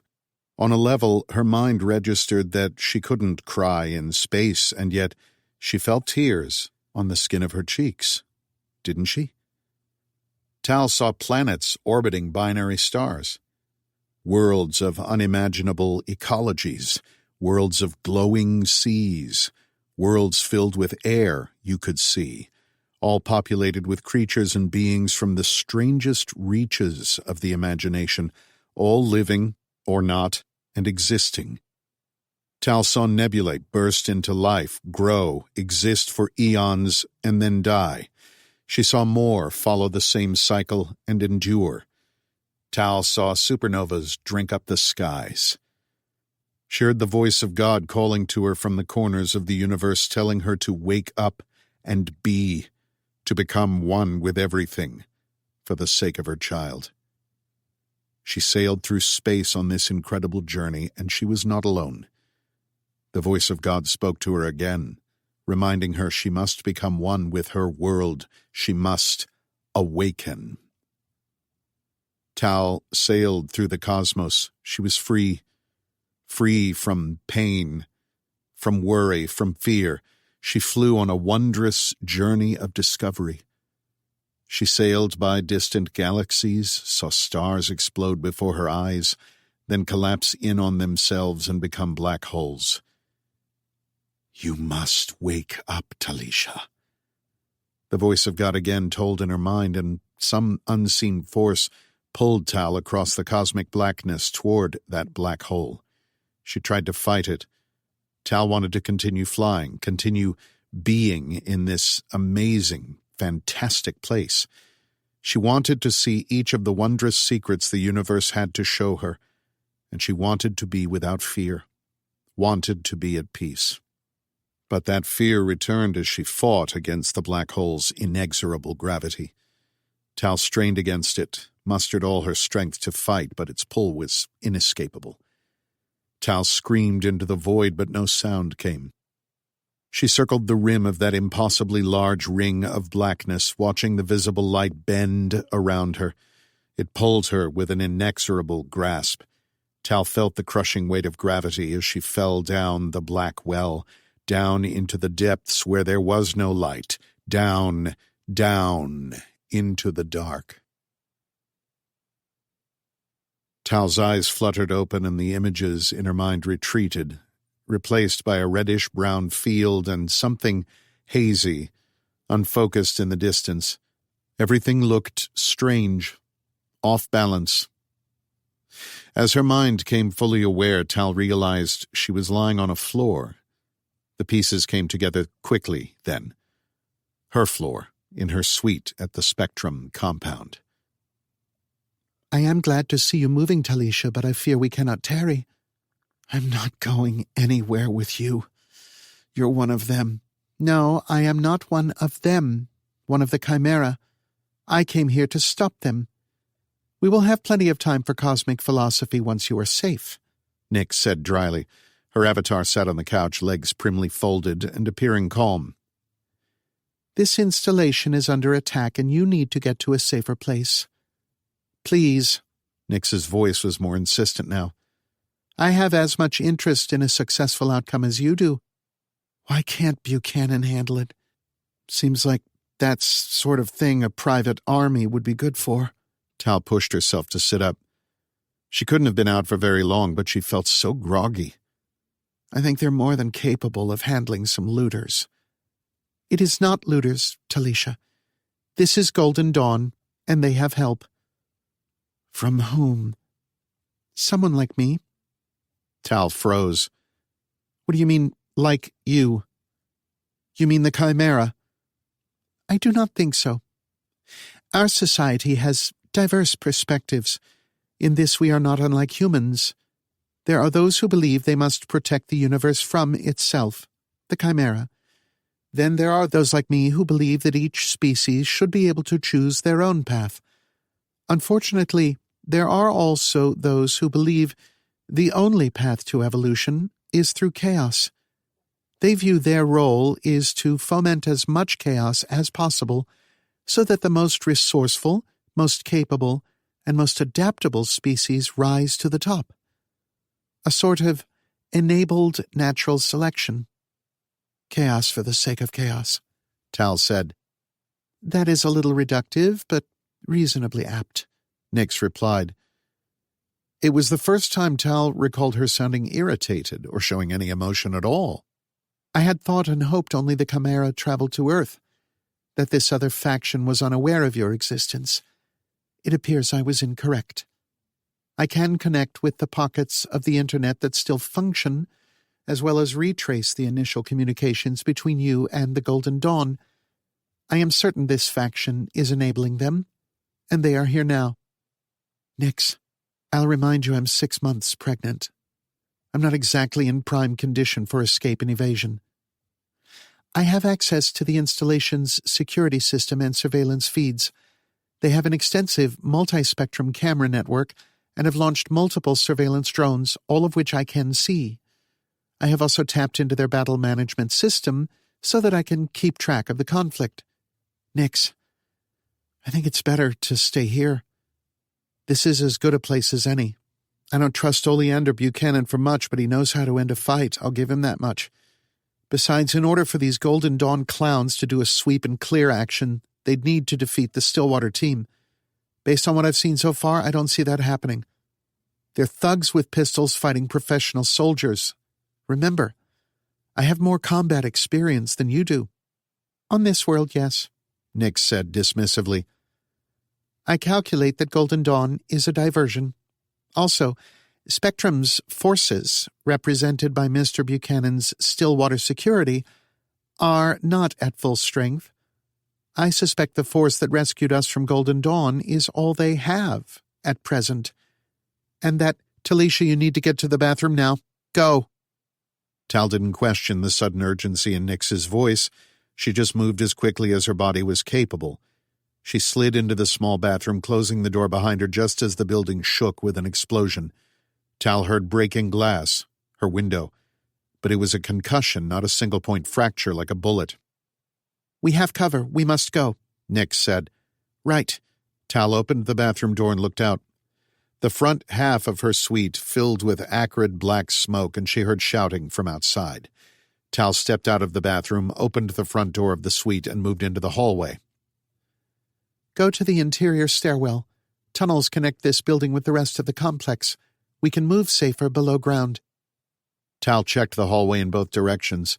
Her suite was in the center of the building and had a line of sight to an exit at either end. She saw people running toward the building, but they were too far away to make out if they were friendly. If someone had just bombed her front window, it wouldn't be long before they popped in to inspect the results. She raced down the hall to the stairs and slid through the door, listening for anything. Tal descended the concrete corkscrew to the sublevel and found herself in a warm, brightly lit hallway. This was probably for the weather as much as it was for security. She imagined winter here could be brutal. A blue plaque on the wall showed a map of the compound. They laid it out like a matrix. The map showed that a Building 7 was at the other end of the hallway and that the structure connected with several others. She took off, moving as quickly as she could. Nix appeared in the hallway next to her. I'm kind of surprised none of these doors are locked, Tal said, pulling a door open. They are. I am unlocking them and resecuring them once you pass through. Nix's omnipresent hacking ability was oddly convenient, Tal noted.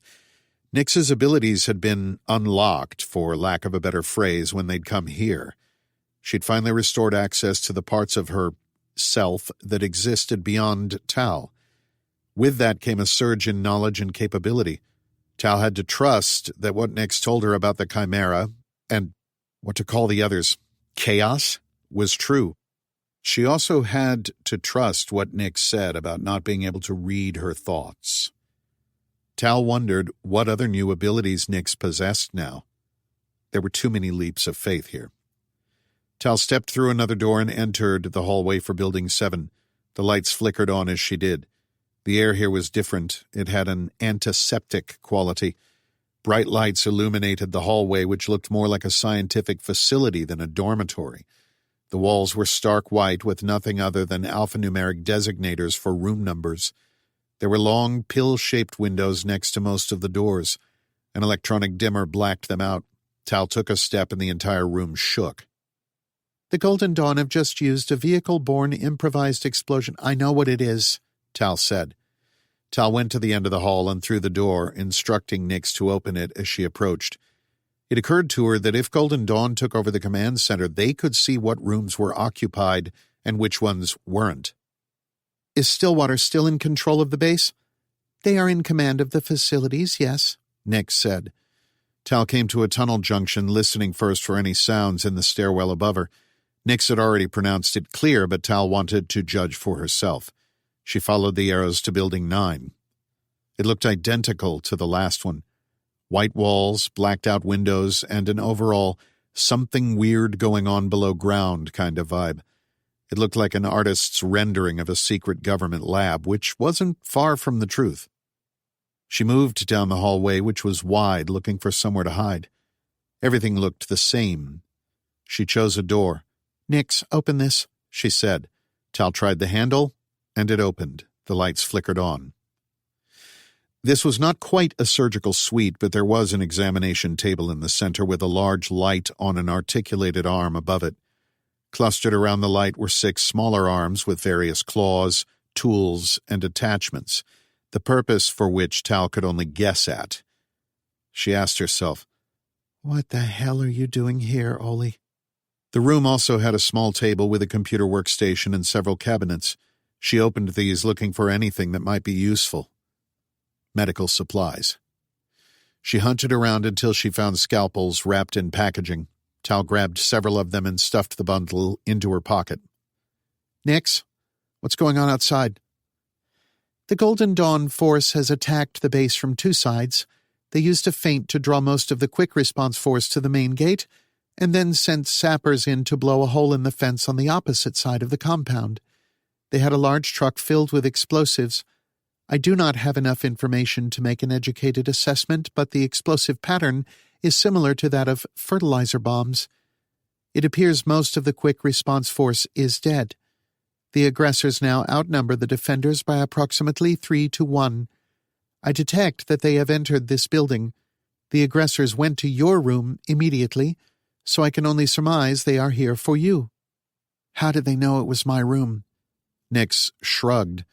She was quickly picking up more human idioms and behaviors. Okay, so where is safe? There was nowhere in this room to hide. She suspected the rest of the rooms here would be similar, individual medical suites that were not interconnected. I do not know where it would be safe, Talisha, Nix said. The response was a shock. It was the first time the Nix didn't have an answer for anything. She still had a way of presenting herself as a limited, omniscient. Tal couldn't remember her ever saying that she didn't know something. The realization made her not just alone, but isolated. There is a magnetic lock on the door. Once engaged, only a biometric handshake can open it, or by me. Most electronic locks had a physical component which would allow them to be opened in the event of a power failure. Not at a Spectrum facility, it would seem. What was Buchanan wanting to keep out? Or in? If it was biometric, then Tal was better off staying here. She checked the Windows settings and confirmed they were still opaque. She couldn't see out, and anyone outside couldn't see in. The room also appeared to be soundproofed. Tal pulled the chair out from the desk and sat. Absently, she ran a hand over her belly. This little one was certainly seeing more than its share of action, and Tal wondered what kind of world her child would be born into. She thought of Max. She'd assumed that Buchanan would have more updates on what was happening with him, but he either didn't know or wasn't sharing. Both seemed equally likely. She needed to be near him, to feel his presence and all the reassurance that brought. She wanted to smell him again, take him in, then run as far and as fast as they could from all of this. I see on the hallway camera that a Golden Dawn soldier has a hostage, and they are walking in this direction, Nix said. Where are they? They are 10 meters away. It also appears they have all exits covered. Okay. Shit. Tal pulled 2 scalpels out of her pocket and unwrapped them. She crouched next to the door and waited. Tal took deep breaths and tried to concentrate to remember the tactical augmentation she'd used previously. Nix, we're going to have to hit fast, so do whatever you need to do to make sure I'm fully optimized or whatever. The Nexome will respond to your commands, Talisha. Just act. It was another few minutes before she heard the lock on her door disengage and then open. Nix's avatar standing in the middle of the room looked straight at it, arms folded. There is one adversary, and he has a Spectrum employee with him who appears to be acting under duress. Come on out, ma'am. Don't want to have to hurt you. How'd he know I was in here? Tal grasped a scalpel with each hand.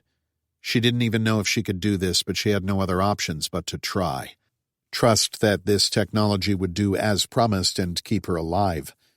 She stood, her knees popping as she did, and couldn't help but look down at the bulge in her belly.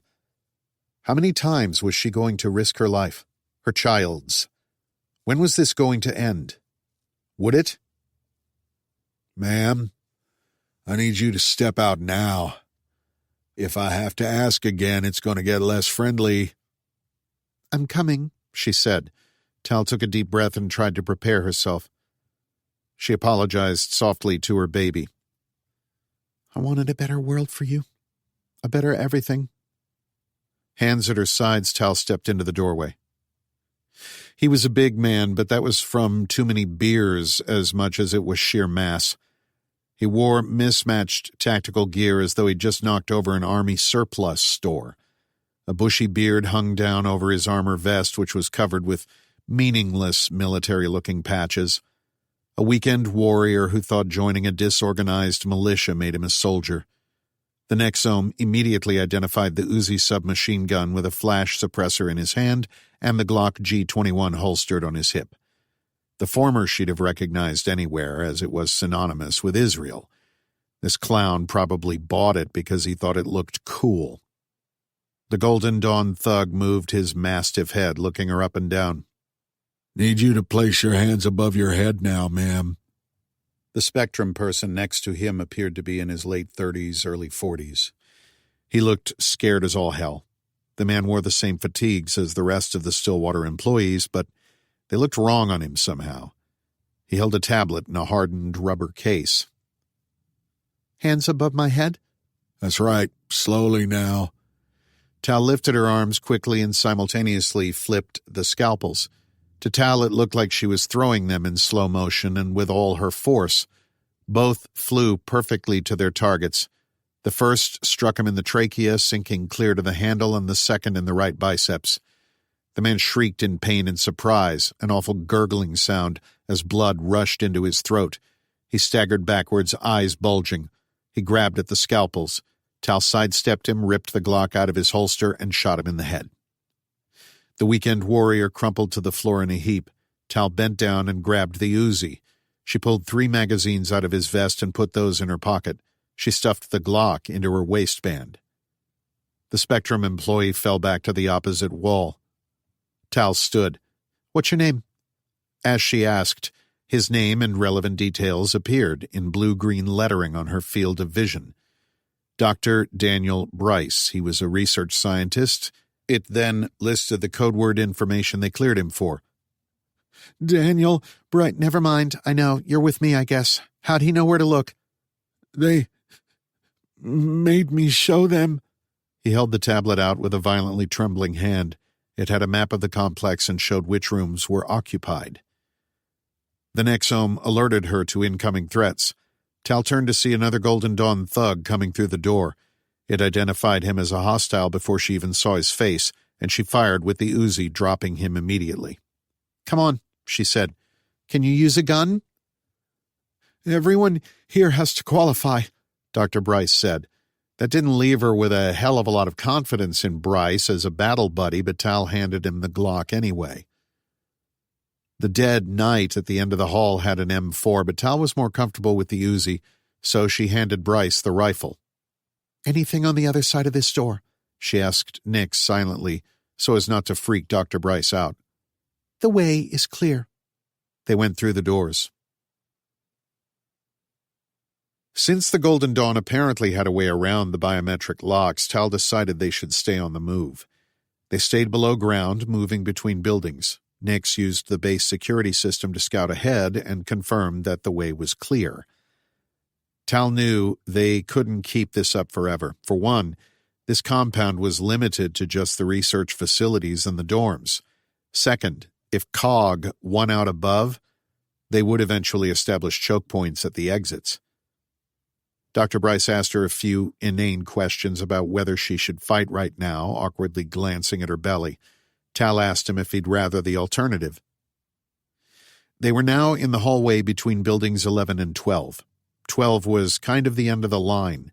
It did not connect to any others and was only a single story above ground, but it was on the edge of the tree line. They could make it to the surrounding forest. Tal approached the door. "Nix, is the other side clear?" "Yes, there are no hostiles." Tal walked through the door. There most certainly were. 3 Golden Dawn soldiers stood, weapons leveled at her, 2 assault rifles and a tactical shotgun. Even the Nexome told her there was a 0% chance she could take out all 3 before suffering a fatal injury. One walked up and took the Uzi out of her hand.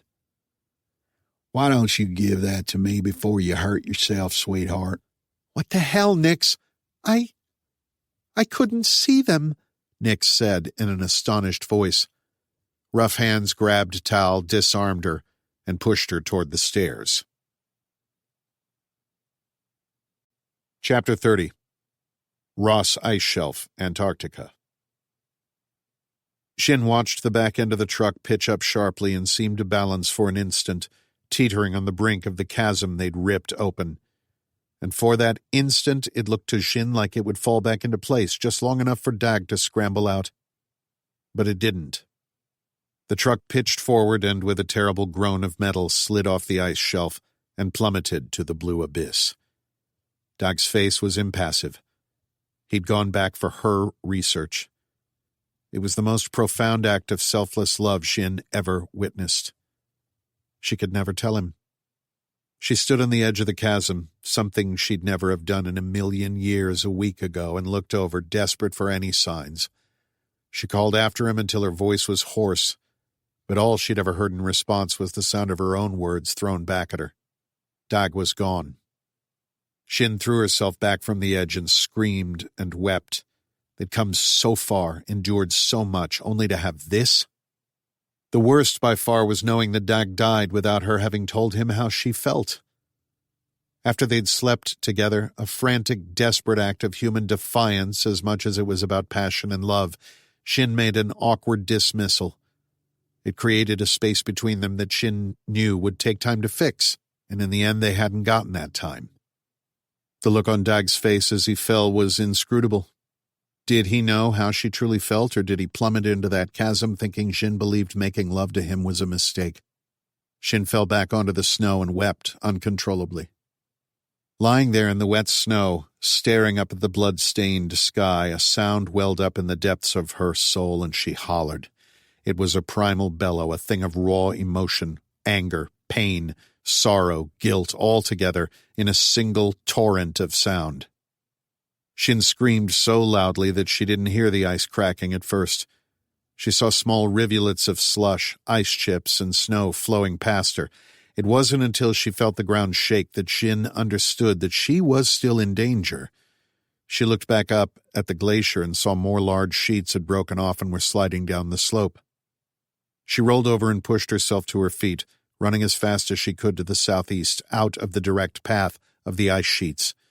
The ground here felt stable, if a little soft.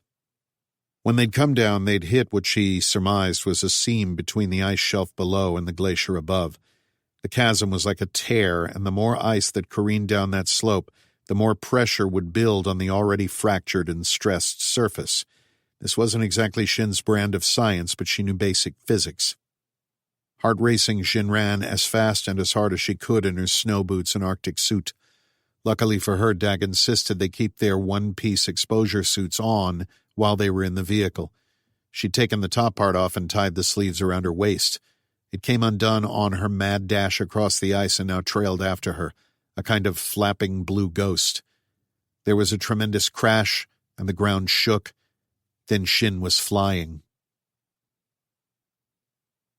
Xin came to and didn't know how long she was out, minutes or hours.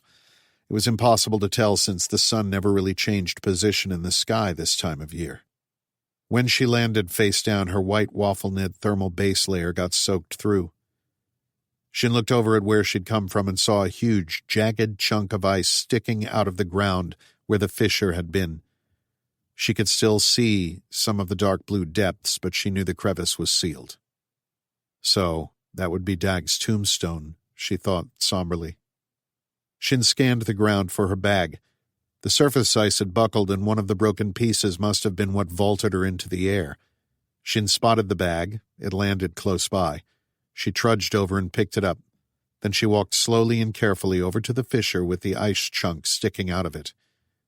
As she got closer, she saw how large the thing was and realized that had she not moved, this would surely have crushed her, or knocked her into the crevasse with Dag and the truck. She had to climb over broken parts, some as large as boulders, to get close.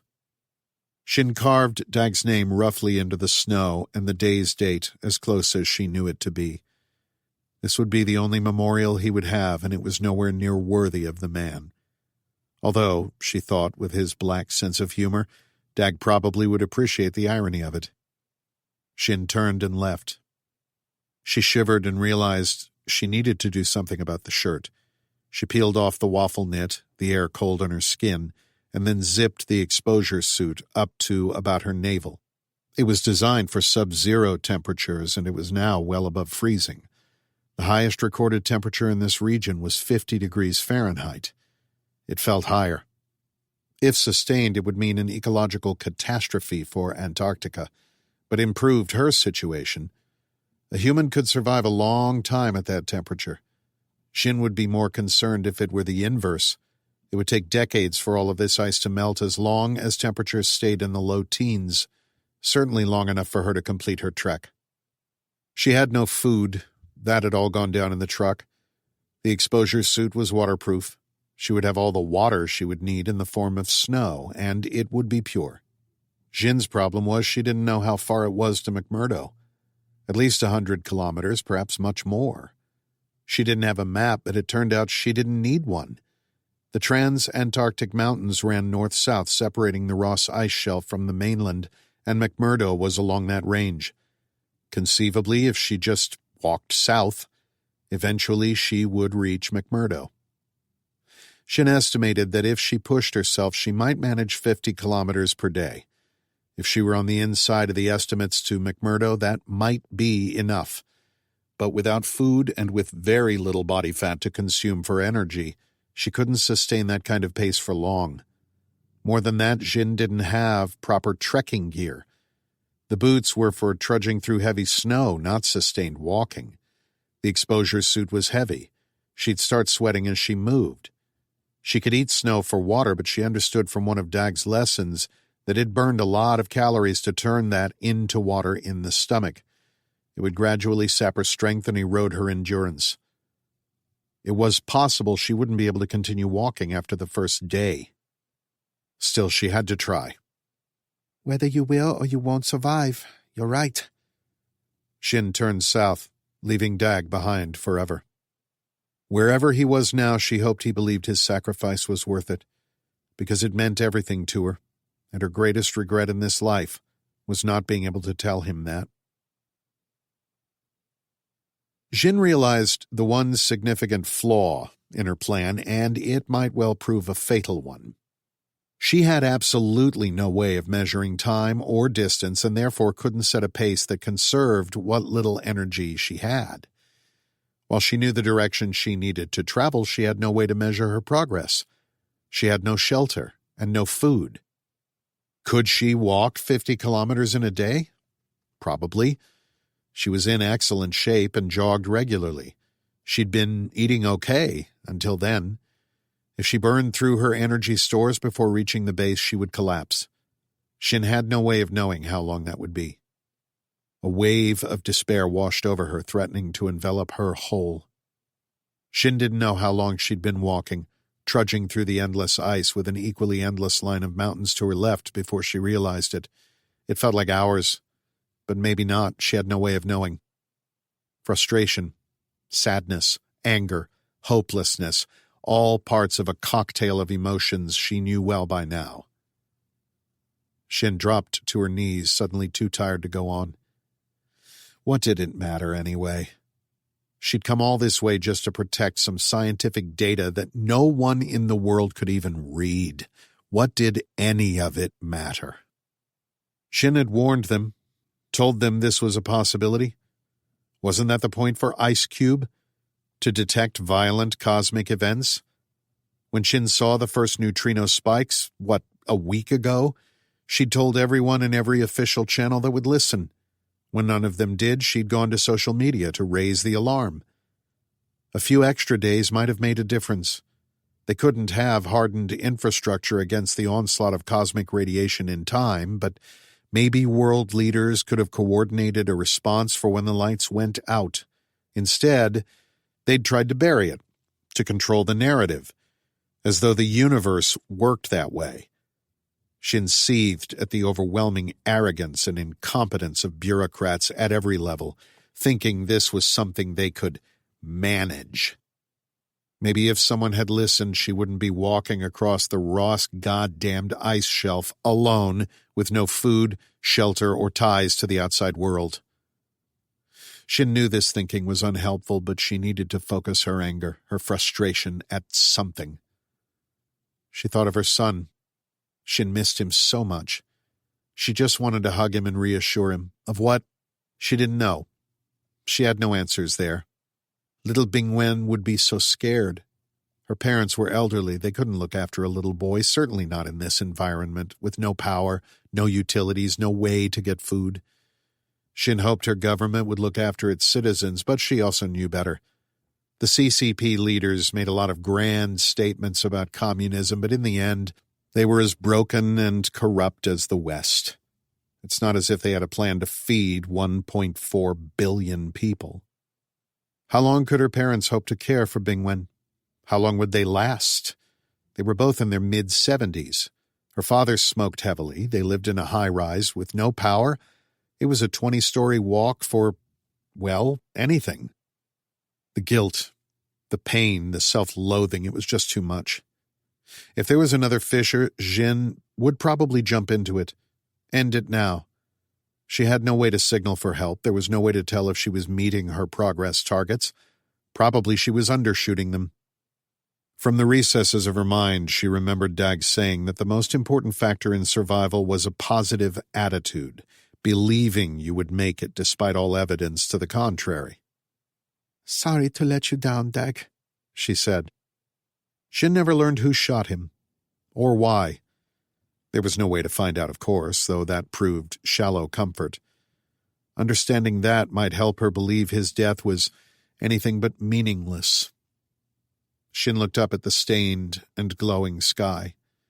She stared at that supernova for a long, long time. It was the most significant event of the modern era, perhaps ever, and she hated it with a fury and passion that Shin didn't know she was capable of.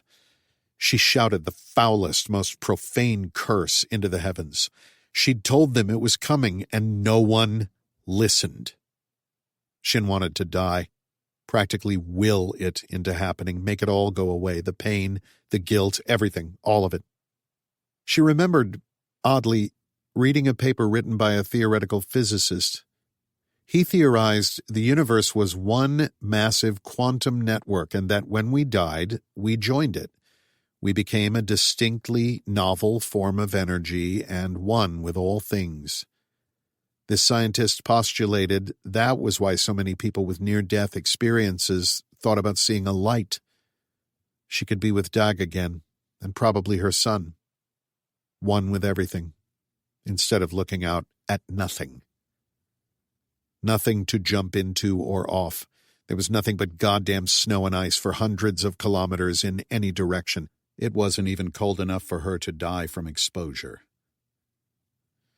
A shaking started deep within her, and it took a while for Jin to realize she was laughing, hysterically, manically laughing at the horrible irony of it all.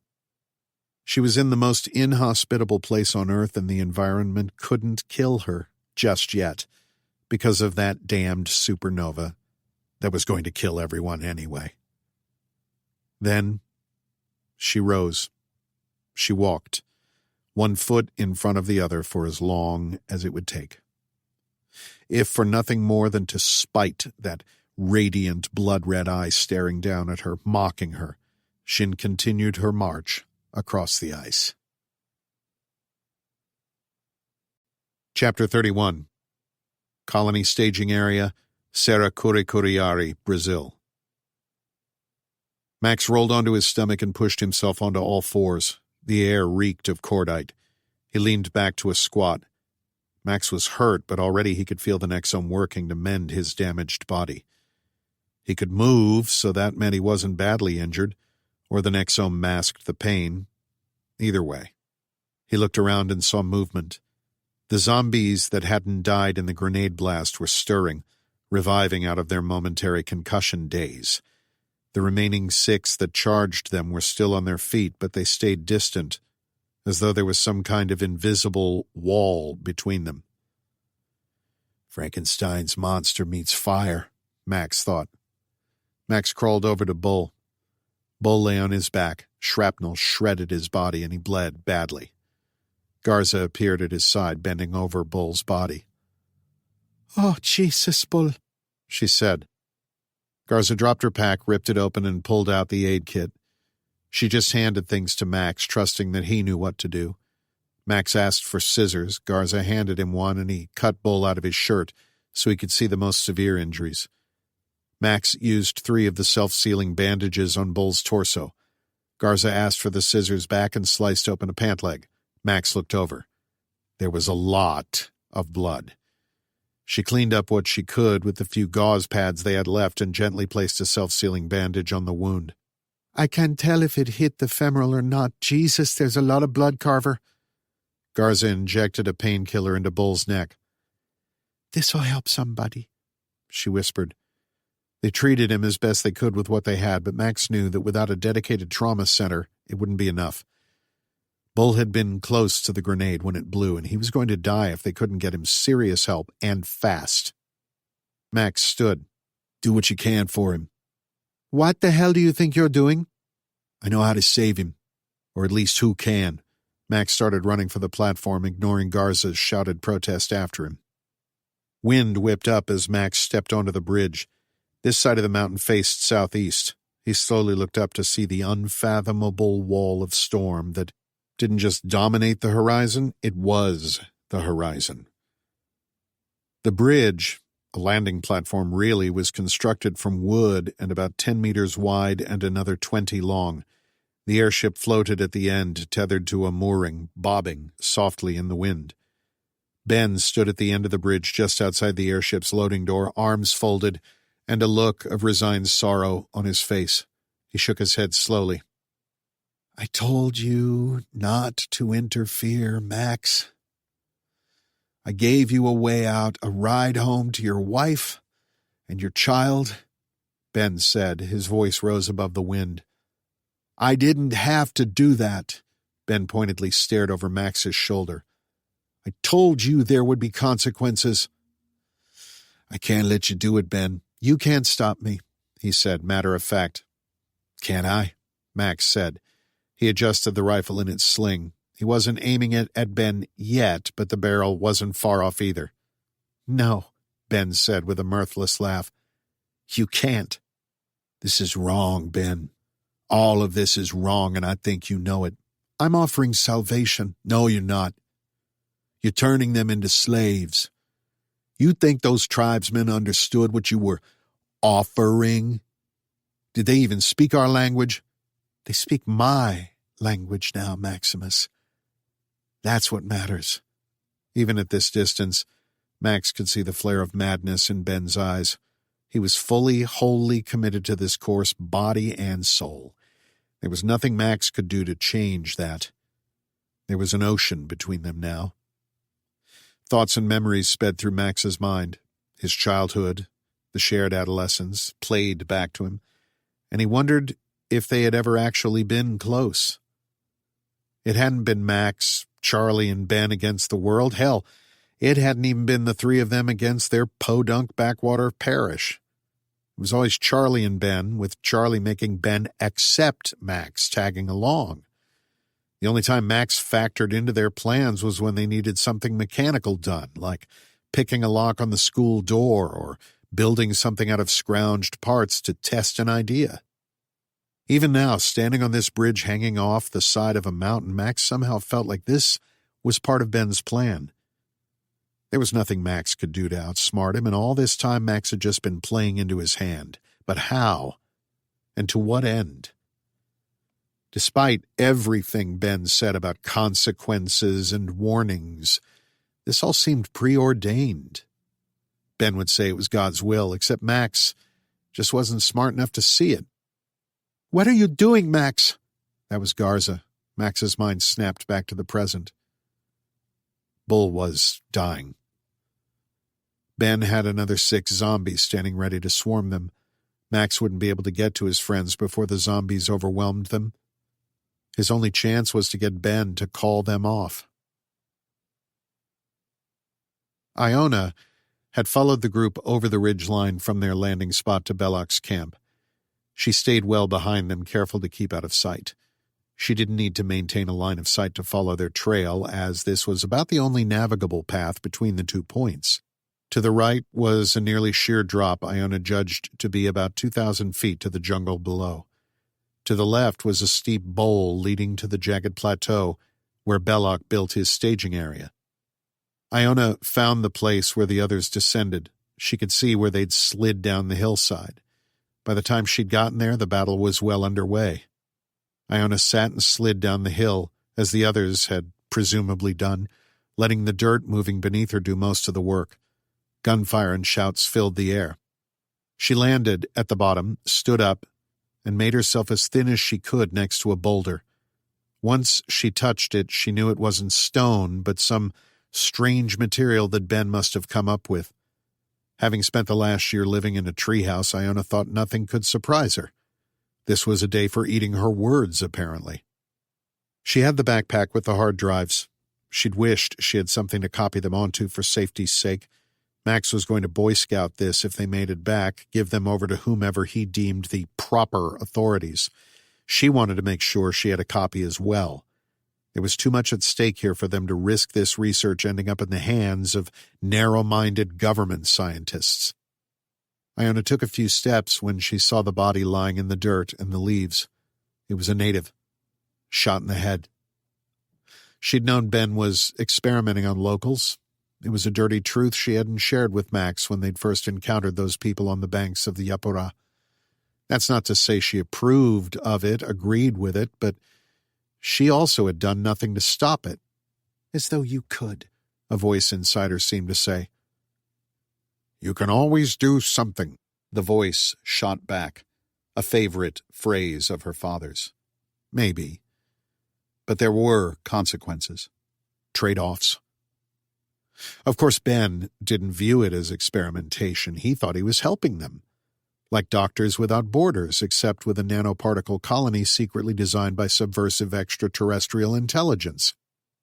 "Jesus, my life is weird," she said sourly. Iona slunk along the wall, terrified but forcing herself to move. She'd seen enough combat in the last few days to know it was chaos and pain and fear and fire, and she wanted nothing to do with it ever again. Except that she had to, this one last time. She watched Bull and Garza get overwhelmed by more of the minions. Max tried fighting back, but they seemed to overtake him too. Then she saw Carver just stand there for a moment like he was thinking about what to do next. Then the guy exploded into motion. He was a dervish, whipping bodies around, throwing punches and kicks and shooting with his free hand. John Wick in the Amazon, except he was moving faster than hell. a blur of motion, and she knew just what that meant. No one noticed Iona. They were so focused on fighting each other. She stepped tentatively onto the battlefield, turned and saw a line of Belloc's minions running at Max. Iona had a pistol, grabbed from the truck when no one was looking. She had one of the combat knives, too. She could probably shoot at some of those guys, but what good would it do? Iona wasn't a fighter. She had no combat training. Instead, she'd continue on, get what she came here for. Iona ran toward the gargoyle's crumbled form. It was on the northeastern side of the flat, some distance away from the fighting. She dropped her pack on the ground and pulled the knife out. She used it to slice off a sizable chunk of its midsection, a mass of membranous gray-brown tissue. Unlike the golem, the gargoyle was smooth, lean, with the tightly corded muscles of an athlete or a jungle cat. She placed the biomass in one of the sample containers she stashed in the bag. Then, she cut out a chunk of its wing, taking a sample of that as well and placing it in another container. Iona looked over and saw the others fighting for their lives. Max was giving as good as he got. He'd dropped several. What had been 6-1 was now half that. But Bull was getting overpowered quickly, and Garza was standing because of willpower alone. She'd been driven beyond pain, beyond fatigue. Iona thought through her options.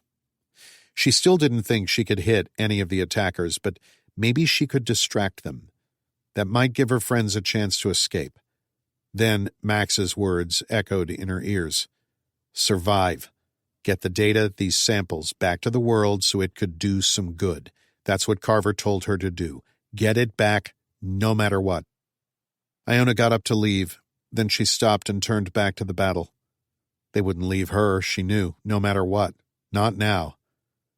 Perhaps when this all started, but they'd been through too much. Iona could never look herself in the eye if she let her friends die so she could escape. It didn't matter what she had on her. Garza looked back and saw her, and Iona nodded and fired several shots into the air. A few of the attackers' heads turned, and she saw their eerily glowing blue-green eyes. Then the grenade went off. I asked you this before and you didn't answer me, so I'll ask again. You don't want to listen to me? Fine. But do you really think that Charlie would agree with you? If he were here, would he go along with this madness? He was better than this, and I bet he thought you were better than this, too. Ben said nothing. He just stared down the length of that bridge, eyes shining. I told you before. Charlie is more like me than he is you. He understands. I know this for a fact, my friend. Who do you think took the first Nexome prototype? Your brother didn't kill himself, Max. He's not dead. Max stood in stunned silence. Then he felt his legs buckle, and Max thought he might pitch over the side of the railing. The world spun around him, and he lost all sense of orientation, of balance. Not to the earth, but to reality, to everything. If he fell, maybe he wouldn't try to stop himself. Charlie took the Nexome? He hadn't killed himself? He was alive somehow, somewhere? Then who or what in the hell had they buried? Who had they mourned? More questions pounded at Max's consciousness. Was this all some experiment of Ben's that had gone totally and horribly wrong? Had Charlie really died, agonized and alone, maybe mad, or had Ben simply turned him off, like Ben flipped a switch? Was Charlie just a data point in Ben's logbook? A note to refine his research? Ben was looking out over the amazing, almost alien landscape. He didn't turn back to face Max when he spoke, almost as if he were addressing some unseen audience in the rainforest. Your brother and I, we talked about this since we were kids, using technology to unite the world. Nexome can do that. It's even more important now that almost all of humanity has been reset to the 19th century. Imagine a distributed, democratic, global information network that doesn't rely on government or industry and can't ever be corrupted. People need never enough. I don't want to hear any more of your bullshit, Ben. What happened to my brother? He's a long way from here, doing the work we set out to do. Did that mean he's still alive? Now Ben looked past Max again, beyond him to the scene on the mountain and the remnants of his base. Nexome can save your friend. It's the only thing that can. You are days from a trauma center. Nothing, and I mean nothing, is functioning on this continent right now, but you take that, Ben gestured to a crate behind him, and you can save him. I'm not sure why I keep offering you gifts. You're being manipulated, you know that, don't you?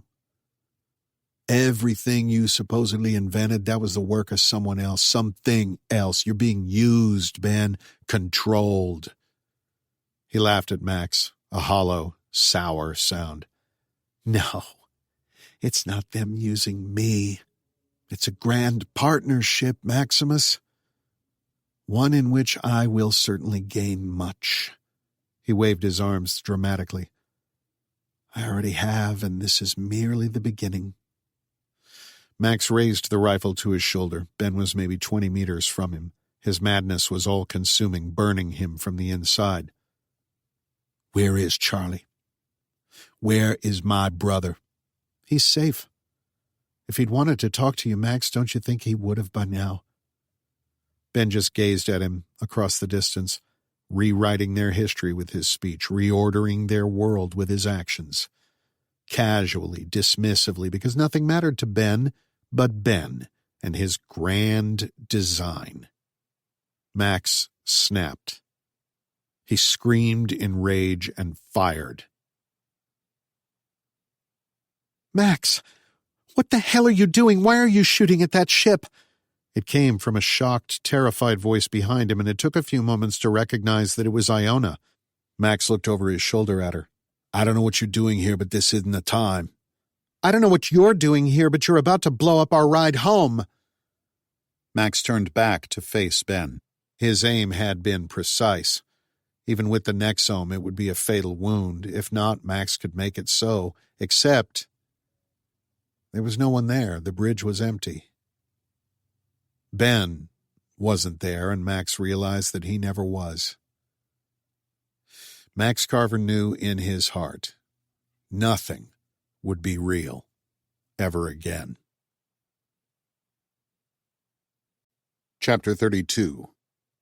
Spectrum Base, Montana. The COG thugs marched Tal out of the sublevel and into a building. It looked like the research areas beneath it, but with more natural light. The Knights used Dr. Bryce to get them through the locks, and he only did it when prompted, so hopefully that meant he was a hostage and not a collaborator. They'd taken his tablet. The group huddled in the hallway while one of them looked outside, surveying the situation. There was still fighting. Tal could hear the gunshots. You sent us into a trap, Tal said, directing her thoughts at Nix. She didn't know if sentiment transmitted the same way mentally as it did verbally, but she hoped it did, and that Nix could sense even a fraction of her anger. Nix appeared next to her. When she spoke, she sounded indignant, sullen. I did not. I could not see them. You must believe me, Talisha. I don't have to believe shit. I asked you to keep me safe. You went parading around like you knew everything, saw everything. You told me you had a full view of the Spectrum security net. How come you couldn't see 4 thugs in a stairwell? I do not know. I checked the camera feed before we went through and made sure there was no one on the other side. What I saw was an empty chamber. That couldn't be true. It would appear that an adversary is using the same tactics on me as I used against Gaia at the colony. There must be another presence here, something like me. I am now convinced this third faction, what you have so aptly termed chaos, is supporting the Golden Dawn. It may even have manipulated their group into being. Great time for revelations, Tal thought. I promise I will make this right, Talisha. Little late for empty promises. Okay, let's go, the thug said. He pulled Tal's hands behind her, and she felt the cold slap of metal as he handcuffed her. Yeah, we heard about your little stunt at the refugee camp, so we're not taking any chances. Once we get to the truck, you're going to take a long nap. What do we do about him? One of them asked. Don't need him, the leader said. Tal jumped when she heard the gunshot. They pushed her outside. There was sporadic gunfire, but it was distant. She saw an old Humvee about 50 meters away, idling. They must have looted a military depot or National Guard armory or something. Come on, honey, the leader said. He shoved her forward. Tal tripped once, caught herself, and walked. Take it easy, asshole. I'm pregnant. Tell someone who cares. They walked toward the Humvee. Tal heard a sound, something like a high-pitched whine. She looked up and around but didn't see what it could be.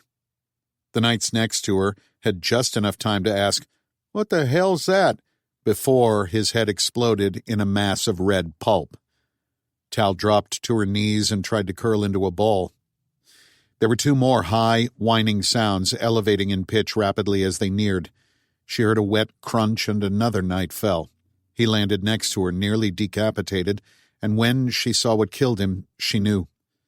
It was a surveillance drone, a small quadcopter. It probably hit his head at close to 40 miles an hour. One knight took off running, but the leader stayed firm. The running knight almost made the Humvee. Tal watched as another drone streaked out of the sky and slammed into his back at high speed. The knight folded backwards at an angle the human spine wasn't meant for as he flew, propelled by the force of impact. It might not kill him, but Tal doubted he'd ever walk again. Too bad for him, she thought without remorse. What the? There was a muffled shot, and the knight leader dropped to the ground next to Tal. Oleander Buchanan stepped out from behind a building on the far side of the compound. 4 of his men flanked him.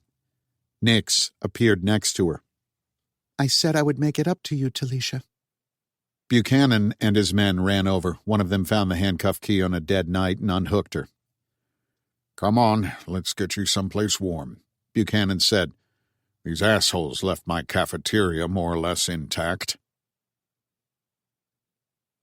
10 minutes later, Tal sat in a small dining area surrounded by windows and with a hot cup of excellent coffee and a lot of questions.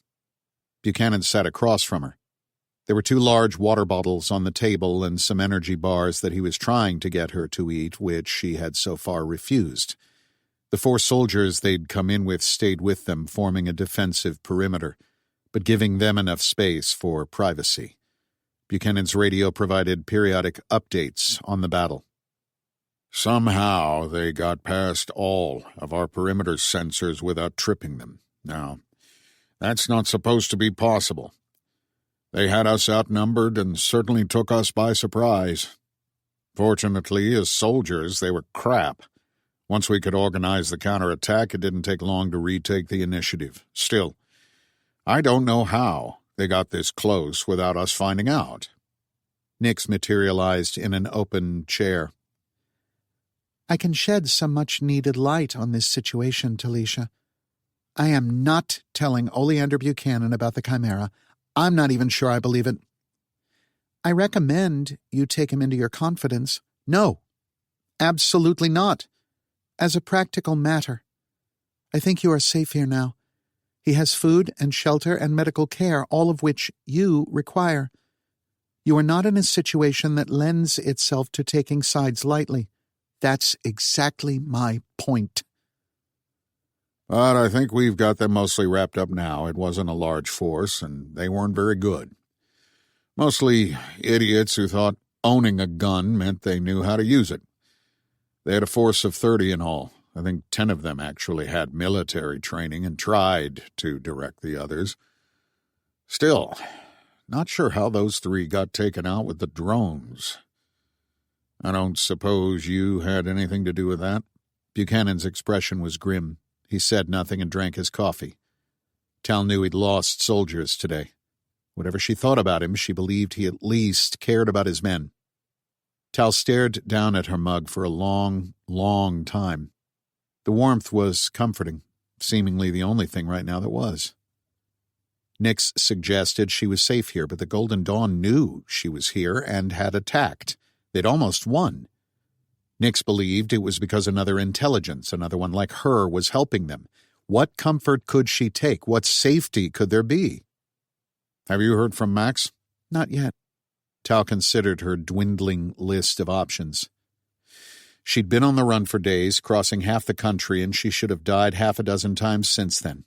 Even surviving all of that, she'd willingly consumed an unknown substance at the behest of extraterrestrial intelligence. It networked her with seemingly every data source still in existence, enhanced her reflexes, and healed her body. It even saved her unborn child. She would not, could not, know the full capabilities or the side effects for some time, perhaps ever.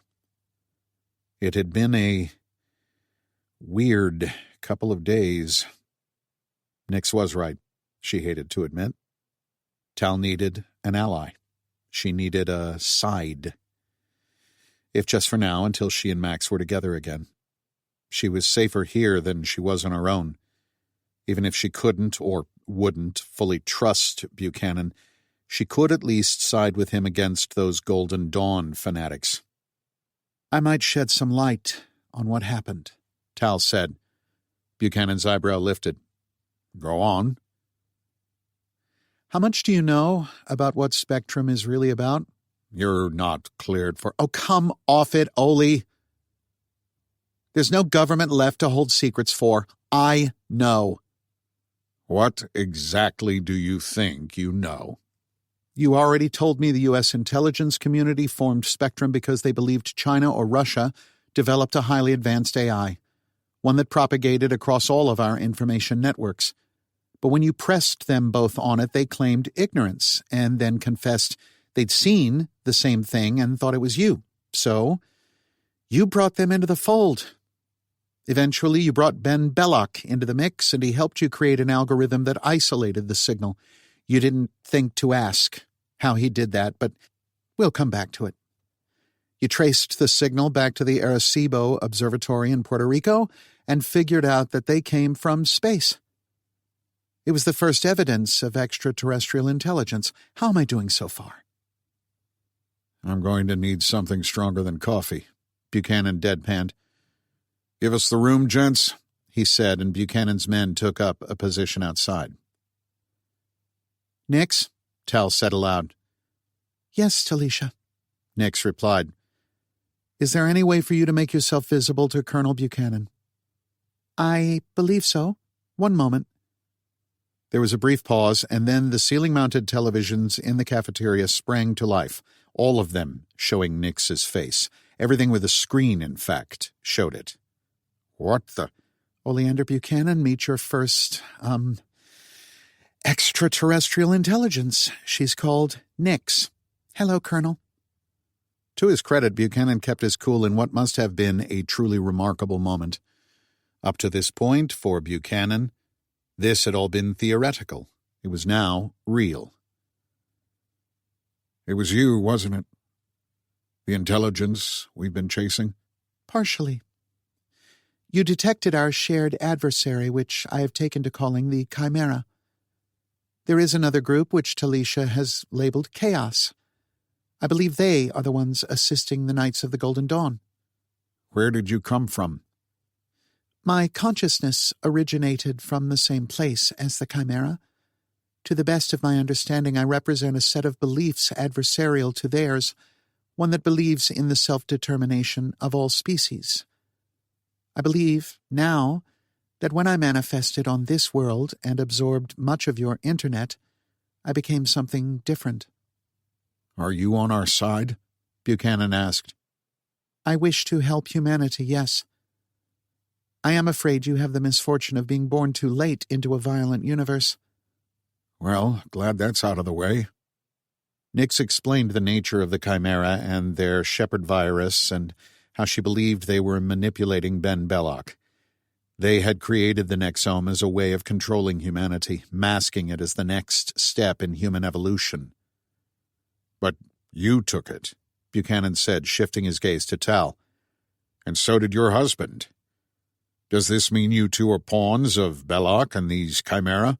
Not so far, Tal said. Nix said, I have suborned the Nexome in Talicia's system and rendered it incapable of harming or controlling her. Have you done that to Max?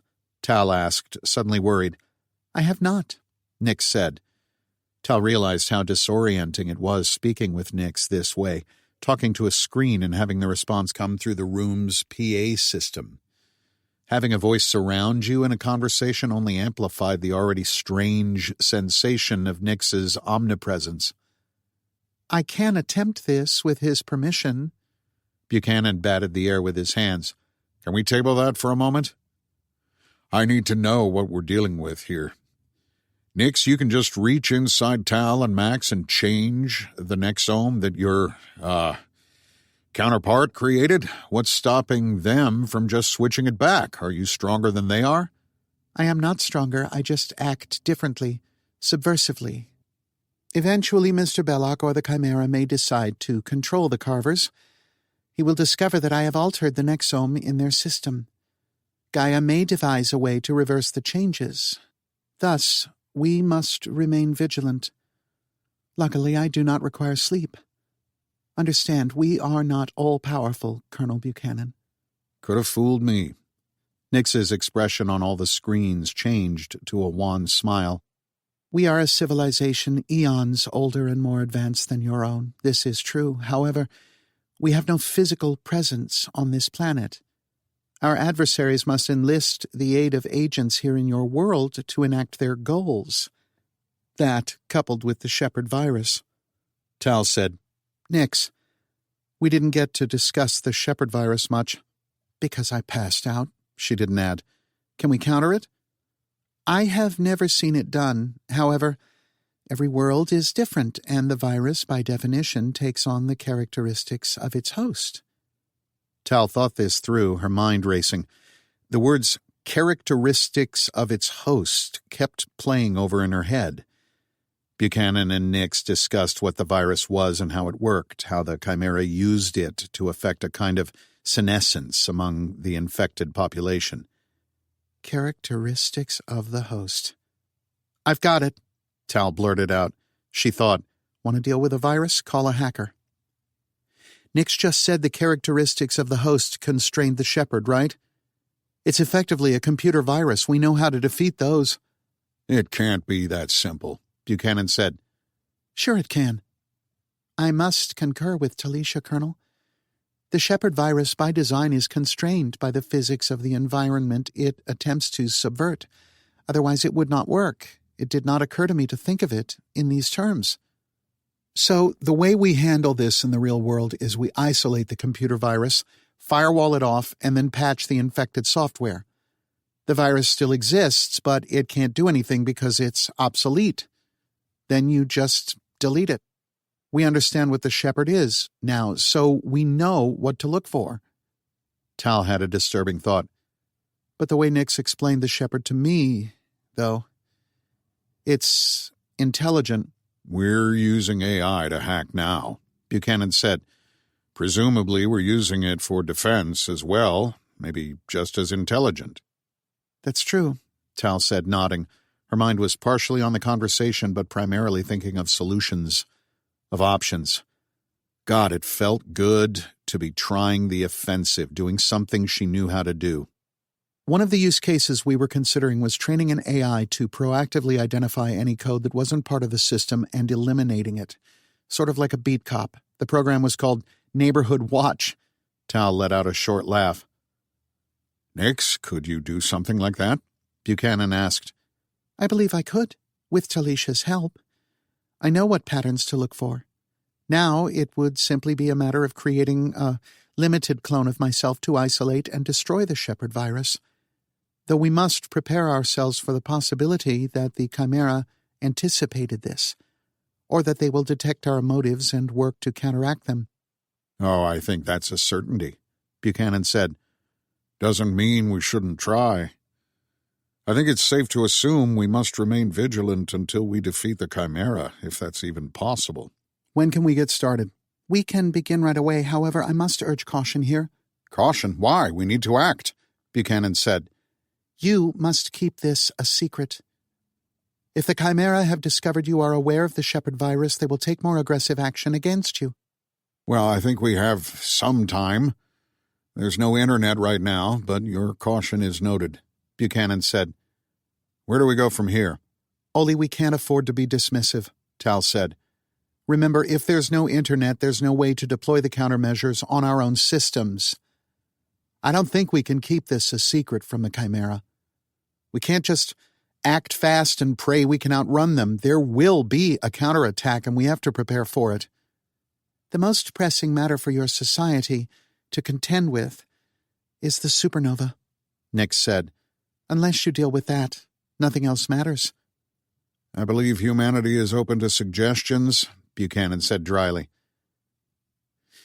Nix told me the Chimera may have given Belloc the key to this. Apparently the supernova was an intentional thing, but fired well before they planned, possibly by thousands of years. It may even have been a kind of contingency plan. You'd think with technology that could blow up a star, they could figure out how the timer worked, Buchanan said, mostly to himself. Tal said, Max knows about the supernova and that Belloc might have the solution to it. That's why they went back to the colony to grab as much of his research as they could, and maybe we could find a way out of this. So it seems to me the most important thing we can do in the next few days is figure out how to get my husband home. Chapter 33. Colony Staging Area, Serra Curicuriari, Brazil. Max stared at nothing for a long, long time. Someone behind him said his name, but he ignored it. They said it again, and he was dimly aware of footfalls on the wooden platform, but again he dismissed it. Ben was gone. They'd been talking, arguing. Max had seen the madness in his eyes. He knew Ben was beyond saving, beyond redemption, but in their last encounter, Max saw true madness in his eyes. He'd said that Charlie was with him. Not only was Charlie not dead, he'd taken the Nexome. Taken the first one, in fact. Volunteered for it. He's more like me than he ever was you, Ben told him. Those words stung more than any physical wound ever could. Of course Ben was lying. Charlie was dead. The demons that haunted him his entire life finally caught up, and he'd taken his life. He'd done it before Max could help him. Ben knew how close they were. Max believed now, as he always had, Ben was jealous of their relationship. Ben and Charlie might have been best friends, but they weren't brothers. That had always eaten away at Ben because for all his genius, for all his ability to sculpt the world around him, it was the one thing that he could never change. Ben knew Max well enough that it was the one spear he could throw unerringly and land. When Max defied him, Ben hurt him where he could most. It was a petty, cheap shot. That's all it was. Wasn't it? Charlie couldn't be alive. He'd never have faked his death, pretending suicide to cover whatever he might do with Ben. Charlie would know the damage that would do. Max could believe that Charlie would be involved in Ben's insane experiments. Belloc always had an influence over Charlie that Max could never understand. It was almost a commanding presence, and it always worried him, although it was something they never spoke of. When they were younger, Max hoped that college would break Charlie of it, the separation. For a time it had. But then Max had dropped out of school, joined the army, and deployed to Afghanistan as soon as he was through training. That was the last time he'd been able to watch out for Charlie. Suicide was easier to understand. Well, not easy, but comprehensible. Max could understand how his brother would get there. He'd always had a dark streak within him, a place where the sunshine never hit. It got worse when doctors diagnosed their mother with Alzheimer's. She'd been a bright and selfless soul, truly undeserving of the tortured existence she'd endured. A loveless and sometimes violent marriage, shackled to a dank swamp in the backwoods of nowhere. Both boys were intensely protective of her. And when her mind slipped, something in Charlie broke. It was some kind of final straw Max hadn't even known existed. This wonderful, sweet woman who'd endured so much in life had her mind taken away. So, Charlie snapped. He took on an anger then that he'd never shed, only sometimes burying it for Max's benefit. Charlie seemed to erode after that, and Max watched it happen at a painful distance. Visiting his brother on leave was like watching someone wither away through time-lapse photography. Each trip home, Charlie ground farther down. He tried to hide it from his little brother, of course. Sometimes Charlie even did a halfway decent job. There were times on their monthly phone calls Max thought he could turn around. Still, when Max got the phone call that he'd bought a gun and a bottle of whiskey and shot himself in his home one night, he was confused and angry and heartbroken. But he wasn't surprised. Even if his death had been like a pane of broken glass, pieces that could never be made to fit together. Charlie hated guns.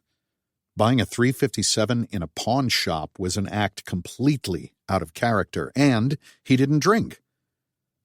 Except it was all in the police report.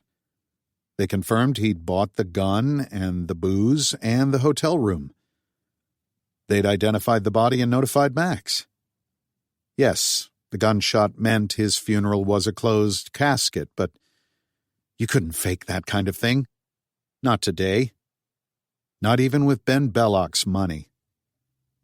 An icy feeling crawled up Max's back, and he realized that there was no way to check. Not anymore. There were hands on his shoulders, and someone was shaking him hard. It was then that Max realized he was screaming. Max turned and saw Iona standing on the platform with him. Her expression twisted into a mask of shock and fright. Max felt his own face pull back into a gruesome animal snarl like some unseen puppeteer yanked back on the strings. He tried to relax, shoulders rising at the deep breaths. "Carver," she said, "what's going on? You were shooting at that airship and then just started screaming." "I was shooting at Ben." "Wait, what?" "I thought he was—" Max shook his head. "He was there, and then he just wasn't. He never was. I just didn't think about that. It was so real." Iona looked to the eastern sky and the impossibly monstrous wall of storm rushing their way. "Yeah," she said. "I get that." "He was here, like right here. I tried one last time to talk him out of this, but he wouldn't listen. Then he told me." "Told you what?" Max considered her for a moment and then slowly shook his head. "Nothing." This was not something he would share with Iona Alcott first. "So if Belloc wasn't here, where is he now?"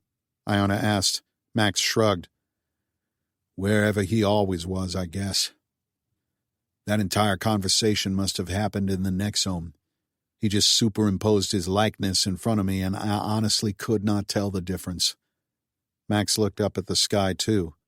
"Let's get the hell out of here." He didn't ask what Iona was doing here when they agreed she would remain back at the original landing site. He'd had enough with agendas, with secrets, with plans within plans. Max didn't care anymore. They could have it all. He just wanted to get home to Talisha and their child. Max followed Iona back off the platform and over to Garza, who'd kept her vigil over Bull. She'd done what she could with the limited supplies they had, and Max could tell from her expression that it wasn't good. The 4 remaining Nexome zombies stood, frozen in place, some meters from them. The ones he'd wounded were lying on the ground, bleeding, silently. "What do we do?" Garza asked. "He won't make it until we can get him to a hospital," Max said in a low voice. "So, we're just giving up then?" Garza said, her voice a seething, biting thing. "I'm open to suggestions," Max told her, "but you see what we've got to work with here." "I'll go check those buildings. Maybe there's something in there," Iona said. She turned and ran toward the rock-like structures.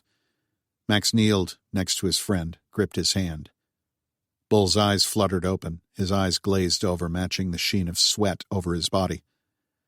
"Hey, boss," he grunted out. "How are you feeling?"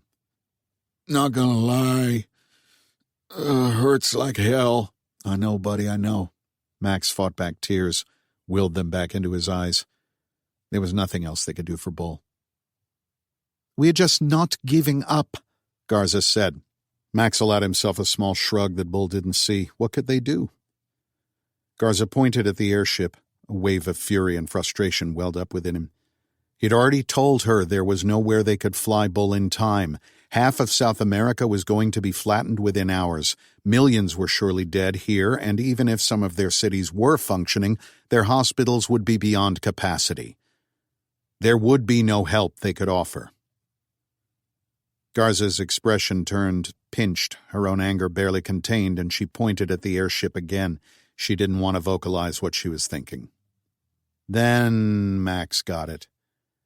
She wasn't talking about the airship, she meant what was in it. Nexome. Absolutely not, Max said. Garza erupted. What, it's fine for you to be goddamn Superman but nobody else? It's not like that, and you know it. Are you the only one who gets to be special?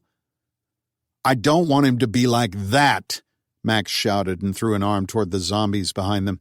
Garza's face didn't soften, but she said nothing else. Hey, Bull mumbled softly. I got a say in this, or... Of course you do. I shouldn't have tried to speak for you, pal. Max mumbled. I don't want it.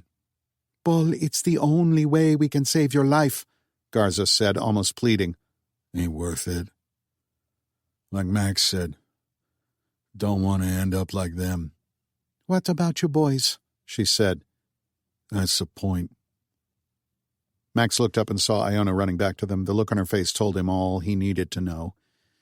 There was nothing that would help them in those buildings. Max wasn't surprised that Ben had left little to care for the workers here. I'm sorry, Bull. Max, need you to promise me something. Anything. Find my boys. Make sure Asher and Ezra, they're okay. Hopefully they're still in Omaha. I will, Bull. You have my word. Max watched Garza's face drain, then she sprang to her feet, grabbing a rifle as she rose. The weapon was at her shoulder. Max twisted around to see a zombie walking up. It raised its hands in a gesture to hold their fire. I'll make him the same offer I made you, Maximus, the zombie said, eyes flaring with blue-green light. I'm going to drop you. Easy, Garza. Max stood and faced the zombie. It's the only way to save your friend. Call it a peace offering. Peace offering, Max snarled. Are you?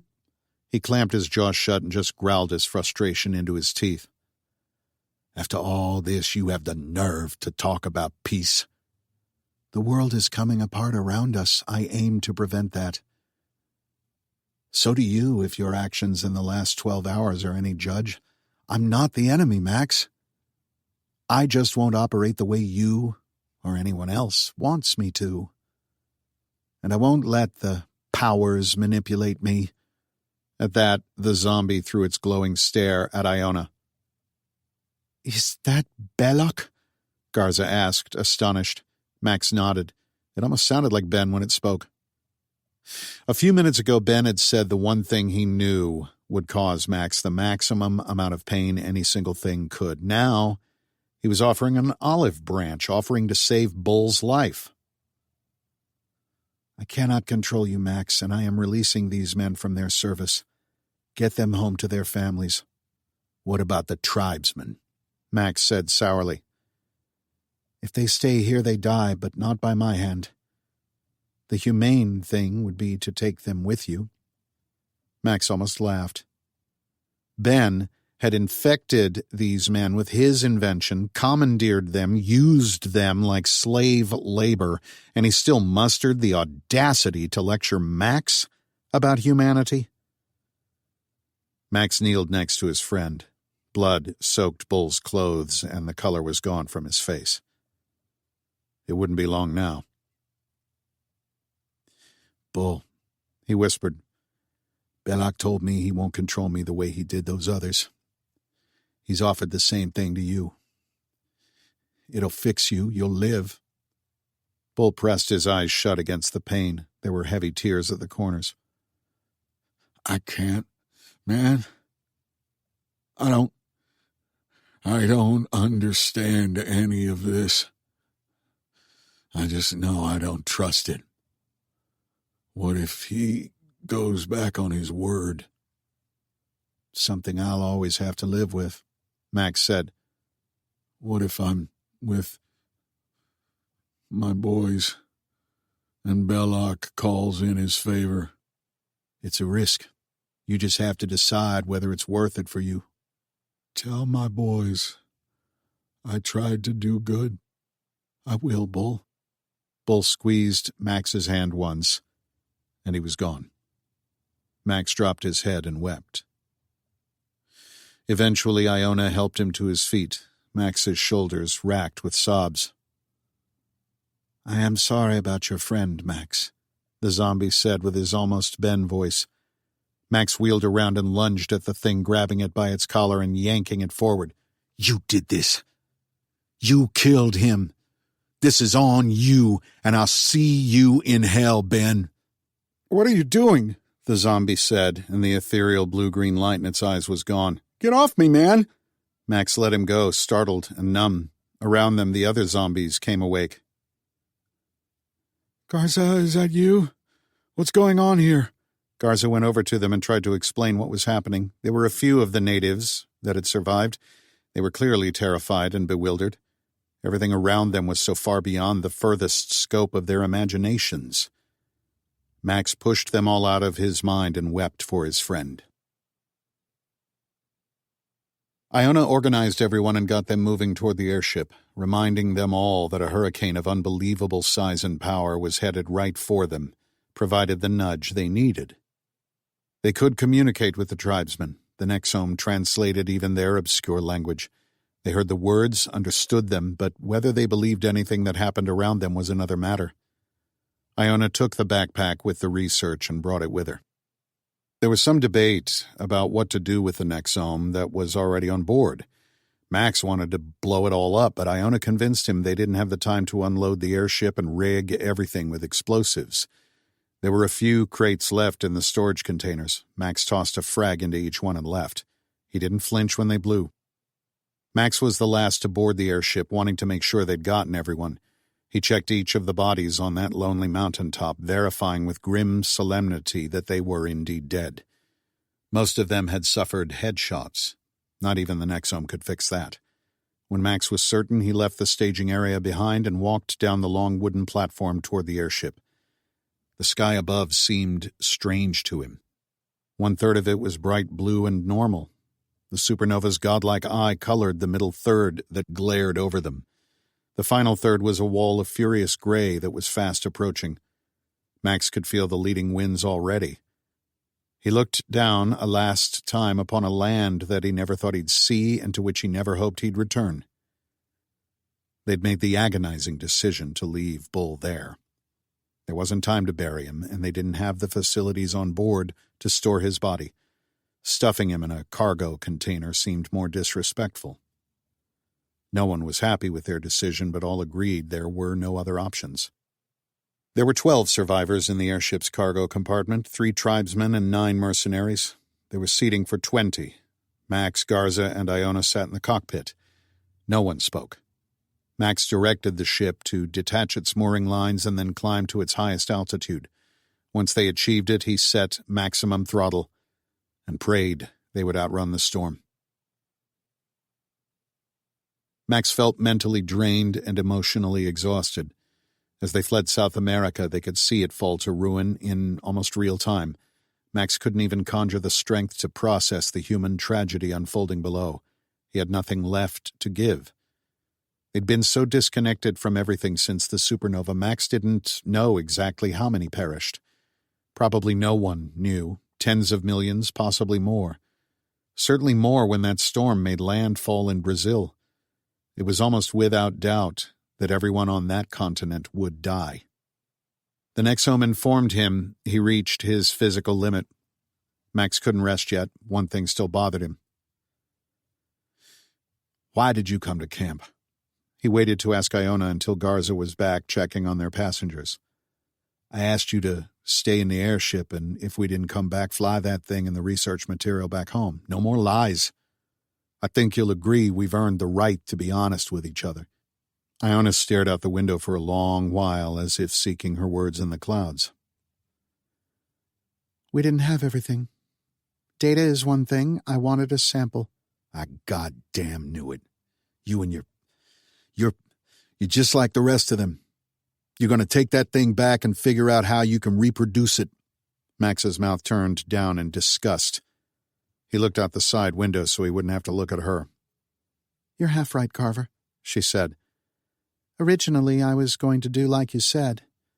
I snuck a storage container when we were in the colony's infirmary. I wanted a sample of golem tissue so I could study it, and yes, we were originally thinking about weaponizing it. However, now that I see what they can do, I just want to figure out a way to stop them. Fire is effective, yes, though that's hardly an ideal solution. I didn't say anything because I knew you'd say no. She gave a half laugh. And I needed some time to talk myself into it. I'm not used to this combat stuff like you are. None of them spoke. I understand, Max said. Iona slept in the co-pilot's chair. Garza was in the back with the Stillwater people, some of her companions of past missions, trying to help them make sense of this. Max was still processing what Ben said to him, what he'd supposedly done. He said that he'd liberated these men from his experiments, released them from his control. The Nexum was still in their systems, would repair them, and presumably allow them to access it as Max could, but without fear that Ben would one day take over again. There was no way of knowing whether that was true. They would just have to trust the words of a madman. The deeper, darker parts of Max's mind told him that this was a ploy, that Ben wanted Max to bring these men back so that he would have sensors, eyes on his enemies, thieves in the temple. Ben figured they wouldn't destroy the Nexome shipment in the airship. Maybe it was a gamble, but it worked. Was it a weapon? Was it a Trojan horse? Maybe both. Likely both, Max thought, with a kind of distant, analytical distinction. He couldn't muster the energy to care. Their course took them northwest as fast as they could go, following the jagged line that was, for now, Central America. They ran out of water on the first day and had no food anyway. The airship had a small galley, but it had not been stocked. Thankfully, the ship had at least a crew lavatory. 13 hours into the journey, Max set the airship down in the Costa Rican city of Tamarindo, a beachside town on the Pacific side. Garza led a foraging party of 4 with 2 rifles, moving through the eerily empty streets. They returned an hour later with supplies. They had 20-liter-sized water bottles, fruit, candy bars, chips, and boxes of dry cereal they'd looted from a beachfront hotel. It was stiflingly hot and humid here, about 110, but not nearly what it had been in Brazil. By contrast, it felt like spring. Max didn't know if that was from the leading edges of the hurricane or just the distance from where Eon was beating down hardest. Dawn broke shortly after Garza returned. She reported Tamarindo was still populated, about half of what it had been before the event. There were rumors that criminal gangs had taken over the border with Nicaragua and were charging people to come across. That kept many in place. The general theme was head for the United States if you could, but by now, the people who could leave had done so. Garza heard from a local that some groups were trying to organize into small paramilitary units. They wanted anyone with military or police training to protect refugee caravans on the perilous route north. Apparently, after they saw Garza's scavenging party, the locals she'd talked to hoped she and her crew would join with them. Garza distributed the water, making sure everyone got a bottle. No one had much of an appetite. Max forced down a banana and an orange for the energy and guided the ship back into the air. Now that the sun was coming up, he was eager to be off the ground. They couldn't take anyone else, and desperate people would do nearly anything to survive. Max had vivid memories of terrified refugees clinging to Air Force C-17s as they fled Afghanistan. He continued the course until they'd reached Mexico and then turned north. Max wasn't concerned with the airspace incursion and doubted that anyone had a functioning radar to see them anyway. By then, he'd been in contact with Tal via the Nexome and knew she was with Oleander Buchanan at a Spectrum facility in Montana. There was no room for coincidence in that scenario. Again, Max didn't care. Tal and the baby were safe, surrounded by trained soldiers. Max heard nothing further from Ben. Flying over the U.S. was surreal, with so much of it blacked out. Still, they found small pockets of light as the sun went down. Iona said that it wasn't plausible that the supernova destroyed everything with an electric current. They'd already seen that not to be the case with the rescue aircraft, and Garza suggested sporadic generators must be working. Iona said anything made with hardened materials would still be working. Given Eon's positioning in the southern hemisphere, they'd see more functioning grids the farther north they got. They reached Montana on the evening of the second day. Max set the airship down on the landing pad. It was easy enough to find a bright square of light in the otherwise black expanse. Max exited the ship first. It was cold, almost 100 degrees cooler than what they'd endured in the Amazon. There was a small collection of people on the airstrip. He recognized Buchanan surrounded by a contingent of staff and medical personnel. Max could see crew vans waiting to take them to the main complex. A form detached itself from the group, and his heart swelled, and then it soared. Tears welled up in his eyes, and Max ran. He closed the distance as fast as he could. Max embraced his wife, tears streaming down both of their faces, and the rest of the world fell away. "Is this real?" Max asked. Chapter 34. Ross Ice Shelf, Antarctica. Shin didn't immediately recognize the helicopter for what it was. She didn't trust her eyes. She'd had no way of marking time or distance and did not know how long she'd been walking, being snowblind and weak from hunger. The helicopter spotted her before Shin, driven beyond exhaustion, recognized it for what it was. The helicopter circled once and landed about 100 meters from her. Before she knew it, Shin was being escorted into the aircraft and given first aid. A crewman wrapped her in a blanket and someone handed her an electrolyte solution. People were speaking to her with American accents, so she assumed it was the Americans who'd picked her up. Shin's mind registered that words were being spoken to her, but other than that, she'd lost all capacity to process information. Now, with the blanket around her, she collapsed into a black sleep. Shin woke in a bed in McMurdo Station. Her first thought was panic, and she frantically looked around for her backpack with the ice cube neutrino data. "Ah, good, you're awake," a pleasant female voice said. A woman appeared next to her. "I didn't want to have to wake you, but we'll be leaving soon. My name is Rachel. I'm a medical technician here at McMurdo. I think I remember you from your orientation." "Where are my things?" Shin asked. The woman smiled and patted her shoulder. "Don't worry, everything is right over there. We have fresh clothes for you. You're welcome to keep the suit, though I doubt you'll have much use for it where we're going." "What's happening?" "We're evacuating. The U.S. Coast Guard had an icebreaker guiding a ship for our annual resupply when the supernova blew, and, amazingly, both still work. We knew that not everyone got out on the Air Force flights, so we kept a skeleton crew here to look for survivors. We'd gotten a few folks on the Traverse, but we're about to give up. The helo they sent up was the last flight. Really lucky that they found you." If they'd have been a few hours earlier, Dag might have survived, Shin thought sullenly. "We've treated you for dehydration and exposure. You'll need to have regular cancer screening for the rest of your life, but you are alive, and that's something. Do you know how long you were outside, unprotected?" "I don't. We were at Ice Cube. We did not make the evacuation flight." Shin left it at that. She didn't know this woman and couldn't trust her. The less she said, the better. Rachel apparently would not let the matter drop. How did you make it here? We found a truck. Some Brazilian guys brought it to Ice Cube, some sort of ecotourism thing. Rachel smiled. Oh yeah, I think I remember that. We came here hoping to find help.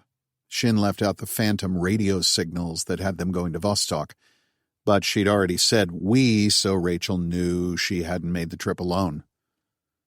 We ran into a fissure. It just opened in the ice and I barely made it out. My colleague, he didn't make it. The truck fell into the hole. It was gone. There was nothing I could do. Rachel took Shin's hand. I'm truly very sorry. That's terrible. You're safe now, as safe as anyone can be. What was his name, your colleague? Doug? Shin said in a small, quavering voice. Doug, Rachel repeated and squeezed Shin's hand gently. God be with you. They were both quiet for a moment. Then Rachel said, Would you like something to eat? Yes, please. Rachel explained a little more about their situation and what would happen next. The last preparations before departure were being made now. The U.S. Coast Guard icebreaker Healy's crew converted as many open spaces into quarters for their new passengers and transferred any consumables they could find. Rachel brought Shin a sandwich and another electrolyte drink. She also gave her a balm to apply to her face, neck, and arms. They found clothes for her. Shin dressed and examined her backpack. Everything looked to be in order, all the drives intact. Her greatest fear, that the Americans would take her data while she slept, went unrealized. Had it been worth it? Time would tell. She still had to make it home to China, and Shin had no idea how to make that happen. Was it worth Dag's life, though? Shin resolved herself that she wouldn't stop until it was. She would make Dag's sacrifice count. She asked if there was any way for her to communicate with her government, let them know she was alive. Rachel told her that was impossible for now. They could barely speak to their own government, much less anyone else's. She said much of the world appeared to be shut down and they had little information. A few hours later, Shin joined the desperate, shuffling mass of people escorted onto the Coast Guard ship. The Healy's route took them up South America's Pacific coast. The South Atlantic was volatile and had already generated one storm of unimaginable proportion. The ship's captain said they would ultimately be bound for Seattle, the Healy's home port. They had contact with some elements of the Coast Guard Command and knew that the U.S. government was functioning more or less. The captain assured the refugees that between the Coast Guard, the American military, the federal government, and the Red Cross in Seattle, they would do everything they could to help people get home. The captain was cautious to say that while his government was functioning again, the situation globally was dire. Refugees were fleeing north from South and Central America. Daytime temperatures at their homes neared 130 degrees, triggering snowmelt in the Andes and massive flooding. Not to mention the most severe weather the planet had ever experienced. Most of the United States was without power and there was limited communication, with most taking place via VHF radio. The journey took them 16 days at sea. There was little to do. Shin spent most of the time on deck, staring out at the sea. Shin didn't enjoy traveling on an American military vessel. Someone explained that the Coast Guard wasn't part of the military and was more like a maritime police force, but Shin didn't believe them. She feared daily that someone would confiscate her research. Certainly, if this had been a Chinese ship, the crew would have immediately confiscated anything deemed valuable or sensitive to the state. However, after the first week, it seemed everyone had much more to worry about than whatever was in her backpack, and Shin relaxed a little. Still, she couldn't get over the fact that someone had tried to kill her and Dag over this data. It was that important to someone. The Healy eventually reached Seattle, and Shin found herself in a different world of chaos. The Coast Guard personnel turned them over to the Red Cross, who would help them get settled until the refugees could figure out what to do next. Red Cross aid workers gave her food, water, and clothes, and a place to stay in a hotel near the port converted to house refugees. People arrived in the city by boat, by car, and on foot, fleeing the heat and dangerous weather farther south. The city was functioning and had limited power from hydroelectric stations in the north, although they were rationing it. Shin also saw many portable generators all over. Thankfully, it was still winter, and even though daytime temperatures were well above freezing, they didn't have the additional burden of environmental control in extreme temperatures. A Red Cross worker said the city was rebuilding its power generation and distribution capability. Anyone with mechanical or electrical engineering expertise should identify themselves. Not much that an astrophysicist is going to do here, she thought. Shin hefted the backpack on her shoulders just to feel the reassurance of its weight.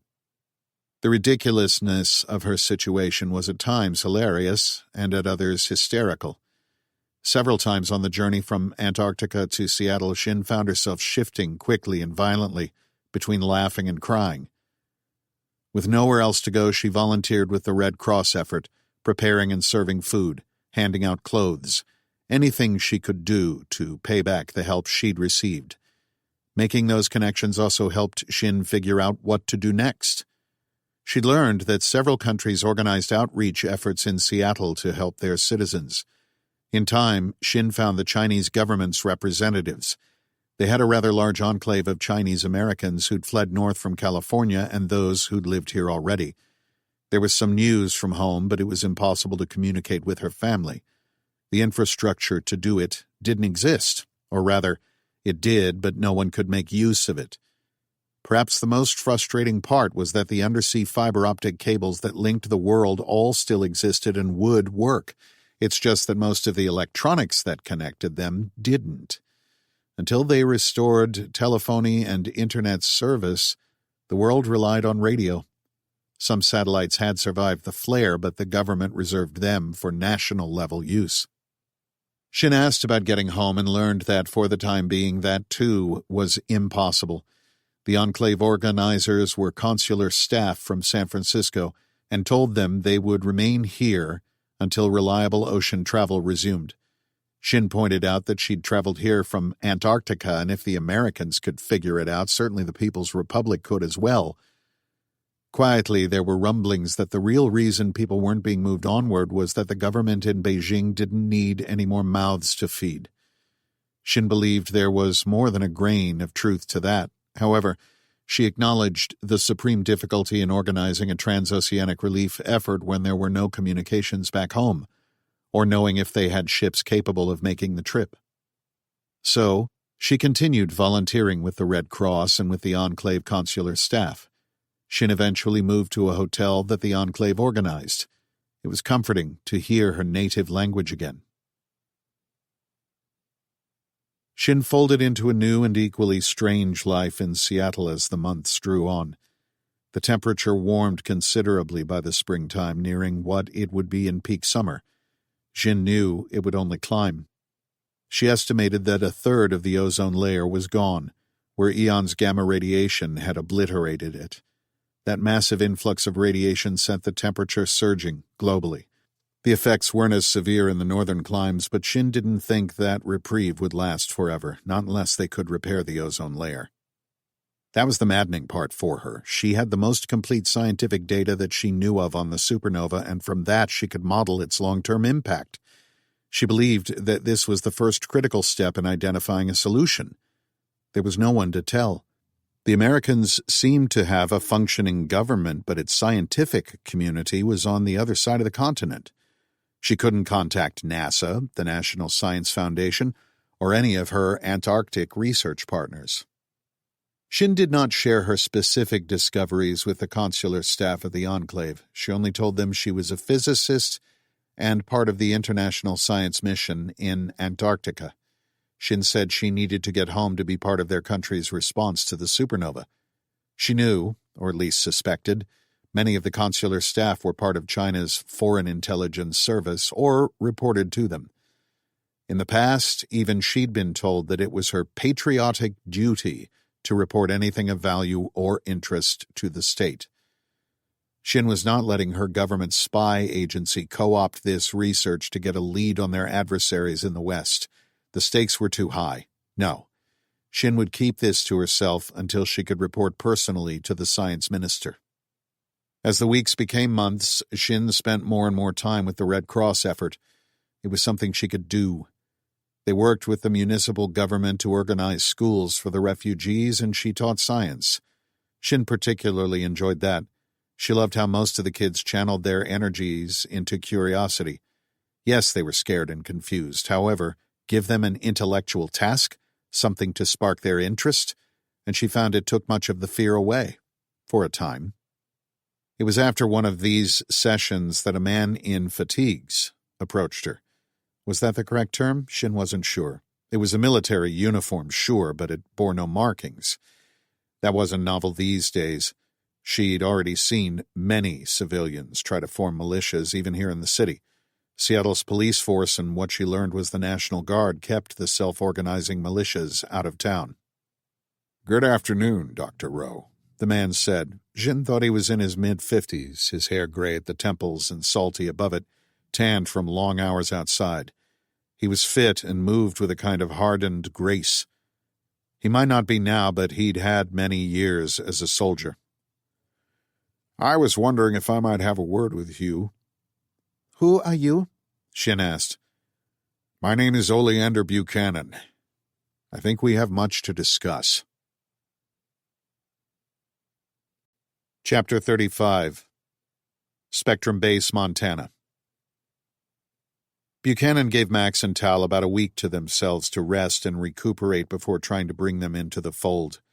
Apart from medical appointments, which he insisted both of them attend, Buchanan left them alone.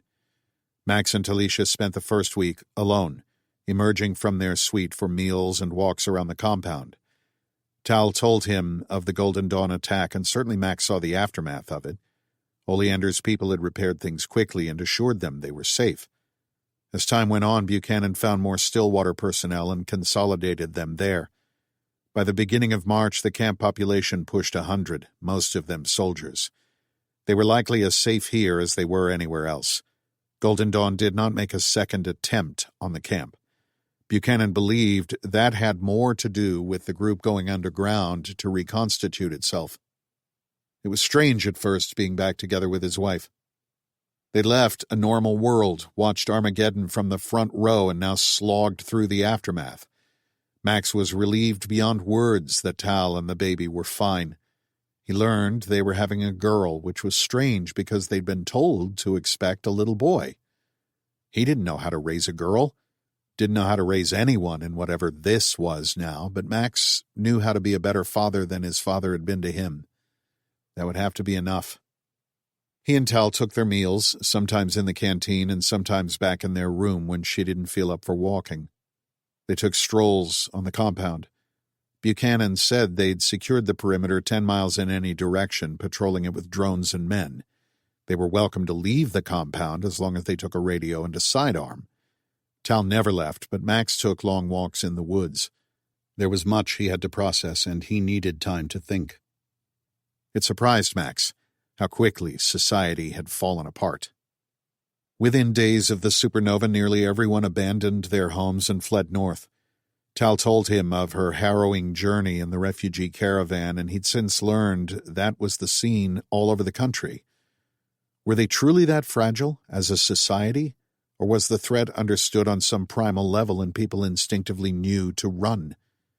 Animals have a way of knowing when disaster is coming, somehow predicting earthquakes and volcanic eruptions. Perhaps this was just humanity's turn. "So here's the situation right now," Buchanan said one morning, a week after their return. Max, Talisha, Garza, Iona, Fred Saberhager, and Susanna Sorensen sat at a conference table that connected to Buchanan's office. The other 2 colony refugees had survived their ride out on the Air Force CV-22 Osprey, which brought them to Florida. Buchanan learned about the rescue mission and sent one of his birds down to collect them. Buchanan's head of operations and a man who'd been acting as Spectrum's chief scientist also joined them, Iona would assume the chief scientist function now that she'd returned and had already started the transition. Nix attended as an observer. Buchanan revealed her existence and identity to his trusted circle before the meeting. POTUS returned to Washington about 3 days after his initial evacuation and took most of the D.C. contingent with him. They stayed at Mount Weather for about a week while what remained of the Secret Service and local military units could secure the district. POTUS is back at the White House now, and we have 17 of 21 cabinet secretaries present. The rest are unaccounted for. The government's top priority is providing food, shelter, and security for as many American citizens as it can. There is also a massive refugee situation to contend with on the southern border. I've heard estimates as high as 10 million, but I don't think there's any way of validating that. A few states tried to secede when this first kicked off. Then they realized they needed federal support and would also have to fight the various military personnel and federal agents in their states for access to their stuff, and decided against it. That because many of those states are now or will be unlivable soon. Unofficially, the government is writing off anything below Oklahoma for the time being. Buchanan walked over to a map on the wall showing North America. DoD and the intelligence community estimate that between a third and half of the world's population is gone. This is a combination of extreme weather, loss of power, and basic infrastructure. This will get worse as this drags on and we continue to warm up. Our top priority is to analyze the colony research that Max and Ginevra brought back. There is a lot of speculation that Mr. Belloc may have the key to surviving this thing. Who knows we have this? Max asked. Right now? The people in this room, POTUS, and a select part of the National Security Staff. But I think we're close, yeah? He trained his gaze on his daughter, who nodded. She said, Carver, Garza, and I saw a dome being constructed over the colony. The tech exists, we just have to sort through it all. Buchanan asked, Talisha, do you think your, friend can help with that? You mean Nix? Tal said, looking around uneasily. That's right. I'll ask, but I'm sure she can. If nothing else, she'll help us sift through the information faster. Great. Nix's image appeared on one of the conference room screens. She had an ambivalent smile. Max had spoken with her often since his return. Each time she seemed more and more human. It was as amazing to him as it was, he admitted to himself, creepy. Trent, Micah, Buchanan said, looking at his 2 team members. Meet Nix. She's real, Micah said, awed. The scientist spoke in a hurried cadence and with childlike awe. Trent, the ops chief, just looked stupefied.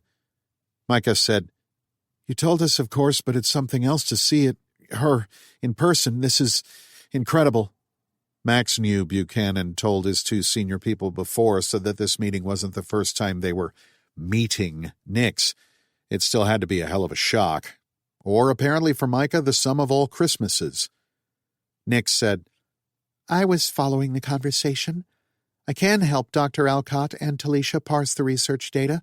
I can also train your own expert systems to speed up their own investigation efforts. That's great.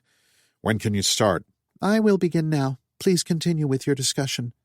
Thank you, Nix, Buchanan said. Max could tell the old warhorse was still coming to grips with this new situation. So, Oli, what's your role in all this? Max asked. For now, I'm running Spectrum. It's still notionally attached to the intelligence community, although I have a dotted line to the National Security Staff. The organization's goal is to use colony tech to mitigate the effects of the supernova and do whatever we can to reverse it. I have not disclosed the existence of alien intelligences. For now, that stays in this room. How long do you think you can keep that a secret?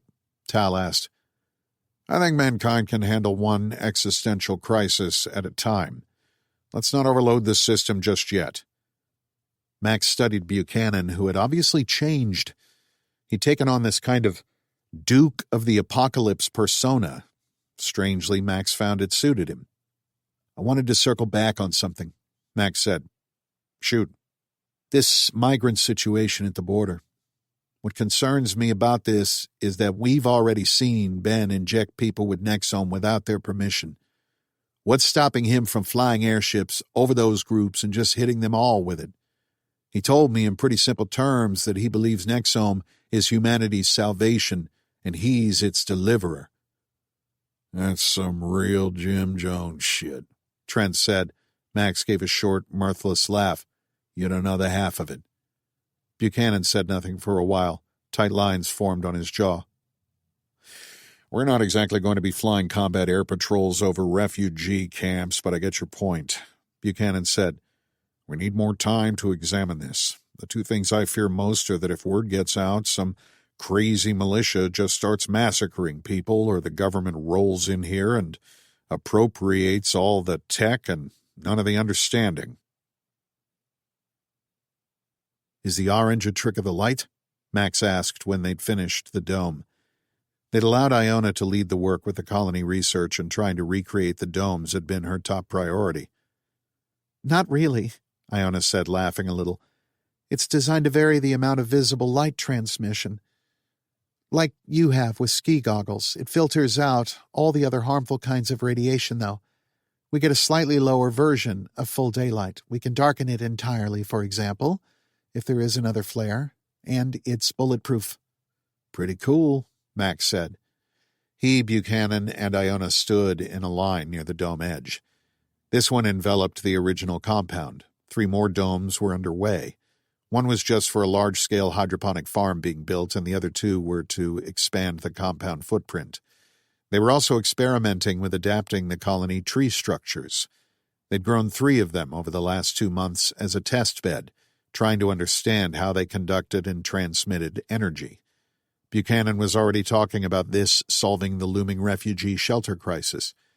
He proposed using tree structures to grow an indefinite amount of housing, and their natural elevation would ease much of the fears of coastal flooding. It would take time. They grew much faster than regular trees, but it wasn't overnight. As with most of the appropriated colony tech, there had been little time to study it. They didn't fully understand how the trees worked or grew or whatever the hell made them. It was still a bit mind-boggling to Max. The best they understood, it was a combination of rapid growth, organic construction overseen by xenobots. The Spectrum team believed they could build a tree structure in 3 months with Nix's help and the right raw materials. They were making a cluster of 10 outside the Spectrum compound now. If that worked, they'd offer the government the xenobot constructors and plans to build them. Buchanan had early conversations with the president's recovery czar. They'd deploy these to central states, Kansas, Iowa, Missouri, Nebraska, and build refugee cities, augmented by domes for ground-level structures. Buchanan had tried to make amends with Max. He admitted that he'd lied about the mission to stop Ben Belloc. Buchanan hoped Max understood the decision even if he didn't like or agree with it. He seemed genuinely sad that Bull died and promised to do whatever he could to locate the man's family. Given his resources, if anyone could, it was Buchanan. Max hoped he succeeded. He'd promised Bull that he would find his sons and tell them their father died doing what was right.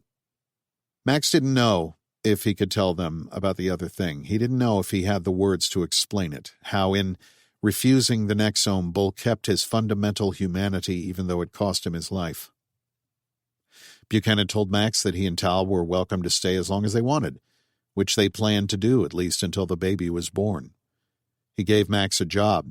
Max's innate skill with machinery and knowledge of colony technology made him the ideal person to apply these capabilities to their most pressing problems. He became a one-man skunkworks. Between that and Talicia's work to design and deploy anti-Shepherd virus firewalls on the slowly reawakening technological infrastructure, the Carvers had their work cut out for them. Then they became parents. Charlotte Alice Carver was born that spring. Having a baby brought a certain light to the camp. She was healthy, happy, and seemed to have suffered no ill effects of Tal's exposure to the Nexome. Max was out for a walk beneath the newly completed dome, letting Tal and the baby have some much-needed rest. He'd taken to spending time with Oleander, what little he had to spare, as the two worked on repairing the damage to their relationship. Today, Iona joined them. First, they analyzed the colony's research data to understand their construction model. Then they built the 3D printers required to assemble the constructors. That done, they used the constructors to build more and larger printers. The larger printers could fabricate modular building components, even vehicles. The dome came next. Buchanan shared the technology with the government, such as it was, and domes were being built in several cities. The U.S. government was properly back in Washington when the first domes would be built. Massive seawalls were being constructed in the southwestern and southeastern quadrants to hold off the rising waters. Tree structures would provide additional help and improve the living conditions for many of the city's residents. They restored partial power across the northern U.S. The challenge was finding the components required to rebuild the transformer and distribution equipment. Spectrum provided the government with the colony's printer and constructor designs. This enabled them to fabricate the components needed to repair the damaged generator and transformers. This was an interim step until more colony trees and their photovoltaic leaves could collect, store, and distribute solar energy. The printers were somewhere on the spectrum between a 3D printer and a fully automated factory. The smallest versions were like existing 21st century tech 3D printers, about the size of a small box. These created the components to build the Xenobot constructors and assemble them. They also built the components to build the next scale of printer. The Xenobots would use the outputs to build the larger printer using the smaller one for the minute components such as circuit boards. The largest printers were about the size of a garage, and that's what they used to assemble vehicles, such as airships or even buildings. They planned to build airships for lower-cost, reliable travel between cities. This would aid in the refugee relocation efforts, although they were lower on the priority queue given the limited printer capacity.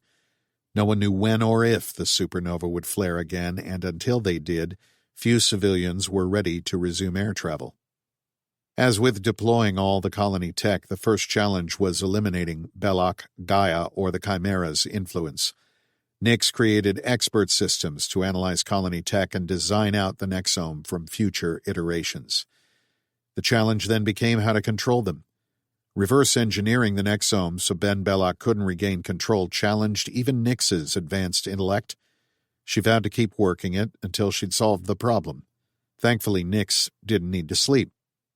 "We think we've got an answer for the ozone layer," Iona said, changing the subject away from the dome. These daily walks turned into moving strategy sessions among the three of them. "We're experimenting with ultraviolet lasers." "I understand all those words individually, but not when you string them together," Max said. Iona laughed. "UV lasers allow us to change the molecular makeup of certain elements in the atmosphere, most notably nitric oxide. The supernova created massive amounts of that, which caused most of the damage. The lasers reconvert that back into ozone. This is where Belloc's tech comes into play. We have to modify the airships for upper altitude travel, say 60 to 80,000 feet. They'll need to be AI-controlled. Hypothetically, we launch a fleet of drone airships with these lasers on board, and they go to work on the ozone layer." "Actually, I'm more confused now," Max said. "How long does that take?" Buchanan asked. Iona shrugged. "No idea.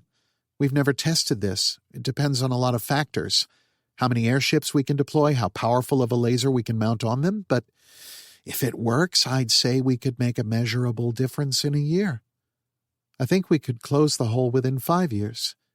Now, we'd need to deploy hundreds of ships to do that. I don't see any other options. Once that's done, we still have a superheated atmosphere to contend with." "I'm not sure we can wait that long. Half the globe is unlivable now, and we're event plus 90 days. 5 years at this rate, we could look like Venus." "Well, given sufficient raw materials and constructors, we can do it. I think I can create the optics we need here in the lab. Lasers aren't my specialty. Having an optical engineer and some more physicists would be helpful. Also, the materials we'll need are scarce. We have to get noble gases to form the lasers." "When do we get started?" Buchanan asked, cutting her off. Max knew Oleander didn't understand what his daughter was asking for and had learned that it was easier to just cut to the chase. That goes back to the whole "are we asking permission" thing, she said.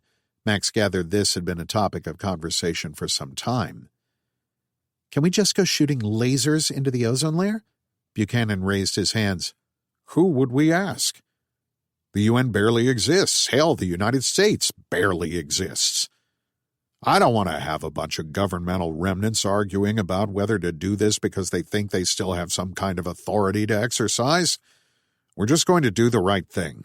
What do you need to get started? We need more of the larger printers, Iona said. Balancing the laser is the key to this. Too strong and there are unintended consequences like global warming. Not sure the globe would notice at this point, Buchanan said dryly. He wasn't wrong. They were in an area of science that had been entirely theoretical until recently. There was no way to experiment. I'm going to get you 4 printer fabricators that you can use just for this. I'll also reallocate some constructors. How fast can you get a working prototype? A few months? Go faster, Buchanan said. Iona turned on her heel and leveled a serious glance at her father. It's science, Dad, she said with just a hint of condescension. Keeping up with the mental tennis matches between these two hurt Max's head. Despite his earlier agreement with Buchanan, Iona had a point. Max vividly remembered distant echelons of command demanding his unit take this hill or secure that village, firing the orders down the chain with no true knowledge of the situation on the ground. Invariably, these orders would have an impossible timeline, and those leaders brooked no dissent. To his surprise, Oleander Buchanan softened. I understand that, but you know what we're up against. If we take this to what's left of the UN for help, hell, if we even went to our own government, they'd spend the next 5 years arguing about how to conduct a study. We've got to push as hard as we can. If you need more constructors or more printers, I can get you that. We've got all the raw material here that we could need. I know, it's just... They can only punish us if there's a world left to save, Buchanan said flatly. That's not what I mean, Dad. We don't know how any of this works. Nix is helping, sure, but it was the Chimera working through an AI they secretly designed that pushed Belloc to most of these discoveries. We are trying to reverse engineer an alien science that we don't fully understand. Remember, I don't have the benefit of Dr. Rowe anymore. You'll figure it out. I have faith in you. Although the solution incorporated colony research, it was the ice cube neutrino data that led them to figure out how to close the hole Eon tore into the atmosphere. Chinese scientist Dr. Jinro, the world's expert in that, shared her research with Iona's team and showed the true extent of the atmospheric damage. Nix admitted she'd tried to contact Dr. Rowe after the astrophysicist first posted data about the supernova on Twitter. It was Dr. Rowe's last-ditch attempt to warn the world's governments about what was happening, force them to pay attention, to act. Unfortunately, Nix couldn't get to her in time. She tapped into the government's satellite network and discovered Dr. Rowe survived Antarctica. The Coast Guard evacuated all the Antarctic refugees to Seattle. Nix reasoned that Dr. Rowe would be the best person on Earth to help understand the supernova's effects on the planet. Buchanan flew to Seattle to find Rowe and brought her back to the compound to help Iona's initial investigation. She did, in exchange for 2 things. The first was a ride back to Beijing on their one functioning airship.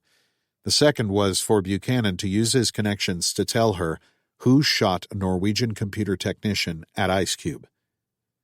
Buchanan told her the president gave the Air Force strict orders to get the IceCube neutrino data by any means necessary, and likely an airman discharged his duties a little too aggressively. It wasn't true, but Rowe didn't need to know that. Buchanan knew in that moment what she was looking for was closure, and he'd given her that. Rowe stayed with them for 6 weeks. She was desperate to get home to her young son in Beijing, but also recognized that she'd finally met a group of people that would listen. She'd found a kind of kindred spirit in Iona Alcott, and the 2 of them spent much of their waking hours in the lab. Iona was sad to see Rowe leave, but understood why she needed to go. Besides the ride home, they'd given her the dome technology. Buchanan knew that was something his government wouldn't have approved had he asked. Iona convinced him it would save lives. In the interest of humanity, he'd agreed. He didn't trust the Chinese Communist government and worried about what they'd do with more advanced technology. Buchanan ultimately agreed with his daughter that billions shouldn't suffer for the sins of their leaders. They gave Roe a satellite phone, and Iona continued their collaboration, but it wasn't like being able to stand next to each other in a lab. Since there was still no functioning internet, they didn't have a way to reliably or securely share information. It was ironic. The Chimera helped Ben Belloc discover these amazing technologies to help spread their shepherd virus. Now that same technology was being subverted to save mankind. If I can get 3 of the large-scale printers and maybe 20 constructors, I think I can get a small fleet of ships ready in a few months. But again, I need an optics expert. This is something an expert system could research. However, until the internet is back up, we don't have access to the data repos they'd need to learn proper laser construction. Okay, I'll see what I can do. Anything else? Let's start with the printers. Buchanan nodded. He squeezed his daughter's shoulder. They had a tense relationship. Max didn't fully understand why, just that as a career Special Forces officer, Buchanan missed a lot of her early life. There was more to it than that. Still, she'd been willing to work with him on Spectrum, and now this, so perhaps they were on the way to mending things. This was certainly not a time for harboring recrimination. I'd better get to it, Iona said, and she left for her lab. Any luck on the surveillance flights? Max asked after she left. Buchanan shook his head. Not really. It's hard to fly fixed-wing aircraft in the southern states because the air temp is so high. I understand that, Max said. It had been an issue with rescue aircraft from the very beginning. But they also don't know where to look. We don't know where Belloc is. It's not as if we have a sensor that's tuned to colony tech, right? Buchanan was being facetious, however, he had a point.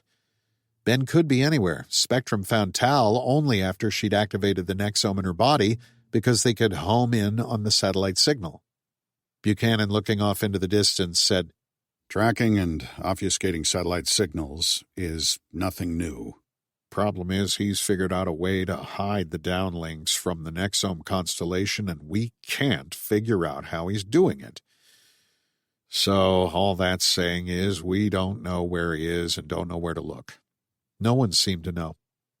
In the immediate aftermath, President Ming told the UN Assembly that they'd been in contact with Belloc and he had technology to protect them against Eon.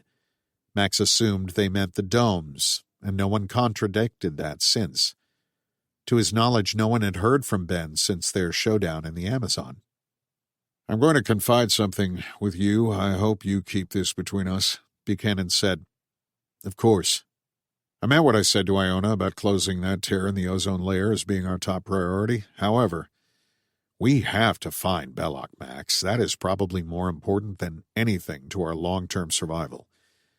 I don't know what to make of all this alien stuff. I really don't. But if what our scientists are saying is true, it won't matter if we close the ozone layer because in another 30 years a ball of superheated space shit the size of our sun comes crashing into the solar system. Buchanan said this lightly, but it came across as completely serious. We need everyone thinking about this, and that includes your boy Ben. I get it, Oli, but as you say, we don't know where he is. Patching our atmosphere is Iona's top priority. Finding Ben Belloc is now yours. Something tells me you're the only one who can. My wife will not like the sound of that, Max said. She can kick my ass all she wants, if we survive. Epilogue. Somewhere in Louisiana. Ben stood in front of the window of transparent wood inside his new headquarters. It was a complex of structures designed to resemble bald cypress and Tupelo gum trees. They'd even devised a new solar energy collector that resembled Spanish moss. Besides providing an additional power source, it was an exceptional natural camouflage. Not that anyone was looking for them. Daytime temperatures here were close to 120 degrees, and most of the state had emptied with people fleeing north. Losing the colony pained Ben deeply. It was a sanctuary, a place of learning, of discovery. the likes of which the world had never seen. Ben often thought of duality. It was central to the understanding of God and man and God's place in the universe, so he considered the dual nature of his relationship with Max Carver. True, Max had cut his supply of Nexome by half and forced him to retool. His meddling prevented the constructors from completing the protective dome in time, though Ben admitted that as he looked at the satellite imagery of that hurricane, perhaps the dome wouldn't have mattered. The rest of his plan worked precisely as he intended. Max's malleability surprised him, but Max did his part. He delivered Ben's research to the U.S. government, and they would marshal the resources to deploy it. They would repair the damage to the atmosphere and effectively save the Earth, giving Ben the time and space to focus his efforts elsewhere.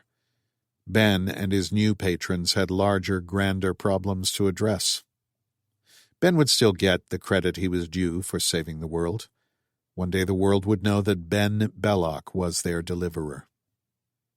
He could count on Max to act according to a certain archetype, and so Ben never believed that Max would see things his way. Even as a child he lacked vision, boldness, and will. His brother possessed each of those, not to Ben's extent, but truly, who did? Still, Ben hoped to sway him. Having someone on the inside would be useful. If Max had embraced what Ben was truly trying to do, he could have been a powerful advocate because of their shared history. People in power would listen to him. He could translate. Ben hoped to use Max in the same way that they'd intended to use Max against him. More so than the others, Alcott, Sorensen, and the rest, but that was not to be.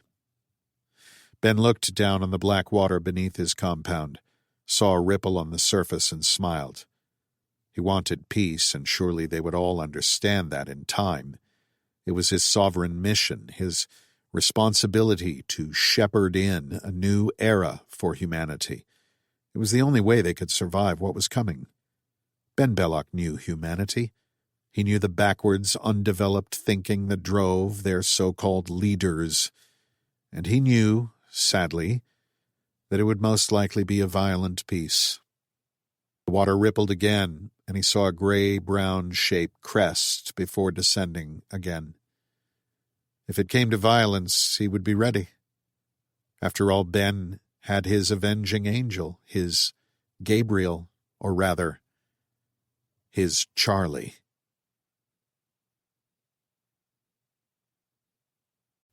The end.